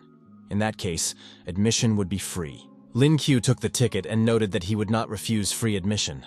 He decided that he needed to go to this festival to conduct a thorough investigation. The protagonist added that along with the tickets, he would also borrow a scooter. The man in women's clothing thought that their leader would get to this guy too. Lin Qiu used powerful technology and was able to transform himself. Sword Ghost said that Lin Qiu was extremely good at makeup. He looked great in women's clothing. Lin Qiu replied that his appearance was beautiful, so even in women's clothing he was irresistible. Lin Qiu, in the guise of his wife, sensed a familiar aura and temperament. Mo Qingqing and Kongya were standing in front of him. The girls guessed that it was Lin Qiu standing in front of them. The young man said that he was on a mission, so they had to keep it a secret. Lin Qiu did not expect to meet the girls at the anime festival. Kongya noticed that Lin Qiu was still as handsome as ever. The audience welcomed the mentor on stage. The ceremony was about to begin. Lin Qiu thought that the sect leader, the wanted criminal Zhang Cheng from the psychiatric hospital, was on stage. Zhang Cheng declared that they had destroyed the third dimension. and now it was time to resolve other issues. For the sake of saving the world, he was ready to offer an idea. Jiang Cheng added that for this he needed the power of universal love. He would summon the most powerful being, who would obey him. The audience, of course, gave him their love. Jiang Cheng told everyone to close their eyes and gather their strength. He summoned the most powerful sorceress on his behalf, Varak Mayena. Coney looked around and noticed that these people had gone mad, their minds under control. Lin Qiu noted that he had a plan for such a case. Jiang Cheng said that everything was going according to plan, and that he could already sense the girl. A girl did indeed begin to appear on stage. However, to restore justice, Lin Qiu moved closer to the stage and sent Jiang Cheng flying backwards with a kick to the jaw. The process on stage was already impossible to stop.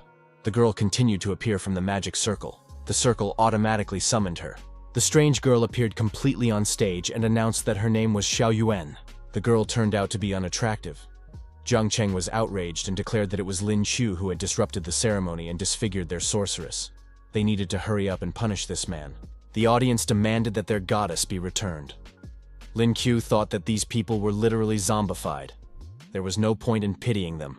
The girl who appeared screamed for Lin Qiu to hug his little sister and rushed at him. Jiang Cheng, with a book in his hand, said that it was time for him to participate. He decided to revive a special anime character. A transformation took place, and a character from the second dimension appeared before the audience. The body mastery skill was activated, and the Knight of Mian County appeared. Lin Qiu thought that if transformation was still in vogue, he would do the same. The transformation skill, original form of the Holy Buddha, was activated. It was decided to arrange a duel between the knights. Lin Qiu was surprised. Where did his opponent get such skills? Unexpectedly, our hero found himself in the realm of ghosts. But why was there nothing there? It was the absolute field created by the leader, the very place where all power was concentrated. It was incomparable to the field of ghosts. The enemy could easily hide here. Suddenly, the opponent appeared and activated the Meteor Fist skill. Lin Qiu thought that 9 years of boxing training had not been in vain. The young man attacked his opponent and threw him far back. The ghost said that it reminded him of his terrible school days. Lin Qiu struck his opponent again and told him not to scream so loudly when he was being beaten. The Knight of Mian County struck the protagonist in return and told him not to act like a professional. Lin Qiu used the skill, Nightmare Formula, Heavenly Crescent. The system offered the user a choice: save Jiang Cheng and help him recover, let him sink into the world of the second dimension, or destroy Jiang Cheng as soon as possible. Lin Qiu decided to play doctor in this case. Our hero grabbed his opponent and choked him. The young man asked if he was really facing an anime hero. His opponent was struck in a vulnerable spot, fell to his knees, and declared that this young man was terminally ill. He couldn't watch so much anime. Lin Qiu said that he would no longer use this weapon. The knight could breathe easy. The ghost jumped to his feet, grabbed his sword, and said that the young man was too naive. The protagonist slapped his opponent and asked if he really had a knife. Civilized people don't do that. The ghost was indignant. How dare a man insult a knight? Lin Qiu hit the knight and said he wanted to see his face. To do this, he had to remove his mask. Jiang Cheng was outraged. Why did his rival destroy his dreams of a beautiful world? Lin Qiu replied that he had been taught to do so. To achieve your goal, you have to be stronger than others. You cannot understand what your opponent is feeling by looking at his mask. Jiang Cheng struck the protagonist and said that his heart was tormented, and that this happened every day. Our hero noted that his rival's blow had destroyed his transformative form. It was time to end this. Jiang Cheng, in the guise of a knight without a mask, attacked the protagonist and declared that he would do it first. His opponent must see his strength. It was a flying kick from the knight. Lin Yue said that it was some kind of coincidence, because he also possessed such a technique. Jiang Cheng was surprised how anyone could ignore that. After all, it was exactly the same strike. There was a powerful explosion, and Jiang Cheng was injured. Lin Qiu said that the knight always loses when he plays on the left. Kongya and Mo Qingcheng came on stage and said that this time, victory was theirs. Their opponents were forced to flee. Jiang Cheng said that his parents divorced when he was very young. They were indifferent to him, and he felt like a spare part. After school, his girlfriend left him for a rich sponsor. Jiang Cheng admitted that now his world was ruined too. The system reported that the task had been completed, and the reward had been credited. Lin Qiu decided that he had helped this guy. The protagonist approached Jiang Cheng and told him not to be upset. Life is full of ups and downs, and you have to keep yourself together. Lin Q told his opponent that it didn't matter what world he was in. The main thing was to stay happy no matter what. Jiang Cheng's mistake was breaking the rules. He tried to destroy the world. Jiang Cheng asked if God had sent this young man to him to atone for all his sins. The great inventor Wengxi noted that the night sky in this city was very beautiful. It would be great to spray chemicals here. Liu Meng, a worshipper of ancestors, said that their commander had long been interested in this city and had long wanted to capture it. Tomorrow is Halloween. It's the right time to take action. Today, we can destroy a few people for fun. During a video call, Hong Ye asked why Lin Qiu was laughing. The young man replied that thoughts of his wife were driving him crazy. Hong Ye said that there was no more work in the desert. She would soon return to Zhanglan. Lu Luo said that she was also returning. Lin Qiu wondered if his wife would be able to join the night watch when she returned. He dreamed of fighting side by side with his wife. Lin Shi asked her brother if he was free. The school is having a Halloween party. Will he go with them? Lin Qiu apologized to his sister, but because of the holiday, many people would be out on the streets. Therefore, the night watch had increased patrols and would have to work overtime. Lin Qiu thought that something was definitely wrong with his sister. Lin Shi also decided to go on patrol that evening. During the evening festivities, the young man thought that his commander, Yun Shi, was right. These people don't care about any restrictions on going out. They want to have fun. There are more and more ghosts. The protagonist was spotted and identified. Those present recognized him as the hero of Zhanglan and rushed towards him, demanding selfies and autographs. Lin Qiu was forced to retreat. The spiritual troops of Wenxi and Liu Meng were also walking around the city. They noted that the atmosphere here was intense. It was necessary to gather people and distribute ghost candy to them. The ghosts began to hand out candy to everyone for free and tell them that the owner of the candy factory had run away. However, after eating the candy, everyone turned into monsters. Now their minds can be controlled, and this army is under command. The monsters were ordered to attack and follow the general to break through to Hulao. Lin Qiu also dressed up as a ghost. The young man decided to play hide-and-seek, because now no one could find him. However, the fans still pursued our hero. The protagonist couldn't understand how they recognized him in such a costume. The survivors who didn't get any candy shouted that they needed to escape. They wanted the monsters to leave. Lin Qiu said that there was a hybrid of the Hulk and an orc here. He sensed a mixture of human and ghostly auras. People must be turning into ghosts. Lin Qiu saw a small child lying on the ground. People paid no attention to him. Lin Qiu protected the girl from the monster and said that it couldn't harm her, especially not in front of him. Lin Qiu gave the child to her mother and told her to run away and find a safe place. The protagonist drew a magical sword that devoured blood and said that he would not allow monsters to run rampant over the people in his area. For this, they would be destroyed. The leaders of the troops assumed that this was Lin Qiu. This is where the invention came in handy. Lin Qiu saw these leaders and thought that they were the most dangerous members of the spiritual team, Wengxi and Liu Meng. Wenxi pounced on the protagonist and said that it was an honor for the young man to be his opponent. Liu Meng declared that times had changed. Now, the success of any endeavor lay in science. He applied his invention. Yang Xiao, watching from above, said that this team was simply amazing. These ghosts are doing a great job. This time, they managed to launch a full-scale attack. The Joker said there was no need to worry. The fun was just beginning. The Joker appeared before the people and declared that he had come to save them. If they followed him, they would be safe. He invited everyone to the circus, because the show was about to begin. The Joker's hand burst into flames, and he told everyone not to leave. However, the people were terrified. The next moment, everything around them was engulfed in flames, and the people screamed for help. Everyone present was burned. The Joker declared that it was the perfect ending. A woman's voice rang out behind the criminal. Now it's his turn. The commander of the second squad appeared on stage. The Joker said that the girl was late, as the circus show had just ended. The leader of the Night Watch, Yun Shi, rushed at the ghost. The Joker jumped aside and said he wanted to play knife throwing. At that moment, knives flew toward Yun Shi. Joker said he was too busy tonight. He didn't even have time for a girl like her, so he had to say goodbye. A smoke illusion was activated. The girl thought that there was no escape from it. The Joker disappeared, turning into smoke, and said that the Night Watch representative would not catch him. Yun Shi said she was not going to let her opponent go.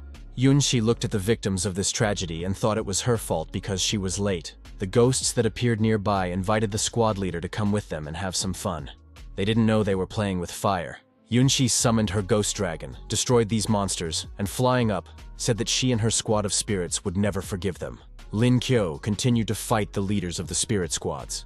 One of their inventions was destroyed. The leader said that this young man was strong and underestimated. Another leader noted that the young man had acted unforgivably by destroying his experimental biochemical gun. Lin Kyo declared that he was ready to show his rivals a real transformation during Halloween. Our hero activated his new abilities. Demon form. A magical image appeared above Lin Kyo's ghost. Lu Meng said that he would deal with this rival himself. Wangxi could go to another area. Lin Kyo's ghost stopped Wangxi and said that no one would leave here. The great inventor Lu Meng summoned a huge robot. It was his unique invention. Wangxi said that the old man had taken out his favorite toy. Now this boy was in for it. Lu Meng climbed inside the robot and said he would introduce his opponent to his iron friend. Inside the robot was a pilot's cabin. The robot activated its fist of justice and attacked Lin Kyo. However, our hero, in the form of a ghost, was able to dodge the attack. Lin Kyo felt a powerful blow and said that he had a strong enough aura. The system offered the user a choice. Go all the way, use technology to fight, or brainwash the leader of the ghost squad and save his soul. Lu Meng said that any resistance was useless against his invention. Lin Kyo stated that in that case, he agreed to fight with the help of technology and called on the ghosts, rubber dolls, for help. Lu Meng saw the rubber dolls and was surprised. What kind of technology was this? Lin Kyo and the ghost dolls took out automatic weapons and opened fire to kill. Lu Meng, standing under a protective dome, thought that firearms were endowed with supernatural energy. This could harm the robot. The rubber dolls had already climbed onto the robot and began to destroy it with all kinds of tools. The great inventor thought that his robot might be destroyed. It was already being taken out of action. Lin Kyo ordered the blue sorceresses to destroy the villain while attacking him. There was a powerful explosion. Lin Kyo thought that real men never look back at an explosion. The system reported that the task had been completed. Lu Meng managed to survive and thought that his invention was still useless. It was always like that. Lu Meng remembered showing his robot to his grandson. His grandfather thought the robot was amazing and suggested that he would win the Nobel Prize. However, the robot rebelled. The owner said they had problems. The boy and his father had to leave immediately. The robot exploded and only Lu Meng survived. The inventor said he dreamed of a peaceful life, but no one needed him. At the same time, he had a grenade in his hands. He believed that if nothing good happened in life, then why not end such a life? He saw no bright future. Why continue such a life? There was a powerful explosion. Lin Yue managed to activate his absolute defense and was not injured. Lin Kyo did not think that this man would prefer death to imprisonment. Wenzi arrived at his destination and was surprised to find no one alive there. How could he show off his skills? A group of unknown people emerged from the shadows. It was Lin Shi and her team. The girl said she was very bored. She went out to find her brother and didn't think she would meet ghosts. When she saw the children, called them by different names, and asked why they were there. The children were surprised. What was going on? Wensi said he had figured it all out. Now it was clear why he couldn't find his red rabbit. It had been stolen and repainted. At the same time, the villain pointed his finger at Xiaobai. The fox cub was surprised. Did he really look like a rabbit? Lin Shi said that they needed to contact the psychiatric clinic. Their patient was here. Yellow said that it would be better to call the police. They decided to contact the demon spirit. Wenzi swung his weapon and said he was very angry. They had to give him back his rabbit. Yellow counterattacked her opponent and said that he should take his medicine. Lin Shi warned that the bear would be next. Wenzi was harshly deactivated. Wenshi got up and said that he was being treated unfairly. His opponents even called on the animals for help. Cheesy stated that a maid's mission was to maintain hygiene. It was necessary to tidy up her opponent's hair. Wenshi asked them to stop mocking him. They should stop beating him up. Wenshi did not think that after thousands of years he would lose to people like these. Where had his rabbit gone? Xiaobai shouted that the rabbit was coming and rushed at Wangxi. Wenxi said that these children had forced him to transform. He turned into the divine Lu Bu. Even if this transformation consumed his life force, he would still fight. Oniji acknowledged that the enemy's power had increased to A level. Yellow said that now they were playing with fire. Huge Bear said that there was no need to be afraid, because his strength was also at the A level. Lu Bu said that these small fry were not worthy of being his enemies. He would destroy them all and show his power. Yellow asked why they shouldn't run away. Lin Shi replied that she never loses. It was time to reveal all her cards. The transformation mode was activated. The second spirit was summoned. A huge ghost panda appeared. It was Bai Wu. Yellow said that Lin Xi had summoned a national treasure. They Z noted that it was necessary to protect animals. Lu Bu was surprised. Where did this Bai Wu come from? Lu Bu was deactivated. Yellow said that this guy had no right to call himself Lu Bu. He wasn't even close. Xiao Bai said it was an amazing job. Lin Xi replied that it was easy. It wasn't even worth the effort. At that moment, the protagonist appeared and asked why Seer was here. Did she really defeat this guy? Lin Xi said that she had come to help her brother. This lunatic was her gift to him. Lin Qiu said that his sister had done well. It was simply amazing. Jeluo said that Lin Xi was looking for any excuse to go out and play. She advised Z to keep quiet. Otherwise, Sheer might hear her and send her home with a single blow. Lin Qiu said that it was unsafe here and recommended that his sister return home. Lin Qiu said that he would hand this man over to the night watch department and bring dinner home. Lin Xi agreed. Lin Qiu thought that his wife would be returning the next day. He was eagerly awaiting her arrival. The next day arrived. At the airport, passengers with their luggage were leaving the customs inspection area. Meeting his wife, our hero thought that he had worked overtime the day before. Because of this, he had a small day off. Lin Qiu couldn't get through to Hong Ye on the phone, but he and his wife were mentally connected and could sense each other from a distance. Hong Ye and Lu Luo were standing right next to the protagonist. The young man did not recognize his wife at first. Lin Qiu felt Hong Ye's breath. The girl looked up and saw Lin Qiu in front of her. The young people approached each other and hugged. Hong Ye said she missed him very much. Finally, they met. Lin Qiu said he missed her too. Lin Qiu thought that the ability to plan things after regaining her human body was simply the best example for women. He was already ashamed of himself. Lulo said that mom and dad only loved each other. They had true love, and she was an unforeseen circumstance. Lin Qiu said that they loved Luluo very much. Hong Ye added that she was the best girl for them. Lin Qiu said that he had bought a gift. It was a squeaky chicken, a very funny toy. Lin Qiu said it was time to go home. They would have a little party at home. Luluo said she really wanted to see Lin Xi, Yellow, and Xiao Bai. Lulo sat on her suitcase and urged her mom and dad to hurry up. Suddenly, Luluo found herself in the arms of a stranger. The girl was frightened and screamed loudly. The stranger turned out to be Joker. Joker asked if he had really met the famous Lin Shui. Hong Yi and Lin Ko rushed to rescue Luluo. How dare this clown touch the girl? The men in black suits rushed to defend Mr. Joker. Lin Qiu warned that he would destroy anyone who stood in his way. Hong Ye said that these were primary A-rank creatures. They needed to be dealt with as quickly as possible. Meanwhile, Joker managed to slip away and was already climbing into the helicopter. Luluo was in his arms. Lin Qiu said that it was very low to threaten him through his family. The protagonist thought that the clown was Yang Xiao's disciple. That meant this kidnapping operation was surely the Ghost King's plan. Hong Ye said that he was probably trying to trick them. First, they needed to calm down, and then go after Luluo. Lin Xue said that his wife was right. Hong Ye added that they must save the baby. Lin Xue warned that he would ask for help. In the car on the way from the airport, the young people sitting in the back seat were hugging each other. Yunxi thought, was Lin Qiu showing his love in front of her? If it weren't for that clown, she would never have gone with him. Hong Ye asked the commander of the second squad how Lin Qiu had performed during his service as her subordinate. Yunxi replied that, apart from his entertainment with girls, everything was quite good. Hong Ye said she understood everything and painfully pinched her husband's leg. Lin Qiu declared that he had not been entertaining himself with anyone. Captain Yunxi was making things up. The leader of the second squad said that she couldn't get any closer to the clown, so she would drop the young people off here. It was an industrial outskirt of the city. Lin Qiu thanked his boss for her help.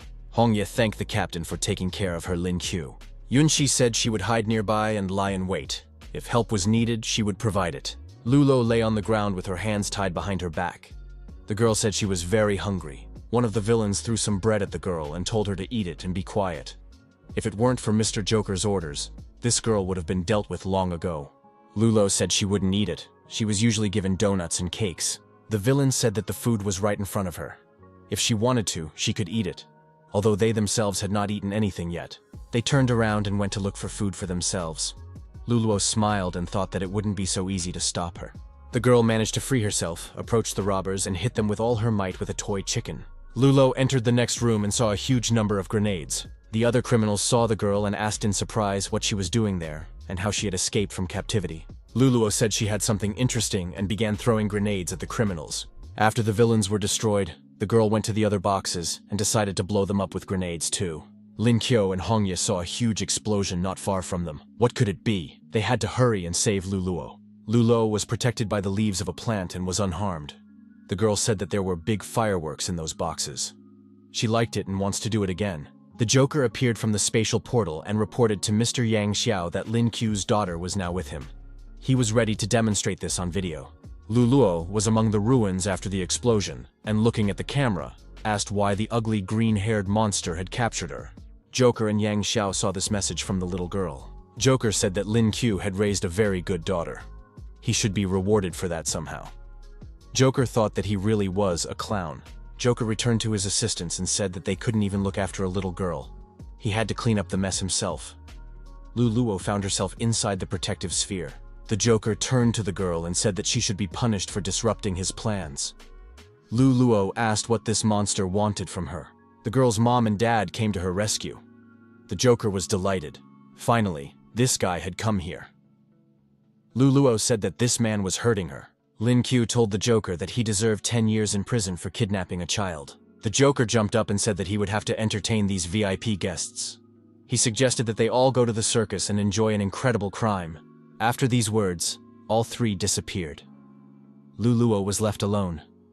The girl said that they could at least save her first, and then leave. Yun Shi was resting in a secret place, sitting in a car. She thought that Lin Qiu had become too good over the past 2 weeks. At one point, the squad commander sensed their aura.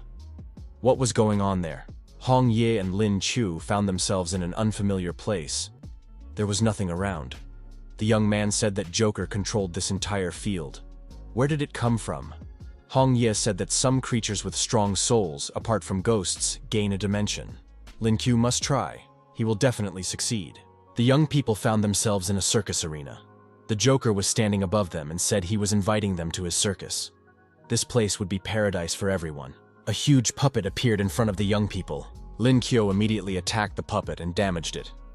The Joker said that it was useless because it was an incredibly advanced puppet with the ability to regenerate. Hong Ye said she wanted to test how fast this regeneration was and whether it was faster than her scissors. Through the joint efforts of the young people, the puppet was destroyed. Lin Qiu said that next time, Joker should create something stronger, because this one wasn't enough. Lin Qiu asked in surprise, "What is Batman doing there?" Hong Ye thought her husband was playing his silly jokes again. The Joker was frightened and asked where Batman was. Hong Ye was surprised. Did he really believe it? Lin Qiu crept up from behind and said that high-class prey always falls for the simplest bait. Lin Qiu hit the Joker with all his might and told his lady to catch the ball. Hong Ye returned the serve and sent the Joker back. Lin Qiu prepared a firecracker and said that now it was time for the audience to put on a show called Spiral to the Sky. The Joker was tied to the firecracker and sent high into the air. The ghost screamed that Lin Qiu was a real devil. The protagonist announced that there would now be a royal salute. The firecracker exploded in the sky and the Joker was seriously injured. Hong Ye admitted that it was a cool explosion. The system offered the user a choice: to let the clown go and become a modern monk, to torture and destroy the clown, making him feel pain, to defeat the clown using his body. The protagonist chose the second option. He asked his wife to lend him her scissors. Lin Qiu worked with the scissors, and nothing remained of the Joker's costume. Lin Qiu said that the costume looked as terrible as the green hairstyle. The protagonist thought about how else he could torture this clown. The Joker yelled at the guy not to come near him. Lin Qiu suggested that the green-haired man walk across the rope with the other spikes. The Joker continued to scream in pain. Then the young man started throwing knives blindly. The Joker screamed that his hairstyle had been ruined. The Joker thought that he couldn't win this fight, but he could hide, leave the Green Hills, retreat, and pass on his plan. The villain released smoke and said that now he was invisible. No one could catch him. Hong Ye shouted that the Joker had to be stopped. Lin Yue said that the villain had escaped, but the smoke was already dissipating. The system reported that the mission was complete and the clown had been released. The reward was credited to his account. Lin Qiu thought that he was not going to let the Joker go. The Joker thought he was lucky to have escaped, but next time, he wouldn't let Lin Qiu go. The Joker heard a voice behind him. Someone said that they had met again, and it was no coincidence. Yun Shi and her energy dragon were nearby.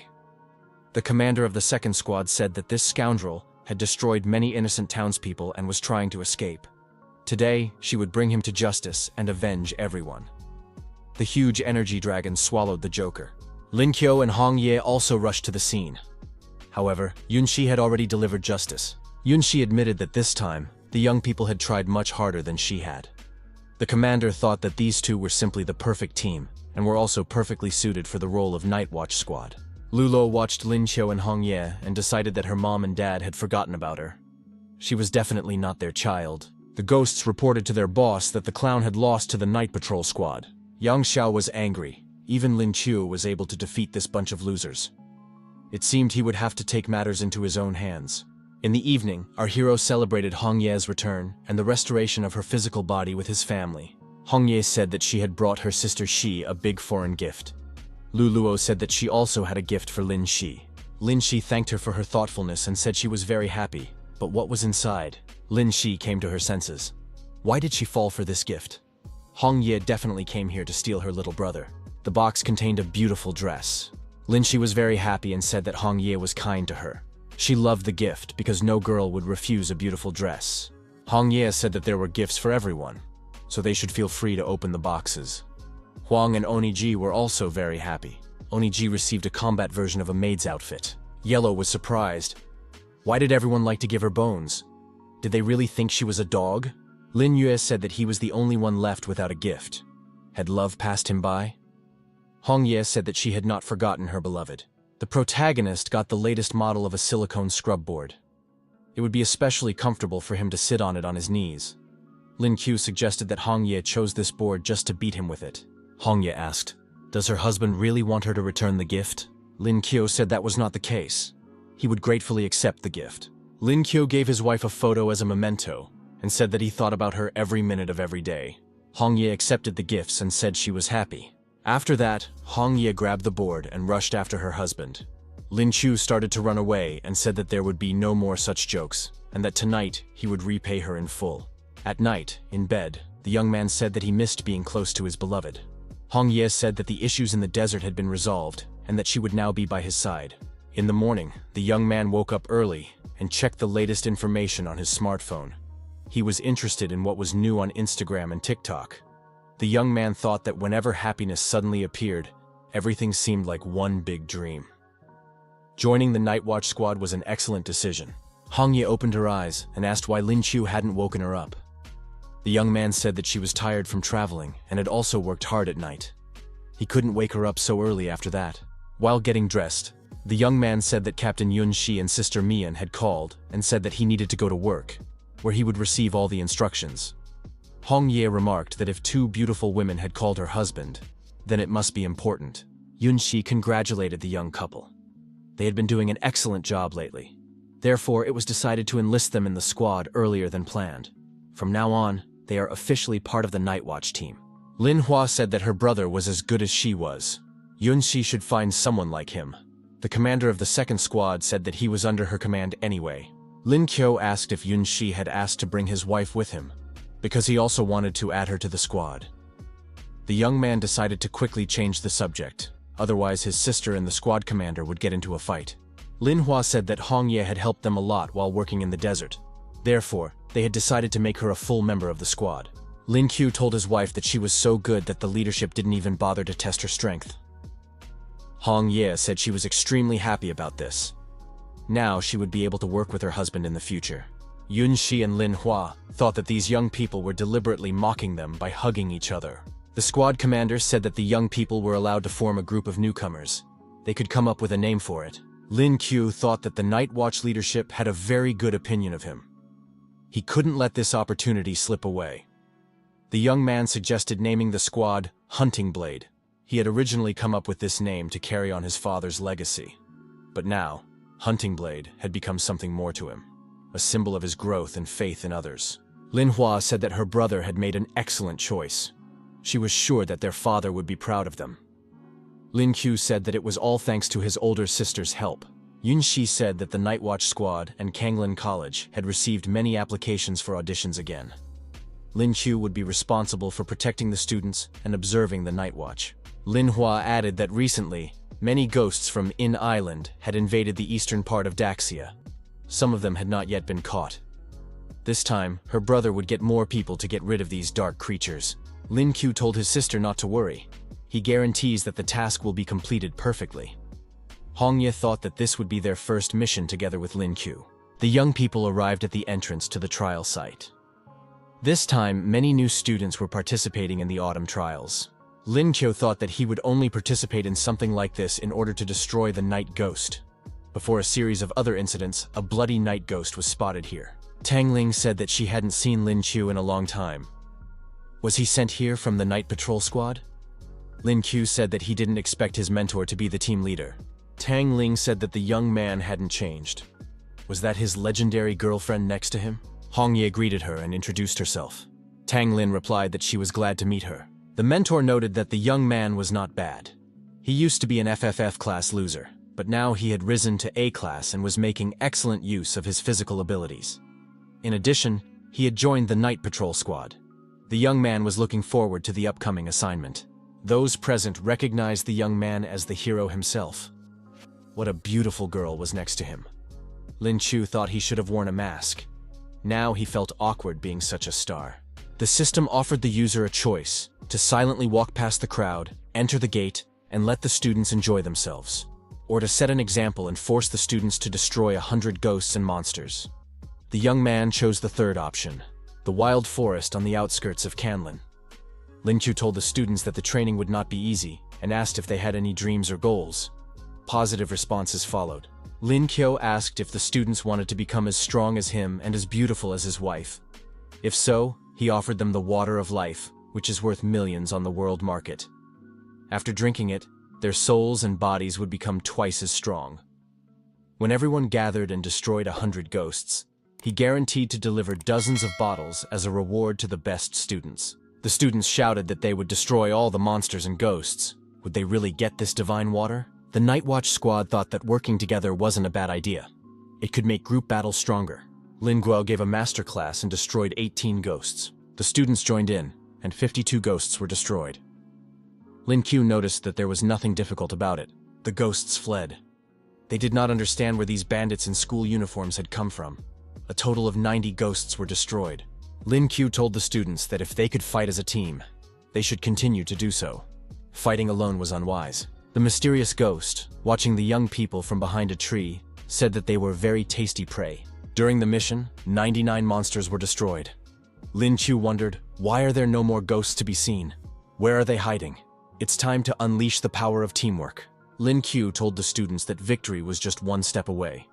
They had to find the ghosts and destroy them all. Hong Ye said she would secretly monitor the students. If her husband found anything, he must contact her through spiritual consciousness. The ghost of Yingdao, Lady Yu, continued to watch our hero.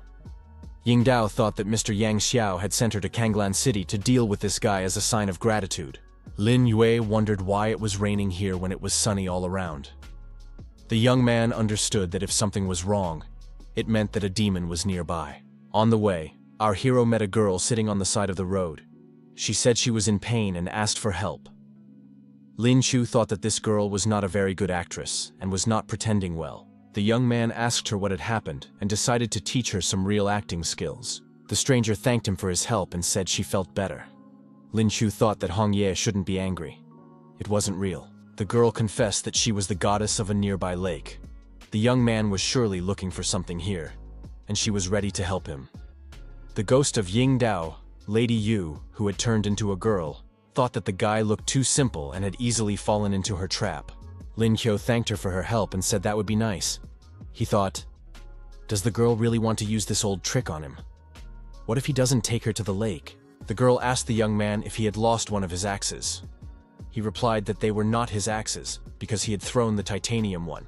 The girl said that the young man was laughing at her and that he would have to reveal his cards. The guy should behave appropriately and not make her teach him good manners.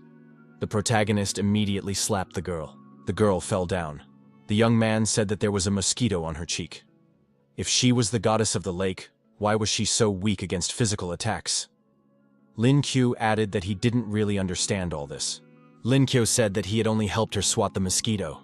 Wasn't that manly enough? The stranger noticed that the rain was getting heavier. She opened her umbrella and invited the young man to stand under it with her. Lin Qiu said he would be happy to. The ghost Yindao thought that the guy had fallen into a trap again. The girl turned into a ghost and said that it would be difficult for any living creature to escape from under her black umbrella. Lin Qiu realized that he was facing the ghost of Yingdao, Lady Yu.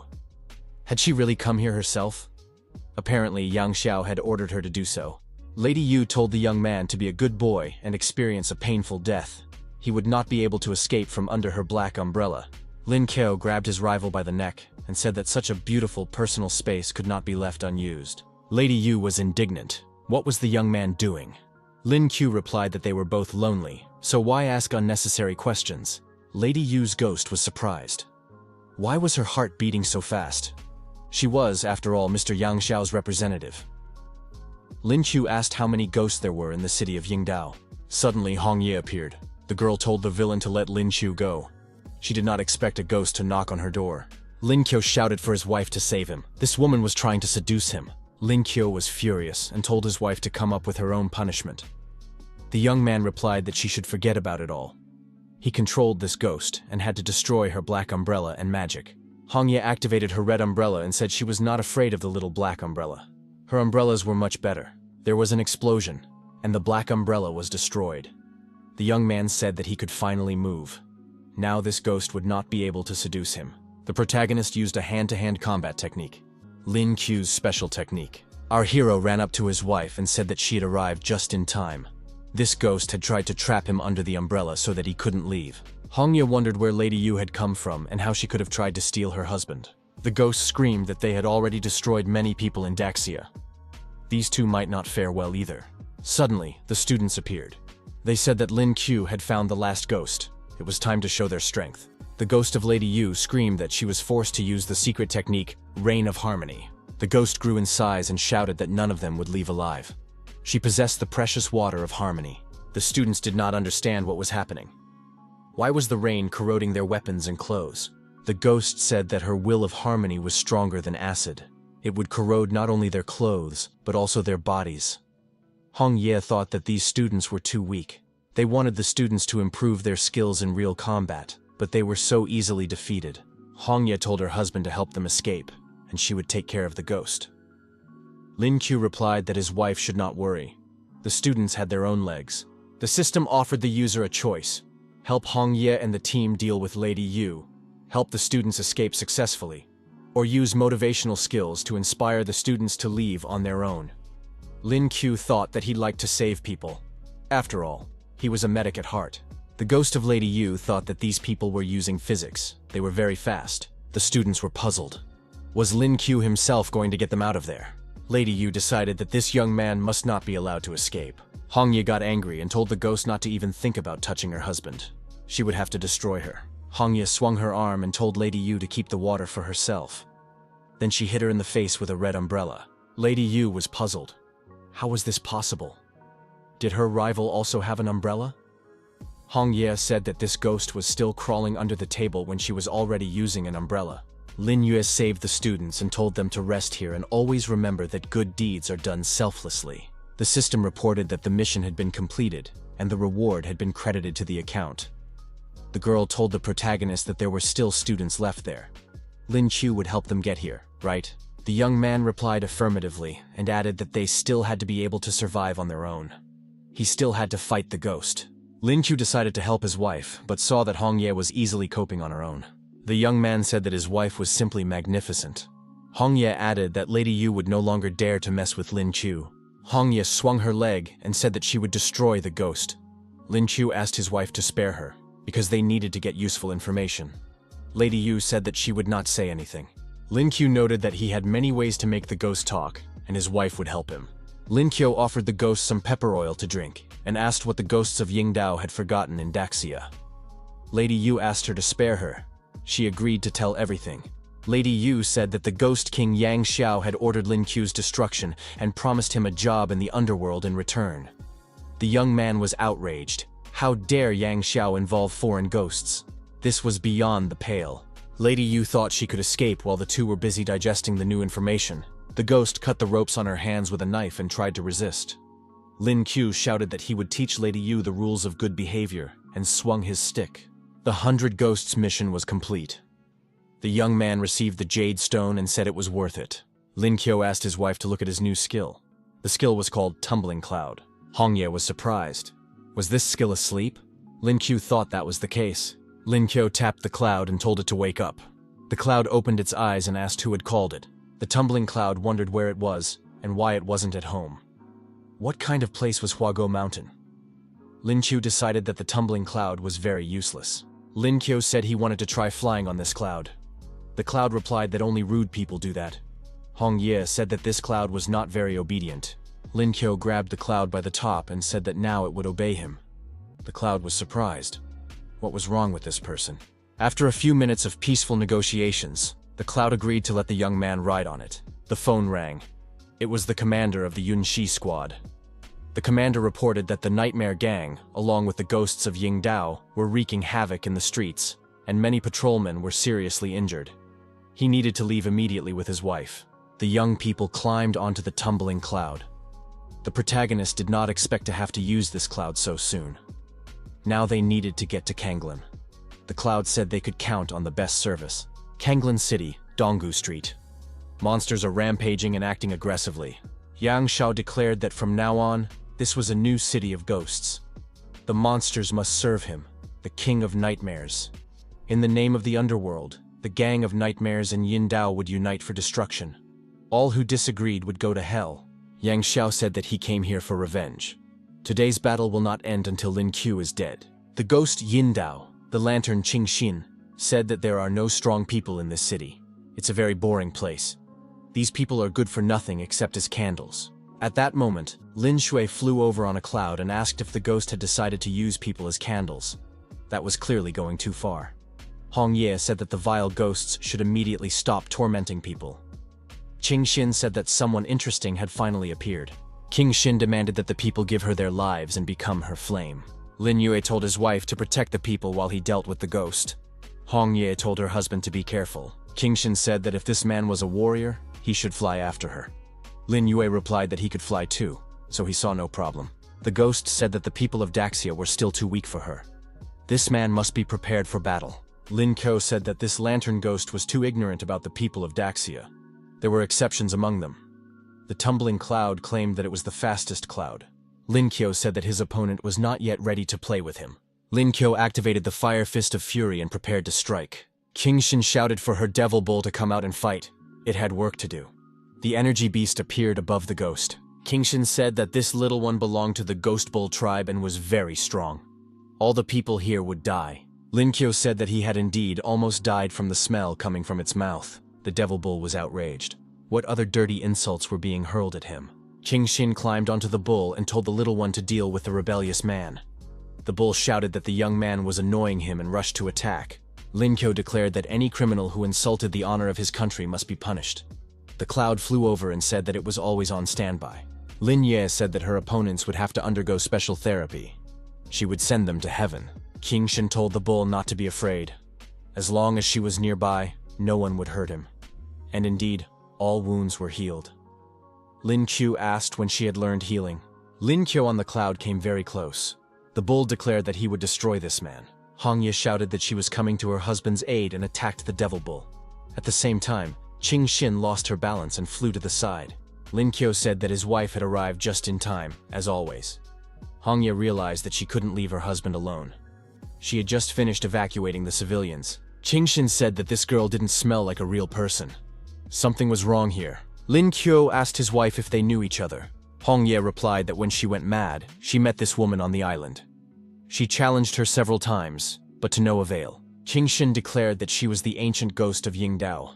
An opponent like this girl could not defeat her. The Devil Bull said that these people would be destroyed anyway, no matter who they were. Lin Yue struck the bull with a stick and said that he was not going to just stand by and wait. His rivals could not even count on that. Structural changes began to occur in the ghost and her bull. Qingxin said that Lin Qiu had forced them to mutate. The young man would have to pay for this. Sticky green slime flew towards our heroes. Lin Qiu told his wife to be careful. Hong Ye said that she had learned a lot from her husband, so she was not afraid of such an attack. Lin Qiu said that it was time to finish off this opponent. The lantern ghost Qingxin and her demonic bull were hit by a fire attack and suffered significant damage. However, the ghost screamed that their rivals would die in agony and activated her negative energy field. Hong Ye said that this was very bad, that it was an illusion. Lin Qiu must close his eyes immediately. Lin Qiu began to wave his arms like wings and repeat a children's rhyme. Hong Ye wondered if her husband had gone mad from the illusion. The ghost Qingxin laughed and said that now they had the upper hand. Unexpectedly, the protagonist appeared behind the ghost and said that she had laughed enough. Now it was time to say goodbye. After these words, the young man pierced the ghost through with his sword. Qingxin screamed loudly and burned up in hellfire. The devil bull decided that he needed to run away immediately. Lin Qiu flew over on a cloud and ordered the bull to freeze and not move. The bull said he was a poor and unhappy ghost and asked him not to touch him. An unknown woman approached our hero's house. She went inside and decided to destroy the house. In that case, she would become the first in Yang Xiao's heart. It was the ghost of Ying Dao, the bony lady. The thought of being close to Yang Xiao excited her. The bony lady thought it was very strange. Why was the door unlocked? Was there really no one here? Suddenly, a trap was triggered, and the ghost of Ying Dao found herself trapped. Children appeared outside the trap. They said that this cute ghost looked delicious, and that they could even play with it. The bony lady was outraged. Were all the children in Daxia so abnormal? She had to get out of there immediately. However, someone blocked the ghost's path in the trap. Ouyangji, dressed as a maid and holding a kitchen knife, asked where the ghost was going. Lin Si said that it was a rare guest in their house. Who would have thought that ghosts could break in here? The girl suggested playing. The yellow one noticed that the grass on the graves of the ghosts who had broken into other people's houses last time had already grown to 6 meters in height. The ghost of the bony lady cursed the day she decided to climb into this house. Lin Shi said that they would become the best orthopedic craftsmen. Yellow said it was amazing. This ghost had become a real lady of bones. They Z noticed that she needed to clean up again. Lin Shi said she was bored again, and her brother was still outside. She really wanted to have some fun. The assistants thought it was too dangerous to go outside. Did Lin Shi really want to play some more? Sire suggested to her assistants that they all help her brother fight the ghosts. Yellow agreed to go out and kill all the enemies. It would be fun. Oiji waved her hand and wished them a safe journey. She promised to take care of Luluo. Green said she also wanted to go out and have fun. Lin Qiu continued to exterminate the demonic bull. He shouted for the ghost to return to nature. The demonic bull did not understand why these people were chasing him. After all, he did not have the emergency syrup. Suddenly, Yang Xiao appeared on the road. The demonic bull was delighted and said that his savior had arrived. Lin Qiu had already thought that he would never be able to find this ghost king. However, he had come here himself. Yang Xiao approached and addressed the demonic bull. Yang Xiao destroyed the bull and said that this weakling couldn't even handle one person. Yang Xiao said that Lin Qiu's hour of death had finally come. The Ghost King began to exude a dark aura and demonic energy. The protagonist declared that his opponent should not look down on him. He would have to destroy this ghost. The opponents rushed towards each other, eager to engage in a fierce battle. Lin Qiu transformed and became a ghost again. He said that he would no longer allow his opponent to enslave the world. They had to settle their scores right now. Yang Xiu said that it remained to be seen who would prevail. He would send this sweet couple straight to hell. Hong Ye and Lin Qiu rushed at their rival in unison and said they would destroy his body and soul. After this attack, the Ghost King found himself lying at the bottom of a suddenly formed pit. Yang Xiao thought this was impossible. After all, he had worked so long and hard, and still lost. Since childhood, he had been the proud son of heaven. He thought that he would achieve success together with Chu Junyao, and they would reach the pinnacle of this life. Yang Xiu said that this man had deprived him of everything he could be proud of. He would never accept this. Hong Ye said that his rival was beginning to awaken the true body of the Ghost King. Lin Chu declared that he would not allow Yang Xiao to do whatever he wanted.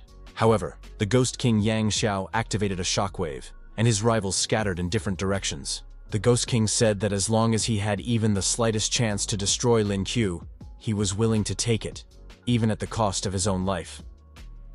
Yang Xiao turned into a nightmarish, high-class Ghost King. Lin Qiu said he was not impressed at all. Was this really his true body? He would have to beat the Ghost King and return him to his former appearance. Yang Xiao said that this young man was very naive.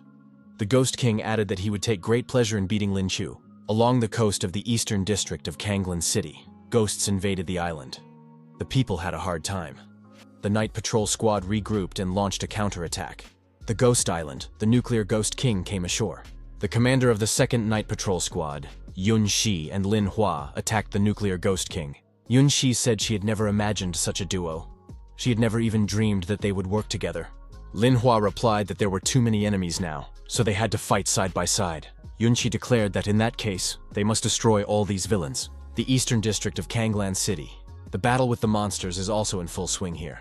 The Ghost Bear Toy and the Ghost Panda are fighting fiercely against a huge number of monsters. Lin Shi and her squad are directly involved. Yahello said that her moment of glory had come. Seer declared that no one would stop her until she found her brother. Tan Ling said that there were too many ghosts. Even Qinfeng and Xiang Qian with his red ghost dragon participated in the battles. Qinfeng asked in surprise where so many ghosts had come from. New ones kept arriving to replace those that had been destroyed. Tang Ling added that a protracted battle would clearly not be in their favor. However, they could not retreat. Not everyone had been evacuated from the city yet. Suddenly, there was an explosion with a powerful release of excess energy. Tang Ling said that she was familiar with this skill. Could it be Su Tang? Indeed, Tang Su appeared. She apologized for the slight delay.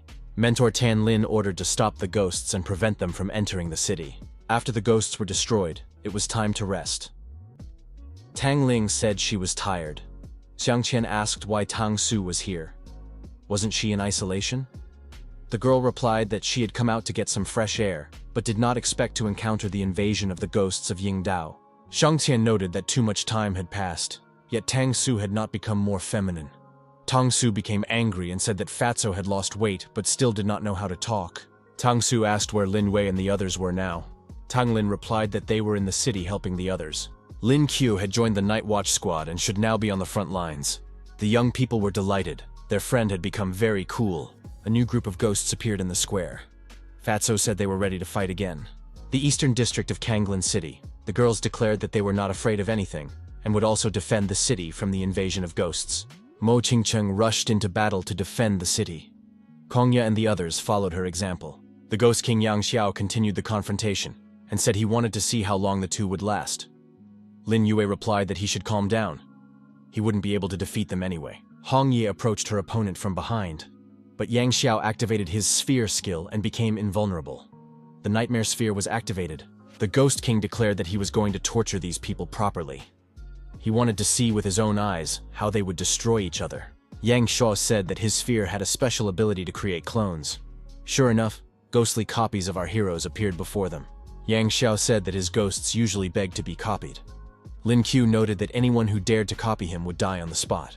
The young people realized that they would have to fight their copies. But how could a ghost reproduce all their skills and movements? Hong Ye said that the dark version of her looked very ugly. Lin Qiu struck his opponent and said it was just awful. It felt like he was beating himself up. The clones were forced to retreat to a safe distance. Lin Qiu said that these bodies were pathetic, even though they completely copied their movements. Hong Ye noticed that Yang Xiao was unable to copy their thoughts, so there was a chance to deal with the clones. Lin Qiu said that his wife was right, and he had an idea. However, the risk was too great. The clones went on the attack. Lin Qiu declared that the enemy was advancing and they had to try. The protagonist activated the combination skill. If weapons could be combined, then surely physical abilities could be combined as well. Hong Ye asked what her husband was doing. At that moment, an exchange of energy and unique skills was taking place. After completing the union process, Lin Qiu pounced on the clones and destroyed them with a single blow. The young man said that fakes should not exist. Yang Xiao couldn't believe what was happening. How was this even possible? Hong Ye thought that Lin Qiu's power was now close to A-class. He was worthy of being called her husband. Lin Qiu rushed at his opponent and said that the Ghost King's end had come. Justice would be served. Yang Xiao thought that his lineage was capable of endless change. Now he needed to get rid of his useless, wounded body. His spiritual essence left his mortal body, and Yang Xiao flew upward. Hong Ye was nearby and asked where he was going. Did he really want to run away after everything he had done? Her scissors would not allow it. Yang Xiao didn't understand why Lin Qiu was helping his partner. Why was he, the king of the ghosts of the underground abyss and the boss of the Nightmares gang, losing to them? Lin Qiu swung his sword again and said that the Ghost King's end had come. However, the Devil God's doppelganger appeared, grabbed Yang Xiao with his huge hand, and said that he would deal with the Ghost King's fate himself. The Devil God's doppelganger said he was impressed. This man had managed to wound his doppelganger. The rivals disappeared into the bottomless night mist. The doppelganger's voice said that he remembered this man and would wait for a new battle. Hong Ye told her husband that it was time to stop. The protagonist was upset. The young man did not think that Yang Xiao would be able to leave again. Hong Ye said that it didn't matter anymore. Lin Qiu had done very well anyway, and they had won.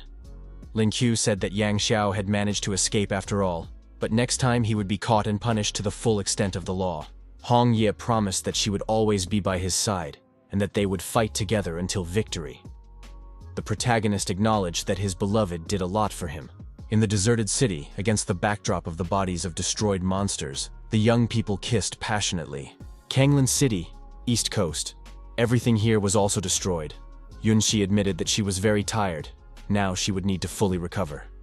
Lin Hua noted that there was still a lot of work ahead of them. The city was finally rid of the ghosts of Yingdao. The locals thanked the young heroes for their help and offered gifts and food as a sign of respect and gratitude.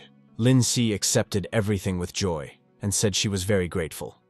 The girl thought, even though she hadn't found her little brother, the gratitude of the people was very pleasant. Tang Ling told her students that they had done a great job. The ghosts had been destroyed or had retreated. The fat man suggested having a picnic in the evening.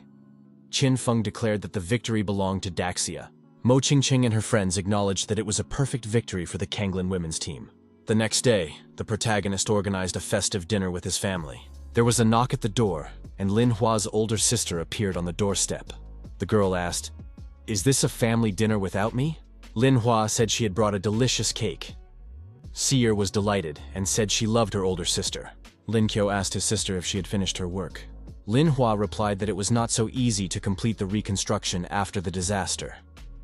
In fact, she had come to share some news.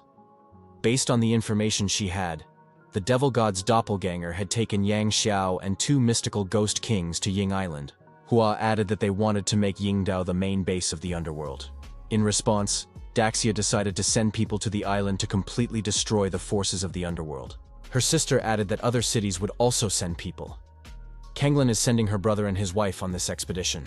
So, it's time to get ready and take 2 assistants with you. Lin Xi was upset. Was her brother really going to Yingdao? And would they be separated again? Huang stated that the Demon Queen would once again be left alone. Her sister suggested that her brother would take Qin Feng and Xiang Qian with him. Lin Chu objected and said that he would take Mo Qingcheng and Kong Yu.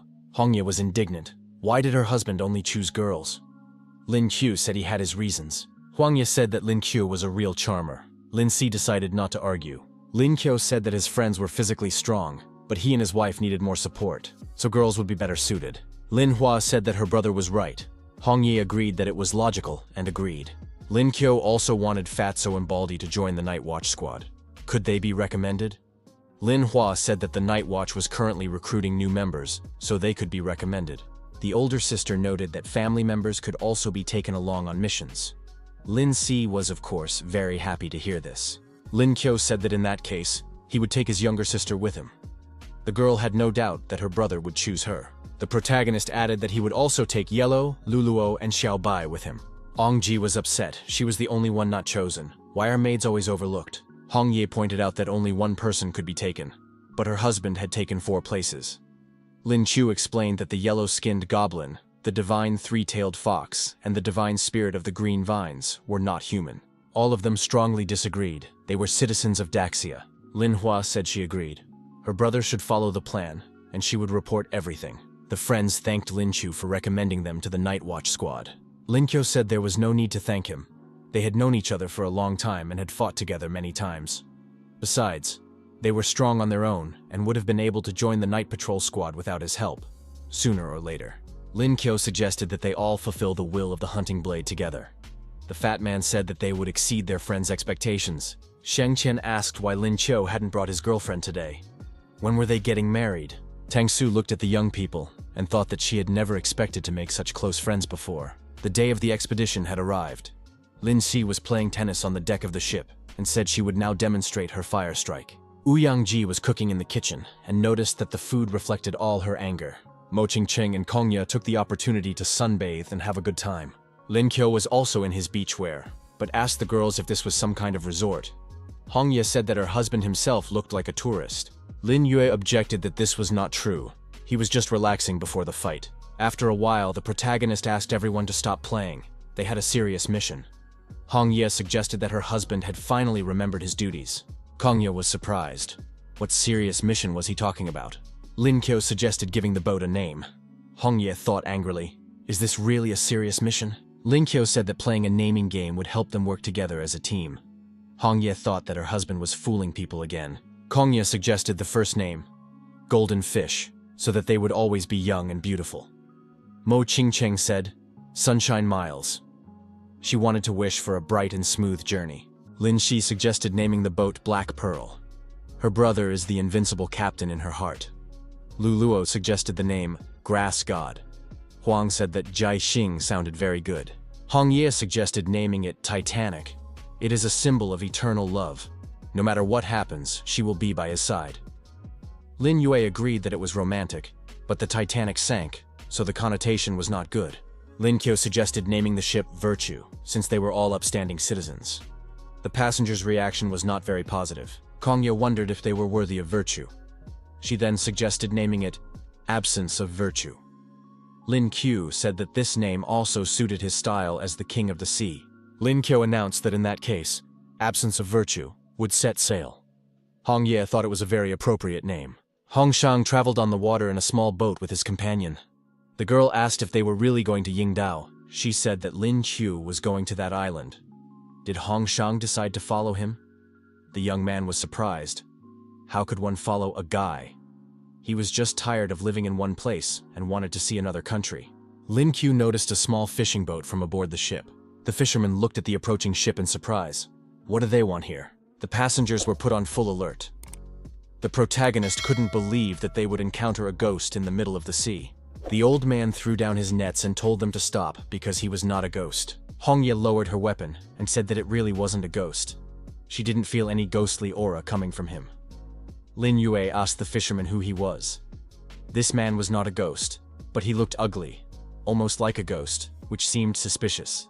The old man climbed onto the deck of the ship and said that he was the head of the village on Whale Island. He had come here to fish. But who were these young people?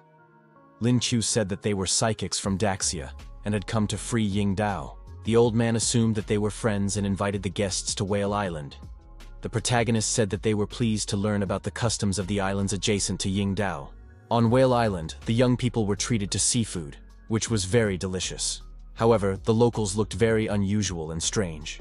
It was so delicious that the guests almost fought over the leftovers. Hong Ye asked the elder why they all looked so strange. The old man said it was a long story. The elder added that the inhabitants of Whale Island had lived a hard fishing life for generations in the era of ghosts. One fine day, a ghost called the Chemical Whale destroyed all the nuclear power plants in the nearby sea. After that, there was a severe outbreak of nuclear contamination. The contamination made them what they are, and now they are often mistaken for ghosts. Lin Qiu thought. It turns out that all the food he had just eaten was contaminated with radiation. Hong Ye wondered if it had ever occurred to the locals to fight back. The elder replied that the chemical whale was very powerful. At that moment, everything around them shook. Lin Kyo was surprised by what was happening. The elder shouted that a whale had appeared near the shore. They had to run away immediately. Armed with a magical weapon, the protagonist ran to the shore and said that this whale had appeared before the master. Now he was ready to fight back against the sea monster. Kong Ye used the time acceleration skill. Mo Qingcheng used the Mile of Ice skill. Lin Shi said that her Black Wind and White Knight would tear the whale to pieces. Huang said that it was time to demonstrate her skills in front of the whale. Hong Ye said that they should take advantage of the fish's weakness and destroy them all with one blow. Lin Qiu told his wife not to worry. He could handle it. All the predatory fish that attacked the island's shores at the whale's behest were destroyed. Lin Qiu declared that such fish would be no match for him. Lin Qiu told his team to stay behind. Lin Shi asked her brother to be careful. Lin Kyo and his companion arrived at the chemical area where, according to the elder, the whale had fled. The young man wondered why there were so many skeletons here and what kind of place this was. Hong Ye noticed that they were whale bones. The young people heard a voice saying that the strangers had been deceived by a group of villagers. Lin Kyo saw the ghostly image of a whale. The whale said that this was a slaughterhouse for the dregs of society, a graveyard for his children and grandchildren. They had become monsters through their own fault. They could not live.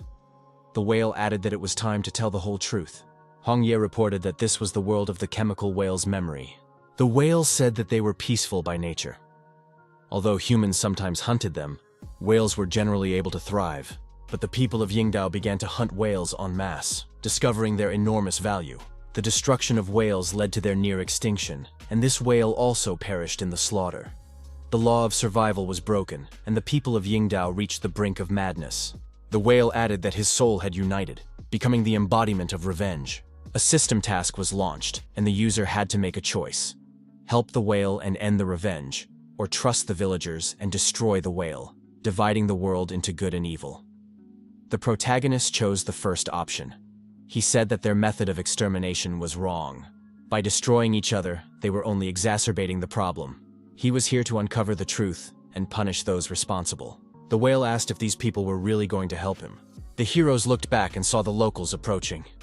They shouted that the people of Yingdao couldn't stand it when someone revealed their secrets. The locals shouted that these two had learned what they should not know and would not leave here alive. Lin Qiu said that these islanders were one thing on the outside and completely different on the inside. It was disgusting. Hong Ye was outraged at how they dared to do such a thing. The chemical whale said he was going to attack even more nuclear power plants, so that people would live like this forever. Hong Ye said that attacking nuclear power plants would not solve the problem. Lin Qiu added that such actions lead to pollution that harms innocent lives, including marine life. The whale said that now he understood everything. The fish had begun to mutate. Was he to blame? He only wanted revenge and did not expect such consequences. Lin Qiu proposed cooperation for the sake of peace. Lin Qiu and Hong Ye rode the tumbling cloud and moved forward. The young people arrived at a former nuclear power plant. The sea around the plant was polluted. The whale took human form and said that it was easier to cast spells that way. However, the transformation consumed too much energy. The girl whale said that the sea had been polluted, and since it was her fault, she had to clean it up herself. If they managed to clean up and seal these pollutants, the sea creatures would be saved. In the process of laborious work, the pollutants were gradually sealed. The girl said she didn't have enough strength. However, she couldn't give up. Even if it meant losing her life, she had to continue. Hong Ye realized that Kit could turn into a mermaid. Lin Qiu reminded her that he had promised to help and would not go back on his word. The mermaid said she did not expect to meet these young people during the crisis. They were very kind.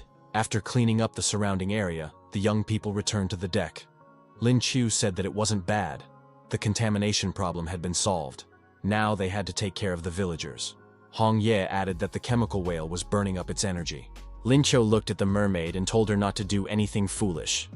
Her life force was running out. Hong Ye asked if she really wanted to clean up the water even more. The mermaid replied that they had only eliminated the pollution in the nearby sea. The rest of the world had not been purified. She had no energy left. She could only burn her body. The young people shouted for the mermaid to stop immediately. Her aura was already extremely weak. As she disappeared, the mermaid expressed her hope that these people would be able to keep their promise and save the world. They must not let her down. A bone appeared in front of the protagonist. The young man thought that the chemical whale had left it there to warn humanity. Local residents appeared on the ship. Hong Ye assumed that they had heard the noise and rushed here. The islanders fell to their knees and asked the hero to help them too. After all, he had managed to clean up the environment. They were innocent residents of Yingdao who needed to be saved. The young man thought that these people were still pretending, even now. Lin Yue said that after everything they had done, they still did not repent and continued to deceive him. Lin Qiu showed the islanders the bone of the chemical whale and said that it was the fruit of his hatred. If they did not repent, the whale would never find peace. The elder was frightened. Could it be that the chemical whale had told the young man all this? The locals rushed towards the young man. They believed that the remains of the chemical whale were worth a lot of money. Lin Qiu was surprised. Were they still not repentant? These people had lost their humanity because of greed. Jiluo said that these islanders were hopeless. Holding a chainsaw in her hands, she declared that she was ready to destroy them. Lin Si said that it was not a bad idea. Lin Qiu said he would do it himself. He would avenge the whale's death and give them what they deserved. The islanders asked what he was going to do. Lin Qiu replied that he was going to save them all. The mission was accomplished. The reward was credited to the user's account. After redeeming the islanders, Lin Qiu continued on his way. The next day, our hero arrived on the mainland of Yingdao. The rescue team ended up in the central city square. The young man did not expect it to be a small town. It turned out to be a city of dolls. Lin Si said that it was simply magnificent here. Lin Qiu said that they needed to be careful and not touch anything. However, the children were already holding local dolls in their hands. The young man wondered why there was no one here, not even ghosts. Hong Ye said that she also had a strange feeling. Xiaobai approached a doll and said that it looked unusual. Suddenly the doll glowed and rose up. Lin Qiu said that it had come to life. The doll asked to play with them and directed doll rays from its eyes at the people. The rays were dangerous, and everyone present was affected by them, causing a sea of negative emotions. The doll said she welcomed them and announced that they were all becoming her new family. It was the ghost doll Arang. All the children and Hong Ye turned into toys. The young man was upset. His wife had also become a doll, and even all the parts of her body had shrunk. Mo Qingcheng admitted that they had become very cute. Oi Ji picked up the toys and said that everyone had indeed become dolls. Lin Yue was, of course, upset. Oni Ji armed herself with knives and said that it was time for the maid to save the world. The ghost doll said that on Yingdao Island, people would have to live according to local customs. But there was no need to worry. Everyone would be reunited. Mo Qingqing asked what they should do now. Lin Qiu said there was no need to worry. First, they had to check if the ghost doll had a way to return everything to normal. Lin Yue said that his wife's soul was very strong. Even as a doll, she could still be jealous and control her body. Oiji declared that everyone should stay where they were. Now she would protect them. Lin Qiu said that their lives were in her hands and she must be careful. The ghost doll placed the newcomers in a special space and said that they could have fun in the world of dolls. Lin Yue said that if you want to defeat the dolls, you have to use dolls. The young man took out the ghostly rubber dolls he had purchased earlier. The protagonist ordered his army to attack and show the ghost Yingdao what they were capable of. Mo Qingcheng was surprised where all these rubber dolls came from. However, the ghost dolls of Yingdao proved to be very strong. Lin Qiu told the rubber dolls not to die. They must not disappear. Mo Qingcheng asked if he couldn't summon new ones. Oji asked what they should do. They couldn't deal with the local ghosts. Mo Qingcheng said that there was always a way to strike back. Lin Qiu told his companions to take care of the small ghosts while he attacked the giant doll. The Hongye doll asked where Lin Qiu was going. Yeji said she would clear the way for him. The maid activated her flying knives skill and destroyed the ghost dolls. The smiling doll told the people not to underestimate her. Now it was her turn to strike. The doll turned into a huge heavyweight and told people to beg her for mercy. Lin Qiu said that this was not scientific. Why did ghosts have the ability to grow larger? The huge heavyweight doll struck the hero, and the young man flew high into the air. However, he said that the blow was very weak. The ghost doll activated the pink fist skill. Lin Qiu successfully blocked the blow. The doll was upset. Why was this shield harder than iron? Lin Qiu said that they needed to find weak spots, then focus on them and attack directly. Hong Ye said that she would definitely come up with something. Ong Ji thought she had a solution. Dolls usually have zippers, which are often damaged, and cotton wool is taken out of them. The maid told the master that this doll must also have a zipper. That was its weakness. Lin Qiu agreed to conduct a personal inspection. That was what he did best. The ghost doll said that she could hear everything and would not allow this to happen. Lin Qiu replied that she would not be able to reach him anyway. Lin Qiu climbed onto the ghost's back and asked where her zipper was. The doll screamed for the man not to touch her. Lin Qiu found the zipper and noted that it looked very sturdy. The young man unzipped it and climbed down her back. The ghost doll said that cotton wool was starting to fall out of her. It seemed as if her body was being emptied. Lin Qiu pulled out all the cotton and said that the battle was over. However, it was not easy, and he was very tired. After that, Hongye and the children all returned to normal. Lulo said she no longer wanted to be a doll. Lin Xi replied that she would no longer touch other dolls. Hongye announced that the other dolls had also turned into humans. Now they looked like residents of a small town. People were happy that after several years, they had finally returned. The ghost doll was the cause of the disaster. Everyone needed to work together to deal with it. The elder asked our hero if they would continue to move forward after defeating the ghost doll. Lin Qiu confirmed that he wanted to occupy Yingdao instead of Daxia. The old man said that in that case, the young man could go east to the city of Zuo, which was already full of ghosts. Many people needed help. Lin Qiu thought that the more abilities one has, the more responsibility one has. People must be saved. The protagonist believed that he must capture Yingdao at any cost. The next day arrived. The city district of Zuo. Finally, the rescuers arrived in this city. Lin Qiu said that he would never tire of looking at his wife. Hong Ye asked if he hadn't seen enough of her last night. Lin Shi noticed that her brother and sister-in-law either showed affection or talked in a sexual manner every day. Kongya and Qingcheng said that it was too ostentatious. Kongya said in an alarmed voice that something was wrong here and pointed somewhere. A tragedy had unfolded in the place she pointed to. People were lying on the road, and there was blood everywhere. They assumed that ghosts had done this. At that moment, ghosts did indeed appear from the cloud of smoke. They were coconut ghosts. Hong Ye suggested that they were ghosts of the heart. They had to be gotten rid of. Another group of rescuers appeared nearby. They were armed with crossbows. The leader told the strangers not to stand in one place, otherwise they would become food for the ghosts. The young man replied that they were Indao fighters and were responsible for destroying ghosts and monsters. Lin Yue said that they had come here specifically to fight, so she suggested joining forces. Kongya used the time acceleration skill again. Mo Qingcheng activated the ice wedge skill. Ong Ji said that Yingdao was a real miracle.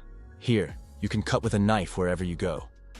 Lin Shi ordered Black Wind and White Night to destroy the ghosts. They couldn't lose face in front of the people from Yingdao.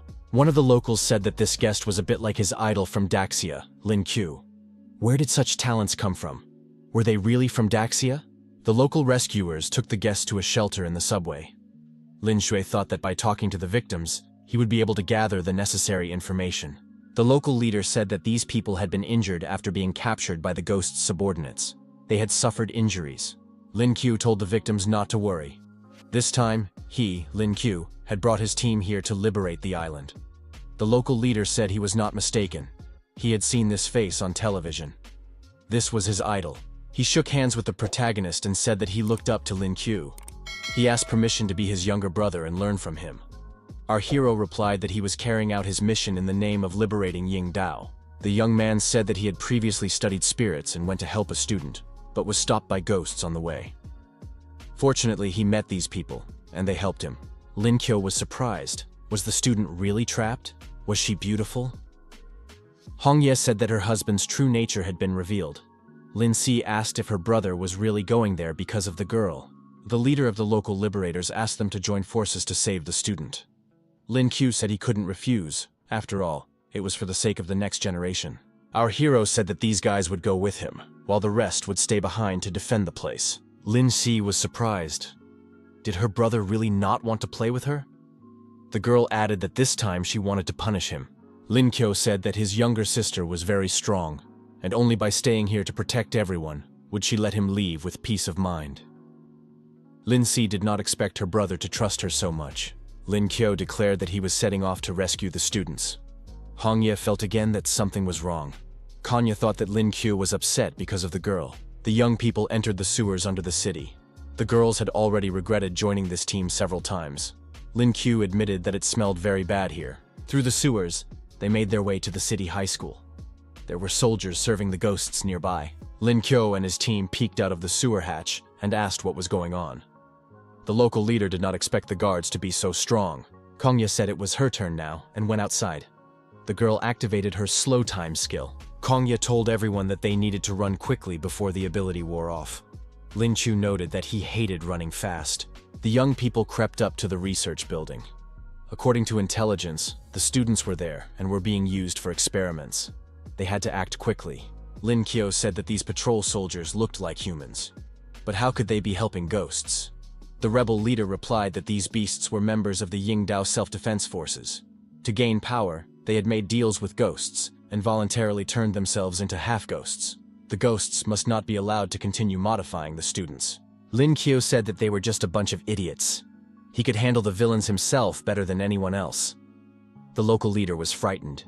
Did the gentleman really want to challenge them? Our hero approached each of the soldiers and deactivated them.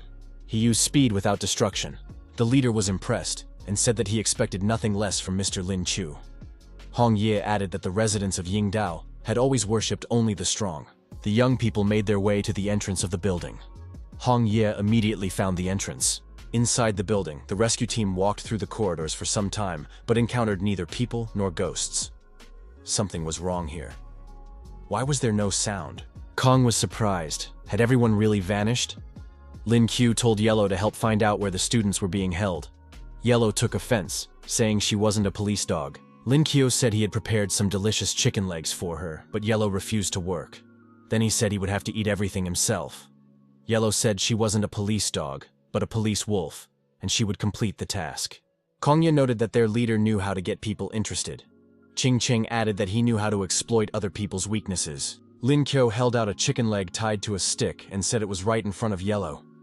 Yahello said it smelled not only of chicken, but also of ghosts. The protagonist really saw ghosts sitting above. The ghosts began to attack with sticky spider threads. The ghosts declared that they must eliminate the invaders and carry out the order to destroy them. The rebel leader said that it was a modified ghost. It had a blood-smelling function. Lin Q said that they must be destroyed. The protagonist added that these ghosts resembled spiders and released cobwebs. The ghosts tried to block their enemy. The young man shouted that the ghosts considered themselves human, which is why they behaved accordingly. Hong Ye said that she would quickly destroy these spider people. After a while, it was all over. The rebel leader apologized for not being able to help. Hong Ye noticed that the webs had turned into slime. Yahello said that it wasn't over yet. She could smell the ghosts. They were approaching. The rebel leader said that it was a strong, ghostly scent. The other ghosts had found out about them. They had to leave. Lin Qiu declared that no one could stop him from saving people. Hong Ye noticed that her husband was more concerned about the female students than saving lives. The rebel leader said that these young people are like family. They take Yingdao's affairs as their own. Kong Ye told the guy to stop talking and go fight. She would restrict the ghosts' movements. Lin Qiu said that there were too many ghosts, but they had to be defeated in one go. Hong Ye agreed. The battle had to end very quickly. Yahello said that she was facing nothing but trash. One blow from her would be enough. The rebel leader told the ghosts to remember him until the day they died. Hong Ye said that they needed to find the trapped students as quickly as possible.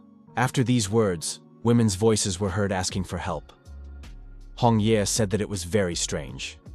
Why did they only hear these voices now? Lin Qiu ran toward the voices and said he was going to rescue the girls.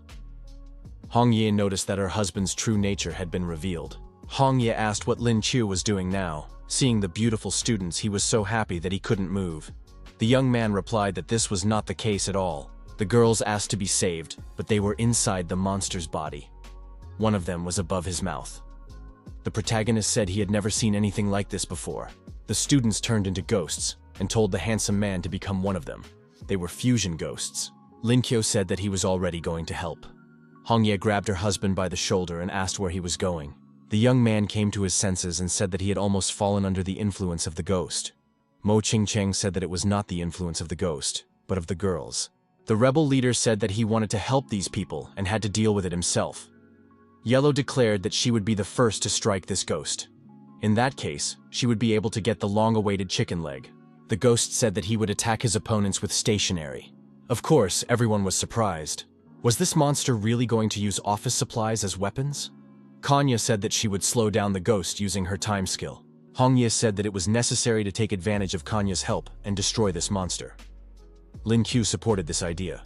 The ghost asked if the rescuers really wanted to hurt their own people. Was this really the etiquette of the Daxia people? Lin Qiu suggested that the ghost's tentacles absorb power.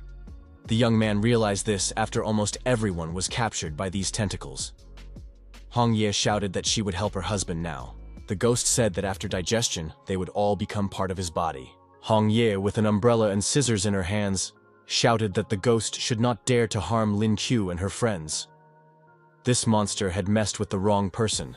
Hong Ye thought that Lin Qiu had saved her so many times that it was time to take the initiative and save him now. The ghost said he wanted to see which would be faster, his tentacles or her scissors. Hong Ye admitted that the tentacles were quite strong. Even the blood spirit scissors couldn't cut them. All the victims were in the stomach of the fusion ghost. Lin Qiu said that he couldn't do anything. He had no strength left. The ghost said that resistance was futile. No one could hurt him in the slightest. Hong Ye still did not give up. Hong Ye suggested that the fusion ghost might have absorbed Lin Qiu's power. That was why the monster had become so strong. The sword spirit asked if her master's wife was having problems. Hong Ye wondered why the magic weapon had appeared. The sword spirit said that Lin Qiu had completely stopped using her as a weapon. Out of idleness and boredom, she decided to have some fun here. The ghost was surprised. What kind of child was this? The girl said that no one treated her that way. She suggested that Hong Yi strengthen her weapon and destroy the monster. Hong Yi agreed and their powers merged. A fiery sword appeared in the girl's hands, transformed from the scissors. The blood spirit scissors transformed into a new form, filled with a destructive aura.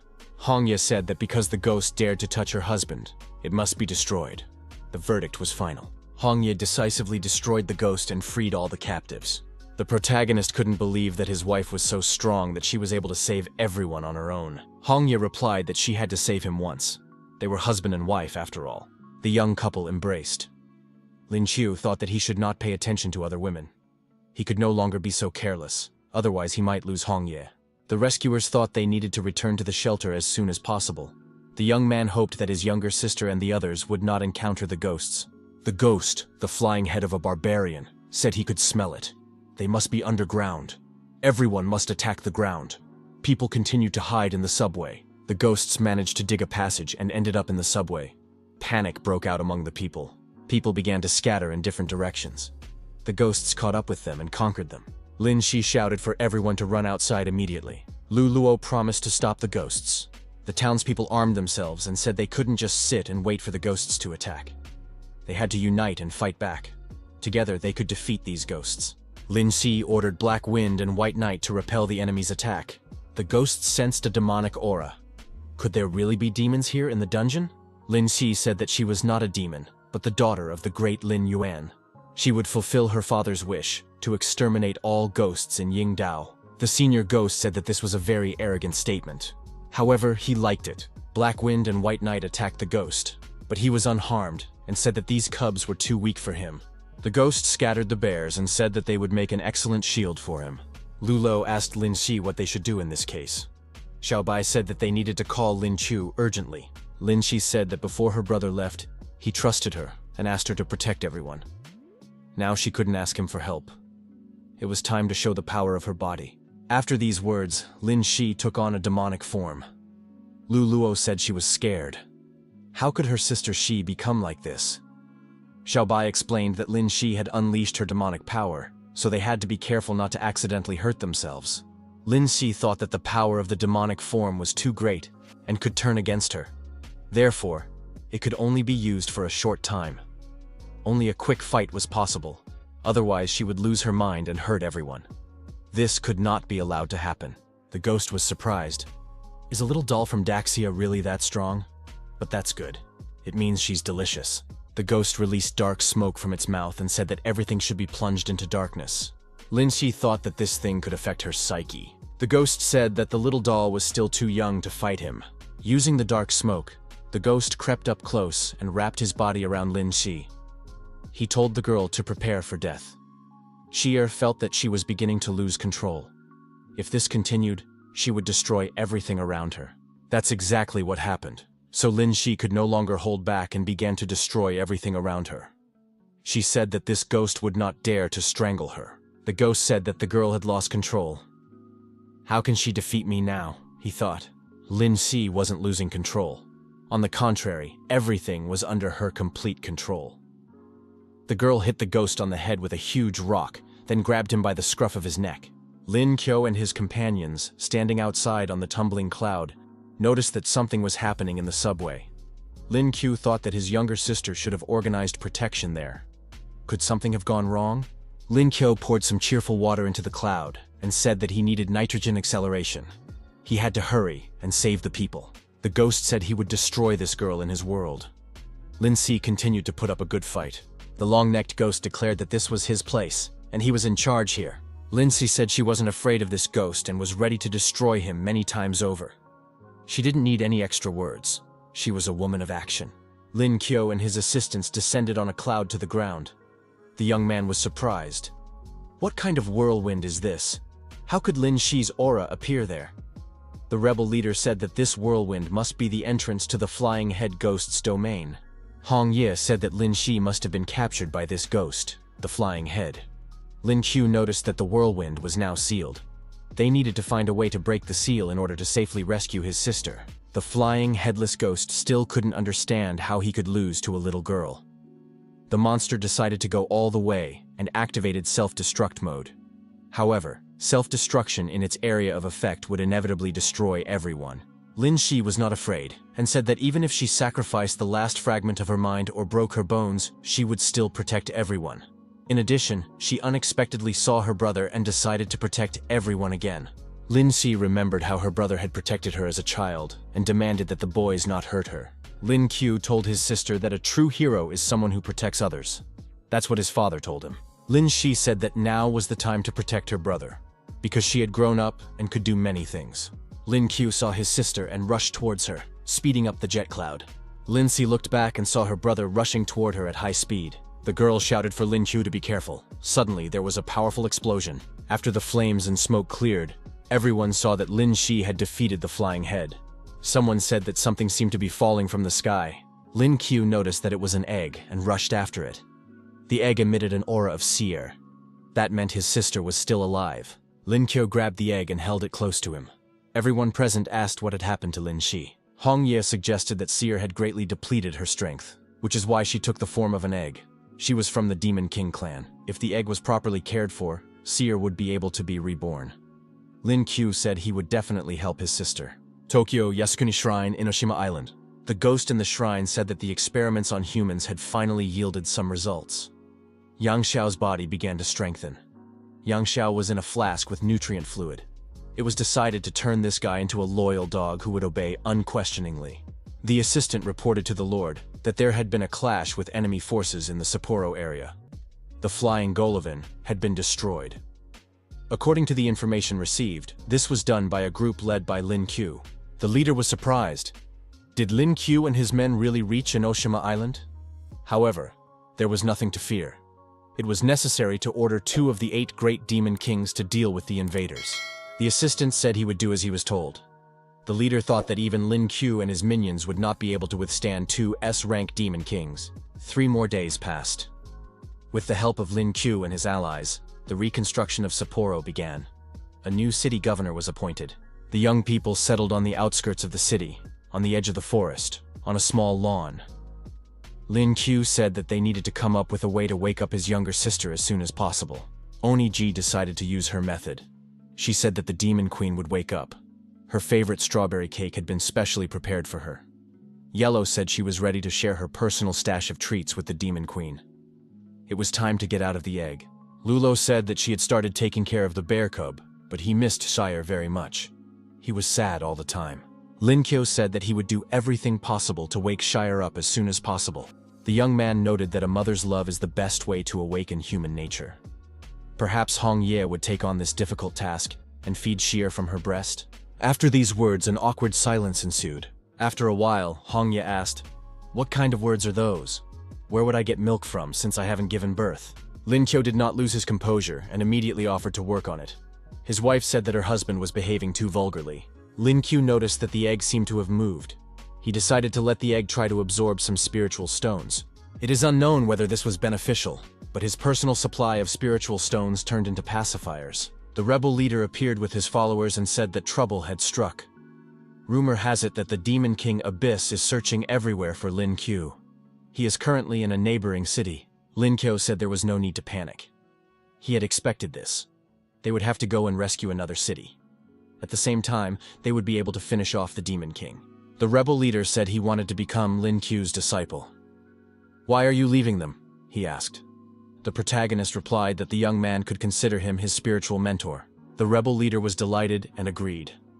The young man noted that his mentor would continue to spread the cultural values and position of Daxia on Enoshima Island, so that Sapporo would become part of their country in the future.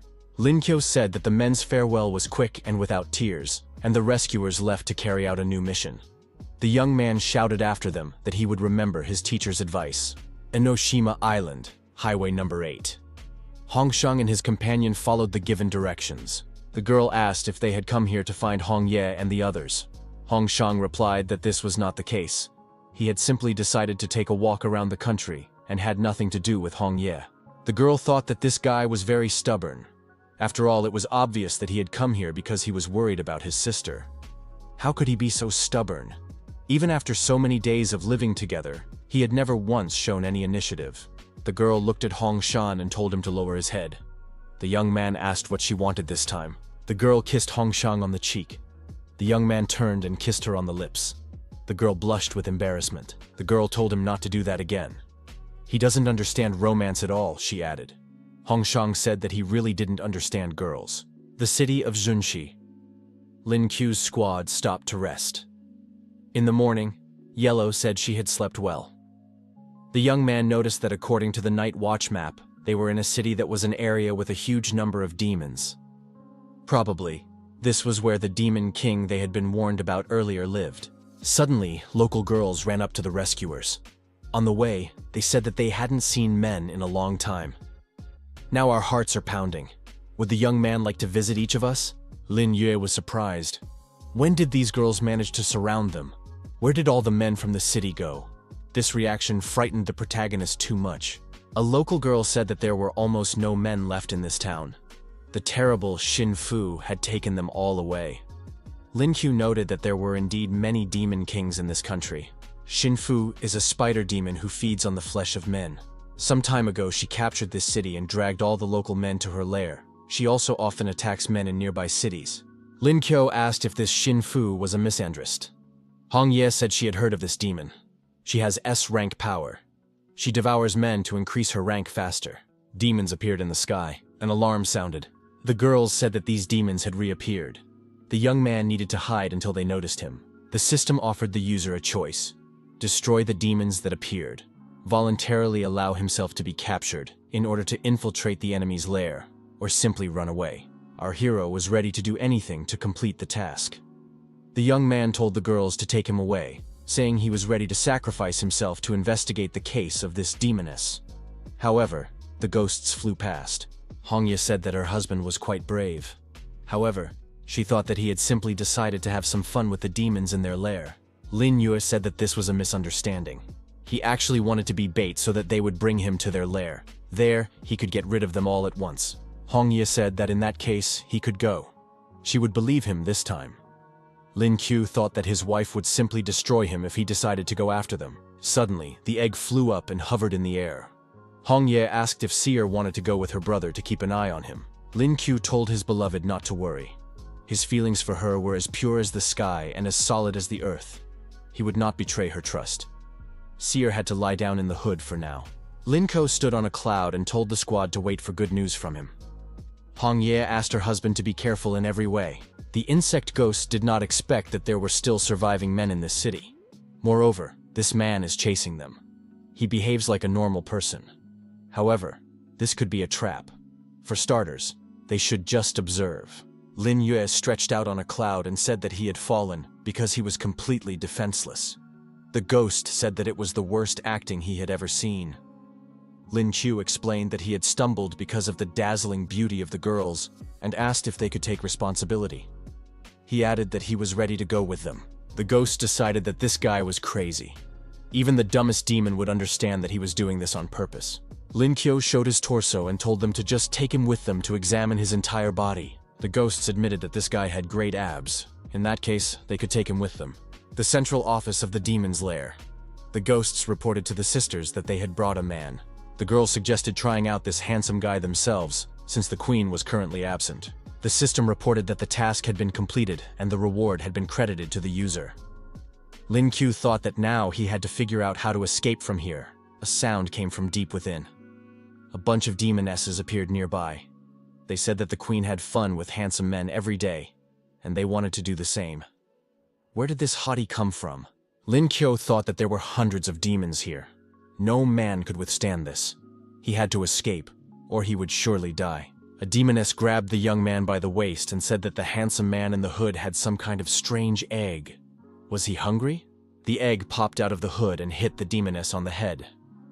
Lin Qiu thought that even in this form, his sister was quite strong. The chase continued. The young man realized that these demons were as powerful as their demon queen. By a strange coincidence, the protagonist found himself on the roof of a tall building. The young man thought it was a dead end. However, Lin Qiu saw no other choice and decided to jump down with faith in a better future. Hong Ye and Mo Qingcheng caught the young man and saved him from falling. Hong Ye asked if he was okay, dear. Qingcheng noticed that they were nearby and immediately realized that Lin Qiu had caused all the commotion. Lin Qiu thanked them for saving him. However, at that moment, a demon began to emerge from the ground. A demoness appeared and asked who had disturbed her sleep. It was Okikamushi, who had been raised by the queen herself. Even ghosts feared her. Okikamushi said she would punish the pathetic humans for waking her up. Lin Qiu asked why this caterpillar was eating dirt. Hong Ye suggested that it was part of her ability.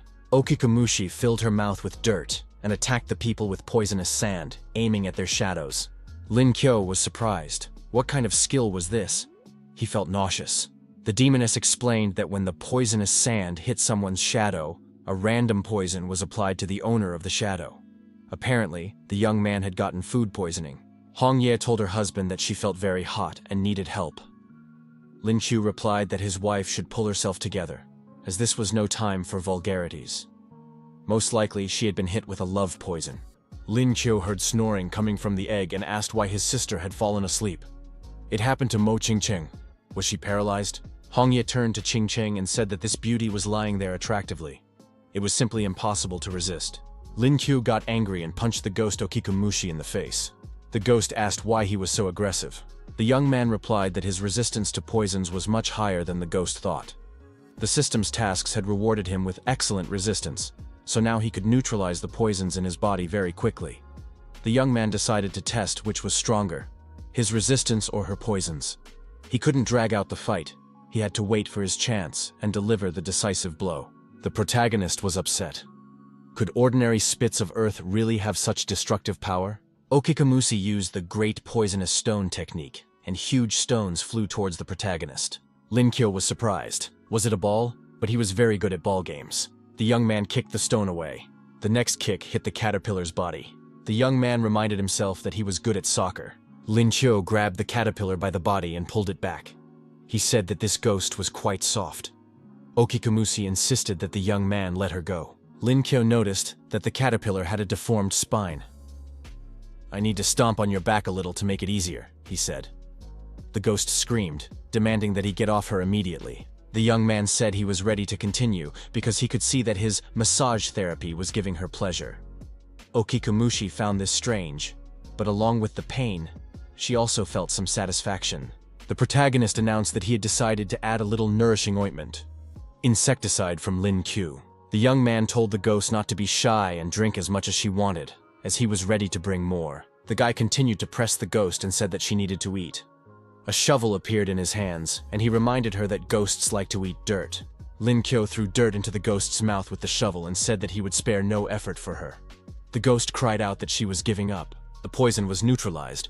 Hong Ye wondered why Qingqing ended up in her arms. Hong Ye vaguely remembered that her husband had also been poisoned. She wondered how he was feeling now. Lin Qiu tied the caterpillar with a rope and declared that she was accused of intentional harm to health.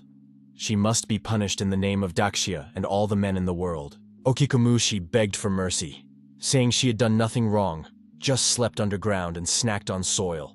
She was merely the queen's tool for exploring new lands and was ready to switch sides to the humans. Lin Qiu asked his wife if they should tame her. Under his supervision, she would not dare to do anything bad. They could take her as a pet. The caterpillar agreed to be obedient. Hong Ye noticed that then she would be able to sit in her sister's spiritual world. Okikamushi said that Hong Ye's spiritual world looked quite beautiful. The spiritual snake asked, "Is that the new caterpillar?" The snake added that she had also once become Hong Ye's pet, and had been living in her spiritual world ever since. Now she would not be lonely. The snake changed her appearance and suggested that they live in harmony, since they were now neighbors. Okikamushi thought that by becoming Hong Ye's pet, she would gain freedom. However, she now realizes that she was wrong. Lin Qiu said that now all they had to do was find the demon queen herself. Suddenly, a blood-red whirlwind appeared in the sky. Sire also reacted to this. The demon queen, Xinfu, emerged from the vortex. She was outraged at how these people dared to invade her lands and cause such chaos here. Lin Qiu said that he did not expect this. Could it be that Xinfu herself had come to them? Hong Ye noticed that this demon was much stronger than all the previous kings they had encountered. The system offered the user a choice. Destroy Xinfu and save the people of the city from misery. Flee with the people.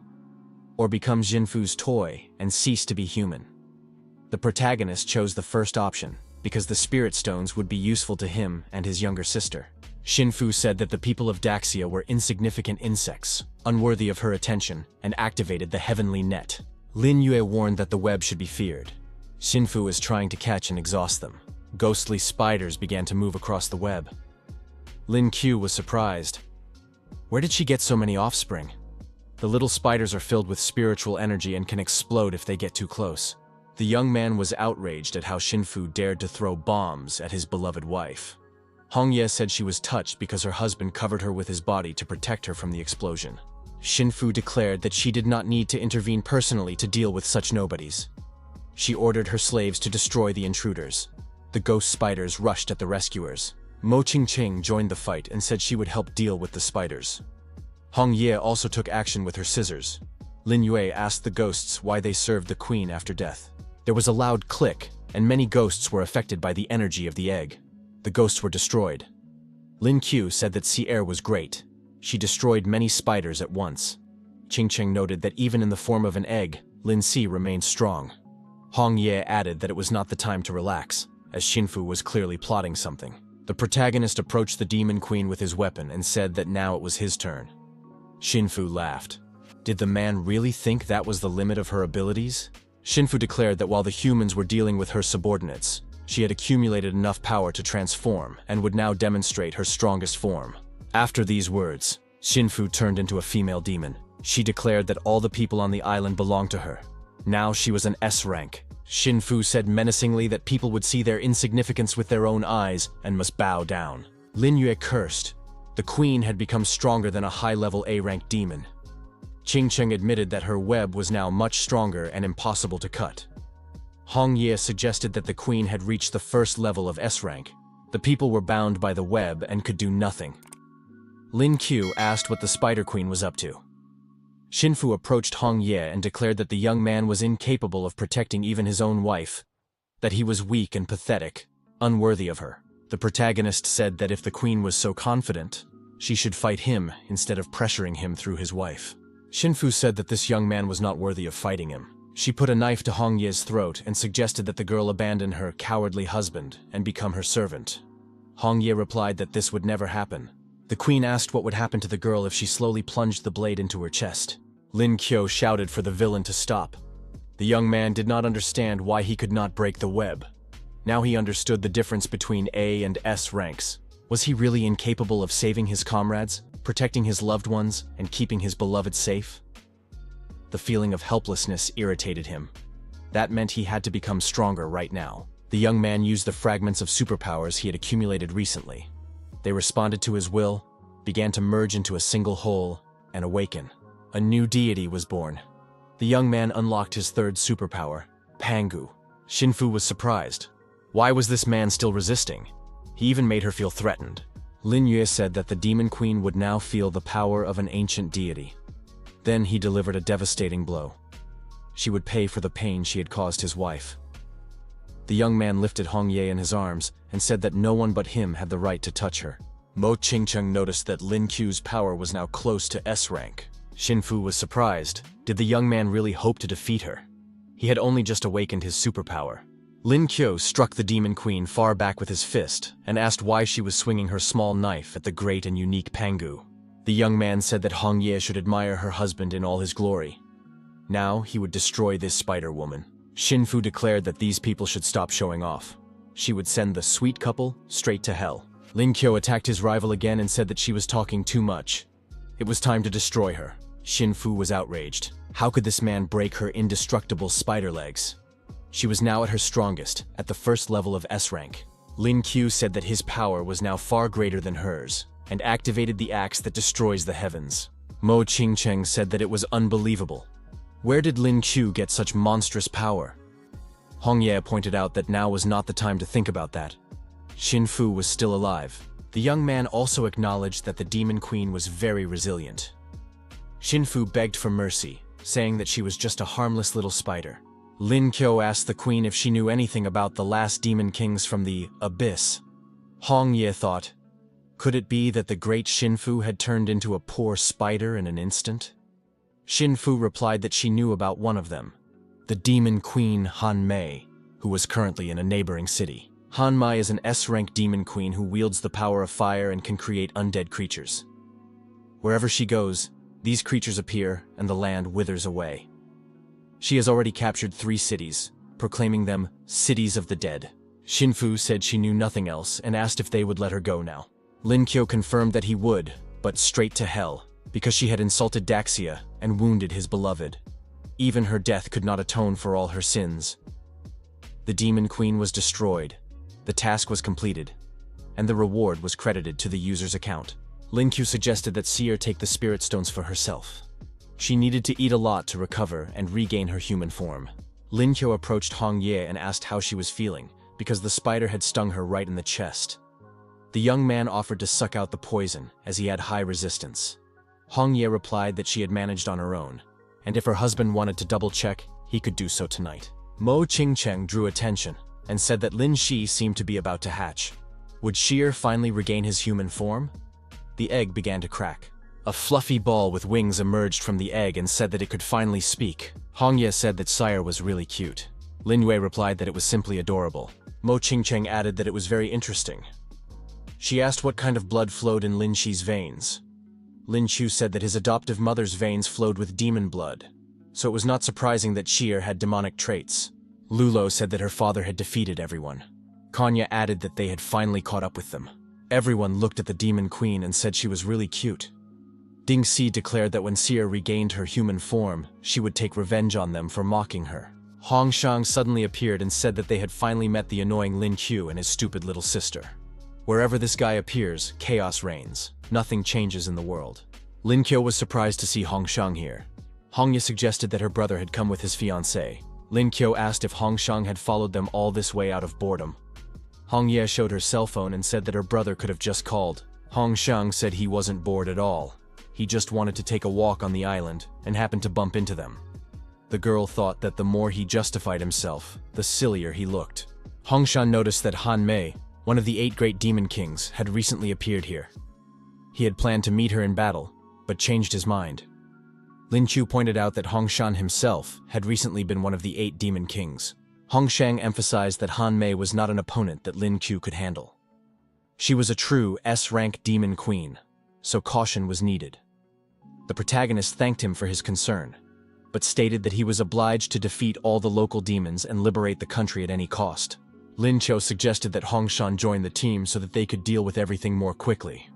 Hong Ye said that it would be fun to walk together across the vast expanses. Hong Shan refused, because he was just a guest from the past. The young man dissolved into the sand and added that they would see each other again. Lin Qiu said that the guy had simply left, and there was nothing they could do about it. However, it was time for them to get going. Hong Ye admitted that her brother had always had a difficult personality. The next day arrived. The rescue team decided that they were lost. They had been shaking in the car all day and could no longer feel their legs. The young people saw a van on wheels right on the road ahead. Luluo felt a strange aura coming from it. It seemed like there were demons there. Inside the van was an A-rank peak demon, the spirit of Onigria. He was handing out food and telling people to come up one at a time. Lin Ye rushed to the van and said that the demon was engaged in illegal trade, which meant he was a violator. The young man called himself righteous and vowed to put an end to illegal activities. The ghosts scattered because the great lord of demons, Lin Yue, had appeared. Lin Qiu was surprised. Had he really become so fearsome that he was now the lord of demons? Hong Ye said that to the demons, her husband was a terrible creature who exterminated their kind. Lin Qiu asked the spirit of Onigiri how to get to Han Mei's domain, as he was a little lost. The ghost replied that he had scared away customers, and now he was asking for directions. The spirit of Onigiri noted that peaceful demons lived in these parts, who never harmed people and fed only on his cooking. What had they done wrong? Lin Qiu promised not to destroy innocent demons. He only wanted to find out the way and leave. The spirit of Onigiri said that he did not like the man. First, he had to defeat him in a cooking contest. Lin Qiu agreed, because in his homeland he is called the King of Cooking. The ghost said he would test this. The cooking contest began. First round, fast food, hamburgers. After cooking, they had to taste their opponent's creation and give an honest assessment. Lin Qiu said that this would not be difficult for him, as he had already seen the recipe for a crab burger. The young man decided to cook a secret Lin Qiu's crab burger. Si Er agreed to help. Hong Ye asked if her husband was confident of success. CG noted that she liked the host's spirit of adventure and wrote down the recipe. Huang said that such a recipe made her feel nauseous. The spirit of Onigiri was surprised that his opponent was going to use such ingredients. For the king of haute cuisine hamburgers, only the freshest ingredients are needed. After cooking, the rivals prepared to taste each other's dishes. The ghost liked it, especially the velvety cheese, which enveloped the mouth like golden slime. Sauerkraut was the soul of the dish, bringing all the ingredients together. Tofu was the pinnacle of perfection. The smell was strange, but the taste was delicious. Lin Kyo said that his opponent's hamburger was also good, but the local seafood smelled slightly of radiation. Hong Ye admitted that her beloved husband's hamburger tasted better. Everyone present was satisfied with the results of the battle. The spirit of Onigiri asked Lin Kyo to teach him how to cook like that. The young man replied that this was not surprising. In Daxia, every second person knows how to cook like that. Oniji said that she would like to take this opportunity to treat everyone to a dish she had prepared herself. 9 times twisted intestines is a traditional dish of their cuisine. Lin Kyo said that the maid was clearly up to no good. The ghosts were surprised. Did people really eat such things? The spirit of Onigiri said that today he would make a decision that went against the precepts of his ancestors. He hoped he would not regret it. The ghosts tried it and were satisfied. These elastic intestines, like the skin of a demonic beauty, were just as desirable but unattainable. The chef admitted that there was a strange aftertaste inside these intestines, something like golden drops. Oniji admitted that the chef was a true connoisseur.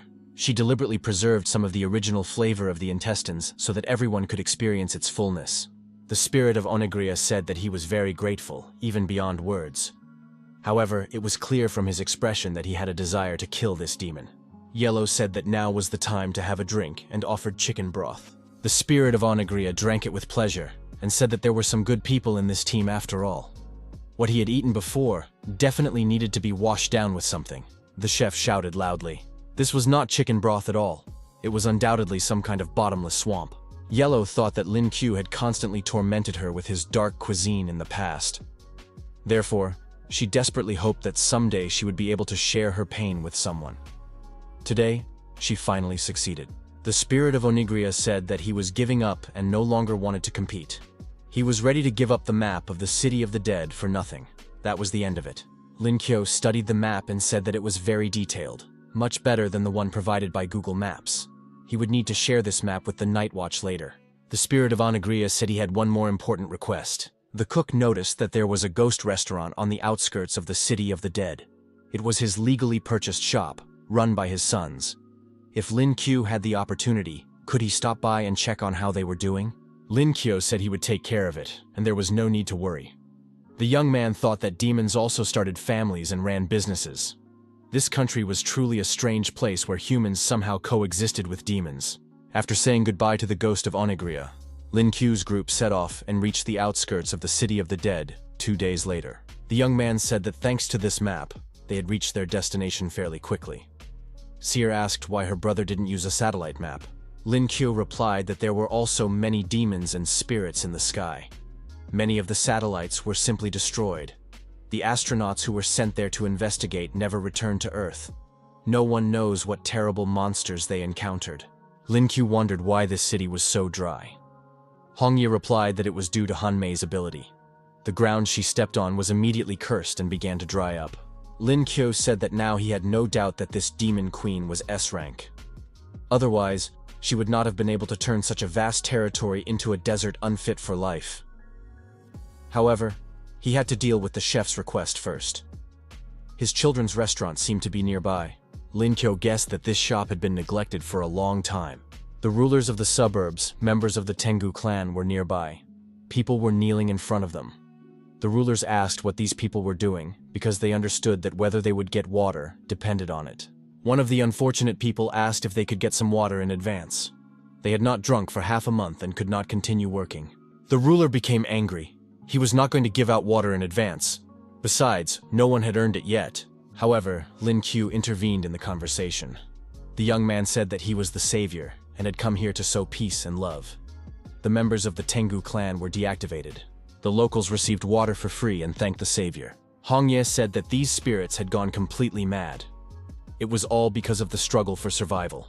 Since Han Mei appeared here, a severe drought had begun, causing an acute shortage of water. Lin Kyo approached the young people and said that they must be the sons of the Onigiri ghost.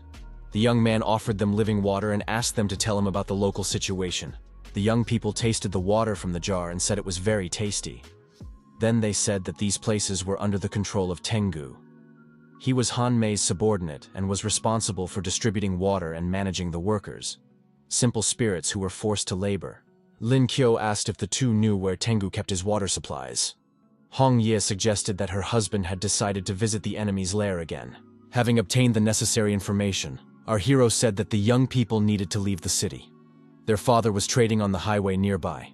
They should go see him. Our heroes arrived at the suburban water station. Hong Ye said that she only saw minor demons, but they should not let their guard down. Lin Qiu said that he had an idea. Our hero decided to use his army of dolls and said that it was time for his little ones to shine. They needed to distract their opponents. The demons were surprised to see these rubber dolls. In all their lives, they had never seen anything uglier. Taking advantage of the commotion, the young people managed to slip through unnoticed. Lin Qiu said that the water station should be connected to the city water supply. The main valve needed to be turned off. Hong Ye did not expect her husband to be knowledgeable about such plumbing matters. The ghosts noticed the intruders and said that the invincible Kappa squad had arrived. Lin Qiu was surprised. What kind of hybrids are these? Are they really a cross between Tengu and Kappa? The ghosts said that they were not hybrids, but real Kappa. They just had slightly longer noses. Lin Qiu asked why they were so angry. He was very scared. Maybe they would make up after all. Hong Ye said that her husband needed to work on his acting skills. The ghosts rushed to attack the people and said that now no one could save them. The people were unlucky to encounter such a fearless squad. Lin Qiu said that he didn't even need to use his hands to deal with such opponents. The young man took a deep breath and blew out with all his might. The ghosts were outraged. Had the man blown off their hats on purpose? Was he mocking them? Suddenly, a huge ghost appeared. It was the junior commander of the undead, a skeleton of drought. He wondered why it had become so noisy here. Did someone dare to attack them? Lin Qiu was surprised to see such a huge skeleton. Could this be the legendary Lich himself? The protagonist declared that he would deal with this skeleton and test his new weapon, the Comet Pistol, on it. Hong Ye said that in that case, she would deal with the rest of the opponents. The Lich shouted that Lord Tengu's possessions were inviolable and rushed into the attack. Lin Qiu opened fire to kill and said that the undead should feel the full power of comments. Lich was surprised. What kind of ability was this? Could words really hurt? Lin Qiu heard the words flying out of the gun and declared that it was not a comment gun at all, but a real insult gun. Hong Ye said that these undead creatures were much stronger than the ones that had once spawned the zombie virus. They were not so easy to deal with. The Spirit of the Sword noted that she was definitely needed here. The Spirit of the Sword upgraded her weapon and activated Saw mode. Hong Ye said that now it was a completely different matter. The upgrade clearly helped. Enemies were cut down with a single swing. Lich activated his skeleton restructuring and declared that he also had his own cheats. However, something went wrong, and the undead lost half of its skeleton. Lin Qiu was surprised. How could anyone be so careless? Hong Ye admitted that her husband was a real expert at tormenting demons. The protagonist received the Spirit Stone of the Drought skeleton and said that it was not bad. It contained quite a lot of pure spiritual energy. This would help his wife become even stronger. The young man handed his wife the Spirit Stones of the skeleton and the spider they had recently defeated. He expressed confidence that Hong Ye would soon reach S rank. Hong Ye noted that these stones were very valuable and asked how she could repay him. Lin Qiu suggested teaching his wife how to absorb spiritual stones right away. She needed to take them in her hands and concentrate to feel the power trapped inside. Lin Qiu looked at his wife and realized that she understood everything from the very first seconds. She absorbs the energy of spiritual stones even faster than he does. After a while, following the necessary transformation, Hong Ye told her husband that she had reached S rank. The young man admitted that his beloved had become even more beautiful. Could it be that S rank even affected physical attractiveness? Hong Ye snuggled up to her husband and thanked him. Lin Qiu said that she didn't need to thank him. It was only natural for him to help his wife. Hong Ye said that she would like to train a little with her husband, to share some of her unassimilated power with him. Lin Qiu said he understood and would go find a suitable place right away. The girl thought that this was the first time her husband had taken the initiative. Hong Ye told Lin Qiu not to worry, she would take care of it herself. The girl used her unique abilities and created a protective cocoon out of fallen leaves. Now no one would disturb them. Lin Qiu noted that his beloved's abilities were very practical. The girl said that this was not all. She was ready to show even more practical abilities. After 2 hours, the young man said that the training had been very intense. His beloved had proven to be very strong, and he had felt the full depth of her power.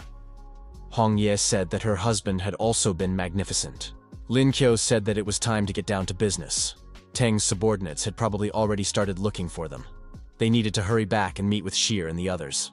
Hong Ye said that now they had both reached S rank and could try flying together. In the spiritual world, Lin Qiu's cloud was upset. Now the couple could fly on their own. Was love really like that? Would the cloud no longer have any work to do? The outskirts of the city of the dead. The ghosts spotted the strangers, and our hero's squad engaged in battle. Lulo told Xiao Baiyu not to delay and to destroy the ghosts.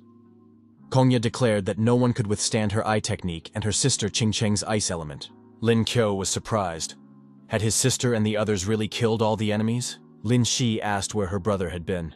She had already killed many long-nosed ghosts. Lu Luo was delighted to see that her father had returned. Huang said that she was waiting for a reward, because she had also killed many ghosts. Lin Qiu said that everyone had done a great job, and announced that he would treat everyone to living water and eggs. Hong Ye noticed that her husband was a natural leader. The girls said that Lin Qiu was very generous today. Such water and eggs could not be bought for any amount of money. Lin Si asked why her brother and Hong Ye had returned so late, and what they had been doing. Had they gone on a date and done that thing? The young man replied that they had been fighting demons. Another ghost king appeared from the portal and declared that he had finally lured out this scoundrel. Lin Qiu said that enemies had appeared again. The demon gave his name as Tengu.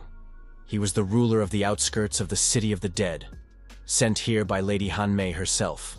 Tengu declared that no one dared to encroach on the Demon Queen's lands. Tengu shouted that he would not let these people leave here alive and activated the spread of his spiritual realm. Lin Yue thought that his opponent had decided to play his trump cards right away.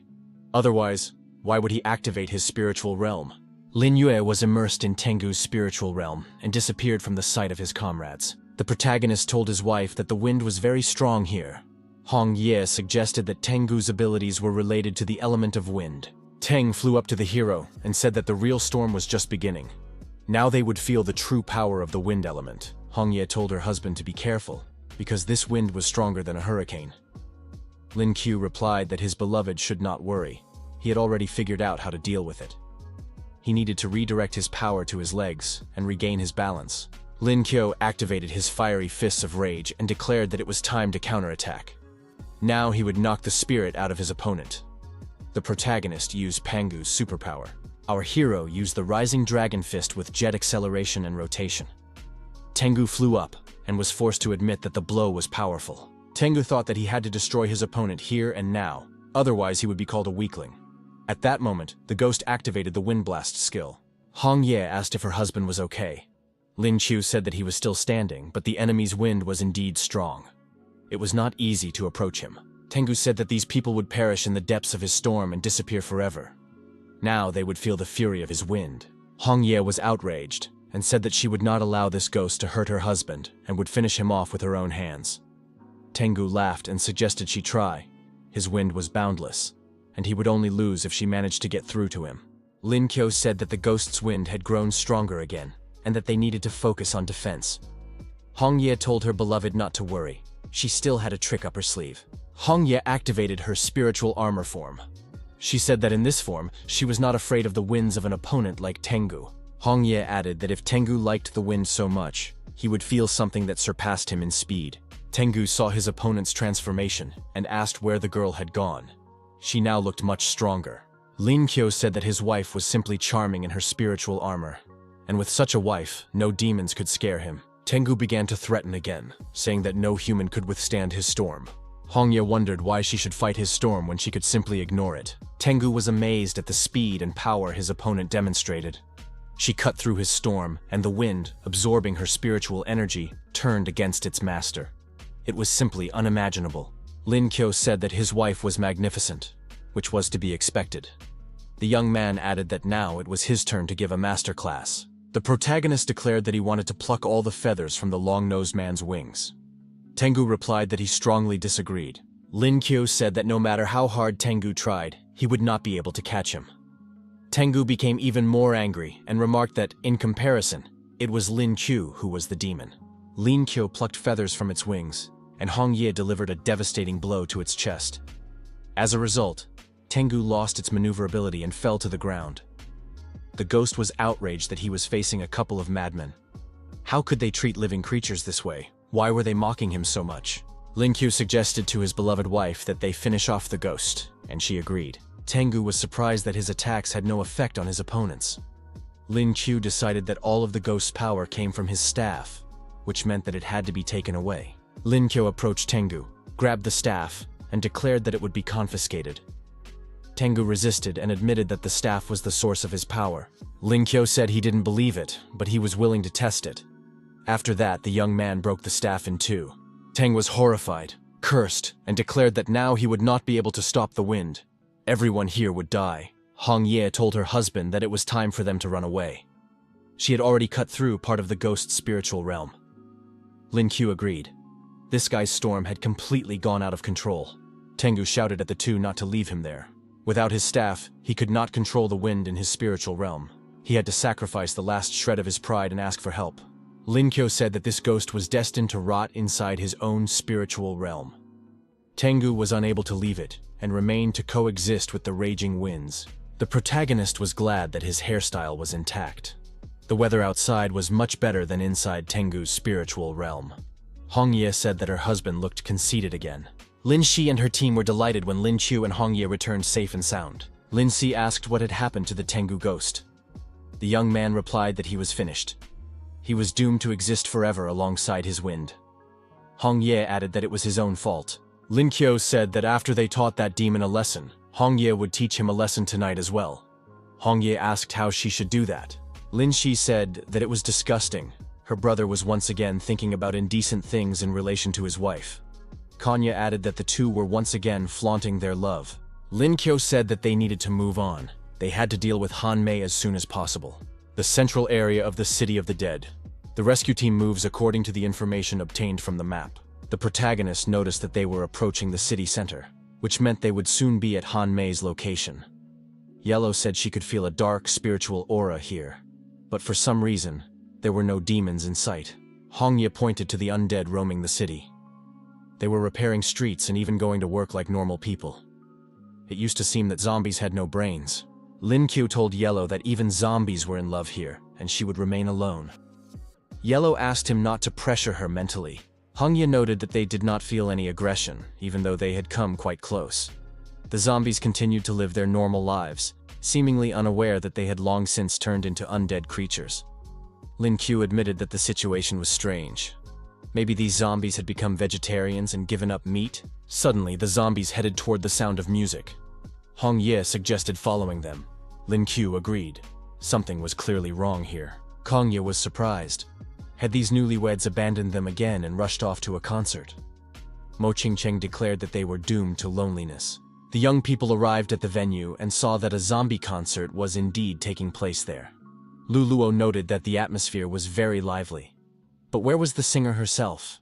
The S-rank zombie singer came on stage. She said that there were too many newcomers in front of her. She had gained more fans. She would have to satisfy their desire with her singing. Her moment of glory had come. The audience cheered, and the zombie singer began to sing her lyrical song. Lin Qiu was surprised. What kind of fan club was this in front of the podium? They were real demons. Hong Ye said that even zombies needed entertainment. Lin Qiu warned his companions not to let the zombies fool them. They must remain vigilant. The zombie singer continued to perform the song, paying no attention to anyone. The protagonist's companions fell under her spell and even began to sing along. Lin Qiu was amazed. Could her song really brainwash people and control them?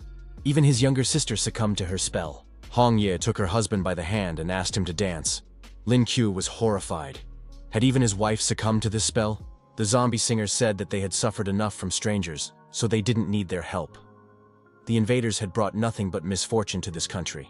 The system offered the user a choice. Take part in the Battle of Songs. Retreat alone and wait for the right moment. Tear the zombie singer apart with his own hands.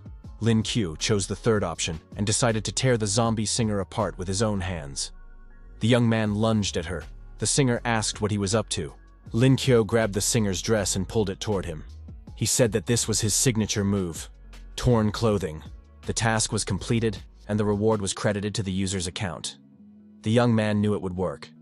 Even torn clothes were enough to complete this task. The zombies were outraged. How dare this man harm their goddess? He must be destroyed. The singer called the protagonist rude. If he was a man, he should accept her challenge and fight her with song. Lin Qiu agreed. but warned that in his homeland he was known as the god of vocals. The battle between the two singers began. The audience cheered for the zombie singer. The singer started first, and the young man noticed that her song was affecting reality. Lin Q told the girl to stop doing that. After all, they weren't in a music video. She didn't stop, and the protagonist declared that he could do it too. The young man sang loudly, and the zombie singer said that her ears might be damaged. The zombie declared that this song was a song of doom. The most terrible demon in the universe was singing through the young man's mouth. Hong Ye said that her headache had stopped. Apparently her husband had broken the zombie singer's spell. Lin Shi teared up and said that whatever her brother sang was beautiful. Xiaobai asked the host to stop shouting. Lu Luo suggested that a demon had possessed her father. Lin Xue asked what the zombie singer thought of his song. The ghost replied that the young man was a disgrace to the very concept of singing. If she had the chance, she would beat him up. Lin Xue said that he was imitating a dolphin with a sore throat. But what was wrong with that? Lin Qiu promised to sing normally and declared that he would now show the skills of the god of rap. The zombie singer said that she could also change her musical style. She would let her opponent feel what real rock was like. The protagonist felt a lot of dark energy in his rival's song. The young man didn't think rock could sound so heavy. He would have to respond to music with music. The zombie singer said that her opponent's lyrics were very poor. She wouldn't have come up with something like that even if she were drunk.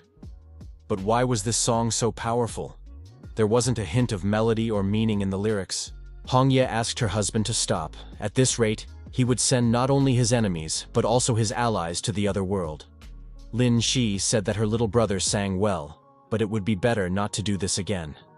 The zombies begged the singer not to open his mouth. They were ready to surrender. Lin Qiu said that now everyone understood how powerful the god of rap from Great Daxia was. The zombie singer admitted defeat, just so the guy would shut up. Some people earn money with their songs, but this one takes lives with his. The zombie singer said that even though she was a zombie, she wanted humans and demons to live in peace. She was a supporter of good. Her music helped these zombies retain their humanity and kept them from turning into true demons. The singer asked, "Isn't the fact that they live quietly and peacefully, without harming people, the best proof?" She begged not to harm these innocent zombies. Lin Qiu said that Han Mei was to blame for everything. She is the true enemy. Therefore, they will not harm the zombies. Hong Yi suggested that the singer join them. Together they will become stronger, and there will be a better chance of defeating Han Mei. The singer was surprised. Were they really willing to accept them into the squad?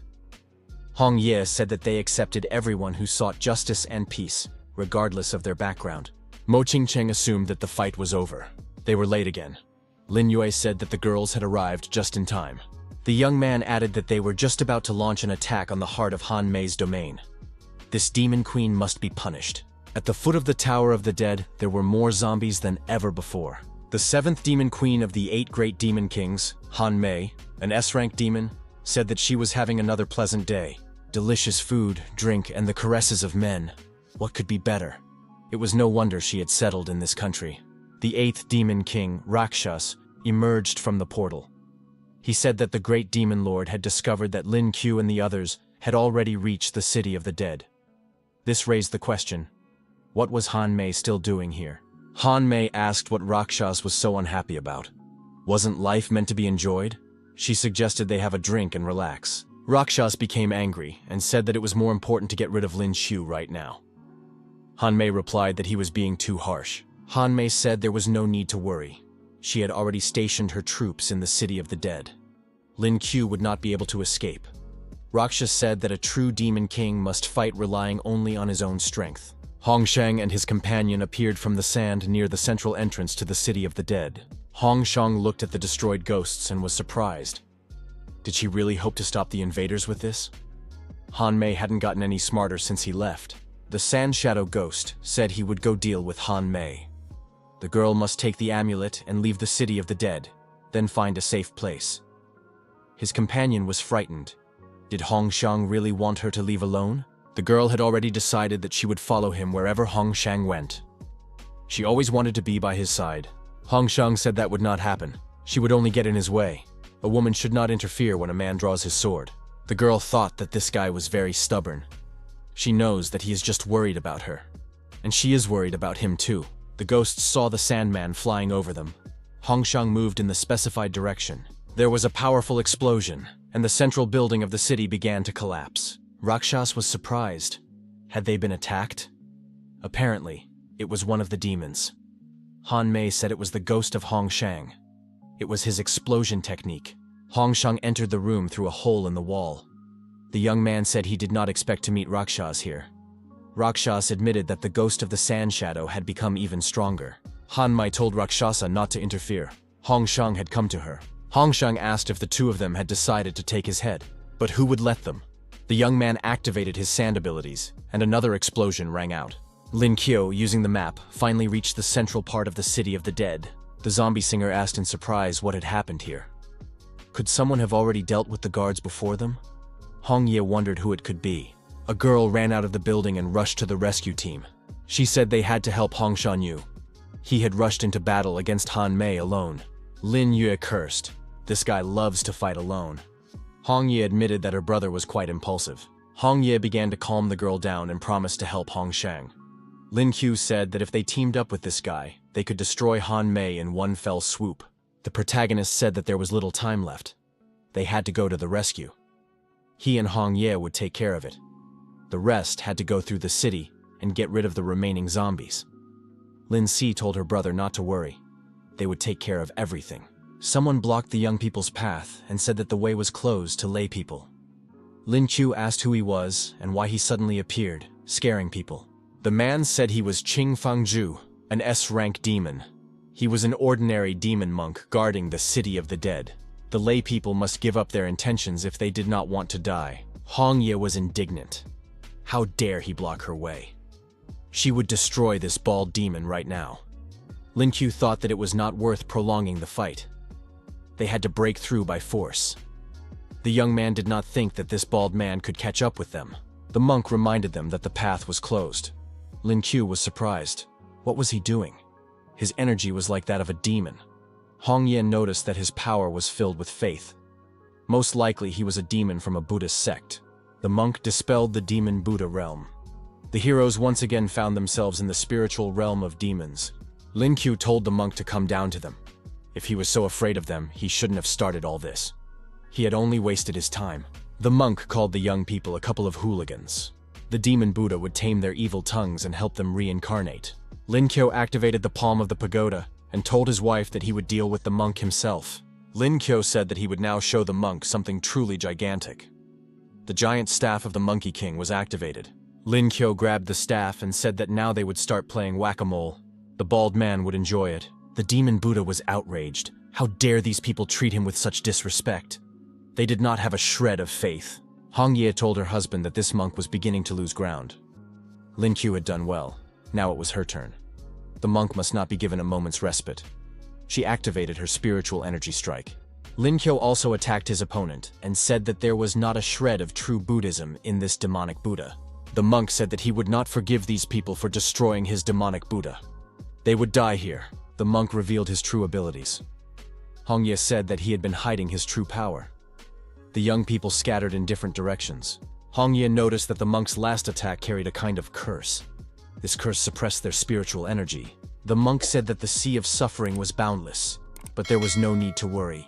The shore of salvation was near. His rivals must shave their heads and join his sect of demonic Buddha. Hong Ye said that she hated it most when people used scissors in her presence.